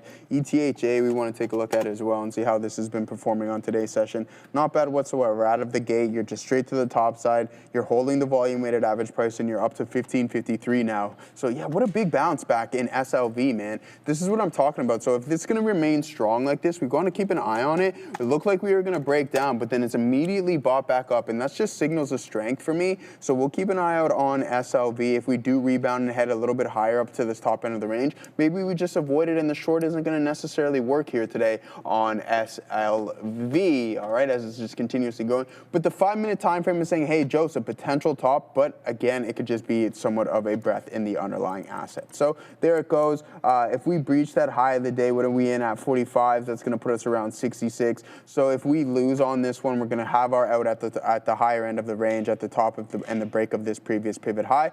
Then it's see you later, and then we'll find something else to trade, because clearly it's short on the market right now isn't working as Bitcoin is climbing up to $40, a nice bounce off of 37. I've seen in the post market we had a low of around $34 on IBIT, 34.16. Geez, oh geez, but $6 back to the top side. That's a pretty good one there. Sharif, what do you got? All right, man. We're looking for a next print here on MSTX. At 45, I think it's showing me 44. So let's go ahead and let the beak over here. I made a mistake here, Joey. Look at this ad, but I added for the amount of shares that I wanted to take out. So this could have been just such a beautiful ad, but I made a mistake there. So this ad here, what I've done today, guys, is I've set up some hotkeys so that I can get in and get out without having to go through the order window. The problem is, though, if you set up your out as a certain amount of shares, it removes your default entry and then just goes with the default that you set for your out, even though you're trying to get in. So that was a bit of a mistake by me there, and I looked over to my position. I'm like, how come I have the same amount or, just a little bit more?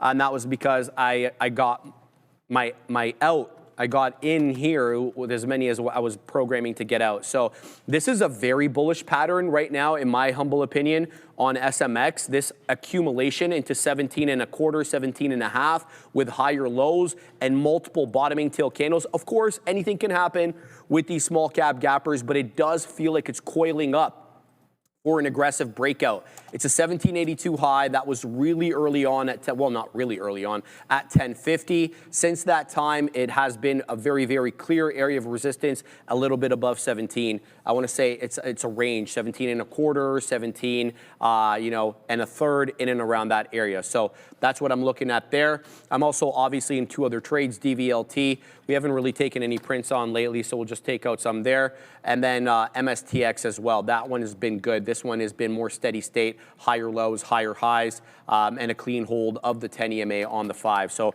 but the one I'm really focusing on is SMX because this one has that blow off top potential up over 100%. It's got the good chart pattern, but that can change in a heartbeat, especially with a large sell order. It's done a good amount of shares on the day, about 22.5 million. My only beef with it, and I'm not beefing the fact that it's got seller at 17.5. That's kind of normal, 17.25, 17.5. The spread. Despite the fact that it's very liquid, I've seen the spread as wide as 20, 25 pennies at times, which is kind of annoying. Yeah, so that's my only concern that I would want to voice to you guys. If you guys are going to jump into this, that's something certainly to be aware of there. And that's it, really. I'm going to continue to watch SMX. I've got 81s on. Down it goes into 88s, 90 again. So we're going to take this opportunity to kind of just keep an eye on things. Are we still holding the higher lows? We just opened up a new candle about a minute ago right now, which definitely has a higher low. So let me give you the data here. So prior bar, sorry, one sec. Prior bar low is 1653.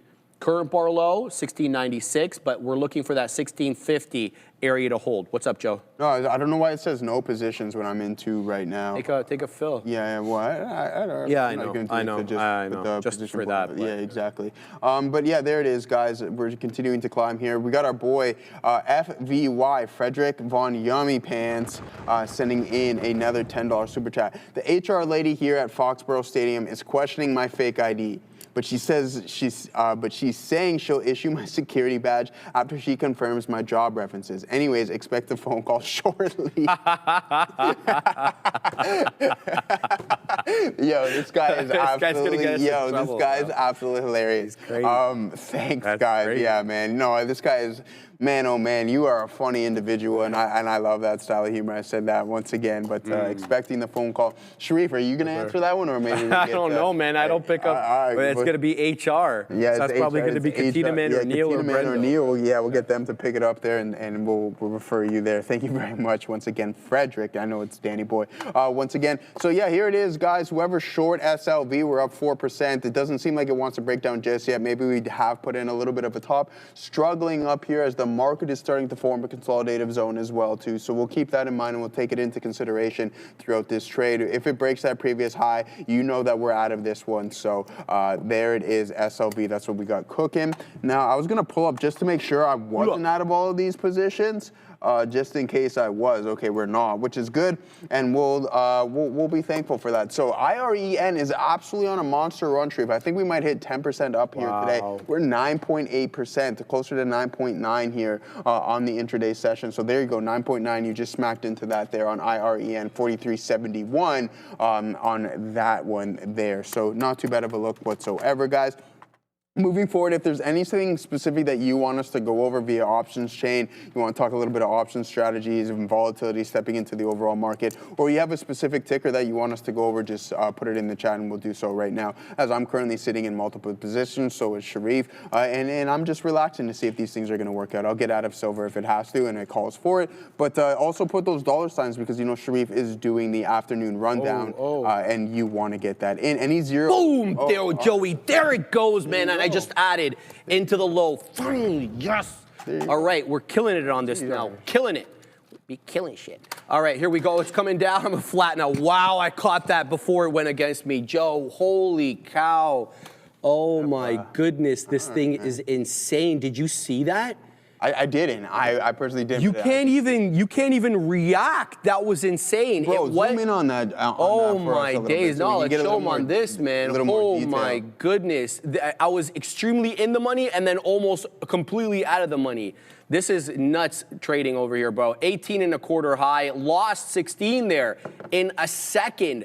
Everybody was looking to take profits there at 18. Oh my goodness. I couldn't even take out more there. I thought we were going to continue. Oh, wow, that was some bamboozlement there. All right, so we'll have to set up again on that one, Joey, because we did add into that, and then it just took out a whole bunch of my orders, and then it was just all the way right back down. Sorry to interrupt you. No, I mean, what did I just do? Insane. Oh, that is risky. Okay, maybe I want to change that there, Sharif. No, because remember how we were working on our hotkeys there, and it's just like, hey, boom, boom, you don't have no click to enter or anything along those lines? Yeah. I just hit that, and it would have put me in an insane amount of size, short side on SLV.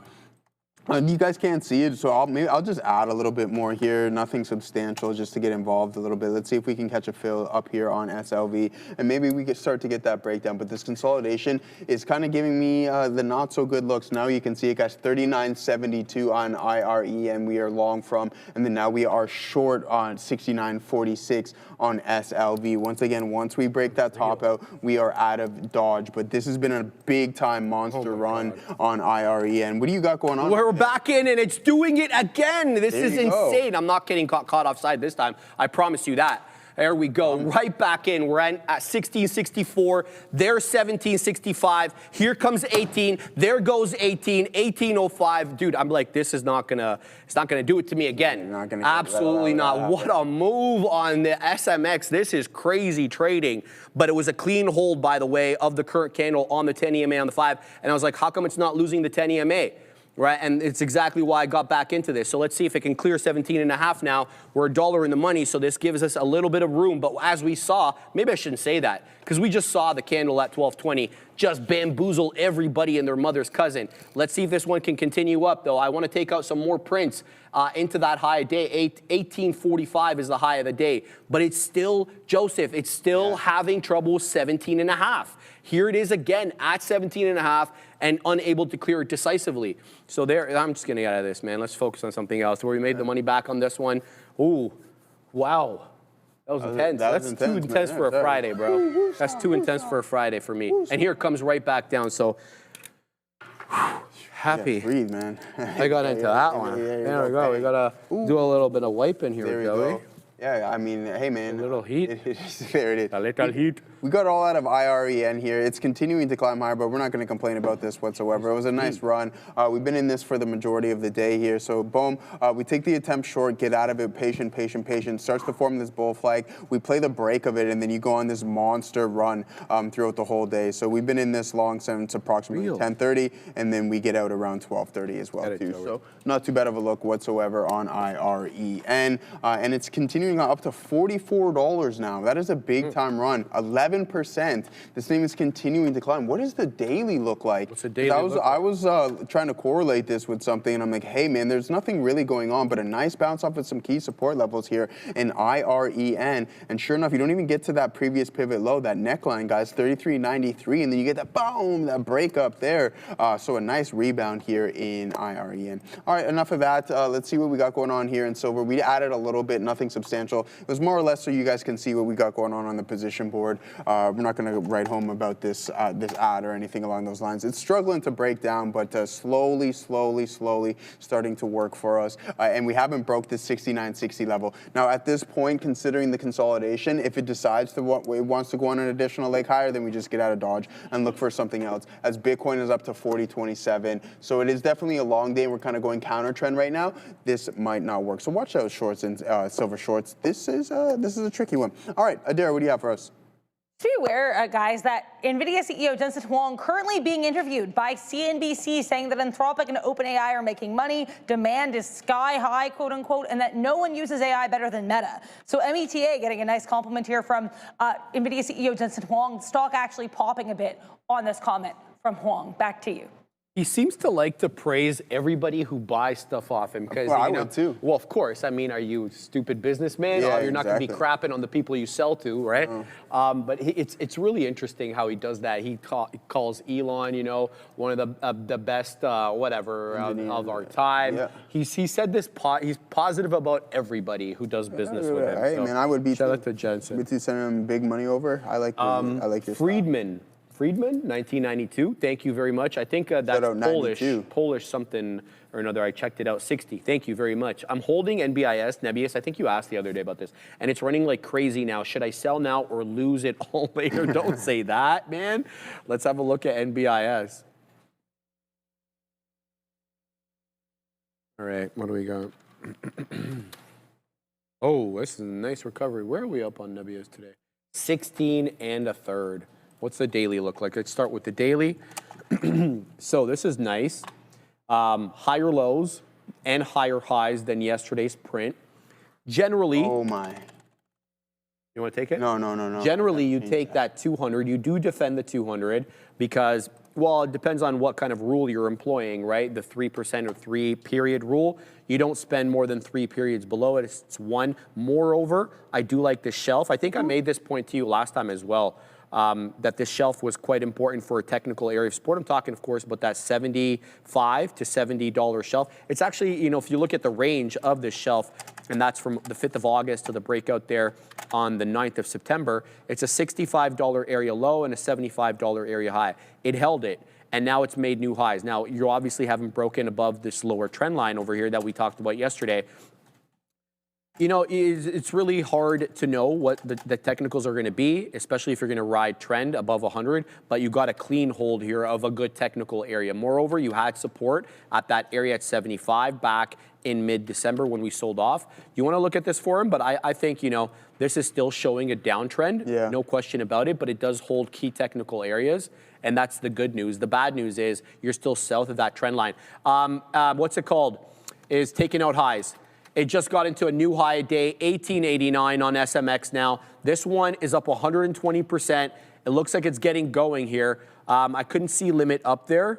Limit up is 1930. We're showing 1856 on the ask. So limit up is 1930. Excellent strength today on SMX. I hope this has the effect of bringing more small cap gappers back onto the scene. Sometimes when we have like parabolic ones like this, they just seem to spiral. And usually, we'll get a couple of good days. But this one is awfully volatile. 1889, it's $1 lower now, Joey, and it's almost right back below 1750. Let's see if 1750, which has been an annoying area of resistance, now acts as support. You know what? If this dips back into 1750, I'm getting in. And then we're going to give it to 17 and a quarter. So what? We'll risk a little bit here. But it doesn't even look like it's moving back. It looks like it's defending 18 now. So SMX doing it freaking live here on the midday. All sorts of volatility, all sorts of volume.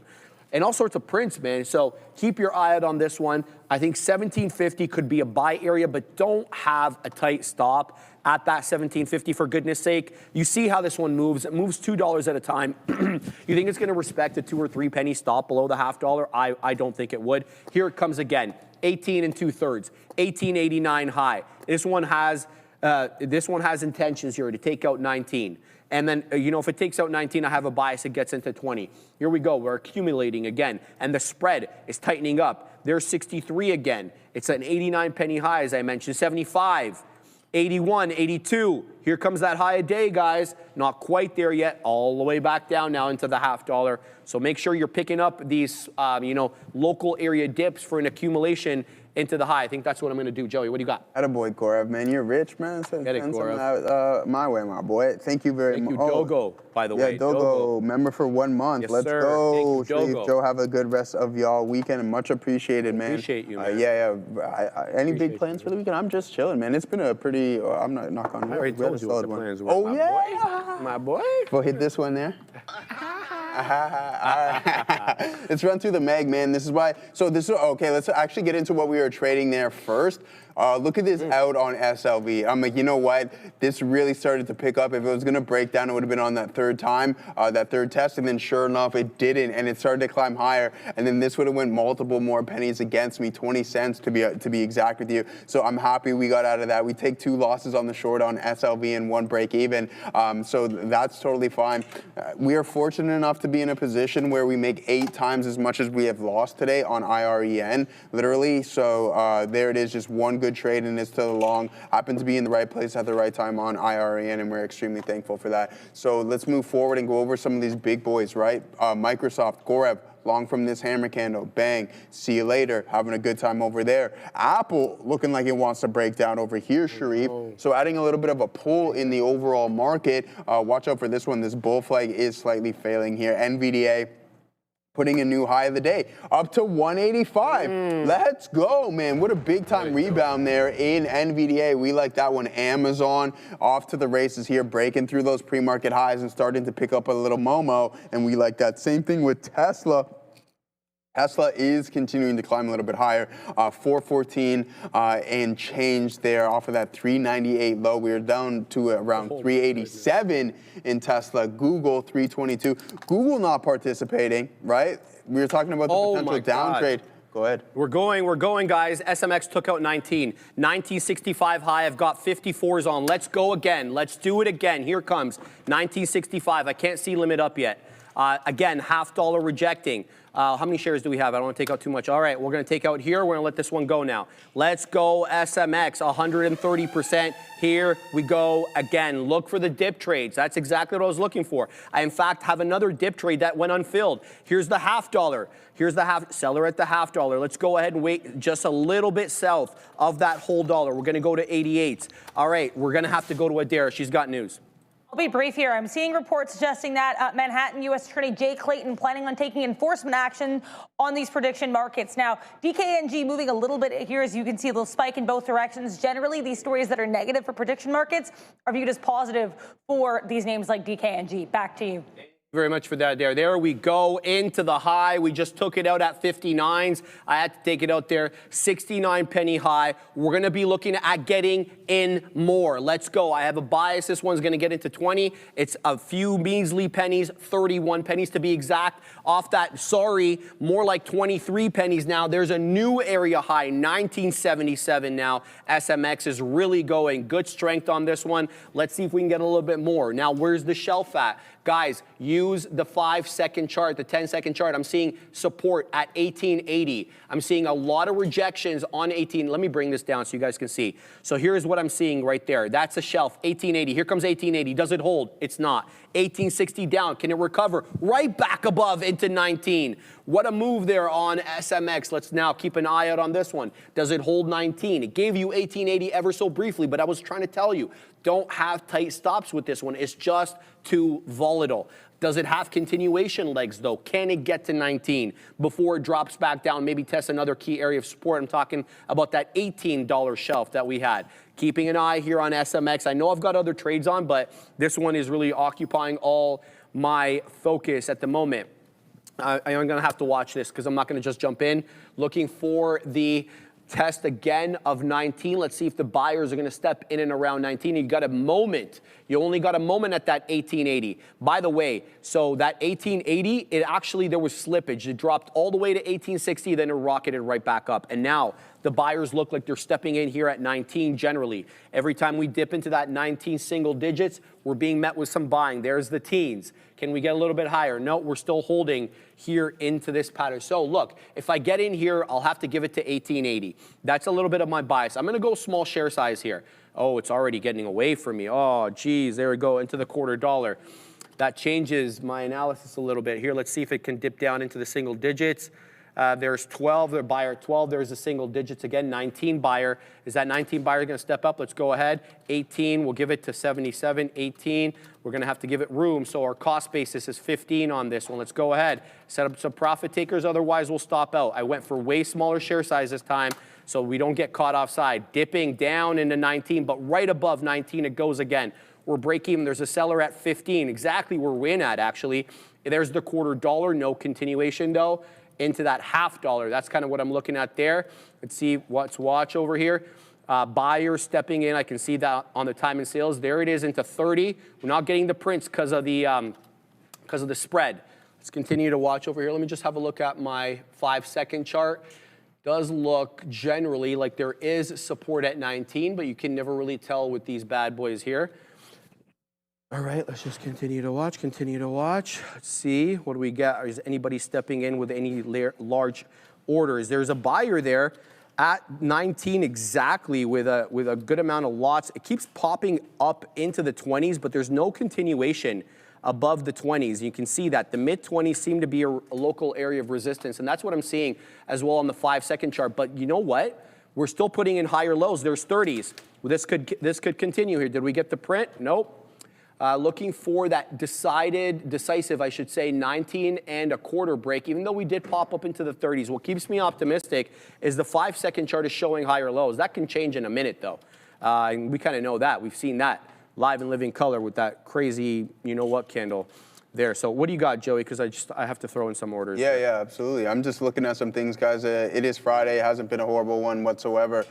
So I'm in no rush to put on anything right now. A lot of tomfoolery going on here with SLV, as you can see. I'm going to remove it from my chart so you don't just get that FOMO feeling. We took our stabs at it, right? We struck out at the play, ground ball, whatever you would like to call it. A break-even trade there, a loss there on the short, a break-even, a small gain, and then an additional loss. But now we're just back right south of our entry. But with these additional fake outs and everything along those lines, ain't nobody got time for that. And I ain't got time for that right now. So even though that's the nature of the beast, so we're going to continuously look on anything. And guys, I'm in no rush to put on any other trades, even if I do put on anything. After 2 o'clock, I think the volumes are going to slowly start to cool down. And then we'll move forward from that. Monday's going to be a whole new day, and that's what we want to participate in. So okay, I have no idea what you just said there to me, Mike Peter Ryder. Sounds good though.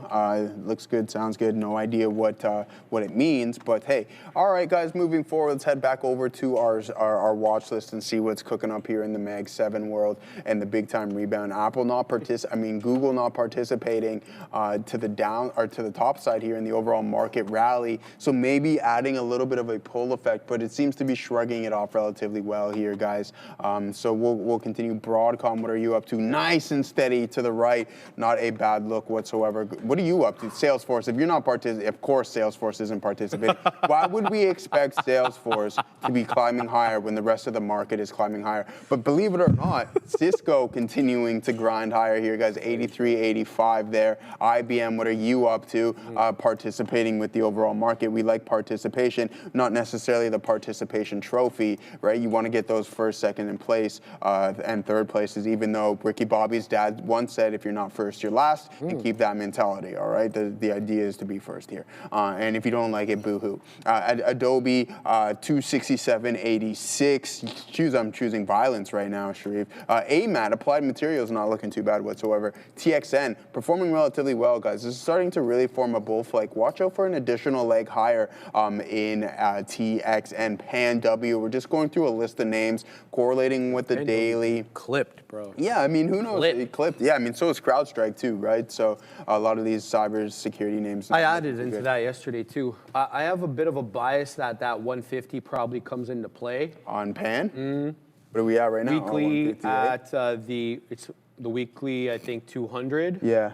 So a lot going on here. Probably building into that one. I am a little bit worried, and I hate to, change a thesis, but the whole thing is everyone's thinking that you can probably bring home, not bring home, but bring it in house. Your cybersecurity. Cybersecurity? Yeah, because you're going to be able to. That's what people are saying, right? Really? That's why that whole SaaS trade, they called it software Mageddon or whatever the hell. Yeah. There we go. SMX is taking out highs, guys.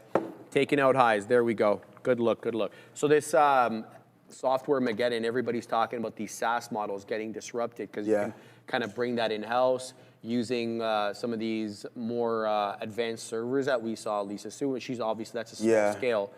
But that's kind of my concern a little bit about that, and I don't really know how to feel about this whole thing. I mean, I don't think it's going to be that easy, right? Just write code in. I mean, for the more tech-savvy individuals, maybe, but maybe it's just a phase as well, too, because eventually they're going to be able to catch up. They already have a step ahead of everybody, and then maybe they can just make their software a little bit better instead of just doing it in-house. Who knows, right? Ideally, yeah. Yeah, that'd be ideal, obviously. Yeah. But yeah, we're going to continuously move forward here, guys. End up is at least up on the day, which, Yeah, it's up. It's up. Yeah, I thought it was down. Did you see Caterpillar? I've seen it. Do I want to look at it? Caterpillar, man? Yeah, it's crazy, man. I told you though, man. It's the grid, bro. I'm telling you. It is exactly the grid. I'm You're telling you. absolutely right. I've been saying that. When I read up on this thing, it's like these guys can build their own, and this is huge for the data center. Did I tell you about this story? I think I mentioned it because Save Man Woman was talking about it yesterday. So listen to it. I'm going to mention it again. So the president of OpenAI was basically doing this interview. And he's like, so many of these people that are in the real estate business that have these huge warehouses are coming up to him like, come build a data center in my place. His first question to them is, all right, what's your electricity uptime like? They're like, whatever the utilities companies is uptime is like. And he's like, well, that doesn't work because we need to be up 100%. And we can't have any fluctuations in the electricity because all the CPUs, the GPUs, they all have to be on the same wavelength. I think it's called harmonization or something like that. So he's like, yeah, no worries. I'll just buy generators. And he's like, all right, cool, buy generators. You know what the backlog for the generators is? Like 2-3 years. Yeah. And so that's why Caterpillar is up 5,090%. Yeah, right? Because they make all this stuff. They make it all, and it's huge, right? Because look at this thing, like you mentioned, it's like everybody's worried about the data centers being on the grid. Well, these guys can build additional ones and just put them on their own. So you can't get enough of this, no, Joey. Look at that thing. I don't want you guess. Tariff tantrum low. Oh, I'm gonna say 1.25. What does that mean? 125%. 125? Yeah.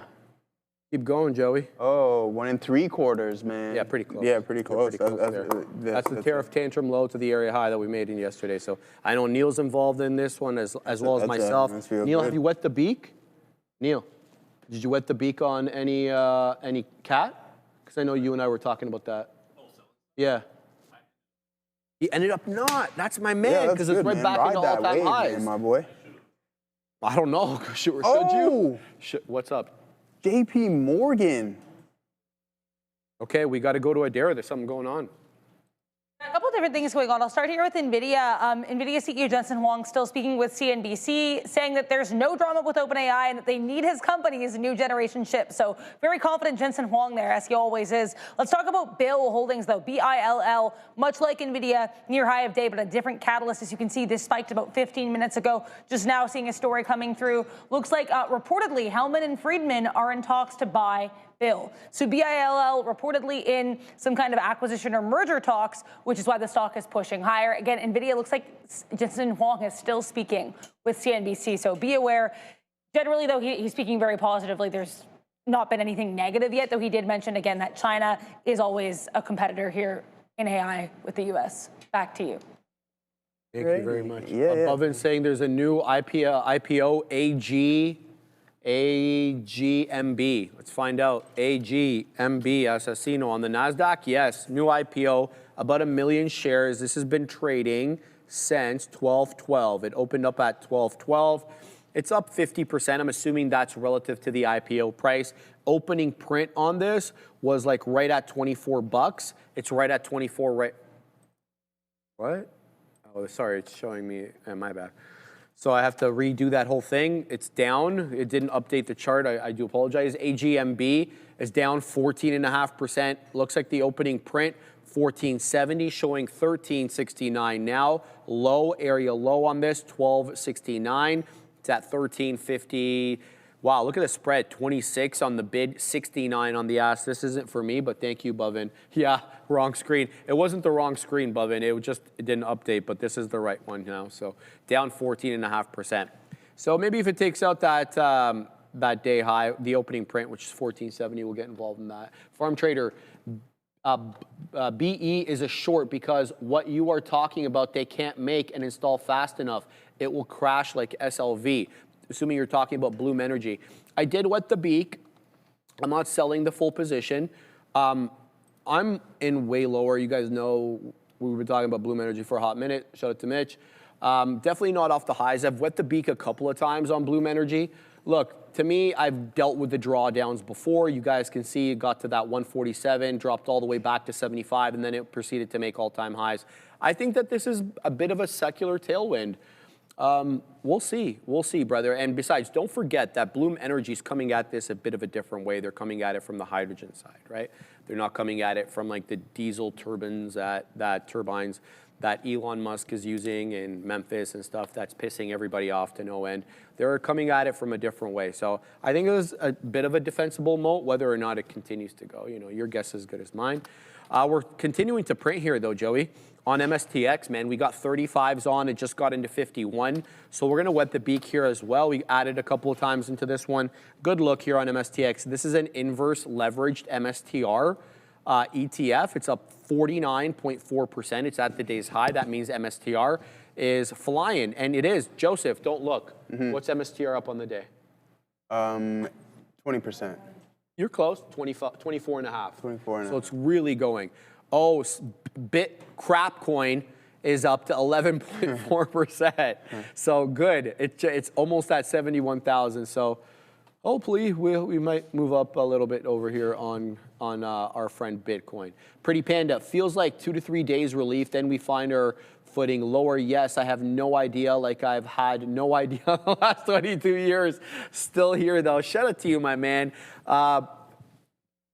What's it called? Out hustle them all, right? You stick around, and obviously when you stick around a lot, you're learning things, even though you may not feel that immediately and in the short term, but you certainly are, man. And I've seen some of your calls, so you definitely know what you're doing. Give yourself a bit more credit, man. Yeah, pat on the old back ski. There. Yeah, all right, guys. A lot going on. What time is it? 12:50. It's 12:50, Joseph. You're fired up, man. I'm we got a few more minutes. A few more minutes. All right, you don't want to get. Where's Sia? I know Sia's here. Nice. All right. Yeah, we're fired up. Man. Whenever we're ready, let's get this party started. Yeah, over 10 minutes. All right, man. All right. Yeah. Okay. Sounds good. All right. Hey, man. Sia's wearing red, though. I gotta warn you guys. So, no, you don't understand, Sia. You're representing Microsoft. No, but it's a running gag, right? Like if you wear red, then the market goes down. What does that mean, though? You're representing green, the market goes up. It's good today, girl. Did you look at you gotta, and I mean, yeah, exactly. There we go. We get the inverse. There she goes. She knows where she's got going. I haven't seen Joey in a while. It says super Coke. 496. What do you mean? I've been here every day. I've been here. Because you were a couple of weeks off. Yeah, I was a couple of weeks with the old with the knee. There. Farm Trader. My father used to work at BE. No way. Just don't want you to get wrecked. It's been good trade, but the tech is. Oh, really? Eh? That's how. Okay. Good to know, brother. Thank you for being honest like that. I do appreciate that. That it's kind of so-so, huh? Okay, that is good to know. I will definitely throw in some stops there if that is the case. But been holding this one for a while. Shout out to Mitch, man. Money Mitch. You guys remember Money Mitch. This was his call. I knew about Bloom Energy since basically the pandemic. It was on my green energy hydrogen watch list that I have on the side there. But I never really thought to punch into it, nor did I make the connection of the data centers. And then when, it started breaking out, everybody's looking at it and I think probably a lot of people got caught offside short there too, because that would have parabolic moves that didn't really make sense with the fundamentals. But shout out to Farm Trader. I appreciate your honesty, and I appreciate you telling me that. All right, good stuff, man. I mean, quality Apple here as well, too. I think that's been a pretty good thing. All right. Hey, man, you know what they say, right? Apple a day keeps the doctor away. So make sure you get that fruit in and remain healthy. Hit the gym today. Have you hit the gym? Did you hit the gym this week? Put it in the chat. We're going to go yes. We on multiple occasions. Yes, I didn't because his stomach wasn't feeling too good. That bacon that we had yesterday wasn't it, man. It just wasn't it. You want to just go with the flow? No, says Marco Real. Marco, what the come heck, on, bro. Man? No, Mike, says Mike Peter Ryder. Mike, Others think really? yes. He finally got a yes in the chat. Thank you, Well, others think. QF Stops. QF Stops saying yes. You hit the gym. Yes, sir, says JR. Bristol. Every day. Oh, okay, Mike Peter Ryder says yes. Bristol saying yes. Dunder Clover, you better be going there after this I market. haven't gymmed in a decade. Apple Don't ever sauce. say, Come on now. hold on, mentally unemployed. Don't ever put "gnaw" in here again like that, like you do that consecutively. Mentally unemployed. Take that one. Clutch one. Get out of here. What's gym? Don't write that stuff in here. Gym? Yeah, that's What is madness, happening? man. I don't know what's going on. What is in the here. point of having money if you don't have health? Right? Like, you gotta make sure that you're gonna have the health to enjoy. I mean, money, and it gets even worse if you have no money and you don't have health either. Exactly.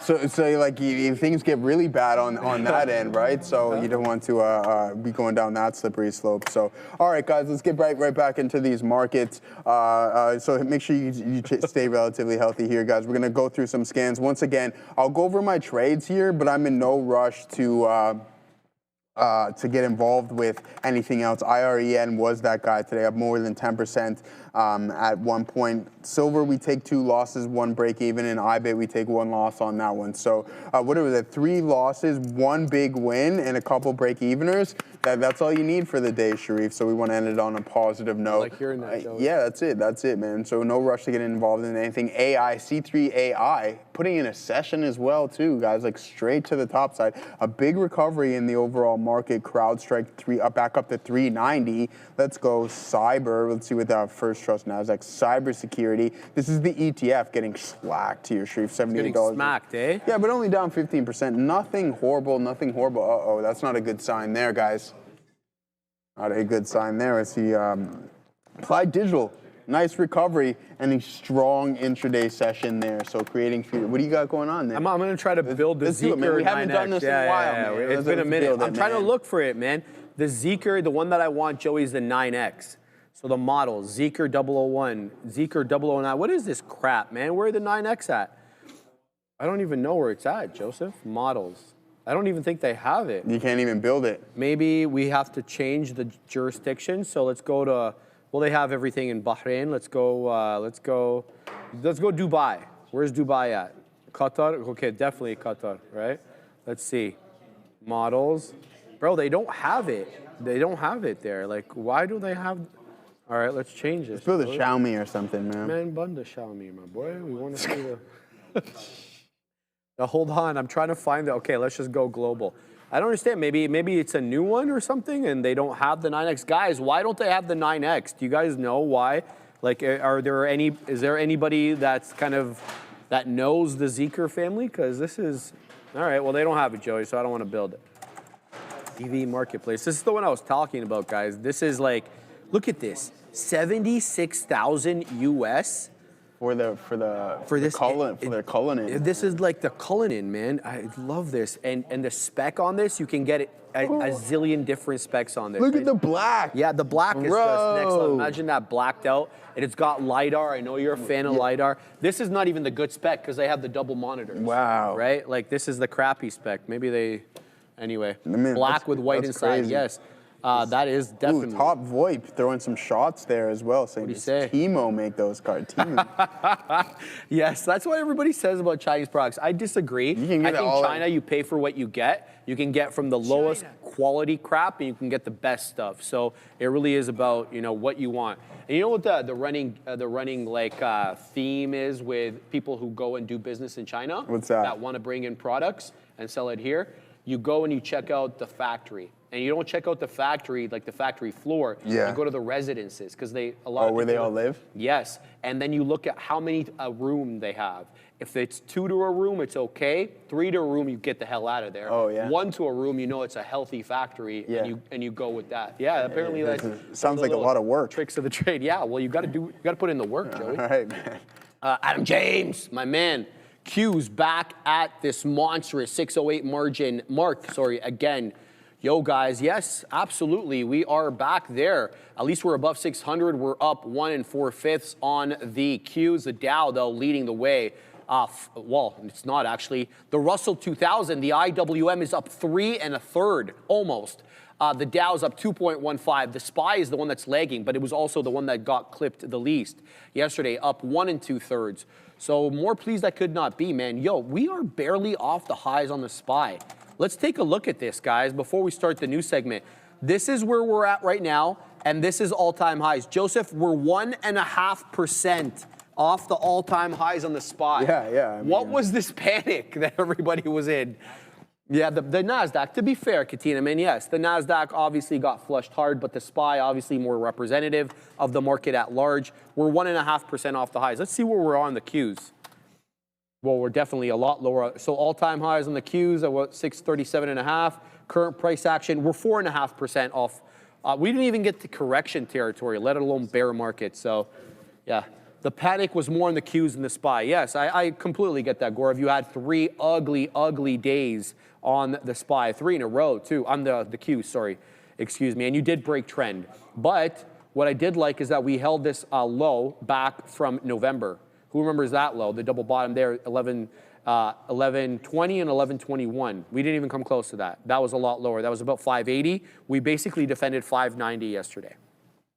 This is the Qs, by the way. Yeah, so anything you want to add, Joseph, before we send it up to Sia with the new segment? No, sir. All right, Sia, you good to go? Give me the thumbs up. All right, she's good to go. Assassino, let's get to work. All right, Sia, you're muted. Yeah, you got to get that taken care of, girl. There you go, good. Thank you so much. Hi, guys. So we're going to start by talking about Amazon. Amazon currently down 5.55%. We know why. Sliding on CapEx, but B2TPS, it's currently at 1.95 versus the 1.97, which was expected. Not too bad, a modest miss. Revenue at 2.13.39 billion versus the 2.11.33 billion expected, and net income at 21.19 billion, which is up from 20 billion a year ago. Let's move on to AWS. AWS revenue at 35.58 billion versus the 34.93 billion expected, with a 24% year-over-year growth. Management also emphasized the strength in AI and non-AI workloads. Advertising revenue at $21.32 billion versus $21.16 billion expected, up 23% year over year. And Amazon also has forecasted 2026 capex of $200 billion, which is far above street expectations, near $146.6 billion, and up sharply in the year from the year 2025, which was $131 billion. Spending is also expected to flow predominantly in AWS, including all the AI data centers, chips, and robotics. All right, so here's what I want to talk about. I want to talk about a couple of things. Number one, we're going to talk about the CapEx, but Joseph, look at this. Let's make this comparison. You know what they brought in for AWS revenue? Yeah, it was insane. A little bit more than 35.5 billion. Yeah. Okay, that's 70% odd, some odd gross margins. But you want to know what their advertising revenue is? Advertising is catching up to AWS now. $21.33 billion in advertising, and guess what the gross margins are there? Mid-80s, mid to high 80s. This could actually outdo AWS, I don't know, maybe in like 3 or 4 years, maybe less, because it's a higher margin product that they're selling by about 10 percentage points, which is good. And, you know, quite frankly, it possibly a bigger TAM for advertising than for AWS, which is B2B. This is B2B and B2C. So I really like the fact that their advertising revenue is rocketing up. It's up 23% year over year. To be fair to it, AWS is growing faster. So that's my immediate look there. Obviously, I don't like the miss on the bottom line with EPS coming in at $1.95. The street was looking for $1.97, but that could have something to do with the insane amount of CapEx they're spending. Speaking of that CapEx, 2026 CapEx, $200 billion. Like, how did the street get it wrong for everybody? They got it wrong for Meta. They got it wrong for Google. They got it wrong for Amazon. Like, and not by like 5 or 10 billion, Joey. Yeah. But like 50, 60 billion dollars. But this is like the factor in which we talk about surprise, right? And then maybe with the surprise due to the CapEx, the street not liking it, hence why you're seeing these big boys down a little bit more, because they're spending more than what the street is actually anticipating. And then that's when you really get those substantial moves, whether it be to the top side or to the downside. Now, if it was the other way around, you would see Amazon climb 10%, not be down 10% roughly. But as for Walmart, I want to talk a little bit about Walmart here, because what we have going on essentially is we thought that we had a really, really big neck and neck race between Walmart and, I mean, they're obviously two different beasts, but we were a little bit fearsome of what Walmart could be doing from an e-commerce standpoint. Well, guess what? North American sales are growing at a double clip than what we have in Walmart. Relatively the same overseas, but I don't think Walmart is going to be as fearful as we thought as from a competitive standpoint with Amazon. Everything else is continuously growing. I mean, we talked about it. You got North America growing 10% year over year, 127 billion international at 17% year over year with Forex neutral, which is pretty big there, sure, 50.7 billion. AWS as well too at the 24% clip rate. And we talk about them like it's like Tesla and robotics, and like eventually they're just going to throw the car business to the side. I'm not going to say that necessarily with AWS and compared to the e-commerce sector, but watch out for this continuously growing, and then and the margins being substantially higher as well too. That's massive for Amazon. This selling, I think in my opinion, is just a buying opportunity in all of these big boys. All right, I just want, before we go to Adara, shout out to Frederick. Thank you very much, brother, for the $10 super chat. He's dropping cash in the chat. No need to hit the gym here. The average stolen paper towel dispenser weighs 5 pounds. There's 88 bathrooms at Foxborough Stadium, each with 6 dispensers on the wall. 88 times 6 times 5. This guy, you're killing me, bro. Yo, bro. 2,640 pounds, and Sunday is leg day. Attaboy. I appreciate that. I do love your humor, man. Shout out to Frederick. That is funny. Adara, please give us your take on Amazon. Yeah, I think the CapEx is kind of interesting. So I did some research last night just on my own because I was kind of curious, and I wanted to see all of the Meg 7's CapEx. Unfortunately, Meta and Amazon, I shout out to them because they're the only ones that put it on their 10Ks, because I literally was going through Edgar and the SEC filings trying to find CapEx information. So shout out to you two. Microsoft, Apple, Google, what are you guys doing? Why can't I find your CapEx info in your fiscal reports? But either way, I digress. The point I'm trying to make here is I just wanted to kind of go and like see the history of CapEx growth, right? Because Meta, blue line, Amazon, obviously this yellow line here, this was relatively stagnant, this metric, more or less, like slow, steady growth, not really declining, until 2020 is when we really, really pop up. Now, obviously, Amazon growing more than Meta, or I guess growing to higher than Meta, but the point is there is still, for both, market growth, especially for Amazon here in 2020. Then in both of these, we get actually a decline in CapEx in 2023, and then we ramp higher. So I find these trends to be interesting. Now, right now here, we had roughly $72 billion in CapEx for Meta in 2025. That's going to go all the way to just around here for 2026, midpoint there around $120 billion. But Amazon's will be quite literally off this chart because it's going to be $200 billion. So I want to kind of contextualize the CapEx guidance in terms of what's been reported prior. Now let's also talk, I like that Sharif mentioned AWS, because AWS here as well is notable. This growth, 24%, I was seeing this is the highest AWS growth we've had in quite some time. So not only is this metric growing, it's growing at a greater rate than we've seen in a while. Obviously, North American revenue is still the largest portion or makes up the largest part here of Amazon's revenue. But international growth, not bad here either, 17%. In fact, international revenue growth increased on a quarter-over-quarter basis, while North American growth slowed on a sequential basis. So obviously this is minor, but I do think, we hear a lot about the top and bottom line. So what I like to do here is kind of analyze smaller portions and maybe more micro portions of these earnings reports so we can get a better sense. Either way, if you enjoy this kind of micro analysis, please join me over on X at TTV Research and during this 1 p.m. segment, because I will opine from time to time. Thank you very much on that. Sia, what do we have next?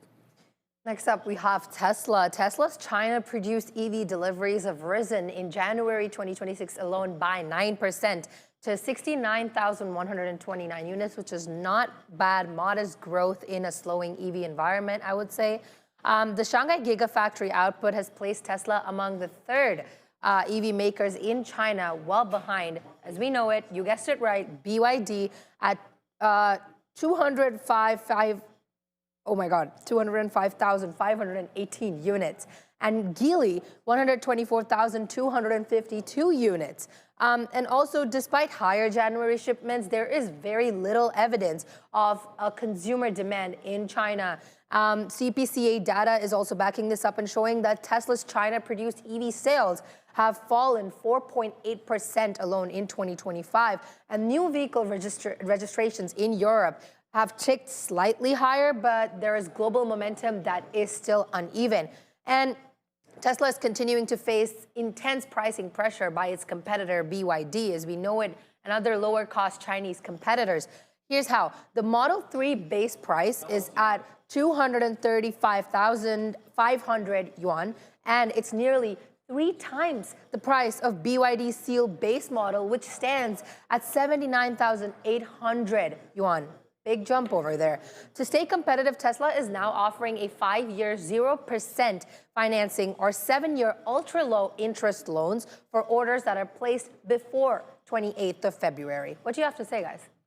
What I have to say is that number that I just yelled at when you were saying it. Joey, base Model 3, China. Yeah. Okay, Model 3, so Tesla, 235,000 and a half yen. Okay, 235,000. Yeah. Okay.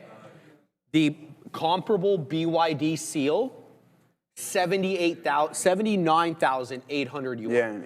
Yeah. Bro, I mean, do we see why the Chinese EVs proliferate everywhere they frickin' go? Obviously. 300% year-over-year increase in registrations in England doesn't happen by accident. No. There has to be something that's moving the needle, and price is it, man. Absolutely, man. And like, we talk about this quite often, is when you hold the majority of the market share, but you have these Chinese EVs just taking Europe by storm, essentially, and you can only go one way when you hold the most, right? And we say that with NVDA and everything along those lines. But if you have identical vehicles with even potentially more and better technology in it, like, look, these things look completely souped up from a tech standpoint, whether it be the Xiaomi or the BYDs. On the inside, these things look extremely advanced, and they're at like 30 to 40% cheaper than what Tesla's selling them. And you know what, Sharif? I'm going to say this. I think we talk about robotics and everything along those lines. Mm-hmm. Have you seen these Chinese robots? They're great. They're substantially better than what Optimus is right now, if you ask me. So it's like, okay, yeah, we got Tesla, but why? Yeah. How are you going to declare victory when some of this tech, I've never been over there, but some of this tech, from what I'm seeing from an internet standpoint, looks substantially better than what the Tesla is offering. So, and these vehicles are amazing. Facts, look at the technology in these things. It's absolutely insane, and things that we don't even get to experience, really. So if I'm Tesla, I'm looking behind me at all costs and seeing what I can do to play catch up, because I think that's where it's going to lead to. Tesla will eventually have to play catch up, whether it be in robotics or anything, and especially in the EV space. Yeah, just before we show my screen, I just want to read one quick thing. Thank you, Papacito, for the 17.9 shekels. Thanks for the show. Made $1,000 on SMX. That pleases me greatly, man.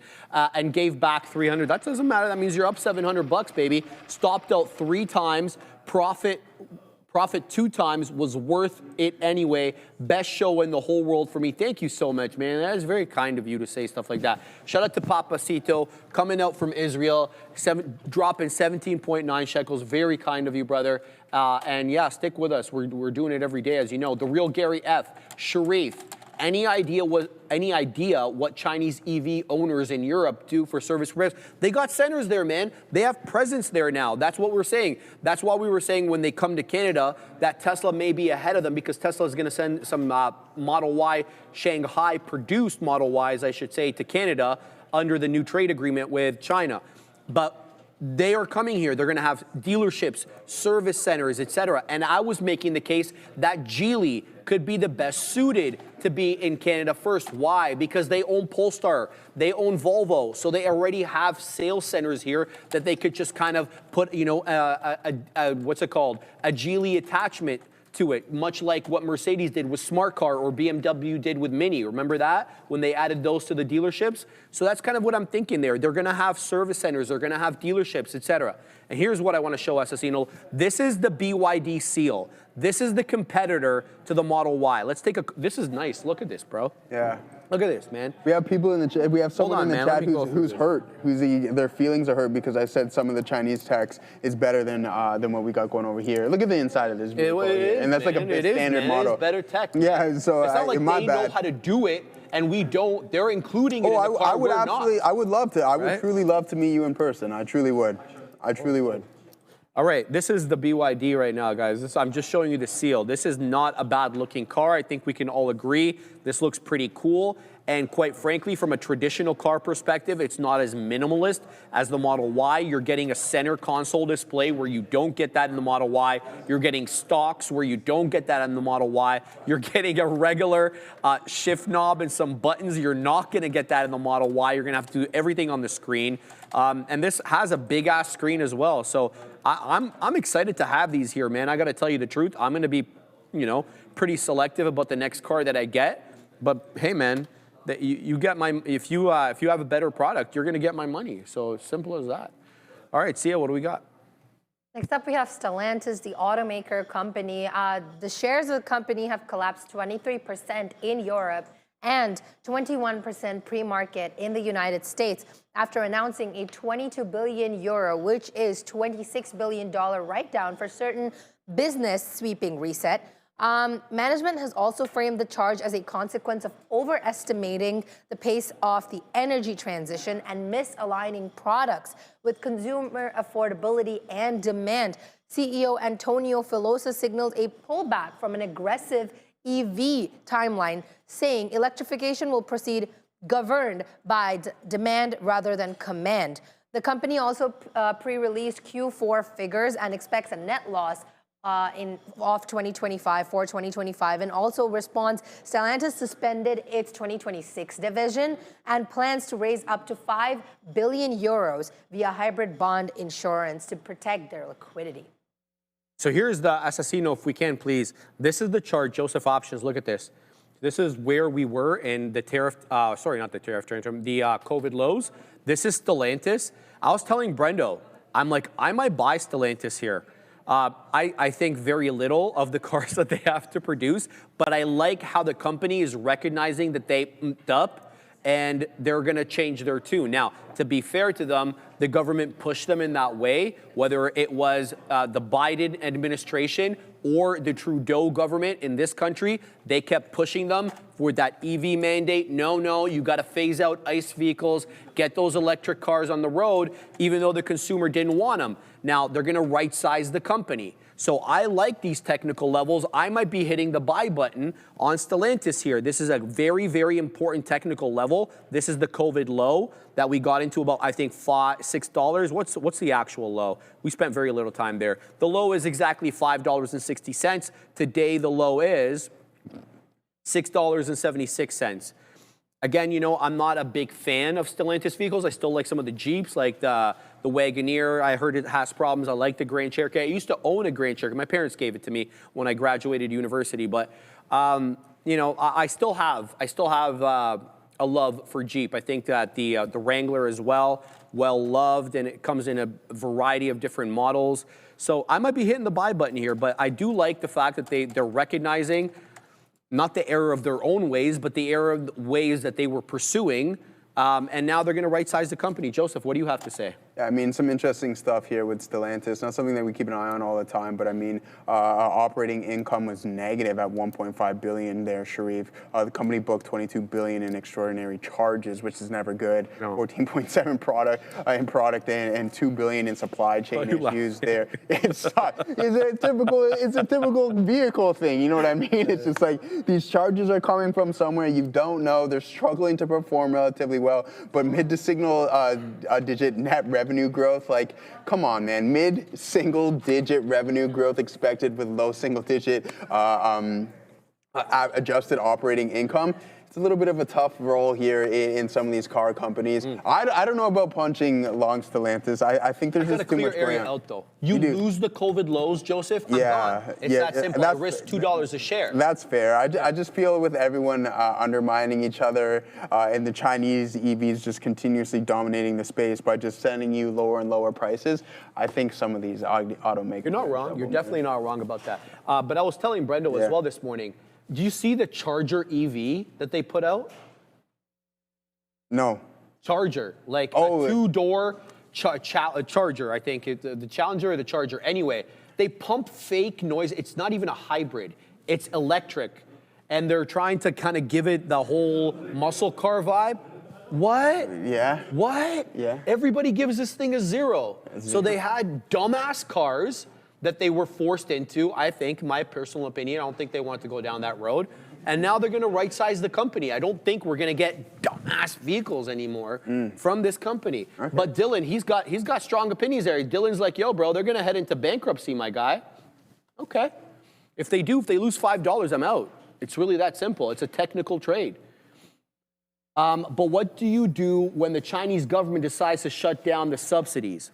I'm assuming you're talking about the Chinese EVs. I don't think they're getting as much in the way of subsidies anymore as you think. Moreover, the car companies here got plenty of subsidies, whether it's government money to fund, what's that called, Volta, or that European crap company that's now bankrupt and run off with taxpayers' money. That was supposed to actually build a battery plant in Quebec. We've actually funded the electric vehicle build out substantially, both at the provincial level and at the federal level. So I've always been making that argument. The Chinese EVs, everybody says, oh, unfair advantage because they're subsidized. Well, I don't think they're getting any more subsidies, or if they are, it's not the same extent.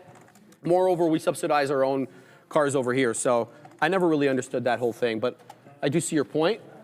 Let's see more comments over here. Mr. Leahy, don't they want like 85K for that thing?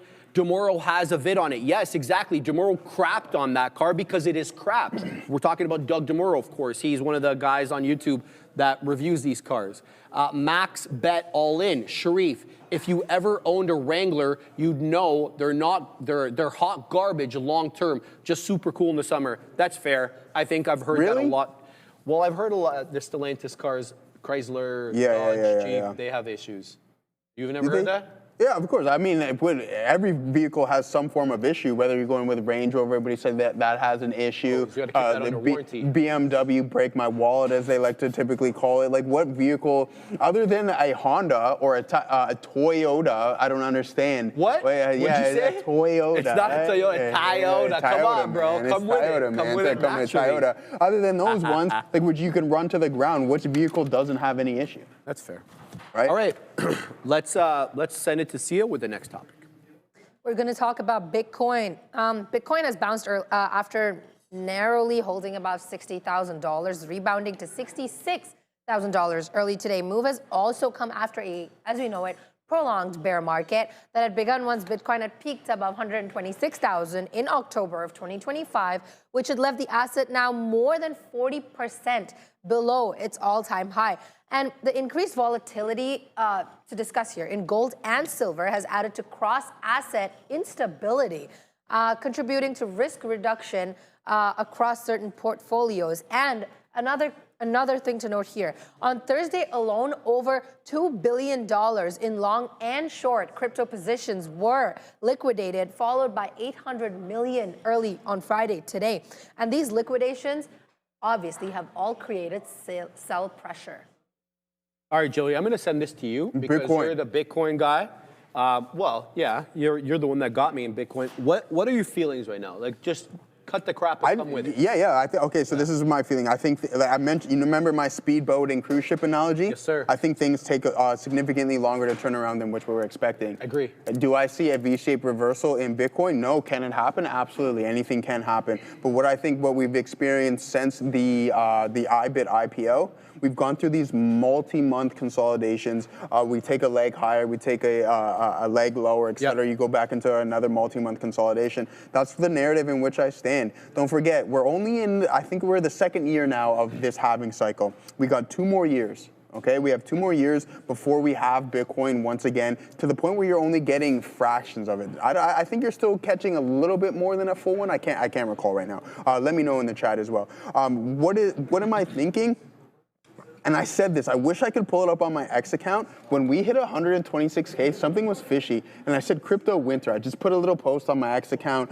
This was around the time. Yeah, I'm going to find it. Yeah, I found it because something was weird. I'm like, I thought we were going to go have that accelerant and head into 150 or the $250,000 in which Sean's boy, Tom Lee, was saying, and Michael and Saylor were saying, $250,000, 150K Bitcoin. Yeah, there we go. Like, this is them discussing Bitcoin at 150K right now. And they're like, we trapped them all. They're like, haha, we got them. That's what they're doing right there. It's like, we got them in BM&R at the peaks, and we got them in all these things. But in all seriousness, I think it's going to take a little bit longer for this asset to turn around. I don't think we see, and I hope that I'm wrong, but I think it's going to be a little bit longer down the road than which we are expecting to see Bitcoin at a new all-time high. All right.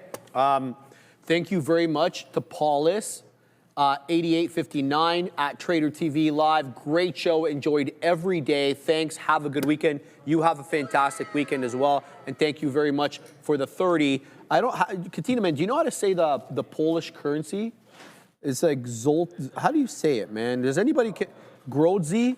Grozy? So can someone tag me in the chat, please, and educate this, uncultured individual myself over here how to say it? Please and thank you, because I don't know how to say it, but thank you very much for that. Now, here's my take on Bitcoin.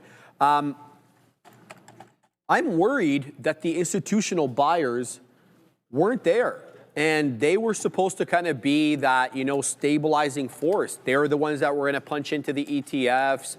They were the ones that, that were going to create that floor, that price floor.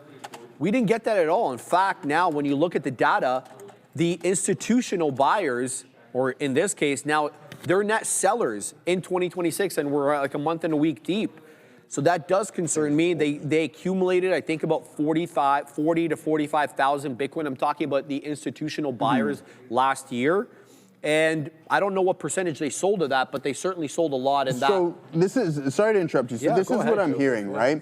So what we have is we have the introduction to the Bitcoin ETF, essentially. Yep. Right? So, and then now you're getting a little bit more popularity. The institutions are like, hey, we need to get a hold of our things. So where are they going to get this, the actual coin itself? Well, off of the open market. And this is what I'm hearing, right? This is just me elaborating what I'm hearing. So you have all of these crypto whales who made their money over time, now transferring all of their Bitcoin over to the institutional sharks themselves. So with that being said, you had that multi-month consolidation, but when you start that distribution phase is when it really starts to run into that selling. And don't forget, for every seller, there's a buyer. So someone's buying this stuff at lower prices, and a lot of the and the chances are it's probably these bigger individuals. Why? Because they have longer time frames. So what I'm getting at here essentially is you had the release of the spot Bitcoin ETF, the best successful one, GBTC, went to garbage. Why? Too many management fees. Kathy Woods has hers. No one really cares about that one. This is iShares. So when you have that accumulation phase and the distribution into the large institutions, it held up relatively well, but then it started to get really, really aggressive. So in the long run, what I think is happening is just a distribution from the previous whales giving their Bitcoin up to the institutions at this point, right? That's the thesis in behind. I don't think when I watch Crypto World on CN, you would like to call it CNBS. That's essentially what is going on behind the scenes. What I heard as well was that the tech sell-off was linked to Bitcoin as well. And but Bitcoin. Hold on, let me make my point. Let me make my point. So when you come in and in your brokerage, you have some IBIT, you have some Tesla, you have some whatever else, right? And so your Bitcoin is substantially out of the money. You get the call. You get the margin call. Yeah. You don't want to close your Bitcoin because you want to add into these lows, but your exchange is not allowing you. So you've got to unload something. So what I was hearing was a lot of people were unloading their tech so that they wouldn't get margin calls so they could add into Bitcoin. Whether you believe that or not, that's what another article that I was reading this morning that was saying. So have a good day, Resonating Tone 2023. Resonating Tone 2023. There you go. Resonating Tone. Jeez. See, we can skip the next one because it's kind of a little bit repetitive about the crypto market structure because nothing really got done. So let's send it back to Sia and we're going to talk a little chips. About the chips, let's talk about the AI server boom. AMD and Intel are facing tightening server CPU supplies in China as AI infrastructure demand is kind of straining the global chip pipeline. And Intel warned that delivery lead times for server CPUs could stretch up to 6 months, and the shortage has already pushed Intel server CPU prices in China up more than 10%.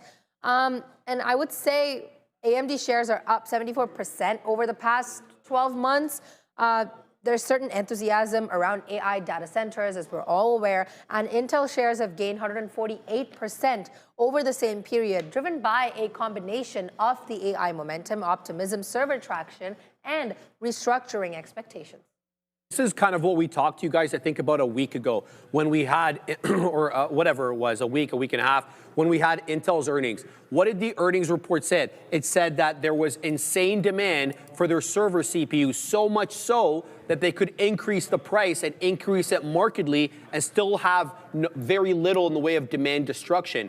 And that's exactly what we're seeing. We're seeing a manifestation of that part of the earnings where their China demand is through the roof. And so they're basically saying 6-month backlog, 8-week backlog in terms of AMD because, well, you need CPUs as well as GPUs for these AI servers. What I didn't know, Joseph, was that 20% of Intel's revenue comes from China. I didn't know that they still had that kind of China exposure. Quite frankly, we've seen AMD's dwindle. We've seen NVIDIA's all but go to zero, according to Jensen himself. So this is something that I wasn't aware of, but what I was aware of was the insane demand for CPUs for data centers and the fact that they were going to increase their margins based upon that data set. So I see good moves here possibly for Intel and AMD from a CPU side. I think so, right? That's the narrative, and Lip-Bu's been doing a pretty good opinion. But again, it's so weird because we talk about the technology, and I was just referring to some of these Chinese EVs.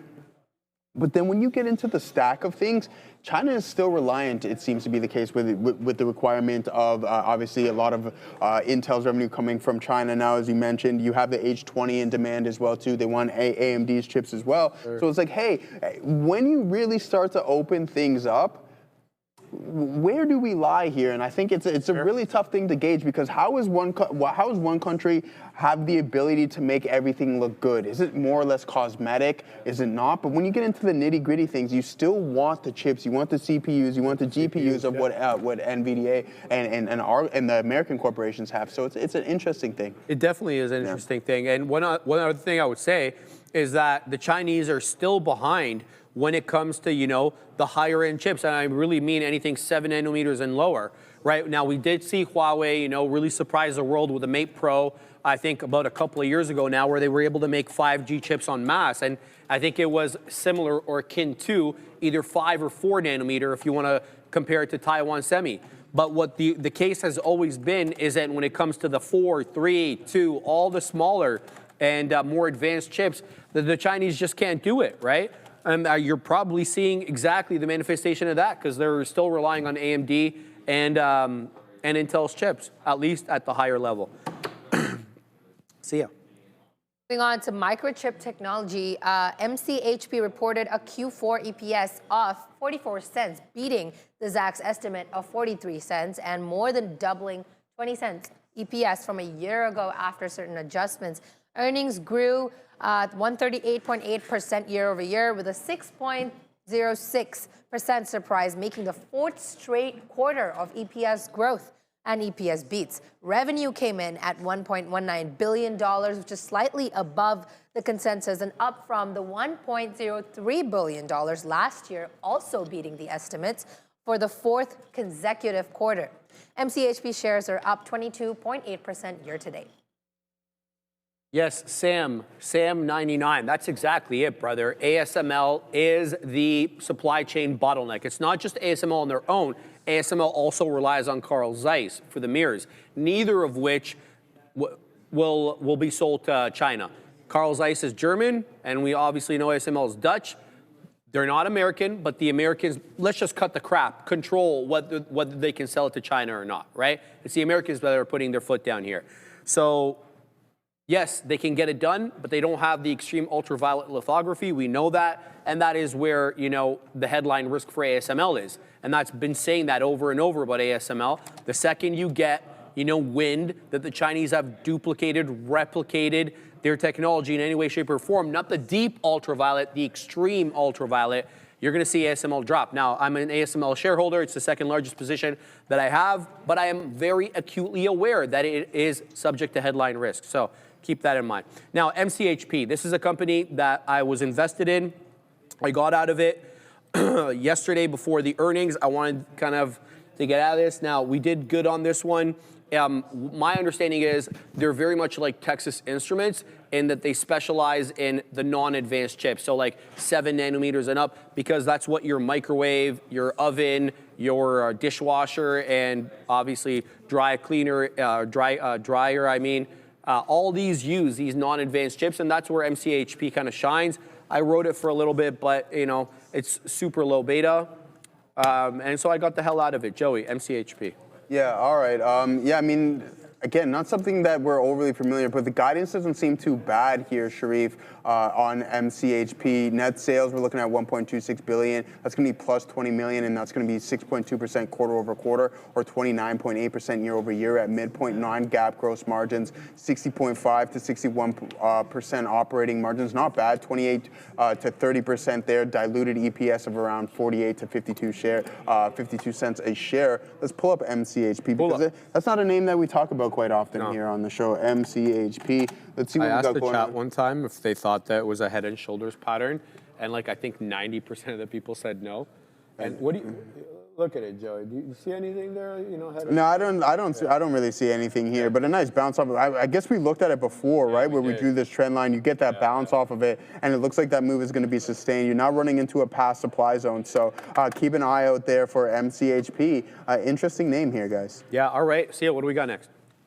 Talking about Roblox next, this is an important topic, and I really intrigued and interested. Roblox shares have jumped as much as 20% after hours, after the company delivered a clear top-line beat in Q4. Losses have come in at 45 cents per share compared to the expected 48 cents per share, which is narrower. Bookings have surged to $2.22 billion, well ahead of the $2.05 billion consensus. And average daily active users have reached 144 million, up 69% year over year, which is beating the expectations of 138 million. Q4 bookings have also risen by 63% year over year. Roblox has also guided Q1 bookings to 1.69 billion to 1.74 billion, which is topping street estimates of 1.68 billion. And this also supports the post-earning move. The company also announced that it will stop issuing annual guidance starting 2027, citing business variability, and will also shift to quarterly guidance only. Now, coming to the safety, age verification, and engagement trade-offs, Roblox has completed a global age verification rollout in January, following regulatory pressure and litigation tied to child safety. There have been so many cases where children have been abducted from their homes and kidnapped because of sharing certain sensitive information on Roblox. It's scary. I was watching a video yesterday on TikTok, which it was a dad expressing concern about his daughter talking in a lower voice while she was playing Roblox. Luckily, she was using a VPN, but a man kept asking her about her address, and he also commented her address in the chat, saying that we know where you live, so might as well give it up right now, which is scary. But anyways, it just says that new age data by Roblox shows that 35% of users are under 13, which is the problem. 38% are 13 to 17, and 27% are over 18. And management has acknowledged a mid-single-digit drag on engagement growth and a low single-digit headwind to bookings. I want to just end by saying that despite rising net losses, investors are also focused on growth, scale, and the operating trajectory. Thank you very much, Sia. Benton, we're cheering for Liverpool this weekend, right, my man? Let's go Liverpool. All right, let's get to the, well, just for this one weekend, Neil. All right, here's what I want to say. Number one, this company is still losing money. I wasn't aware of that. They're still not profitable, which is surprising. Number two, you know about brain rot? Yeah, when you have, I'm looking at the brain rot right now, Sharif. It's around 43 billion hours spent, or was it 35 billion hours spent on engagement hours. That's brain rot right there. You're right. You see, is that what you're getting at there? Yes, I don't disagree with you on that. But if you know, you know, right? If you play Roblox, Neil, you know? Neil knows because his daughter plays Roblox. So brain rot, apparently, it's a thing. It's a game. These kids love it. It's apparently, you know, getting everybody's attention and nobody can get off it. So it seems to be very addictive, which is important from a revenue perspective because that means it's sticky. My only concern is you're trying to monetize these kids. You can't monetize them. You're monetizing their parents. And from what I understand and talking to some of my friends who allow their kids to play this, it's kind of they give them an allowance, so it seems to be capped, right? That's kind of where I look at it there. The other part that I look at, though, is the age verification will be a bit of a shorter-term headwind, right? You're getting Australia's doing it. I think there are a lot of jurisdictions in Europe that are also doing it that kind of want to rein in some of the minimum age here. So, and you have them acknowledging that they had a bit of a headwind there in their daily active users as a result of some jurisdictions employing these age verification technologies. So I think that will probably be a short-term headwind until it adjusts, and then maybe they go back to growth. But my issue is monetization in the same way that Snapchat tries to monetize a younger audience. It's hard. And number two, could you see maybe parents rebelling against this at some point where, you know, it just becomes it falls out of favor and they start banning it? You know what they need to do, Sharif? I wish I had the face slapper emoji around here. Get those kids back outside playing street hockey and football and doing all those things. Listen, I understand that gaming is pretty good for your cognitive function, right? It can help you in some ways, right? Like just going from here without having to look at anything along those lines. Thank you, JC Money. Much appreciated anyways. But just going from here to here without having to look. But too much of one thing can be really bad and detrimental. I think 35 billion hours spent on this game, up 88% year over year. It's not getting any better. And we talk about the iPad generation and everything along those lines. You're right, though, Sharif. What you are essentially doing is just monetizing their parents. Roblox is a serious thing. It's interesting stuff. I've never played this game. I have no intention of playing it, or even I have no idea how it works or anything along those lines. But what I really wanted to get at is that really, like, creator development payouts were up to $477 million. That's a 70% increase year over year, which I find interesting. And the age group is very vast because Sia brought to us that over 18 is 27%. Smallest so one. those are young adults. Smallest category. It's small, but it's young adults playing with these younger individuals, right? So that's where I find, like, I get it. You go into Call of Duty, you have the odd kid in the lobby, but then he just gets destroyed and his parents kick him off the game and everything along those lines. But it's just really interesting and intriguing to me. It's just the way the chat thinks about it as well, too, just what can happen on it as well. So you and I talked about this. Yeah. Remember when they kind of blocked the Roblox vigilantes? It's a bit of, you know, it's a PR problem there, so there could be some issues there. Now, that's over a year old. If you don't know what we're talking about, some people are trying to go on Roblox to catch these predators on there, and basically Roblox prevents them from going on anymore. They used to be called the Roblox vigilantes. I don't know if they're still operating, maybe operating a different way. Yeah, I mean, you're a vigilante. You got to work your way around some of the things. Got to work your way around, right? So it's interesting. Roblox is interesting, I mean, from a monetization standpoint. All right, Derek, give us your take on Roblox. Blocking vigilantes is really dicey, and not what I was intending to speak on, but I mean, it was brought up, so I will say it. The other thing I want to say, too, that again, I wasn't necessarily going to speak on, but I do still think is kind of interesting. The whole idea that, like, the main issue here with Roblox for kids is the idea that predators could get on. Now, I agree that's also very much a concern, but the other thing is, too, is what it does to kids mentally, especially young kids. We know that case in Malaysia with a 9-year-old boy who was playing Roblox and then attacked his brother because his brother took away or destroyed the machine he was using to play the Roblox. So the point is, like, I think beyond the risk of predators, also the risk of mental harm to kids too. So I think that's maybe of note as well that I do want to mention. I'm also, political reporting here. I just saw this headline: Amazon's tax bill plunges after GOP tax cuts. I would need to get more details, but I'm just seeing this headline come through, so I wanted to mention it. Let's go back to Roblox. So what I like here is revenue increasing here. This is like the entire quarter, so Q1, Q2, Q3, Q4 for these metrics here. I think it's a good look here for Q4 revenue. We have this steady growth, and at the bottom here we're going to have daily. This will be, I guess, the users and the hours here. What I think is interesting too is you've got these users and the hours engaged that's actually dropping, right, on a quarter-over-quarter basis. But at the same time, revenue and bookings are growing. So that shows to me, what that tells me is that, sure, you know, we are like seeing, I guess, slightly less engagement on a sequential basis. People are still spending more. So that's kind of the same with Palantir, right? We saw a bit of a decrease in customers added, but we also saw an increase in revenue. So, I mean, just, I guess, the distribution of how people are using things. I also want to mention here Roblox revenue growth per segment in Q4. So, again, in general, this shows what I'm trying to say here with the annual growth in every segment and a sequential decline in daily active users and hours engaged. So again, interesting look. Either way, though, annual growth across the board, nearly 50% minimum per each. So not a bad look, but I do want to highlight that, I guess, decline there in daily active users and hours engaged. Back to you.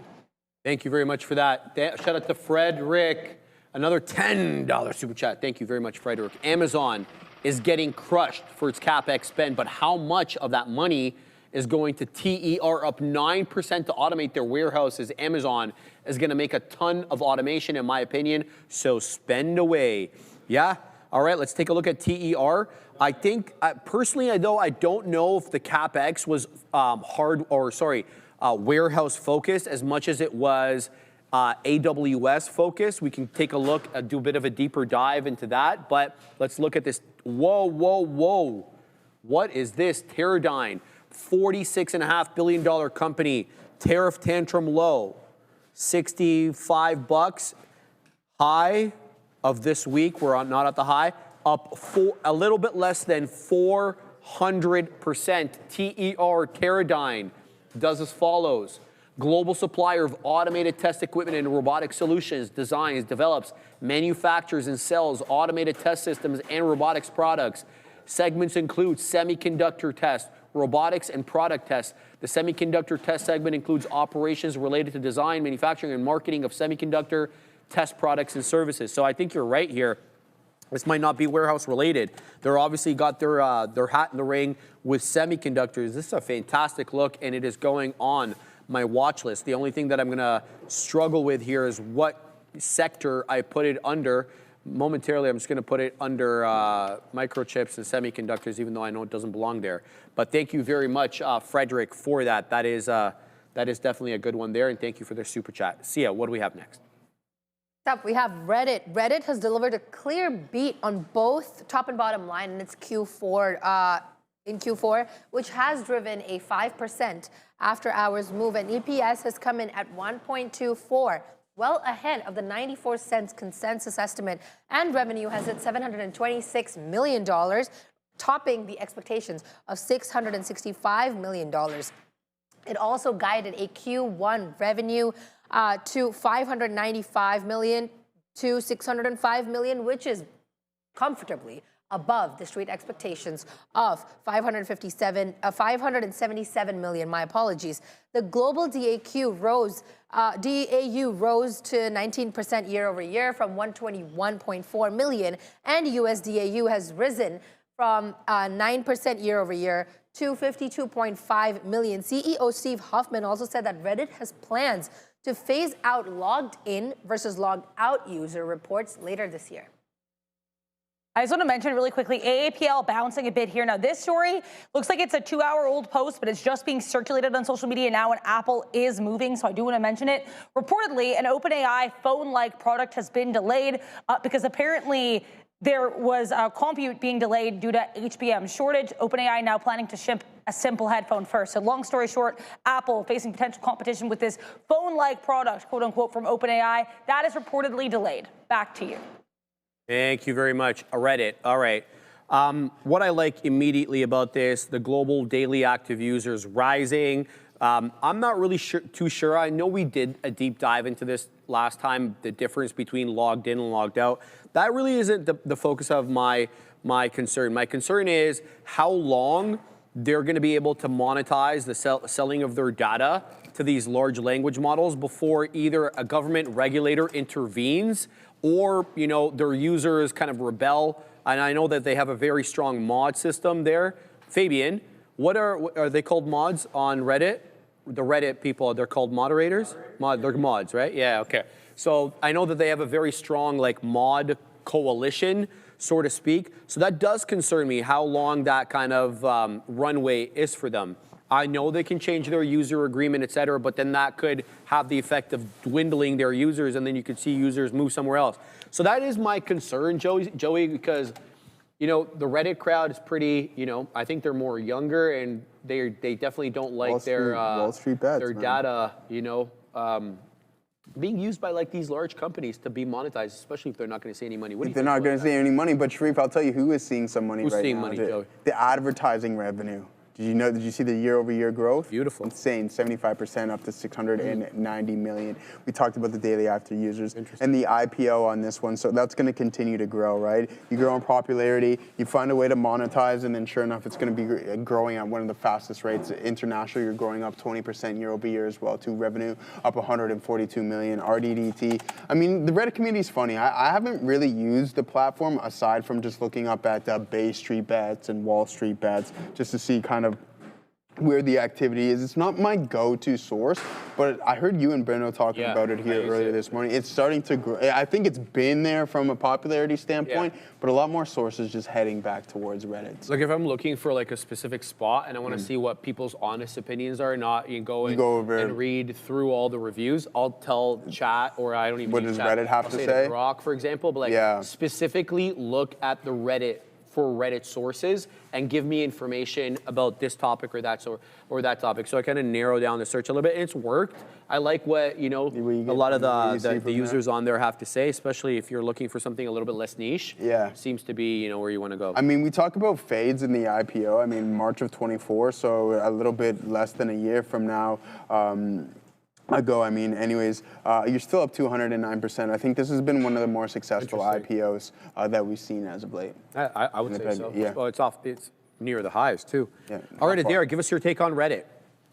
I think I don't have too much to say here, but I like that Joe brought up ad revenue because I did come up with a little visual here on this. Now, it's interesting because you brought up the ad revenue growth, Joe, but the ad revenue growth has kind of stagnated for Reddit over the last couple quarters. So for the first 6 quarters that we're seeing reporting, Q1 24 all the way to Q2 2025, we are seeing consistent increasing year-over-year revenue growth. Then you get to Q2 with that 80% more or less revenue growth, and then you start to see a little bit of a stagnation with roughly 74-75% for both Q3 and Q4 2025. So like I said, lately I've been trying to focus more on looking at some of these growth metrics.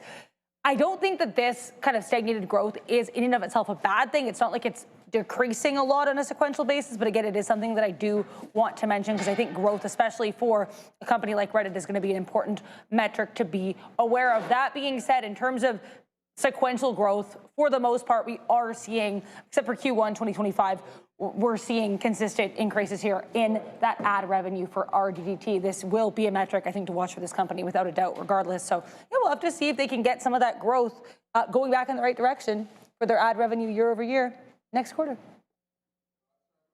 Did you have something? Did you ahead, talk about? Yeah, I want to just address a couple of things here in the chat. David, I haven't looked at that one, David Treziak, but also for my boy Majid Durez. Yeah. What I'm thinking here, and don't forget, I could be totally wrong. This is just my opinion. When you have heightened volatility, what does that mean? You have the VIX up a little bit. You see an increase in the VIX, but there's a little bit more fear in the market, right?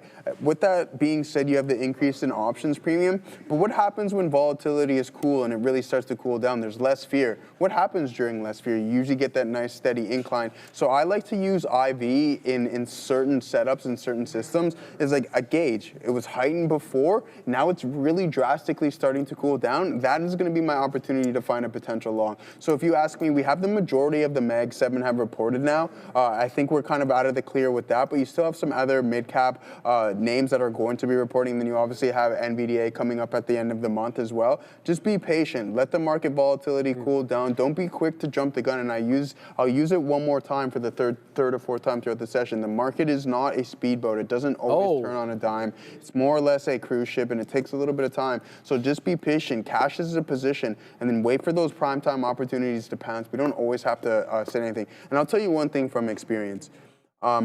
Over the past couple of years, my swing trading, when I'm more patient and I trade less and I hold positions for longer durations, highly more successful. 100%. If I'm always constantly looking for something and it doesn't slap you in the face or punch you in the gut and say, hey, you have to take me, and you're forcing it, is when you tend to lose a little bit more. So sometimes just being more patient and putting more size into a higher conviction setup, you're better off in the long run. Well said, Joe. Yeah. Well said.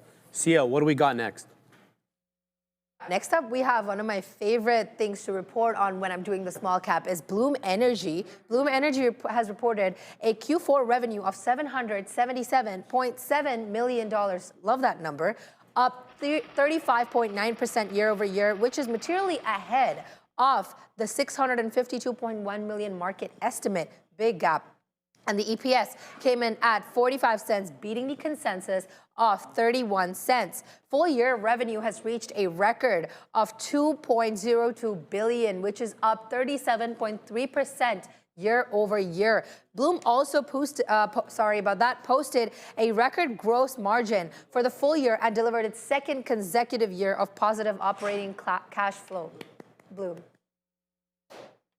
Yeah, this is one I'm invested in, and it's been good. It's been a data center play. It's been this what they have for data centers is called solid oxide fuel cell, SOFC. It's their energy servers. It's modular, provides base load power, and they have this other product. What was it called? It's like, I forget the name of it anyway. They also have the electrolyzers, the hydrogen electrolyzers for that clean fuel production. So it's very much a data center play. And if you've been watching why Caterpillar is moving up aggressively, is because they're building, or they source, I should say, these generators, right? Which are needed for data centers because you can't have fluctuations in the electricity that comes from the grid. So this is basically, an ancillary AI play. If you don't want to get into the chips, you don't want to get into the REITs for the actual real estate, this is another part in the stack, in the AI stack. How long it's going to be good for and whether they continue growing is kind of hard to tell. But when you look at the revenue numbers year over year, especially, it's not bad at all. And you're beating EPS estimates, you're beating revenue estimates, you're growing at a fast CAGR. So I have no issues with this one, but I don't know how long I'm going to hold it for. So. It's been on a substantial run from April or from July lows, right? You're still up 444%. This thing's been on a big time move here, guys. But what I want to really look at here is the gross margins were down a little bit from Q4 last year, 31.9%. That's obviously going to come at an expense of higher costs and everything along those lines. So total cash ended around $2.5 billion, which isn't bad. The guidance isn't bad either. Revenue projected around $3.1 to $3.5 billion. That's a 55% growth at midpoint. Non-GAAP gross margins 32%. Operating income around $425 million and $475 million. But the capex up again. Okay, here's Sharif, 150 to 200 million there in Bloom Energy. So keep an eye out on this stuff, guys. Bloom Energy up 444%. Listen, it's not really like capitulating. You're down a little bit off of these highs, but if we're looking at this from a data center play, down 22%, who knows what this name can continue to bring. I liked it for some time. I'm glad Sharif's been in it. I think he's been in it for quite some time as well, but we were talking about Bloom Energy in the lower 80s and everything along those lines. I think this name will be fine and continue to climb in the near future, to be honest. All right. We have a lot of employees, Mr. Rookie Man, because we have two sides. We have the TV side, or the broadcasting side, and then we have the trading side on the other side. So we got a lot, man. A lot. I don't know the exact number. Sia, what do we have next? We're going to talk about Hims and Hers versus the Novo Nordisk, which is a legal fight that's going on right now. Hims and Hers shares have reversely sharped after Novo threatened legal action over a proposed weight loss pill. Stocks have spiked 15% Thursday on the launch news, but also closed down 3.8%, a 12-month low, and then fell another 6 to 7% in the pre-market early today. Novo also called the move illegal, directly challenging Hims' right to sell I don't want to pronounce this wrong, I'm sorry, semaglutide, based copycat pill. I'm sorry about that. I didn't want to pronounce that wrong. Hims also plans to launch a Wegovy-style pill using semaglutide. I'm so sorry, guys. At $49 for the first month and then $99 per month on subscription. So this, to me, is like an over breach of the patent that Novo has. And according to this article, that patent is in effect, at least in the United States, till 2032. There are exceptions, and we saw the exception with the compounding pharmacies that can make this under one exception only. There has to be a backlog from the manufacturer, what we call back order in the pharmacy game, right? If there isn't, then you can't sell it legally. And Hims is arguing its product is personalized in dosage. All right, so you patent the drug, spend billions of dollars, and then you market it at 50 milligrams. Here I come and I market the same product at 52 milligrams, and I have a loophole. That's dumbassery right there. Okay, I mean come on, give me a break. This is stupid.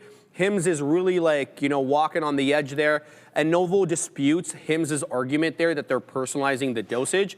They're saying patient safety concerns and alleging a history of deceptive GLP-1 knockoffs. And we saw this, right? We saw this with the compounding pharmacies that continued to sell semaglutide after the back order was done and over, and you know nobody could stop them. They had to keep sending cease and desist letters to all these different pharmacies. And I think that Hims is just doing the same thing here. You need some patent protection, Joey. If you're going to spend billions of dollars on these drugs, you got to be given a window to make your money back and some profit. Yeah, exactly. Without other people jumping in and trying to copy your product. Well, I mean, I mentioned this from before. All you see on Snapchat is every other ad is. What? What happened? I don't know what happened. I'm sorry. Yeah. Yeah, it's a real word, man. It's a tomfoolery. Here it is, baby. Well, now it is, Neil. We just made it up, so it's a real word in our books. But anyways, aside from that, man, I talked about the advertisement on Snapchat and other social media platforms of Hims and Hers, I guess, knockoff of what we got going on here with Novo Nordisk and Eli Lilly. It's interesting. It's going to cause Hims and Hers a little bit of issue from a legal standpoint, so I'm curious to see where this takes us. Yeah, I'm not a big fan of this. All right, give me 1 second here. Adara, give us your take on Hims. Yeah, I mean, you guys know I love doing my fun little deep dives because I like to know more about companies, things that you might think you don't need to know, but things that I think are, maybe kind of interest, including Hims and Hers has a history of controversy, specifically with regards to its weight loss drugs. Last year at the Super Bowl, they had an ad that people basically said that didn't really address any potential safety concerns or risks with the GLP-1 drug. And it was this compounded GLP-1 drug. They were like, oh, come on, here's our ad. And then everyone was like, but you guys didn't say if there were safety risks. It was not adequate. Never mind. Apparently this year's Super Bowl ad for Hims and Hers is apparently against wealthy people. And then also apparently has a Jeff Bezos lookalike that they're making fun of. So I'm sure that's going to go over great for Hims and Hers and will definitely help it in its legal battle, I say, at an attempt at sarcasm. So yeah, I mean, that's like, we've got some controversy with the founder as well. He's always like going after Novo or whatever. At this point, I just feel like Hims and Hers should maybe just take a seat. I get you're trying to run a business, but I think the way in which you are trying to run your business, especially with like a heavy hitter like Novo Nordisk, and I know Novo Nordisk has lost a lot of clout, but it still has some. And Novo Nordisk isn't the only one that has, had issues with Hims and Hers. We know Eli Lilly at one point responded on social media, basically pulled a Mariah Carey, we don't know her, on Hims and Hers after it said that they were, selling these Eli Lilly weight loss drugs. And then Lilly was like, yeah, we're not in collaboration with you guys. Please make that clear. So long story short, Novo Nordisk is not always really good at following rules or sticking within the confines of what is quote unquote allowed or normal, just using my own quote. So we'll have to wait and see what happens there. But I just wanted to mention that with regards to HIMS, providing context as I like to do. Thank you very much for that, Adara. All right, Sia, we got one more story, and I know you want to get to this one. I really do. This is very interesting to me. Boeing and India and India is reportedly ready to buy up to $80 billion in Boeing aircraft.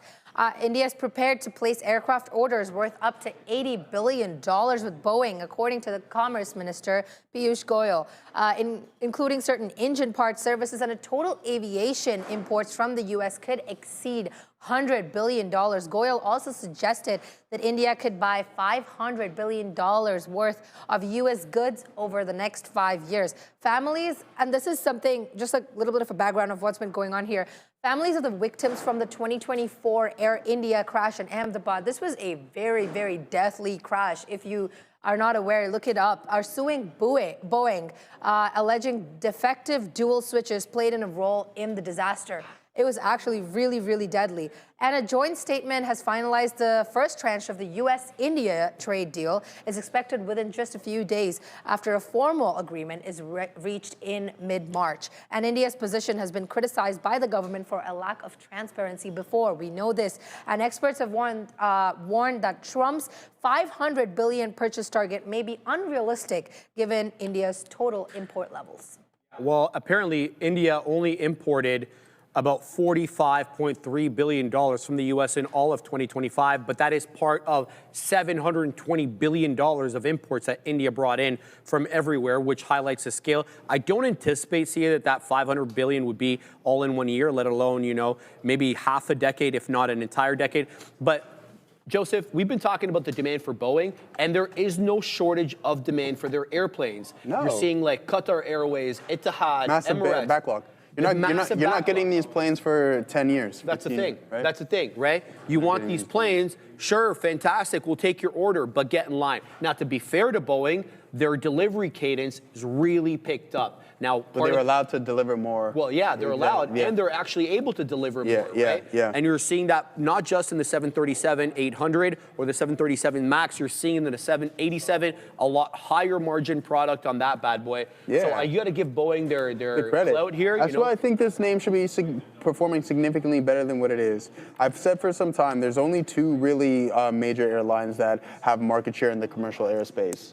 Airbus and Boeing. Yeah. Right? So they essentially run a monopoly in the space, but yet the stock performs like it can't get out of its own way. I understand there's FAA issues and everything along those lines, supply chain issues. These guys are using zip ties here and there, but that's behind us at this point, right? Like the supply chain. I don't want to hear supply chain issues that much anymore. Remember when the ship got stuck in the Strait for a couple years ago? They're like, hey man, this is just a backlog increase of prices everywhere. But the demand is there for Boeing, and I don't think it's going anywhere. I think this stock should be performing significantly better. It's the margin issue as well, too. Yeah, and what I'd like to see is this 2024 Air India crash in Ahmedabad, whether that forms part of the deal here for the aircraft. So does Boeing kind of try to strike a deal with the Indian government, or the individuals who had family members who sadly perished away from this, some sort of deal so that you can kind of get that contingent liability of litigation away in exchange, for these deliveries. I have no idea if that's even feasible, but, the fact that it's a legal overhang probably There you doesn't help go. the Dara company. said it right, a duopoly. A duopoly is essentially what these duopoly, oligopoly. Yeah, it's like, and then maybe Embraer is a little bit involved, Bombardier a little bit involved. But they don't hold. They don't know. It's not even close. It's not Like even close. it's not. It doesn't affect anything. You know what I mean? All right, guys, it is 2:04. So we gave back the Katinam and the Neil the minute they gave us back. We were no. They owed us 3. Yeah, exactly. So we were up 2. Now we're up 6 now. Right. Going on. We may as well just prolong it another 40 seconds. That's crazy. See if we can grab I'm a not. little You bit can more. prolong it. I'm going to get my food. Yeah, you same. can sit here. Yeah, I'm Playing. All right, guys. It's been a great right. week. The markets obviously were red most of the days, but today, nice recovery day. I hope everybody was strategic about how, what they sold, what they got into. Hope you guys have a fantastic weekend, and I hope everybody is green. And don't party away all those short gains from over the week. Eh? You don't want to spend it all in one place, as Joey likes to say. Thing is, welcome back. Thank you, boys. The thing that Sharif forgot to mention there is, he did look over to me. He was like, "Hey, do you mind if we go a couple minutes over?" So it's like I was like, "Yeah, no, I got you." What question is that? I was like, "No problem." You can do whatever you want. Right there. So thank you guys. What a great show. The midday show was. So shout out. I'm just glad there was no dumbassery. What was that? Was there something going on there? Well, it's a new word of the day. Oh, is it? There's a new word of the day. And just to prove it's an actual word, it's not an actual word. Which is probably not, yeah. But according to the Urban Dictionary, The green fish was bad. the actions of a dumbass, the actual actions of a dumbass, Or we've got the act of being a dumbass, things that are dumbass-like, an act of dumbass behavior, such as pushing someone down a flight of stairs. What? That's like evil. That's not even being dumb. I would say you're pushing someone down the stairs. What the hell's wrong with you? I mean, that's assault. I mean, if you're an old lady, maybe fine, but like, why would you push anybody down the stairs? The Urban Dictionary is fantastic. I just can't remember how we spelled quadunk because I know we put it in there. QW. Okay, so it's QW. QW. Yeah, that's a U. So quad. QW. Quadunk. Yeah, something like that. No. Yeah. How did we spell? I know we put this in here. You have a Q. KW. KW? Yeah. Qua. D. No. Okay. No. You know what? I know we put it in maybe there. it was. Maybe it was. And it was like a big sharp drop in the market or some nonsense. And we actually, one day we were live. We're like, hey, that's a word somebody used on the show. Yeah, quadunk. It's like this guy has it right there. Buffalo Soldier Son. QUA. DONK. No. It doesn't show up though. Maybe they get rid of it. They better not have gotten rid of it. What about our other one? I can't. The one that we put in back when we had our trading floor is wildly inappropriate. So. Okay, well, the quadunking is when a stock just makes a move down, kind of unexpectedly. So that's the stock has quadunked. Oh no, they still have ours. The do they? PT. Yeah, I know what you're saying. Yeah, okay, so they're not getting rid of it all. Okay, so there's the go. I just took a fill there for the position board. I'm long on Amazon, as Amazon has kind of quadunked a little bit here off of that move. But what a call that $200 was. That goes up to 211. Unfortunately, everyone's asking if I was still in it. I got out at 205 right there when we broke through the 25 period. We didn't have a big piece left, so whatever, man. We made our money early, and we should probably have held. So we got to do a little bit of a better job. But at the end of the day, I was only going to hold anyways until this break right there of the 25 period. I got to just think about how to hold on a little bit longer. But we're back in, so we'll hit sirens up right now. Nice move back into VWAP. I'm going to wait for a 205 break, so the bigger position will come on board when that hits. But we are also at the 200 period moving average, or sorry, the 50 period on the 5-minute chart as well. So welcome everybody back to the show on a Friday. And what a great day it has been if you were a dip buyer yesterday. Yes. Dip buying today, we'll go over some stocks, how they're reacting. Obviously, Amazon really didn't give that much of a dip off open. I mean, we're able to get long 200, was sort of waiting for a little bit lower there, but didn't get our full position. Oh, we got a full position, but didn't make that huge move that we saw Google make. Google went from up to down really aggressively. Amazon now just trying to fight backside here. So we'll sit on this trade and see if we can make something happen here. But that's what we're doing now into the close. Should be a fun day. Looking for more opportunities. Talk about Bitcoin, man, breaking through 70. That's great. We saw that 61,000 print last night. That was not great. Or sorry, 59. Broke through 60. Yeah, went 59.8 or something like that. 9, something like that. Yeah. So we'll talk all about that. Good day so far. We messed up on our. No, Roblox. We messed up on this trade. We got out of this one pretty early there on Roblox. If you come to see the chart, it went up $8 from where we were. Who's over there? Is that that's Andre? Nice move to that one. And then AMD was our other play that we just kept going short at 206, and that finally came out. So we're working on a pretty good day here. We're just waiting for more movement. Oh, you found it? I did, and thank you to the chat for. Oh, it's KH? It's K. Okay, first of all, I don't know why we spelt it this way. How did I define it exactly what we said? Make any sense. Can't even remember. So an aggressive move to the downside, and the usage. Jim Cramer said to buy Meta before. Now I remember exactly when we did this. Meta before earnings, and it went quadunk the next day. No, that was when Meta was at 300 and something. And Kramer said something like, it's the best name in the Mag 7. The next day it tanked. It didn't find a bottom till 100. I'm pretty sure that was it. But the quadunking is more in reference to, like, basically all the names this week have had a quadunk moment, pretty much. Yeah, well, it doesn't have to be Meta. Bitcoin, I'd say, that's Meta's an extreme example. Silver is a quadunk for sure. Like, I don't know, like a stock drops 1 or 2%, don't at me with that nonsense. We got to save it for the big spots. What was I going to say? I'm just in the midday I was talking about a couple of versions. One working, one not. One's EA, and then the other one is working for now. But the big story, I think, would be it's the recovery rally. Bitcoin up, IBIT's up 10%. You can't really say Bitcoin's up 10%. Because if you're doing Bitcoin from the low, 60,000 to 69 is 15% plus. Like we're actually just underneath the 70,000 mark. and ETH is back above 2K. So big time recovery in crypto land, no questions asked. This is pretty much what people were looking for. That said, I know we'll do the rundown when, Sharif, they went extra, so we'll do the rundown when they're ready. I know we had that big spike into the downside, but if I zoom in, here I can zoom in a little bit further. We've pulled back into the prior theoretical support line. What would suck is if we can't regain the strength over the 70,000, and then maybe we haven't found a bottom. I thought we get like a wipeout bottom on the weekend. Like that was my thing. Like, okay, well, when yesterday was happening, like, yeah, Saturday, Sunday, you get those like weekend things. You log into your Coinbase account. I envision myself doing that on like Saturday or Sunday. And looks like that wasn't the case. Like you just had to pick it up last night or yesterday. So far, so good. But are we out of the woods yet? I don't know. I don't know that it's that simple.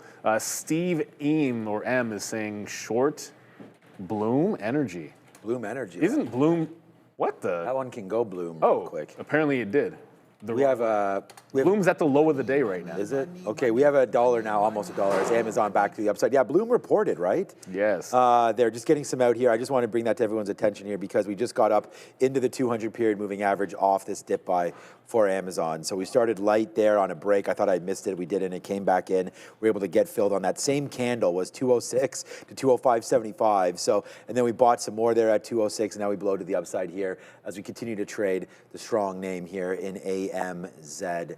And yeah, we're excited. We're going to have review here. Sia and Sharif, everybody's in the background right now. We're going to go over the top names that you guys want us to talk about there today. Did Google get off the mat at all with this move higher? They were down. Yeah, okay. So it was down about 2.5%, 3% at the lows here today for Google. And now that's back. Ooh. That's battled back. Ooh, look at this, 324.50. What did you got going on right here? That's been a nice hold. Wow, this reminds me of yesterday's 316 level. Thank God Joe's not here. Let's be hearing some Austin stuff. 324.50 right here. So yeah, interesting level now for Google. Will we break it to the downside? What's this market want to do? This is actually a pretty interesting level too. Oh gosh, am I going to make a mistake here? All right, we're long. We're about $1 in the money on Amazon, but definitely looking at this short right now in the NASDAQ as we look to break higher. So that gets me out of some Amazon right now. So let's do some more of that right here. And because if the NASDAQ's going to fall, we don't necessarily need to be long Amazon, but that's a good trade. We're just sort of stacking up on top right now. Brendan's got a new job over there. They're putting together cabinets right now. So get it, Brendan. That's why it's all light. Like they have the lights on over there. I can see the production team. Yeah, that should be fun. Like IKEA over there. Fabian's over there doing some work. I don't know what the cabinet's for, to be honest with you. Maybe it is an IKEA cabinet. No, it's probably not IKEA. No, it's probably too high class. All right, guys, thank you again for your patience. Okay, keep on talking, says Andre, because something about Sharif. No, we will not keep on talking. Yeah, we're going to get that going. We don't know how to keep talking. Excel cart, MSTR rollover to 130 before close. So I'm actually looking at BMNR. I was in it before when it broke the trend. It put in a lower high, but once it got past my break even, like look, the support came right in here. Like I shorted this, maybe even missed it by a little bit, and then it kind of made that bounce, but it came right back into the trend break level. So I think this is the spot I like BMNR, but that's more, like ETH needs to lose 2,000 for that to be any good, and I haven't looked at MSTR to be honest with you, because I knew I was only going to look at IBIT and BMNR. I find you just complicate things if there's like 5 things in the space and trying to look at all of them. What is Bitcoin doing right now? Is it going to bounce? Remember, we said 70 might have been the top. It's right at underneath 70. That's why I'm looking for the turn, because if we're not going to hold above 70, I'm looking for a turn this afternoon. But MSTR would just be the same kind of setup here. Yeah. Like, what's the difference between that We're going to trade together anyways. And BMNR here? I know one obviously is a treasury play effectively for Bitcoin, and the other one is ETH, but it's not like they're going to move differently by a whole lot. So I'm thinking for myself, like 20 and a third up here as an out. Oh, what was that new IPO? Jennifer Gardner. I just saw in the chat there was a new IPO, Jennifer Gardner's company. For some reason, it was not in the database Okay, today. but what was it? It was, I have to go to the page. Okay, fine. If we don't know, we don't know. I want to look it up only because OFRM, Once Upon a Farm. And we don't, that's not in our system? Yeah, unfortunately, sometimes this happens. Yeah, it's darn rare. it. It'll probably be in our database on Monday. Just for some reason, it didn't get put in today. Well, here's what it looks like. It's a good thing it didn't. We would have got run over there. So, you know, goodness. There's the IPO, opens at 21. I guess it goes to 21.33.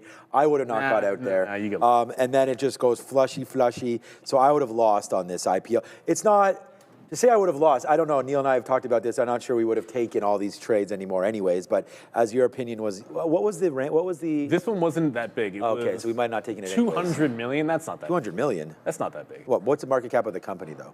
Oh, this page never has 4 billion. Okay, it doesn't matter. Anyways, this one, I don't know if it looks the same there right now, but yeah. So that was the initial move. Looks like it got bought up at $20, up to 21. So it moves 10% off the lows. Looking to break a little bit lower right now. This is Once Upon a Farm. What is that, by the way?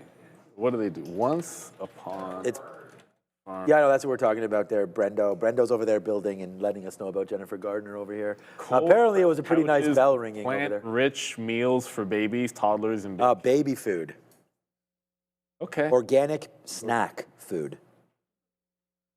Don't tell my wife; we'll probably order it immediately. Okay, so let's go back. I bet you my wife's probably heard of that stuff before. Yeah. Probably. I'm trying to.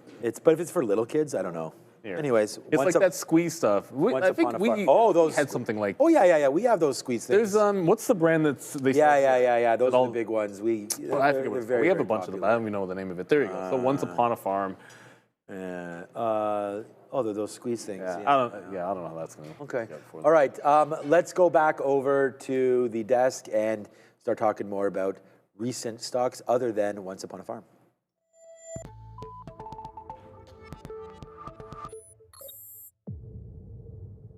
Welcome, everyone, to the Afternoon Rundown, the show where you decide what we talk about every afternoon. C&I, we're locked and loaded. The big boys, they're locked and loaded, and they're ready to look at the tickers as decided by you. But the only way to get your tickers on the Afternoon Rundown, you have to join us in the chat. Get on in right now and vote for your favorite tickers. You're going to vote before or now, though, but you can get in and still do it. But make sure to throw in that $ before the ticker of your choice. Let's start the Afternoon Rundown by looking at all four major averages, and they all are decidedly positive after a very red week, especially on the triple Qs. Speaking of the triple Qs, we're a little off the highs, but we're still up 1 3/4.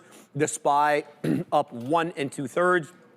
Above that 688 area, but still south of 690. The Dow doing it live here, up 2 1/5, and the Dow is almost at highs, trying to take out that $500 level on the DIA. That's the ETF. And then the IWM Russell 2000 ETF, also the strongest performing major average of the day, up 3 1/3%. Fantastic look there. Let's start with the first ticker as decided by you. SMX, what a volatile monster. This one was during the midday up 103%, Sia. It's trading up after they extended their capital runway through 2028. Yeah, that's literally what I'm seeing here too. Extended its available capital into 2028 by boosting its ELOC commitment to $250 million. And this one was all sorts of volatile, but it was a very good continuation play. Moves crazy though, boys. Up 104%. What's your take? This take and this hour of the show is brought to you by eSignal, where you can find your take on individual stocks by having a charting platform that is professional and where you can trade smarter, not harder. Connect to 50+ brokers, trade directly through API access, imbalance locator, tick replay, everything you could want. It's entitlement based so that you can customize your experience to your trading needs. Big shout out to eSignal, which we use here. And we could also use it to look at SMX. And it fits all of the bills for, I guess, a strong small capper. But there's always one thing you got to do, which is this a habitual line stepper? What and how many times is this thing split? What are we talking about here? Split. Wait a minute. This split midway last year. Split again in August. Split again in... What is going? How many times are you gonna? It's like 4 splits. Are you telling me this thing's split, or so it's split like 4 times? Oh no! All right, get paid while you can, everybody. In SMX is the best way to think about it, because anything that reverse splits, like if they're engaged in that game, usually it's kind of short-lived. So enjoy the fact it's above VWAP up 100% today. But these are the kind of names that I don't know how long you want to be in them. Just looking at the history of them, yeah, have fun with it. Sometimes I guess you get a longer run, but yeah, have fun with it while it lasts, and look at where it topped out even here today. Like wick top at the 20 level, which is exactly where it did the wick top back in here. So yeah, I mean, sometimes we pull these up and they're like not even that bad of a chart. In this particular case, the history is make your money and run. Yeah, I think you just got to, I'm not going to call it up, but just to that experience, it's like, yeah, those are names where when you see moves, 100+% in a day, it's always, in my opinion anyway, it's always good to take a little bit off and then play with house money. So that's something that I would always suggest, and you always see me do that even here on Amazon, or on any stock that we put on, where, you'll take out 50%, and then hold that last 50 or whatever percent you're looking at there. And as long as you're out, allows you to still be profitable on the name, or, it doesn't have to be 1-to-1 exactly. You could still, if you make 300 when it's profitable, then you give back 400 of that. That's, close enough. So I would just say, put some money in your pocket whenever you're playing these sort of fast runners that don't look like the rest of them, and Neil that's why you want to zoom out, and that's why I like that line about the habitual line stepper, because if it's made these similar trades before and allowed traders to get caught in these longs or shorts, I just think you want to be smarter than that. Take profit, because you know what, like we always trying to shoot the moon, but at some point it's okay to get just to that outer orbit there. You don't have to, I don't know, you're the nerd. Whatever that next level is there, the atmospheric, whatever. What was it on Amazon where the blue, whatever, they went up there? First of all, they didn't go anywhere. Katy Perry. The analogy I like to give is, I don't have a coin. The analogy. Yeah, you did. It was about the distance of the coin from itself. Do this. There was some coin here. Here's a coin. Oh, there was a coin outside. Okay. So if this is the Earth, the thickness of a coin is how far Katy Perry went out. Right. So when you think you went to space, man, you ain't. But I think the point is you would take it anyways. You would if that's your thing. If somebody sends me up there for free, I'm doing it. Yeah. But I'm not. For free. Hold on a second. I'm not spending 50 grand to what is SpaceX? Oh man. What are they charging? 100? I don't know. 50 grand? Katy Perry. Shout out to Justin. It's not worth Trudeau as well. What do you mean no? What do you mean no? The man is dating Katy Perry. I don't know. I think that's pretty good for Justin Trudeau, son of Fidel Castro. Okay, back to Sharif. Look it up. See the picture side by side. Get him, Joey. All right, NVIDIA next here, up 7 1/3%. Jensen was on CNBC making all sorts of pronouncements, defending that $60 billion CapEx build-out, saying it's sustainable. Here's what he said, Sia, quote, to the extent that people continue to pay for AI and the AI companies are able to generate a profit from that, they're going to keep on doubling. Yep. Those are his words. See ya. Also, you can see on my screen right here, it has been, first of all, Sharif, it's been a while since NVIDIA's moved like this. It's up 7.3, sorry, is it 7.3 right now? It's, 7.3% almost. And what I want to say is NVIDIA is pushing the release of its new graphic card this year to meet the demands for AI processors, but it will not be releasing a new gaming graphics chip as of this year because of the insane demand in the world right now. All right, guys, we have to pause for a second. Dow, all-time highs, up 2.3%. The DIA is at all-time highs. The Dow just crossed 50,000 for the first time. Everyone was calling blood in the market. Well, we have a major average making all-time highs. Donald Trump over there? This guy's always tweeting about the Dow. You know what I'm saying over there? No one cares about the Dow. Here, look. This is what I'm trying to say. Joey, trying to say boo on Justin Trudeau right here. But anyways, I just want to say, good job for the former PM right into there. Shout out to Canada, of course, and Justin Trudeau. I might not like his economic policies or anything like that. But there's Trudeau jokes I would love to make right now, but I'm gonna not say them. Whatever. Is what it is right now. Okay, I'm distracted. What are we talking about? The Dow? No, the Dow. NVIDIA. No, it was NVIDIA. Oh, NVIDIA. No, because I have the Dow in front of me because Sharif was talking about the Dow making all-time. I have the diamonds. There we go, all-time highs on the well, if you're calling it up, the DIA. Oh goodness, it's Friday. But NVIDIA, it does hold. We are breaking, but before we do cartwheels and celebrations and all that good stuff, like we're basically just back to where we were on Tuesday when things fell apart on Tuesday, because things fell apart on Monday, on Tuesday, on Wednesday, on Thursday, and then just not Friday. Yeah, not Friday. So let's go Friday. So really, Friday's good, but there's some things that have come all the way back and others which have a little bit more to prove. And I think NVIDIA up 7% is fantastic. It does look like it's not a huge, there's better volume bottoms. When you're going through charts, you're gonna find some names that yesterday had like their biggest volume day of the week and biggest volume day of the month at the lows. And those that turn around, I feel a little bit better about. And the ones that just did regular volume and there was nothing spectacular about it. And then today on lighter than normal volume for NVIDIA, it's then filling in some of the gaps. So all we're doing is filling in this gap without getting all the way on light volume. So I'm not completely convinced. And then as said by Pops Mafia, his question is what happens at 190? Exactly. Because 190 was the problem. Like we had no strength above 190, and every time we failed 190, we'd fail it for like $4 in a row. So that's the real question to me, and I don't think we answer that question today, barring, like the NASDAQ's up 2%. The only chance we get to that 190 is if the NASDAQ does a move in the last 90 minutes that we have not seen in quite some time. I don't see that happening, but I would be inclined to fade that. But Monday's a different story.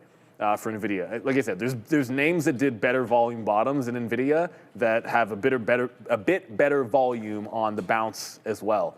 So I'm not completely convinced here, but that's fine. It's still NVIDIA. And all the CapEx spend has told us that they will be just okay. Yeah, my trade today, I mean, I had indicated AMD, you know, in the chip space for a short. It's just like, did not think the market would be up 2%. So we bailed on that pretty early. We did make a decent amount on AMD to begin with, but it wasn't breaking lower, right? And when you don't break VWAP, like we got to start. So this is like part of the plan. You can take shorts all you want, but if you keep on resisting the downside move, then you know, sometimes there's only one way to go, and that's northbound or southbound if you keep on pushing some of those limits. And we didn't even really test VWAP. We did a little bit here. We're able to cover. And then once we realized that it was no more, then we just sort of stopped that trade right there at 207. That was our last stop out. But the 206s and the 205s, we did get stopped out once there. It was good. It's written down on the note. And the reason why we picked on AMD was really just because of this. Like we were thinking that if the market was going to be a red one today, that we have a stock that definitely has that pedigree. And we nailed AMD on almost all three of these days. And today we did again. It's just not as profitable as the last because we didn't get that sort of, as Neil has quite nicely penned, we didn't get that quadunk action today. We had it the last 3 days. We didn't get it there today. And if anything, this looks like a decent hold, like in around that $200 mark. So, you know, sure, today's a buy the dip day. We're not expecting NVIDIA or AMD to be up 7 or 8% on these kind of days, especially when there's been this much blood. But sometimes there's a retreat back, and it looks like AMD is doing it today. I will be looking to short this thing next week, though. Let's just wait to see what the market does. I think today's a really great day. You see Bitcoin, you see it's risk on day today, so everyone's buying up those dips. Let's see if it continues. I think AMD is a great short, just the market's got to be on your side. Let's talk a little AMD next year, Sean. I know you just mentioned it, but this one is also up 7.5% this morning. AMD and Intel collectively did warn their Chinese clients that AI server CPUs are going to be in basically backlog or high demand, and they can't basically meet some of the demand for those in China. See ya. I can get it, I promise. No worries. So like I was saying for NVIDIA, AMD has also flagged certain supply constraints with some customer delivery timelines that are extending up to 8 weeks, reinforcing that this is genuinely an industry-wide issue. And AMD shares are up 74% over the past 12 months, reflecting enthusiasm around AI and data centers. And currently, AMD is up almost 7.5%. And when there is low supply and high demand, you know what that means? Higher prices, which means better margins for these guys. AMD, up nice, boys. Yo, how's that cabinet going over there? The cabinet is exactly in the same state as it was 20 minutes ago. They're trying over there. I'd do way worse than, I mean, whatever. The wife, Marissa, loves putting stuff like that together. Whenever we go to IKEA, she's just like, oh, she loves leave it with me. Well, because I'm the same way. I want to get in there and like not like mansplain it, but like not even use the instructions. Like just go right in and just like attack something. That was Aaron's loft bed. Yeah, and then I was just like, and then it winds up Rebecca's like, taking, did you like, look 5 at times. this and that? And I'm like, nah, man, this is pretty easy and blah, blah, Yeah. blah. So Marissa's like, honestly, like, just leave it to me. It's like even taking down the Christmas stuff or whatever. It's just like, let me do it. Don't just go play NHL with the kids or something. Okay, so we kind of just talked about AMD, so I don't know if it's probably didn't no realize point we me were going over. I know you just already went over it. How about we look at like a name like a Google like on a day 2 because Well, there was a question. Actually, there was a let's take a question specifically about Amazon. Oh, wait a minute, Amazon might be on the rundown.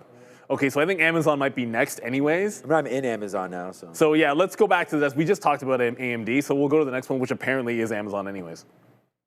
It is, Neil, and as you guys know, Amazon reported after the bell yesterday, and it was widely looked at as a mixed report. They missed on the bottom line in terms of earnings per share, but they beat on everything else. Azure is growing at a nice cap, but it is that $200 billion, Sia, in capital expenditures that the market's having a hard time digesting. Yep, so I have a couple important details over here that I'm gonna go over. You can see on my screen, I have the Amazon tax, income tax contingencies and everything right over here. So US President Donald Trump's tax laws has sharply cut Amazon's corporate tax bill. Yep. And according to the company's current taxes, accounting measure of taxes incurred last year declined to $1.2 billion from $9 billion, which is a big number.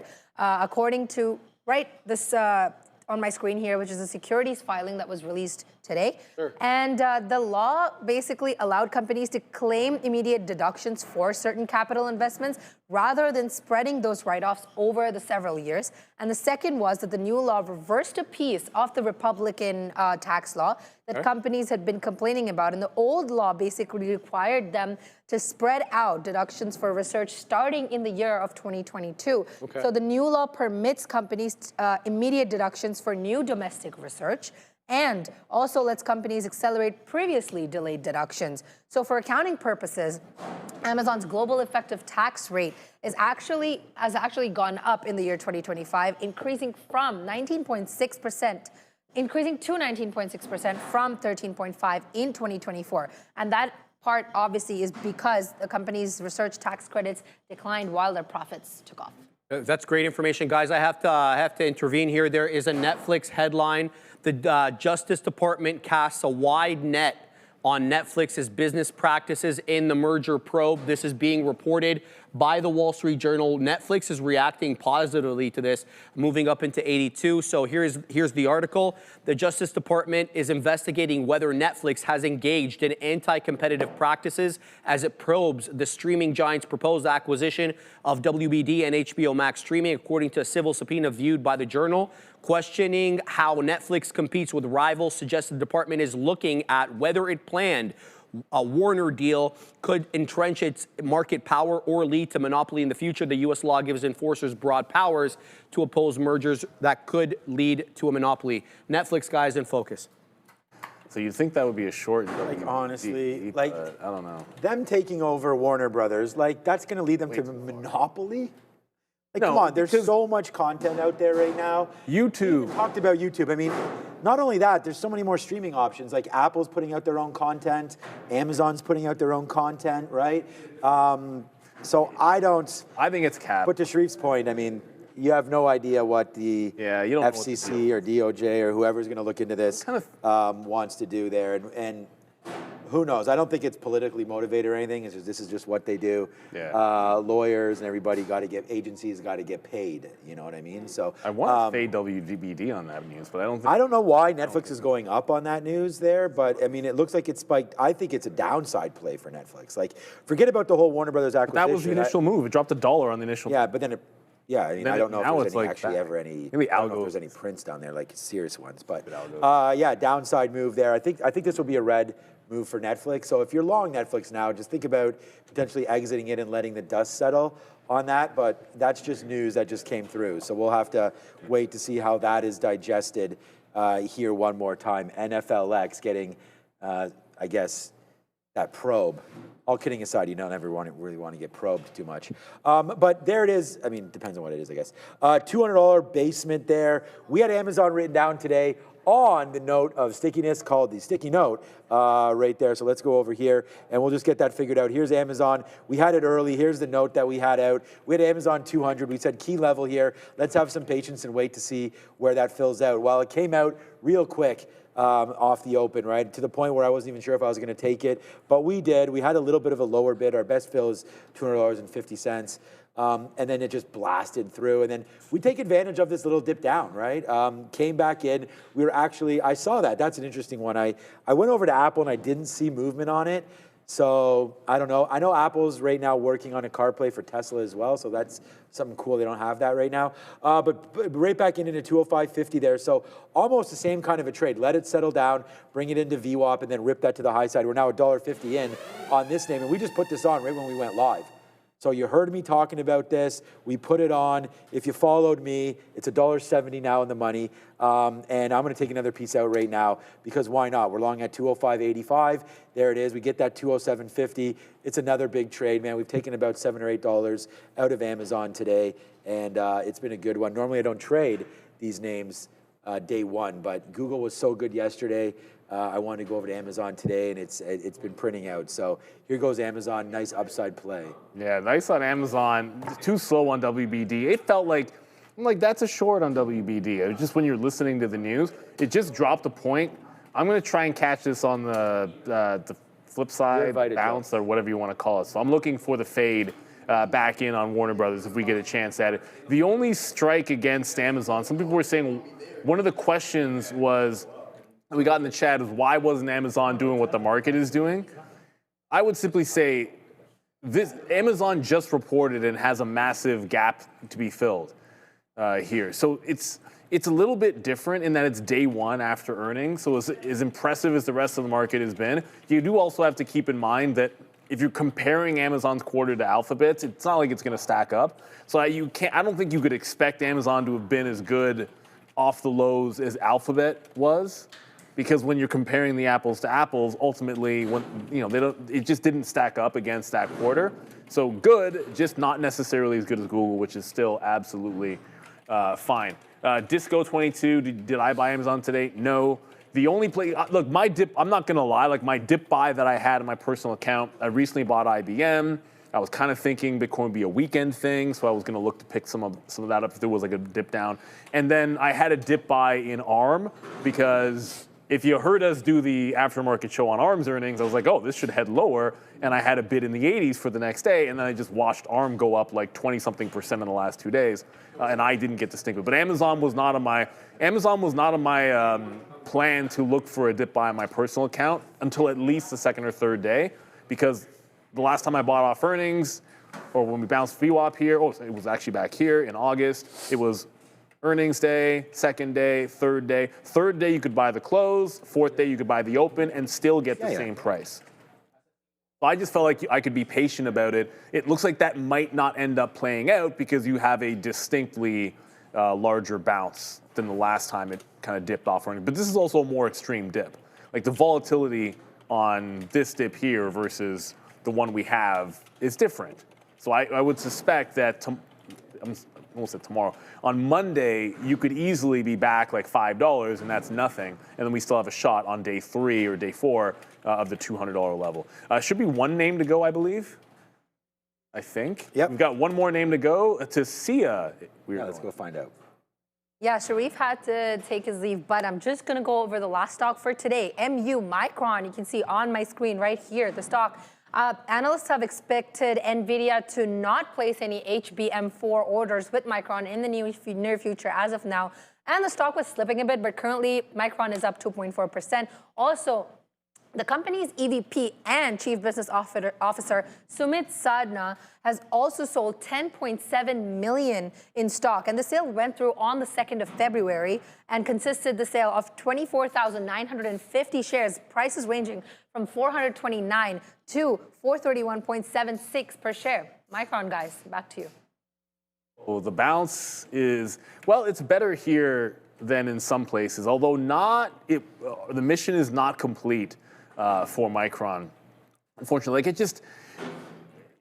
there was so much damage done at the beginning of the week. I think It's up a couple of points. You've got a distinct bottom. But when you think about where we started this week, like, okay, I suppose it was up here on Tuesday. There was a high at 440, but distinction without a difference.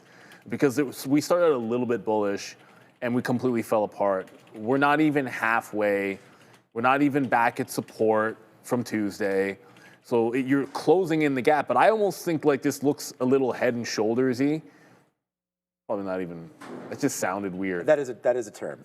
Head and shouldery. Shoulder-Z. You guys know what I'm saying.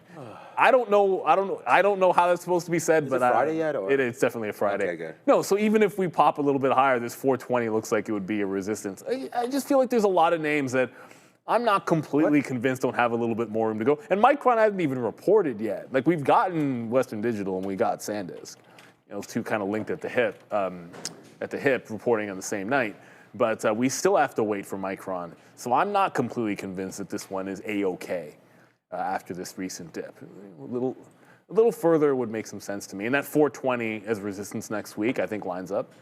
All right, we have a super chat that we would like to show. All right, SNDK, here we go. SNDK puts for March the 20th, okay, 540 strike price for 569. If you know, that was gambling.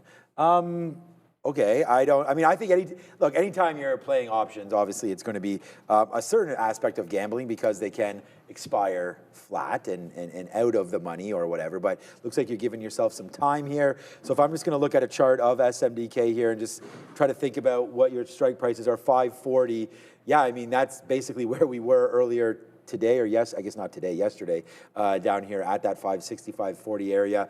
I mean, I think that there is a little bit of a bubble in the memory space.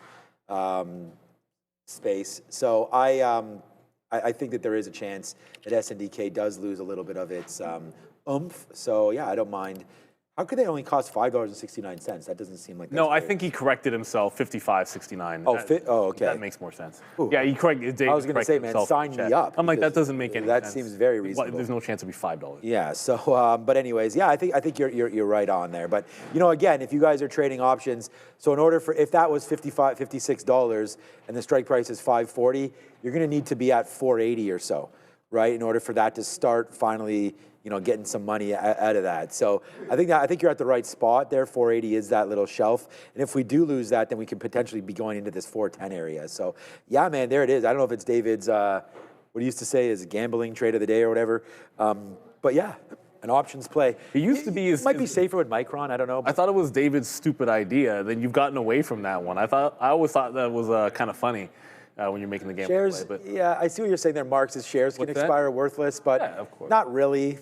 Not to that extent. I mean, worthless. It depends on the company you're talking about. And that's why an SNDK, at some extent, by the time March rolls around. But it's risk to reward, right? I mean, that's the benefit of trading options. Like if we were talking Beyond Meat, that would be an example. There's lots of companies that have gone bankrupt. An example of something that could go bankrupt. I mean, see, this is the hilarious thing because in our little challenge, and we're like, oh, if you could put shorts on of things that are not in the index, I was like, well, I would just short Beyond Meat at $1. That would have been my pick. I'm like, that's pretty easy, because that's going to zero, and it's a third of the way there, everybody. It's almost there for sure. Look, we've now got.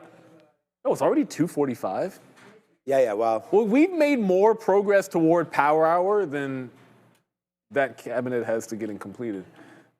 I mean, maybe there's some. I can't tell, but it doesn't look like they're getting anywhere on that thing. No, I'm not saying I would do better. Can we get a camera over there? I want everyone to see what you're doing. Okay, that's a little better. It's almost done. Yeah, I think they just need the doors. They need some shelving units. You guys can't. You don't have to bang it. That we get the idea. It's like one of those. Yeah. What the hell's going on? Like the cheap lockers from high school, you bang on it. Like that's the level of cabinet that we have going on right now. Anybody knows, you know what I'm talking about. I think they can get a camera. I think you feel like you can put your fist through. No, it's basically like a sheet metal. Yeah, like a sheet metal. It's just like it's very, aluminium. Aluminium. What are we storing? To put all the gear in, tidy up everything. It is very dusty in here. That's why I'm sneezing all the time and I have to keep allergy meds all the time. It is Friday, everybody. Go ONDS, says Michael Burnett. Hey, Go Chilean Nightmare. Whatever happened to Burnett? Aaron Burnett? No, the softball Burnett. Isn't that Burnett? the AJ Laurier? Burnett? No, from the Laurier alumni softball tournament that we used to play in. Oh, that's no. Wasn't that the the name dude? was Burkett. Oh, Burkett. No, Burkett. Yeah, I'm saying AJ Burnett No, here. I'm yeah. talking about pitcher. I'm talking about Aaron Burnett on some other network. We used to play in the softball team. Yes, Sean's Luis, I am of University. Italian descent, my friend. My father Good people. was born in Italy. Get going, ONDS. I'm doing this, and then I'm hitting save, which Franca is Villa de Mare. right here. ONDS could be breaking out. I feel like there was news the other day on this. I'm going to just double check. Because I don't remember Carol in Burnett, yeah, particular what the news was. I guess earlier in the week, I guess it was just like they had a federal defense contract earlier in the week. Nothing too crazy. I guess they get headlines like that all the time. So nothing too crazy, but there's a nice V shape with a potential break for a gap fill. Whether it does it today, 980 is about the level for that breakout on ONDS. What are we doing now? I guess we're sliding into it. Inventory before it breaks. That could be a play. Eddie the Dealer's got a super chat in there. Let's throw that one up. Eddie the Dealer, man. have a great weekend. You have a great weekend as well. Mamba out. Shout out This guy's to got that mentality. That's what Kobe. you need that Mamba mentality. Kobe. My daughter's always saying Kobe. I'm like, Oh, yeah. she drops a sock from like 2 feet away. I'm like, that's not Kobe. That is Kobe. No, it's not. You couldn't have missed. I'm like, you couldn't miss. I go hit that from the other side of your bedroom, and then we can talk. I'm not about this like nonsense. She's like, it's a dunk. I'm like, that's great, but the Kobe thing is a shot, not a dunk. You don't miss dunks. Yeah, you gotta have that form. Sia's got the form. She knows exactly. Let me see the form. Oh, you play Let ball? me see the form. Sia's got game apparently. Sia, let me see the form. They see the form. Okay, yeah. She's got that little Point guard? What position did you play? Shooting guard. Okay. shooter. She's a 2. Neil, not shooting guard, shooter. We call it different back home, right? Oh, where's back home? I don't know. Where did you grow up? India. Oh, in India. Okay, Mumbai. So what do they call it in India instead of shooting guard? Or just a shooter? Okay. Yeah, there's a different. There's a shooter, a blocker. Okay. A rebounder. Okay, that's great. It is. I mean, you have a dribbler. We call it one. I mean, the point guard would be the point guard, shooting guard. The I thought point that guard was would be the dribbler. I thought that was. Well, no, don't apologize to me. The word that you use is incorrect. I mean, it has nothing to do with that. It has nothing to do with. She said that's racist to call it that. I mean, the shooter means something else. Is it? No, but if like shooting guard, if you say a shooter, that's. I mean, to most people who play ball in North America, you say the shooter, and they're gonna think something else. That's all I'm saying. The shooting guard, Okay. and everyone knows exactly what you're talking about. We all know who the best. We all know who the best shooting guard is of all time. 23. Yeah. I mean, I guess because LeBron's, is a small forward. Yeah, he's a 3 or a 4. Yeah. He could. or power forward. Yeah, I he guess could be a 4 as well. Yeah, I guess he could be a 4. You could even call him a point guard I sometimes. wonder where he spent most of his time. I mean, Dwayne Wade was At a the pretty good 3. 2-guard. Obviously, Kobe with a 2-guard as well, right? He's number 2 all time at the 2 guard. So I think that's pretty uncommon. We can go back and forth about basketball. Okay, so we covered a little bit there at the high side of 207.50. So that would be obviously a good look there as we broke through the 200 period. I'm not going to reload this, man. We have that infamous 10% left here on Amazon. So we're just kind of holding out, waiting to see where AMZN goes from here. Let's check back on that Netflix story because we did have it there that they are, I mean, I could try to find that story right now for everybody. There it is right here. Wall Street Journal. Let me send this out and just have a quick look together on this. So it's up right now. Reports the U.S. Justice Department is investigating in merger probe whether Netflix has engaged in any anti-competitive tactics. I don't know. We've seen this anti-competitiveness be talked about many times, and I don't know if Netflix would qualify or not, but that's not really my realm. I just think that all they're trying to do is get more content, and I think that, if Netflix is not allowed to buy them, then why would Paramount? I think it would kind of be the same type of thing. So I think you really have to look at what exactly we're fighting and what we're not fighting with the DOJ. And so that would be a very, very interesting talk to see where that winds up going for Netflix. But I mean, forget about this. This is this pre-split. But since we split down at around, I think it was 114 or so, and now you're just down to $81. Like, regardless, obviously weighing on this stock is the pressures of the Warner Brother deal. Will it get done? Are they wind up paying too much for it? When cash is king right now, do they want to pay that $27.75 cash, bringing that back into $80 now? So I feel like the fact that the deal's officially done, I mean, it could still get squashed, I guess. So the premium's already in the stock. So if that ever gets firmed up, and I think there's more positive talk about a closing date or some lack of pressure politically and from outside sources, I do think Netflix does go back up to the upside if it gets settled down. But that's sort of what I'm thinking right now for myself personally about Netflix. I don't know if I want to average into it. We last bought this thing, I think it was 86 or so on the way down. And I just think it's worth now waiting to see what winds up happening with Netflix, because we're stuck at obviously not the greatest price here. And Netflix has been sort of a staple of the account, but they've had crazy moves in Netflix. And I don't think it goes back to, it's not really a huge growth story name, but anymore. I feel like, the thing about that Gemini number, and going back to CEO just mentioning India, Gemini has a bunch of free trials out right now. So I think that's influencing that 750 user base million that they had. Well, it's still. I wonder about the same about Netflix. I just wonder, it's still their global expansion. But. Well, the other thing too is this deal is actually not even supposed to close. Like most of the dates I've seen floated around on like merger boards are like somewhere in the first quarter to mid 2027. So if we're talking about something that's not supposed to close for a year, and you're supposed to get $27.75, and it is going to be if it's Netflix or nobody, then this thing is overpriced. But it is what it is. I just warn anybody that thinks that it's a weird one, because I wouldn't buy this down here. We have an update. We have an update from Eddie the dealer. Eddie the dealer? So put that last super chat on. I see it. Yeah. So he is. Who's over there? Hang on, I'll get it. It's okay. Yeah, we'll put it up. I got it. Yeah. So change the name here and an IG. And an IG. Let's make sure that no one thinks he's an actual dealer. So he's now high trader. All right. I know how that goes. All right. Yeah. So there it goes. Yeah. You don't want the smoke. There was a full year at the Rev where for an entire, at least a full semester, the Rev it's a club in Waterloo where we both went to university, same town. Anytime I would go there on a Friday, I would have a half a dozen people coming up to me asking for ish. And I'm like what? Where are you even getting this from? Because first of all, I wasn't a drug dealer and looked like one. And no one ever thought, I guess nobody that knew me would actually have thought that. But it was constantly. They must have seen you selling it to me, that's why. And then I finally figured it out when there was a bouncer who was at a class with a bouncer, and I was talking to him. He's like, "You look exactly like this dude." Oh, another dealer. Right. And so there was an actual dude in the town who was there a lot of the time and who was an actual drug dealer. So thankfully, I never got arrested or anything like that. But so they say we don't all look alike, but apparently sometimes. Wow, dark club, obviously. It's hilarious. BBAI up 17%. SMR is up 20. Yeah. So, and this is why I kind of refuse to look at. I mean, we talked about the growth story of these stocks, right? We've seen Palantir get hit.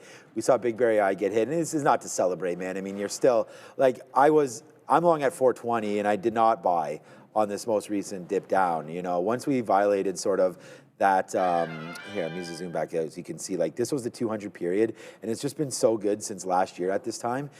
This was last April, obviously on that move down in, some would call it a quadunk, in the futures market with the tariffs. So that came back into 250, right? So once that sort of held down there, that's when we started to buy Big Bear AI, and we've already been in and out of it a couple times, and just haven't bought back in. The growth story has been a weak one for the market and some of these names. So we got to let this one settle down, and we just need to get a little bit better feels. I mean, if you go up another 20%, which I don't expect that on Monday, but if you do, then you're back over that $5 mark, and things are looking a little bit better for a name like Big Bear AI. But for right now, yeah, it's still in that downward trend. If you're a dip buyer, then today would be potentially a day to sell. But, 17%, you gotten hit more than that. So let it sort of settle down. And as you had mentioned, SMR and some of those other, I'm sure like a name like a Rigetti or some of these other names that have really gotten beat up over the last, Rigetti up literally the same as BBAI, and I just picked that name out of the blue. So they're all the same thing. That's what I was going to say. QBTS is up 20%. Yeah, insert SMR, growth name here. 20%.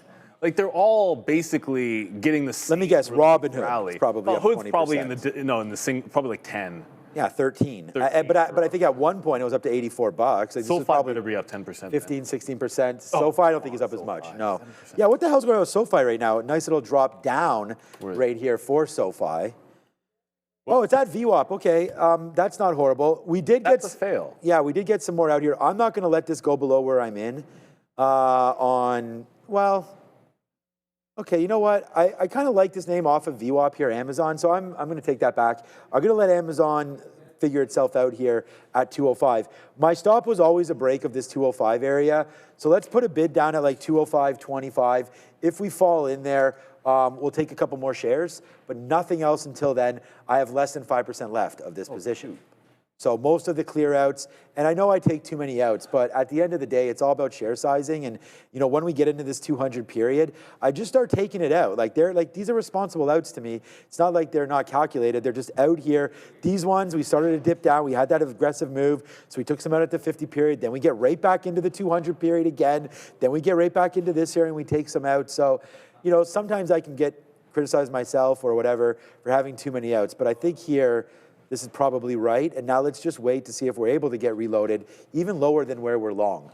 And if we can do that, then I feel pretty good about Amazon long in and around that 205. So let's not put any more on until it gets into that level right now. I think Amazon, just like I wish, I did not get filled in my long-term account today more.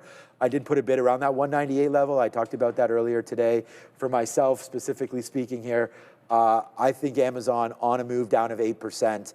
I like to put some more shares into my portfolio. So I do currently own Amazon as well as Google. And I own Google, and this will be another name that, given the right situation, and that would be like a little bit more of a tank, I would think that into this 280 area for Google would be for myself, again, another opportunity to put that into my, the sort of retirement account there for Google for myself. So I like that area down there at 280. And I think what Joe is saying, and I know he's sort of just tongue-in-cheek to like an ETF, but they do have their hands in a lot of businesses. So Google, to me, it's hard sometimes to wrap my head around why Amazon would be so amazing, because I do know that they have AWS, but there's so many other cloud providers out there. But I do also like the retail side of it, and I know that's not a huge push as far as profitability is concerned, but I do like Amazon for some of those reasons, and I know that they're working on spaceships, or not spaceships. Yeah, it's a tough one because Blue Origin. I like Amazon, but I ask myself, well, if Walmart is a key holding, then if you Walmart's one of my larger non-tech holdings is what I'm looking for. And then if I have a lot of Alphabet, it's like, what am I differentiating by owning Amazon if you could literally just own Google and Walmart and have basically everything in there? Like you got streaming, you're gonna have the cloud, you get the retail on Walmart side, groceries, like all of that stuff. So it's weird, but I don't mind Amazon. I have recently bought it, but I've kind of just thought, and that's what you have to do when you're looking at, or what I do when I'm looking at my portfolio is ask where I'm overcommitted. That was why on the way up whatever. It ends up being an idiotic decision at the time, and seemingly hopefully better to have sold AMD, because I was just asking myself, why do I need to be exposed to AMD and NVIDIA, and I still own some Intel? Like, what's the point? So if I'm going to sell something, maybe sell that one. It looks good now. It felt like a terrible decision when we were at $250. And I was like, oh, what am I doing? Blah, blah, blah, blah. But now I feel a little bit better about it. But that being said, I am looking at this. After that Netflix news, I was looking for a chance, because I still kind of feel like this is a bit of a fade. But Warner Brothers just bounced off VWAP, which is making it difficult. Like, it's at a support level. It's hard to want to short it when it's holding a support level on the way back after the news. So if I do see it lose VWAP, I'm just going to look for a punch short to try to grab this little gap fill. Let's call it the gap fill on the news. So that'll be the idea there. And for those that are asking, like, what do we think about like this stock? Is this stock bouncing or not? There's something about the 3-day rule when it comes to earnings. But the way I like to look at a stock after they report is it's not just give it a couple of days. I want to see like proof that there are buyers, which means hold a higher low. So there's a higher, like there's the bottom, hold that higher low, but there's no proof that that's any good till I think Monday when we confirm it. And if that's about to, it's like a 197, you could call it the 200 level, just give it that $5 area. If that's holding on Monday, then I think it's even better. And then it looks like a bit of a bottom. I'm not really down with you make one low, close above it one time, and then all of a sudden you've just got to be good. Unless you start filling in the gap, that's a different story. But while we're down here, I need more proof for another day. So I know I'm sitting in two reversions, one which already went, so that's fine, and it's literally the one that'll carry the day for me. But I sat in this one for a while, and it didn't work. I feel like the long reversion on this is always better.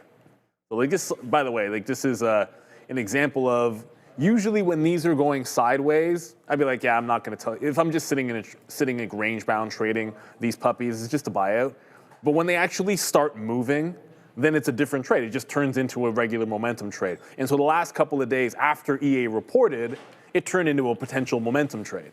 So I'll trade it like a momentum stock while it's doing momentum-like things. So was it yesterday? I think it was 2 days ago. It had a great reversion off the bottom. I was playing for this reversion here, but it just took out the prior bar high. And it actually took an hour and a half to do it, which is ridiculous. But you sit in it while it's still kind of working. And let's see what we have to talk about next.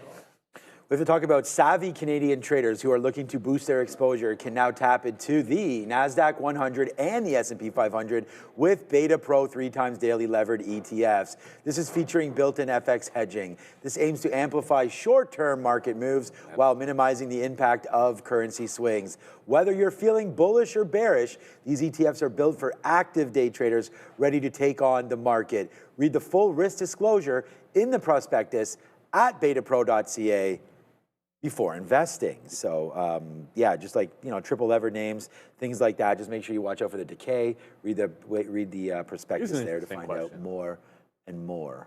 From David Tresiak, it's Friday when? Yeah, let's go. Neil, do people cheer when watching curling?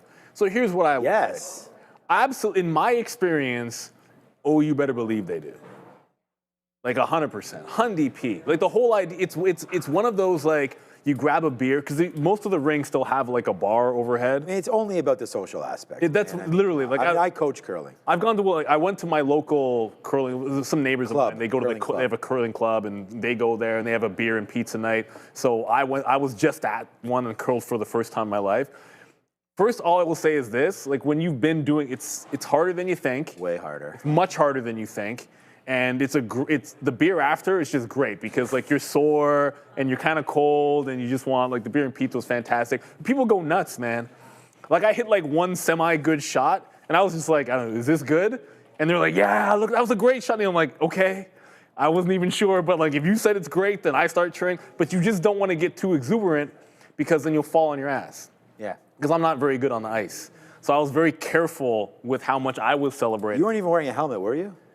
No. No, yeah. Which they only have kids do it, but I was just suggesting it like you could easily. No, it's if you fall, because there was one time when I was sweeping. Well, because you have the slider on. Yeah, but I was sweeping and I was was really into it. Yeah. And then there was a rock there, which I actually did catch by turning my head to I already see you're already not. The bottom hand has to be over, not under. If it's over, it's easier, anyways. Oh. Yeah. Okay. Look, right. I'm not a professional. But that was a while ago. You went. It was like a month ago or so. Yeah. The curling we're talking about, my guy Fabian over there. Not a popular sport in Chile, I don't think. Curling there. I'm excited. I'm excited for the snowboarding. I'm excited for the hockey, obviously, our women's hockey. The whole Finland team, they only had 8 players. There's a norovirus, whatever the flu, whatever the fancy name for that is, running through. Did you know that the NHL rented out? So all the NHL players, they have rooms in the Olympic Village. And then the NHLPA also rented out like 100 or something They got the cash. rooms in a hotel just in case the players didn't want to stay there. So I'm imagining in Milan right now that it's pretty hard times getting hotel rooms, needless to say, let alone the NHLPA renting all these rooms for all those players in case they didn't want to stay there. The Olympic Village, I went to university with a couple of people who went to the Olympics. And so when you hear the stories, the whole idea is that you want to stay in the Olympic Village, from what I've heard. But, you know. Yeah, I mean, a lot of these NHL players obviously they probably do just fine without it. Well, so not just that. I mean, a lot of the ones that have made the Olympics there, they do have, relationships. They're grown. They're like already. Full adults and all that stuff. But if you're young, it's a totally different story. Yeah, Milan is chaos right now. I could only imagine. Oh man, it would be nice. How nuts that would be. Leanne, Doctor. I can't. How am I saying this? Leandra Devaldez. Sometimes when you're reading the whole thing, it gets messed up. Wants us to have a look at Occidental, and you've asked a few times, so we don't mind. Look, first of all, we do know a lot of the energy names. Here, I'm going to start this way when looking at energy. I'm going to start with the XLE because I think the context is pretty important here. Oh no, XL. What am I looking at? Ugh. Why is this nonsensical? We'll go to the 15. Like, if you look at the strength that we've been sitting in, it's incredibly strong. If I look at, and then if I go down the line and understand that not all these companies are the same, and I look at the strength in, say, a CVX or an XOM, one thing you have going on with Oxy is it's lagging, and that's been true for a while, and it hasn't truly broken the downward trend when everything else has gotten out of the penalty box and is breaking out. And we talked about this with Michael Noss this morning. He was actually even talking about the breakout in energy. And so I think what you're hoping for would be that there's a catch-up trade here for Oxy, but it's been a problem for a while relative to any cohorts that it would have. But there's a chance. Like when you're above the 50 and the 200, I usually would say that's looking like it's something it's trying to turn, but it failed the last time it did this, while most of the other names have just looked better. You know, and I was actually one of when there was the Buffett floor on Oxy, and this goes back further than just my chart is showing, where he was always buying it in the mid-50s, and I would dip buy this in the mid-50s, and you'd scalp out anytime there was a bump, and you'd collect a dividend along the way, and then that just died when he stopped buying it, or when Berkshire stopped buying it, and now I don't know what's going to get it going. But I just think there's a bunch of other stronger charts relatively in the space compared to Oxy. Is just my thoughts in particular on this one. And again, we talked about energy this morning, and I do like this. I do like the space on the chart for a breakout. It's just that this one is not like the others, at least at the moment. We had an opportunity to reload Amazon there. We didn't do. Whoa. Okay. What was I at, anyways? Oh my God, I didn't realize it went this low. I was at 205.25 there on Amazon, and while we were talking, it went to 205. Oh wow, 205.33. Come on, we should almost have another dollar on this, but hey man, ifs and buts. But we were just moments away from getting that fill, man. Just one more accidental push down, we would have had that long there off VWAP. So I think that, even though Amazon's down 7% today, the trend has been higher. We obviously broke that trend right here when we came back in, but then we just fell into the lap. So that's the kind of trading that I'm looking to do. Even on Roblox there today, we talked about this earlier. I'd written down 64 as a level that I liked on the sticky note. Obviously, we also explained that that was not going to be a level that I was going to take very first thing because we know that Roblox can get violent. I'm actually kind of glad I didn't notice it right here because this could have been a spot where I was like, maybe it's basing, let's try the long and then use this as my stop. So we could have got, hit a little bit more, but then it was brought to my attention here that Roblox was getting downside, or I was looking at it, I can't remember, and we saw a good base. Now, I should have used that wick as my out, but unfortunately, we started buying it right there at 61.50, then we bought some more at 61 flat, and then when it broke back down below 60.75, that's essentially where we got out. So we almost made the low of the day on Roblox there, and I would always do this.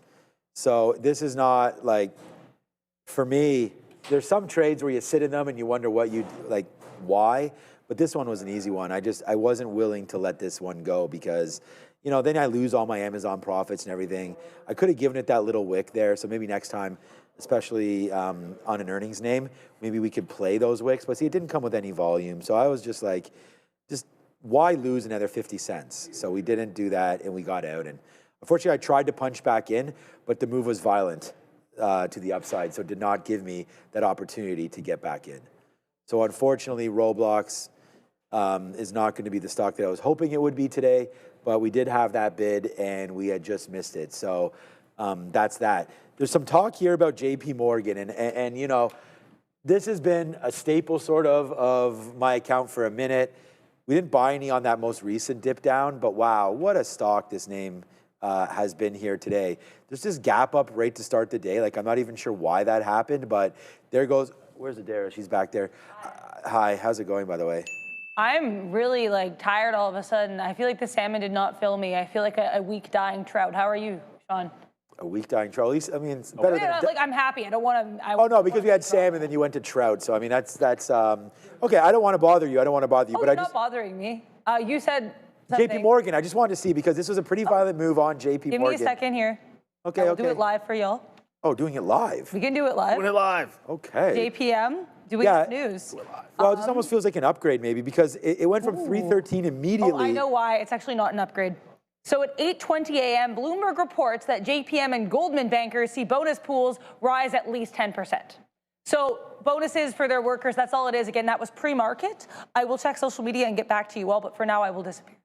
All right, I mean, and it might be not specific to JPM. So I just noticed that was just a huge move right off the jump there. Let's check out WFC, some other names. I'm assuming all the bank names kind of shot. Yeah, so this kind of shot up as well. BAC, same thing. Yeah, JP Morgan was more of a direct shot. Oh yeah, and there goes Citigroup. So yeah, it's going to be industry specific there, probably not stock specific. So yeah, nice move. It might be the story I mentioned then, just like with the bonuses rising or whatever.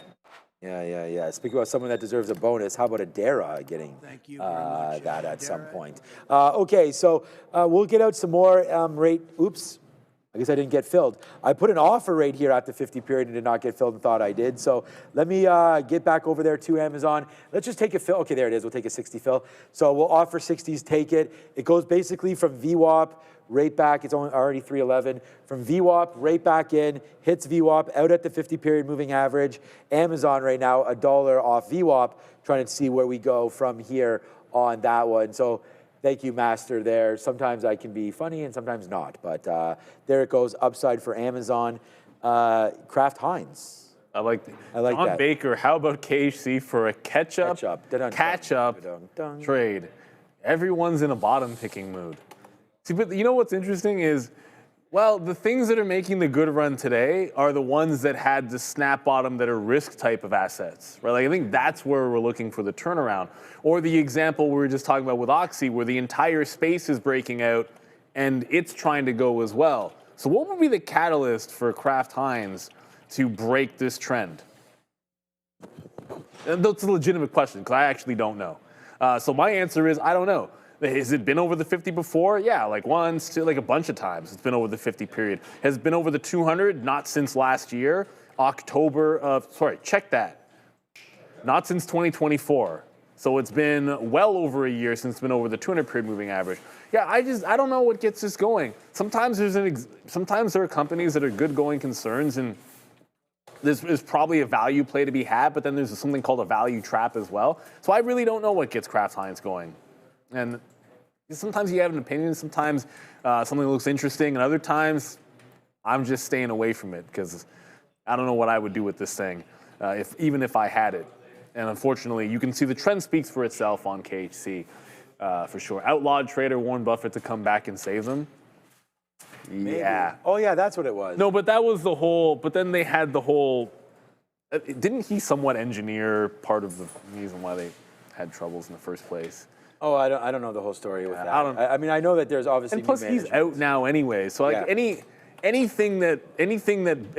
influence that Buffett would have had, I guess he's still chairman of the board, but I don't know. It's Abel's game now, and I would think he gets to decide what they're doing with most of the money. So I'm not even sure you have that Berkshire Hathaway potential anymore. You don't want to rest on that. And I don't think you want to rest on, I think these guys will buy them, therefore they will go up, so I'm going to buy too. I don't know if I want to hope dangerous for to do that. that. Like, it was one thing it was okay on Oxy because it was like quarter after quarter what was happening when this was at 56. But quarter after quarter, you just see them filing that they were buying more. And it would always be in the 50s. So like, you knew for a good solid couple of years they were buying the stock at that price, and it was putting a floor on the stock. So therefore, anybody who was joining with, you were just making money, and it was actually working. But in this case, if I saw Berkshire buying, that would be maybe interesting to me. But that's about it. Okay, another out on Amazon as we watch out. So if there's any stocks you guys want us to talk about, obviously Neil and I are here to help you out with those. So put your stocks in the chat if there's anything you want to talk about. It's going to be a good Super Bowl, I think. I'm not really leaning. I think Seattle will wind up winning the Super Bowl, but the spread is 4.5. I think they can keep it close. I think they keep it close. I think Vrabel's a decent coach, obviously, and New England's defense, I think, is a little underrated, but I do know Seattle has a great defense. Very good defense. And I just don't know. Like, I think if they can isolate Kenneth Walker a little bit, shut down that run game. There's a DB that New England has that has a couple picks. I think they'll be looking to do that. Sam Darnold is on record saying he sees ghosts. So I think there could be some kind of a pressure spot. Drake May takes too many sacks.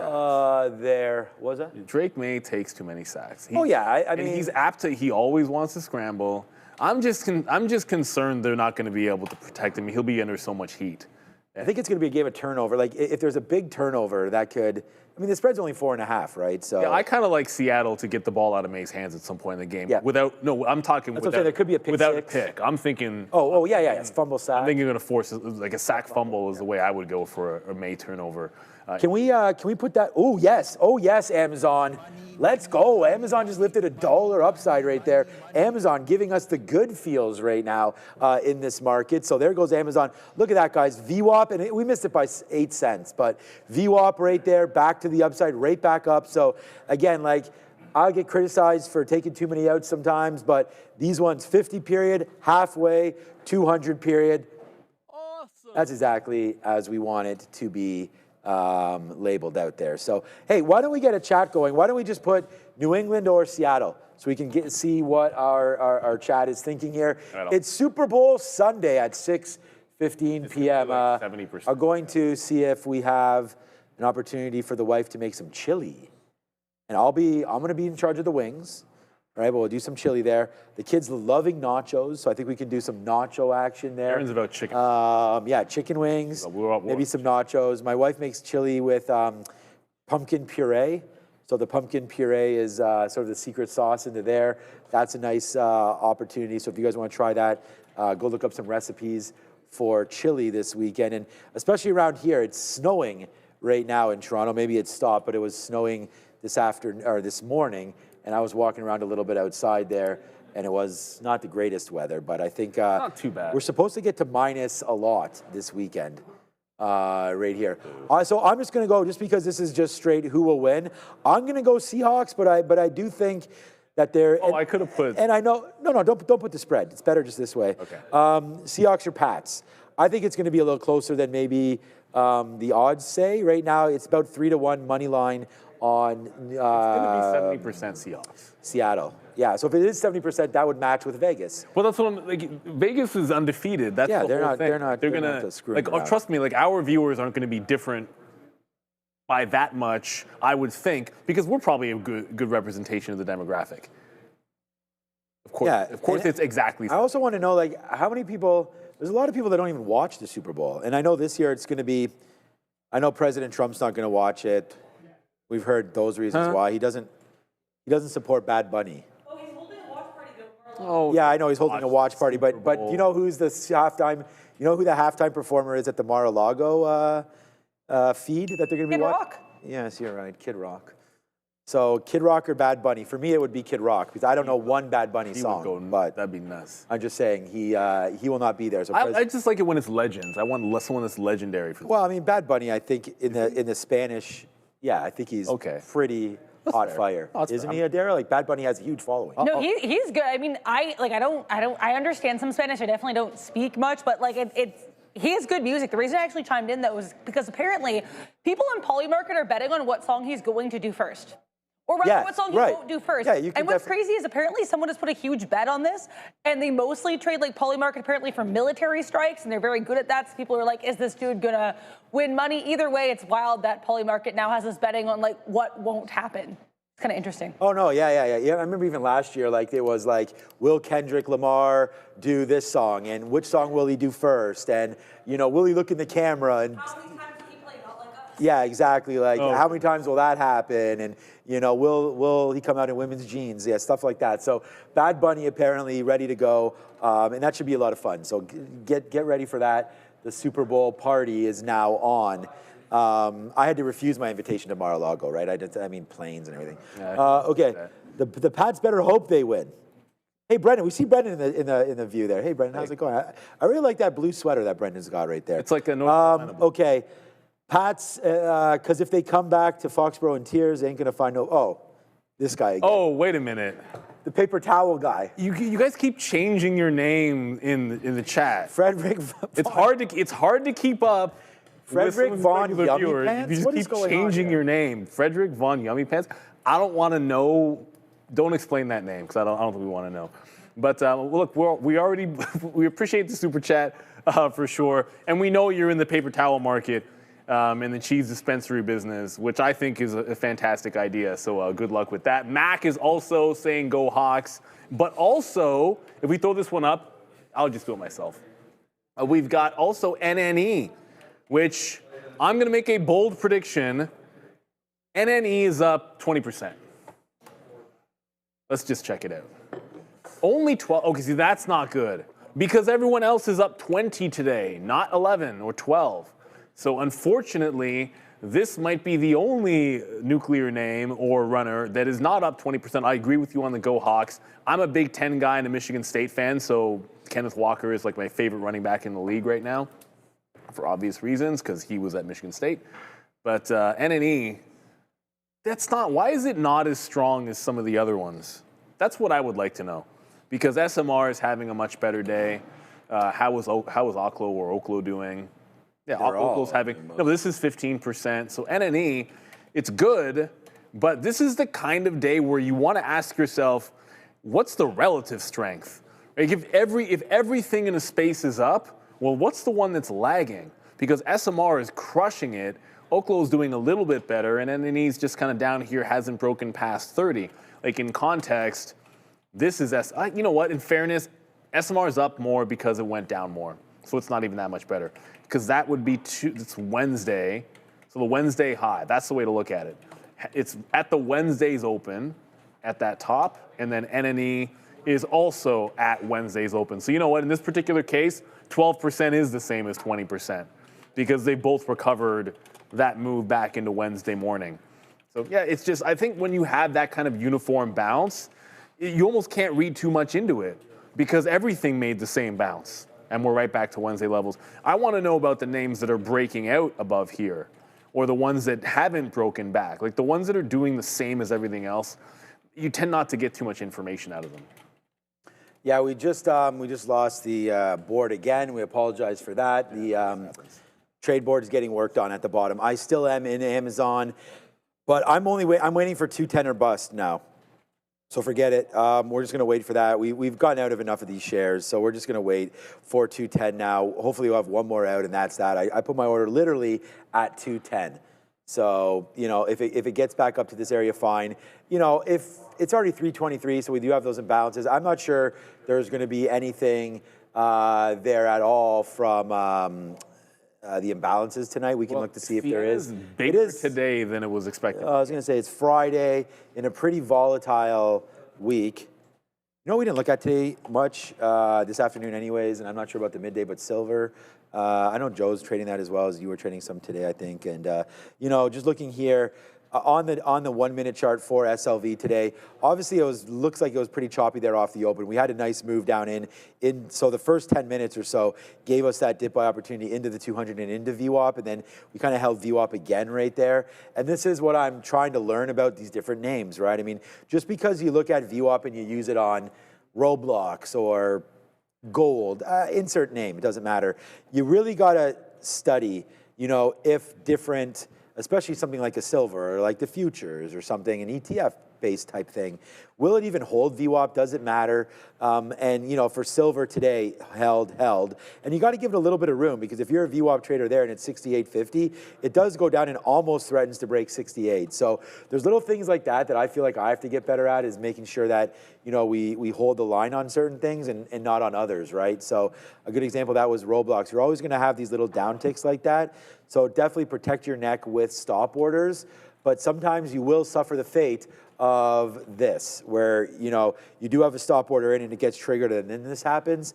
So sometimes you just got to chalk it up to those trading gods and say, you got me on that one, and we did get stopped out there. But I think silver was a pretty good example where you could give it a little bit of room there, but not much happening here. Up 5% on that one. It was the smallest move today. It had the least volatility in silver, which makes sense. It was pretty sideways here in the afternoon. Like, it's the first. It was the first day that, like, taking that first opportunity for the mean revert didn't work, and then I set this one up for like the all-day trend reverse, and it never did. Like, every other day, there's been some kind of a, hey, little tight mean reversion, boom, big breakout. And it wasn't there. So you didn't have a ton of weakness. ZSL is an inverse, by the way. So silver going down is this going up. But took the one shot, and it just wasn't there today. Every other day, it's been good. Just one note, because we were talking about the imbalances. Sienna's already $3.7 million to buy. And then the other name with the big expected move is ADT. And that's actually expected to be bigger. Maybe not notionally. The value of Sienna is much bigger, but ADT is supposed to be 70 million shares. A lot. It's already 15 million paired at 326. So ADT is going to be a very large imbalance, but it's like an $8 stock. So just know that if you trade this on the imbalance and it moves 10, 15 cents, that's actually, you know, a pretty decent move. But this is the other one, and they're both big buy imbalances already. BMNR is a small sell of 1.3 million. FXI is a buy of 1 million shares. JP Morgan and BAC just under 1 million to the south side. But these are the two to keep an eye on: Sienna and ADT, as they're both over a couple million to the buy side. Okay, yeah, good look there on those two names. We're going to just sort of continue, you know, looking at some of these bigger names, like an IBIT there today, up 10%. I mean, that's crypto. It's going pretty good here as well with that crypto look. So another play that potentially, you know, get some long. We don't have that much time left, so I'm like struggling to think about actually getting into position, which is why we're just looking at the names that we're looking at right now and trying to give you guys a little bit of an idea what could potentially come of next week or things like that. But, you know, Robinhood, I think, is on its way back upside here, especially with crypto. And we talked about, you know, maybe playing MSTR, and I said this yesterday. I think it was 106 or so, and it was about this time when we were like, hey guys, like, really have a look over here and see what's going on with MSTR, because if you did think that there was going to be a crypto rebound, this was probably the right play just for like a swing trade, for the fact that it is way more obviously aggressive,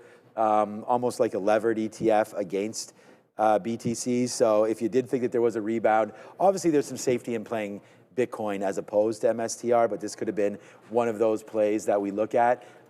So that was a good look there for MicroStrategy, or strategy, sorry, on the day, up 24%. Let's see if it holds on Monday. And again, if you think this is a fugazi move, this is not a horrible time to think about shorting again, potentially back in, right? So yeah, that's kind of the talk that I want to do here heading into the close. You know, looking for good names at the right opportunities.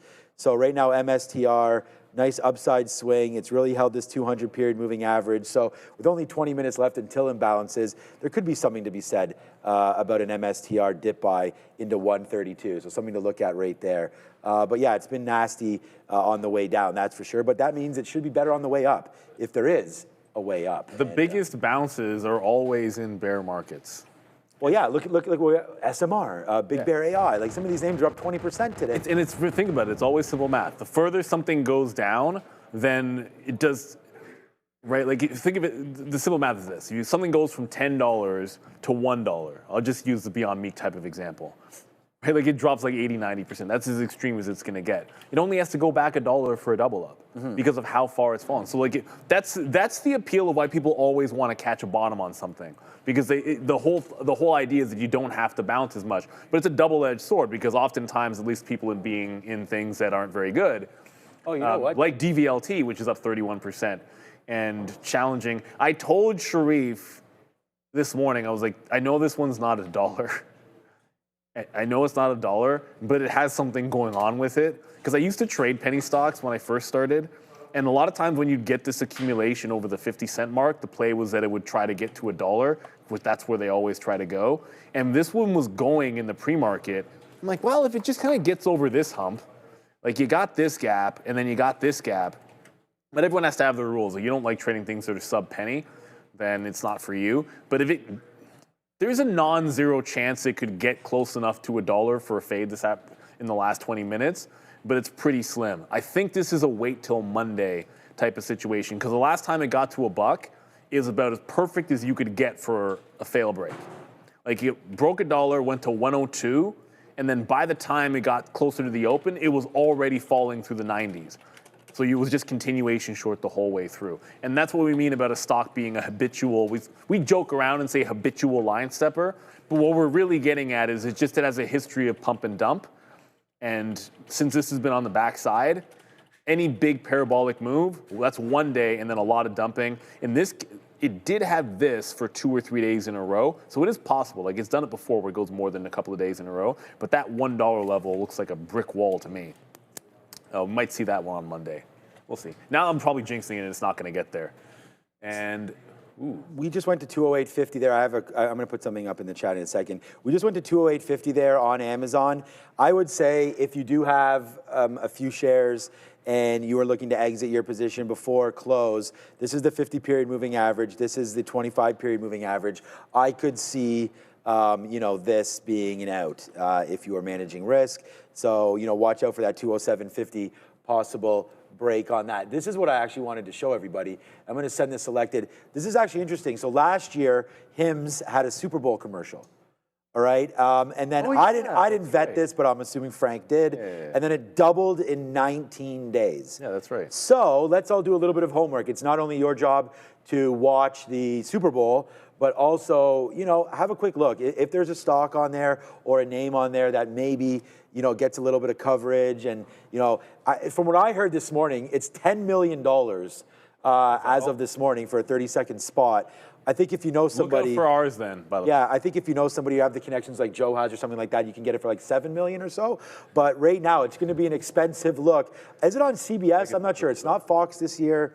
Maybe it's CBS, because I know Tom Brady's not doing it because not because it's Patriots. It's on the Zone. That's what I know. Yeah. It's on. Yeah. But it'll be on Amazon. Depending on where you're looking at it. But I was going to say that might be something right there. So I was going to say thank you for that there. But yeah, have a look and see what is going on there. Yeah, DoorDash, that's a good one. That's symbol dash, right? So, that could be on there. But I think you're looking for more of a name that surprises you, like you didn't think it would be there. Because Hims falls into that category. Yeah, and Hims was kind of like a known thing at that time, and all of a sudden they got the Super Bowl bump. They're doing another one this year, according to Philip.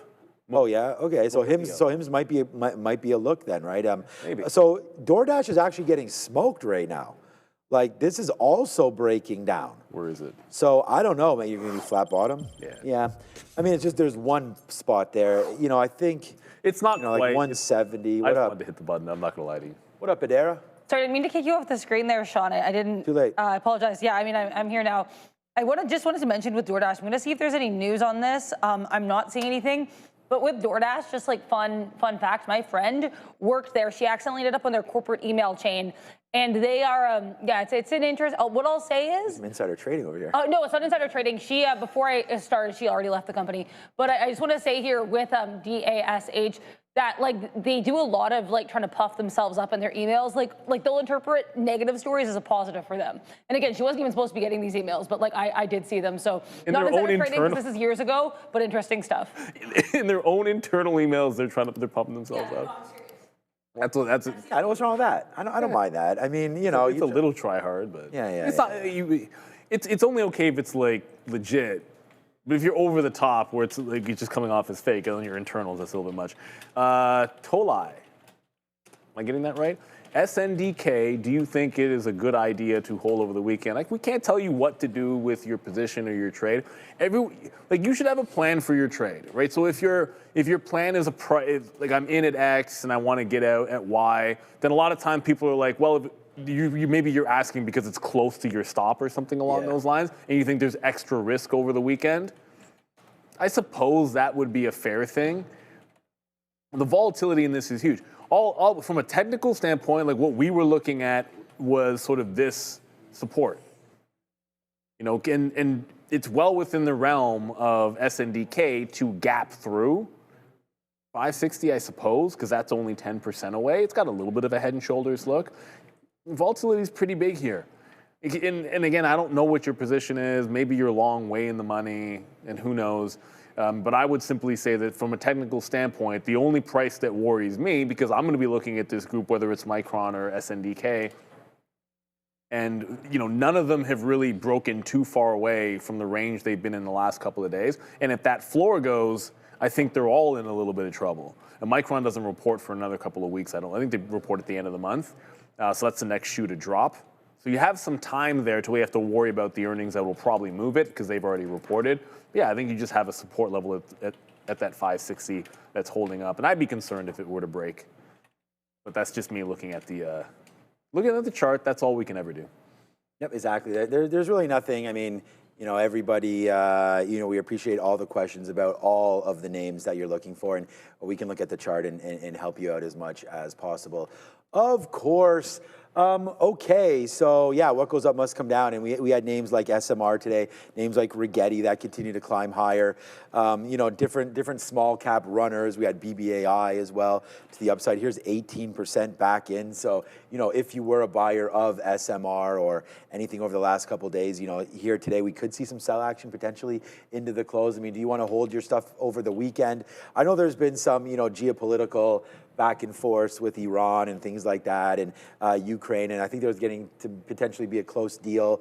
And we see names like XLE, so watching out for oil potentially as a mover over the next little while. XLE nicely taking out new highs, new 52-week highs today for XLE. It did have a re-weighting there, not a split or anything. These ETFs do that. So this is what it looks like here on a continuous chart, and this is a daily. So you are breaking high, new 52-week highs, and I just put some more money into XLE myself. So I really do like it, and I thought that a weekly chart of this kind of tells a different story as well. We're actually breaking well away now on XLE. So I for me, get like a little bit of a feeling that this might be similar to what we saw in the commodity space as far as metals are concerned. So here's just another sort of physical asset that is trying to climb a little bit higher. We've seen breakouts in Bitcoin move like this, breakdowns in Bitcoin. So it is a double-edged sword. It goes both ways. When you break lower, you also create some of that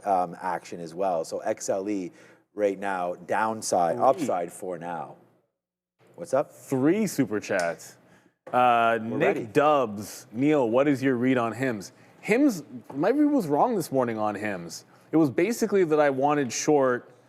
I mean, actually, I shouldn't say that. I just shouldn't have gone back to the well because the initial, it actually did work. Like the first thing was the pop and fade, like fill the gap and then fade back into the low of the day. I just then decided, like after I got the move that I was looking for at the open, to try 2 different trades in it. So I guess I can't really say it was that bad. But also, honestly, my take on the positivity that I think is going back into this is there's a huge legal battle that has to get fought that I have no idea how it's going to play out. And then on the back end of this, Eli Lilly, when they get their oral pill out, they have the ability to come out potentially, allegedly, from what I've heard, they have the potential to come out with their oral pill as cheaper than Novo's as well, which that would also put some pressure on him. So you have a couple of things that could keep that story down for them and maybe make them not bounce. I mean, I get the appeal. We were just talking about why people always want to catch that bottom. It's just that I love Eli Lilly, and that other side of the Eli Lilly in the back half of the year, and then not knowing too much about how this might play out legally, it would make it hard for me to like this bottom. I find when there's a story and it's hard to interpret. Like, I'm not going to pretend to have any idea how this is going to play out legally. It seems to me like they're ripping off Novo, but then maybe I'm dead wrong and I don't understand it properly. It's hard to answer that one unless you're a legal expert. Yeah. David, they're talking about Uber, so there could be a look there. And we had here we go. Oh, here goes another one. Okay. Here we go. Sean, like you, I thought MST will pop, so plus 5K. I mean, all the credit to you, my friend. I mean, I'm just giving some ideas here, so you put the trade on. So shout out to Easy Peasy, man. Thank you for taking that advice. And here's Neil. Yesterday, you and I were thinking arm short, but only one held. Well, only held one arm, yeah. I actually said this yesterday. Funny stuff. Actually, I just put it in the chat. Sometimes the best trade you make is the one that you don't make.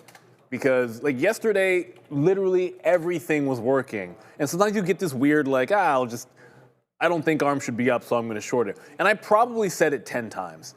I don't understand why ARM is going up. I don't understand why ARM is going up. And then every single time I would look for an opportunity, there was no trade to be made. It wouldn't break trend on the way up. And then here I'm like, okay, there's a real chance for it to break. And then it just kept on going. And then just wouldn't break trend, wouldn't break trend, wouldn't break trend. And then by the time it got to 3 o'clock, I had actually given up on this thing. And then it finally did the trend break to the volume weighted average price. So in theory, if I waited and took the trade at 320, but the trend break isn't probably till somewhere around here, it would have worked. But then we're always talking day trades. Yeah. Right? Like the other thing, like I'm a sucker twice on ARM because I was dip buying this in my personal account after earnings. And I even said, I like this in the 80s. It wasn't a good quarter and blah, blah, blah, blah. I think it can get further down. That's what I was saying. And I had a stink bid at 88.88. I like silly numbers like that. Well, guess what? Guess who didn't get filled and guess where it's at? It's at 120 bucks now. What are you going to do? I just thought it had a chance to go lower. And dog in this fight, that was the third one. Oh, here we go, another one. I will make you a bet. Making me a bet. What do we got? Perfect. Okay, I will make you a bet. If Patriots win, then you have to try FSD for 1 month for $99. How is that a bad thing? But that doesn't make any sense. So it's a 99. So, okay, let me tell you about FSD right now. So for me, I do want to try it. I'm nervous about signing it up here in the winter because like right now, the streets of Toronto, like you can't even tell. And you guys tell me that if any of you, obviously you guys all have, or some of you anyways, have FSD.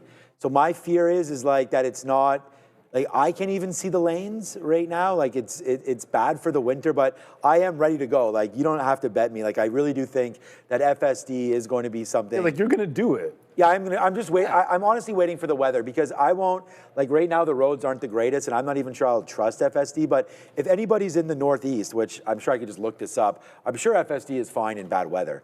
I just a little bit cautious, like I roll around it in my family and everything, with my family and everything like that. And I know that's kind of a cop-out, but I don't necessarily want to do it in the winter months, but you know, I'm rolling around in snows and everything. So it's like, you know, the car is ready to handle the snow. It's just, okay. Yeah, all right, so take it with a grain of salt. So the guy says it works well in the winter, but he's in Florida. So, okay, yeah, we'll take that. That doesn't tell you anything. We'll take that with a grain of salt, but I do appreciate that, and I am. So I know there's Paul in the chat. Oh, no, here we go. No, TLY just said in the chat right here, I am in Montreal. FSD in the winter is like YOLO. See, no, so I'm not doing that. I mean, I'm about YOLOing a little bit, but not with the car, not with driving. So I will do it. Is that what you mean by that? I'm not saying that viewer has the definitive take on. I just thought I'd put it up there just in case you want some context. Another one here. Tom Anthony. Energy big, VLO, all-time high, hoping for a pullback. Thoughts? This morning, I think we all liked, I think Michael came on this morning and was talking about energy. And I love Chevron. And all the charts look fantastic. I think, I haven't looked at Valero, to be honest, but you said it's making an all-time high, which really doesn't surprise me. And you're waiting for a pullback. Yeah, I think when you see something that's in a very distinct upward trend, a lot of times, how clean is this? Not that clean. So, it's not the cleanest trend, even when it dipped under the trend line there. But when it's got a still thing, it's still dip and go. It's look at a stair step to the upside. When it looks like a stair step, I think your natural inclination is to wait for the next step to form. which is waiting for a pullback. That's what the pattern's been on this. The pattern on CVX is the same thing. Like CVX is what I own. And it's now gone a little bit parabolic, so it's broken away from take the steps up. It's like in a big breakout, but yeah, you're still very structured in Valero there. So why not, wait for a dip? If the pattern has been saying buy the dips, then that always makes sense to me. David says Uber has commercials for the Super Bowl, so yeah. I think we go over this? So much money, it's mentioned on their next earnings going long. Yeah, well, like I said, at that price, and again, like $10 million? Just joke. No, it was. I heard on the radio today. I was listening to Bloomberg Radio on the way in. They said the current price was 10 sheets. So that's a little expensive. What was that compared to last year? I think it was 7. I think they were saying. So there is a little bit higher there. So yeah, I think that's an interesting thing. All right, guys, here we go, man. This is a money-making opportunity right now. We are $3 in the monies right now with this trade on Amazon. And I mean, $3 in the money on Amazon is nothing that we're not used to here. We had a monster trade earlier, man. We got long $200.50. Our best out is 205. So we took 450 earlier. So you would say, 450, you can't do that again. Okay, well, we're doing it again. So there it is right now, man. 205.50 up to 209. It's 350 in the money now. If we get that 209, it's trying to get upside. So we'll see if that can print. I'm still waiting at 210. I have my offer there. If it print, I like that. If that comes in, then we will. What's up, Joe? How's my guy Joe doing over there? Joe, I know you don't have your mic, but are you Seahawks or Patriots? I'm not watching. Okay. Why are you not watching? You don't watch Super Bowl? Oh, he doesn't like football. He doesn't like football. Okay. Me neither. All right, so we'll see what winds up happening. You don't have to like here. Yeah, I mean, I think it's more of like a a spectacle, cultural- right? But the thing about, so the Super Bowl, I mean, I would love to go to a Super Bowl, obviously, but I think at the end of the day, the problem with the Super Bowl, from what I've heard, if you're there, is the fact that the commercials are so long. Like, you're sitting a lot. It's not like a normal football game. Yeah, so you really have to appreciate the environment because the game is relatively slow. I had this conversation with a friend of mine. I would, it's much more likely, and obviously the Bills would have to make this happen. Like, I would much sooner, if the Bills hosted an AFC championship game, go to that than if they went to the Super Bowl, try to go. And I'm a lifelong Bills fan. If they went, I'd be more apt to just go to the championship game than try to get to the Super Bowl. Yeah. It's crazy, man. Yeah. It's absolutely crazy. But then again, the Super Bowl is a once in a, for me, it would be once in a lifetime. It's not like I like to go to every single Super Bowl. like the Jays lost being in a Game Packer 7, fan, and that was like one of the greatest experiences of my life. And they Right. lost. And it was a heartbreaking loss, and it was still the greatest. It was unbelievably cool. And they lost. So I get why people would want to go. But you should watch, Joe. It's fun to watch. Yeah. I think it'll be a good game. I don't think there's any choice to be a good game. Like, last year's was a great game last year. Last year's game was over in the first quarter, so we don't have to worry about that. And that was funny because Kansas City was actually favored, and then they got waxed. That was not a game. Yo, this ADT is 18 million shares now. That's gotten a lot larger. You know what?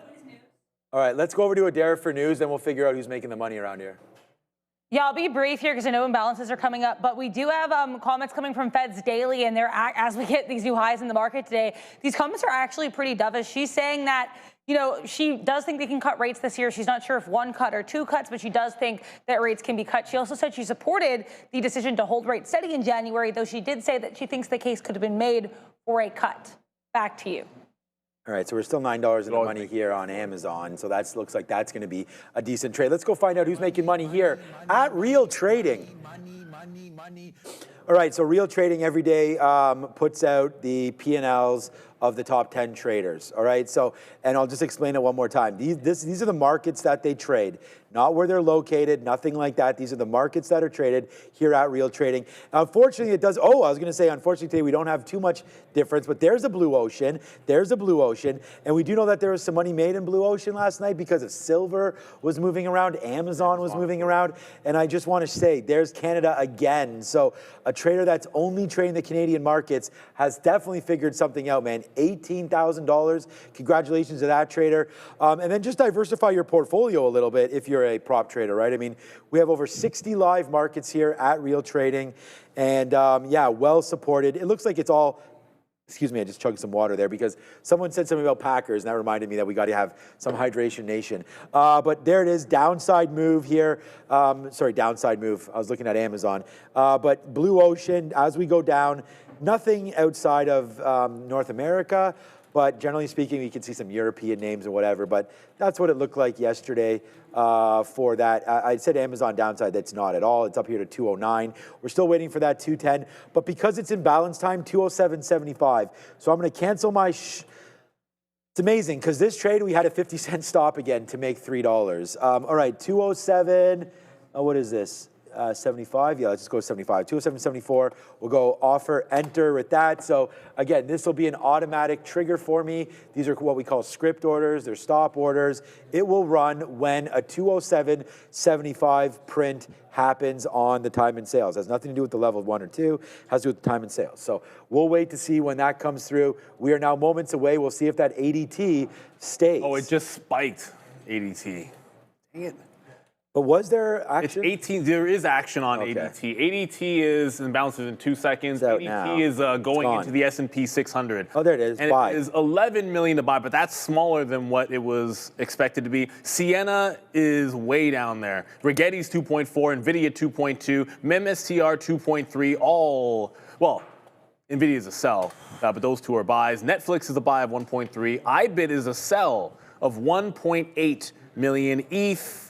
I just saw there, but then it just moved away. Joby is a 1.2 million buy. IonQ is a 1.1 million buy. There's a lot of names here right now. Yeah, there's the disappointing one. Sienna's only 900,000. That doesn't play, unfortunately. So Sienna, that's a nothing burger on Sienna. But it's still bounced. So Sienna went anyways. Oh, that's kind of weird. Look at NVIDIA. NVIDIA is a sell in balance, and it's upside. Okay, guys, here we go, man. The money is being made right now. It's $3.50 in the money on Amazon. So there goes Amazon. Upside, we're waiting for 210. Nah, forget it. I'm just going to offer out right here. There it is. We are now out of Amazon. Let's go. Bang, bang, bang, bang, bang. That's a great trade for me. There it goes, Amazon. It's only purple because I didn't cancel my 210. That will get reclassified as a sell, not a short sell. So there it goes, man. 209.60. I just hit offer, enter. Didn't want to wait around. It's a good one. It's Amazon. Thank you so much for that trade, AMZN, at the end of the day. Really helped us sort of cap it out. I've only, and I know that we're only talking about a few names here. For myself, I've only traded 3 names today. So it's been a pretty light day as far as numbers of stock traded. But that's, again, it's sort of a function of, was there the opportunities? Were we able to see opportunity? And for me, we'll go 2 for 3 with really good trades on Amazon, obviously, as we just talked about. And then AMD was a good one this morning on the short, believe it or not, therefore AMD. And then the only other name I made, which is a little petit peu, was Roblox. And that just in and out like real quick. So just 3 names for me. Overall, a pretty decent, very decent day. And we'll end the week with 5 green days. So happy with the way we traded today, and it'll be a good one. So yeah, we'll just continue to watch. February off right. Yeah, we'll just start February off right. So 3. Holy shit, Sienna. Yeah, just 3 names there. And the thing about ADT is, it didn't go initially on that move. No, Sienna was, look at Sienna. This was the one. Yeah, that was the one. This is, the problem with Sienna is, whatever, it is what it is. Yeah, it was a disappointment because it was also on the list yesterday and then did nothing. That's why I was looking at that stupid ADT stock, and ADT, it's like an $8 stock, and then it came out smaller than expected. But Sienna absolutely blasted. It's going into the S&P 500, by the way. Oh, going back into the S&P 500. It was years ago, got booted out for somebody else, and now they're getting right back in. But that move is done. So with 2 minutes to go until 355, just understand that the 9 million buy imbalance here, or where is it? Actually, it was 900,000. It was expected 9 million. There is the actual imbalance is was 900,000 now 1 million. That's gonna pair. Almost certainly, there it is. That's going to pair off probably even more in 2 minutes or so. So if you were in Sienna and pick that one instead of ADT, it's never a bad idea to ring the register before you get that flip at 355. That's kind of what you look for. The thing about it is, at 350, you can't really punch 2. You kind of got to go with 1 horse, and then if that one looks good, you just instantly take the shot. Because the algos are so quick, it's not like you're going to be able to. Well, you could maybe use I suppose you could have like a, what do they call it? Oh, no. A script order Yeah. to do multiple positions, but. Oh, no. So we gave up 40 cents. Amazon does hit our 210 mark. So Amazon just absolutely huge there today. So it only ever takes one. Yeah, that's what I'm saying. So Like I traded 7 stocks. My entire day was one mean reversion. Yeah. One. Only needed one to get to VWAP. But the frustrating thing is we're not going to see as big of an action on the index that actually worked this well on Sienna. Most of them are nothing burgers. Like, well, this is going into the S&P. It's going to be like Uber. Uber didn't do anything. This one was pretty clean and continuing to go. But it is 30 seconds until we have 355. So my guess is usually around this time you get a bit of a pullback. All right, with only 5 minutes left, thanks everybody. We had a big, huge week, man. I mean, there's a lot of viewers kicked in. I mean, the volatility obviously is huge. The trading's been really great, and just keep on, supporting. Hit the like, hit the subscribe, and I missed it because we did have some members here, and I wish I could. Is there a way I could somehow see members? Oh yeah, okay, so Aziz, thank you so much. 5 gifted memberships. I mean, thank you so much for all of that, right? There was a few, here we go, this is what I want to find. Kathy, thank you so much for becoming a member. It's $5 a month. It gives you sort of access to Sharif's morning note, gives you access to some fun emojis, and really just helps sort of support the channel. So thank you so much to RMIM as well right there. And then Aziz, you gave some nice super chats this morning as well in respect to memberships. So thank you so much for doing that. That definitely means a lot to us as we continue, to watch out for everything. And we have a couple more. And here we go, man. Just right as on I cue see there. one. All right, what's up with it? Let's read the the other super chats. one. Down to Sky made some handsome in the last. Lots of handsome trades, I'm assuming, in the last few days. Lots of tips from this channel. Thank you, Down to Sky. Have a fantastic weekend for sure. And I believe we've got one more. I think it's Random Oddities. Oh, there it is. Thoughts on this Bitcoin move being nothing but an expired feline? Oh, yeah, okay. I think it is a little bit of a dead cat bounce, to be honest with you. I mean, whenever you're getting, look, I mean, here's the chart for Bitcoin, right? Look, a bounce doesn't necessarily mean that it's, the play is dead. We had looked at a daily chart here for Bitcoin, and it looked pretty dramatic, obviously, and I don't even think it was a daily chart that I was looking at before. No, it must not have been. But let's go back down to like maybe a 30-minute is something that I generally look at. But there's the move down into 60, and we were just saying that there was a possibility that we did get all the way back to 70. That was sort of the drop zone, so to speak. Shout out to Canada's Wonderland.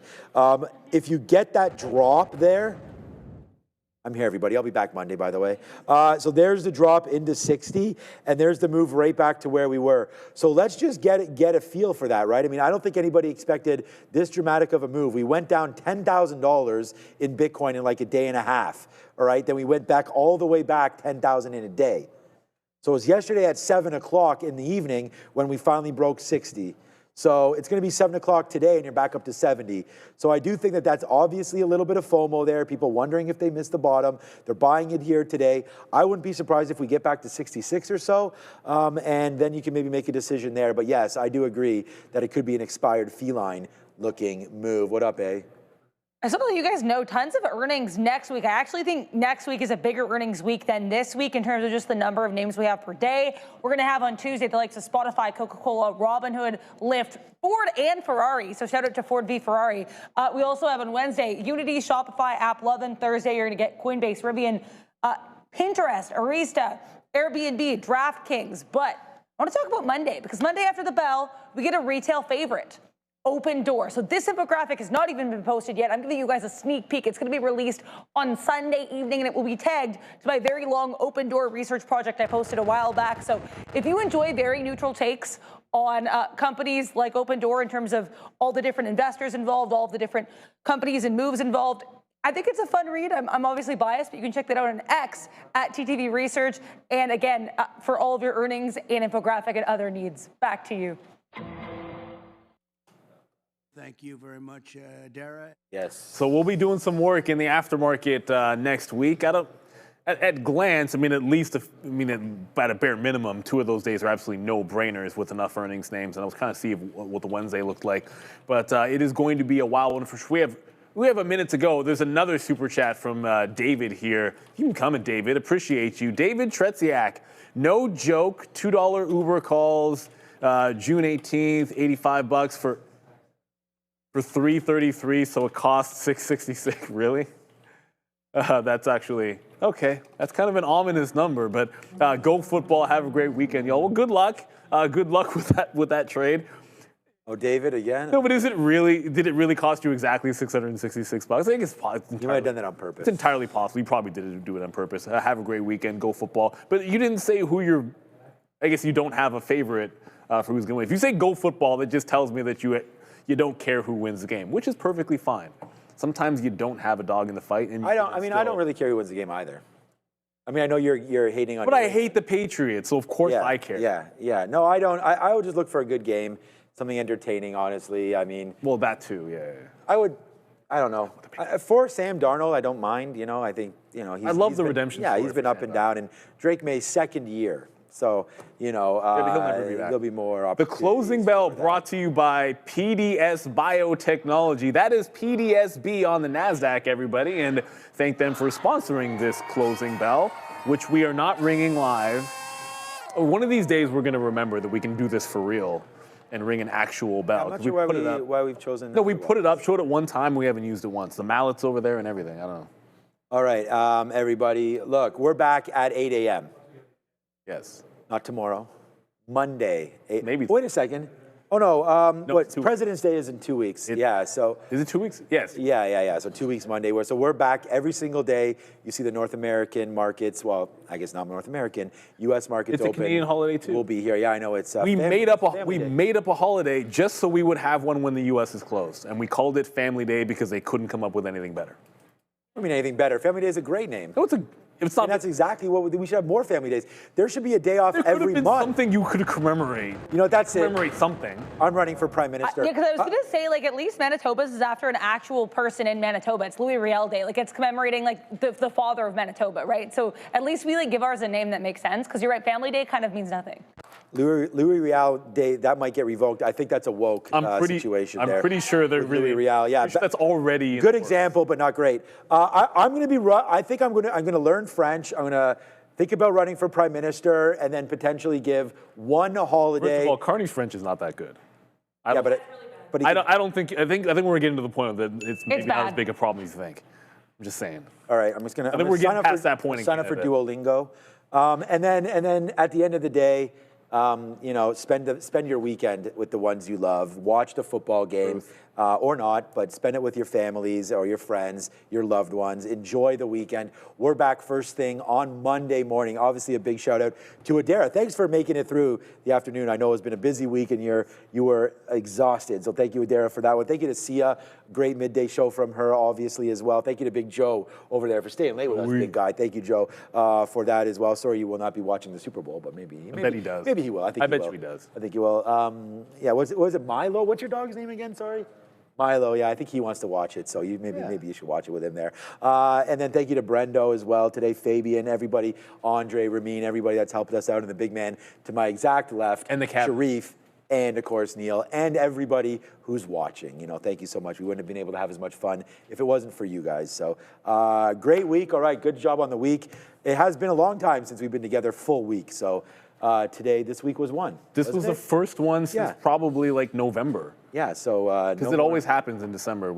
I heard Sharif wants to go on a vacay soon, so I think he was talking about a cruise or something. A cruise? What's going on? I'm not a cruise guy. So all right. I always say that. No earnings tonight. No after show. We're back on Monday. There's probably big earnings next week. And don't forget, on Monday, Peter Schiff is on the show on Monday. Good one.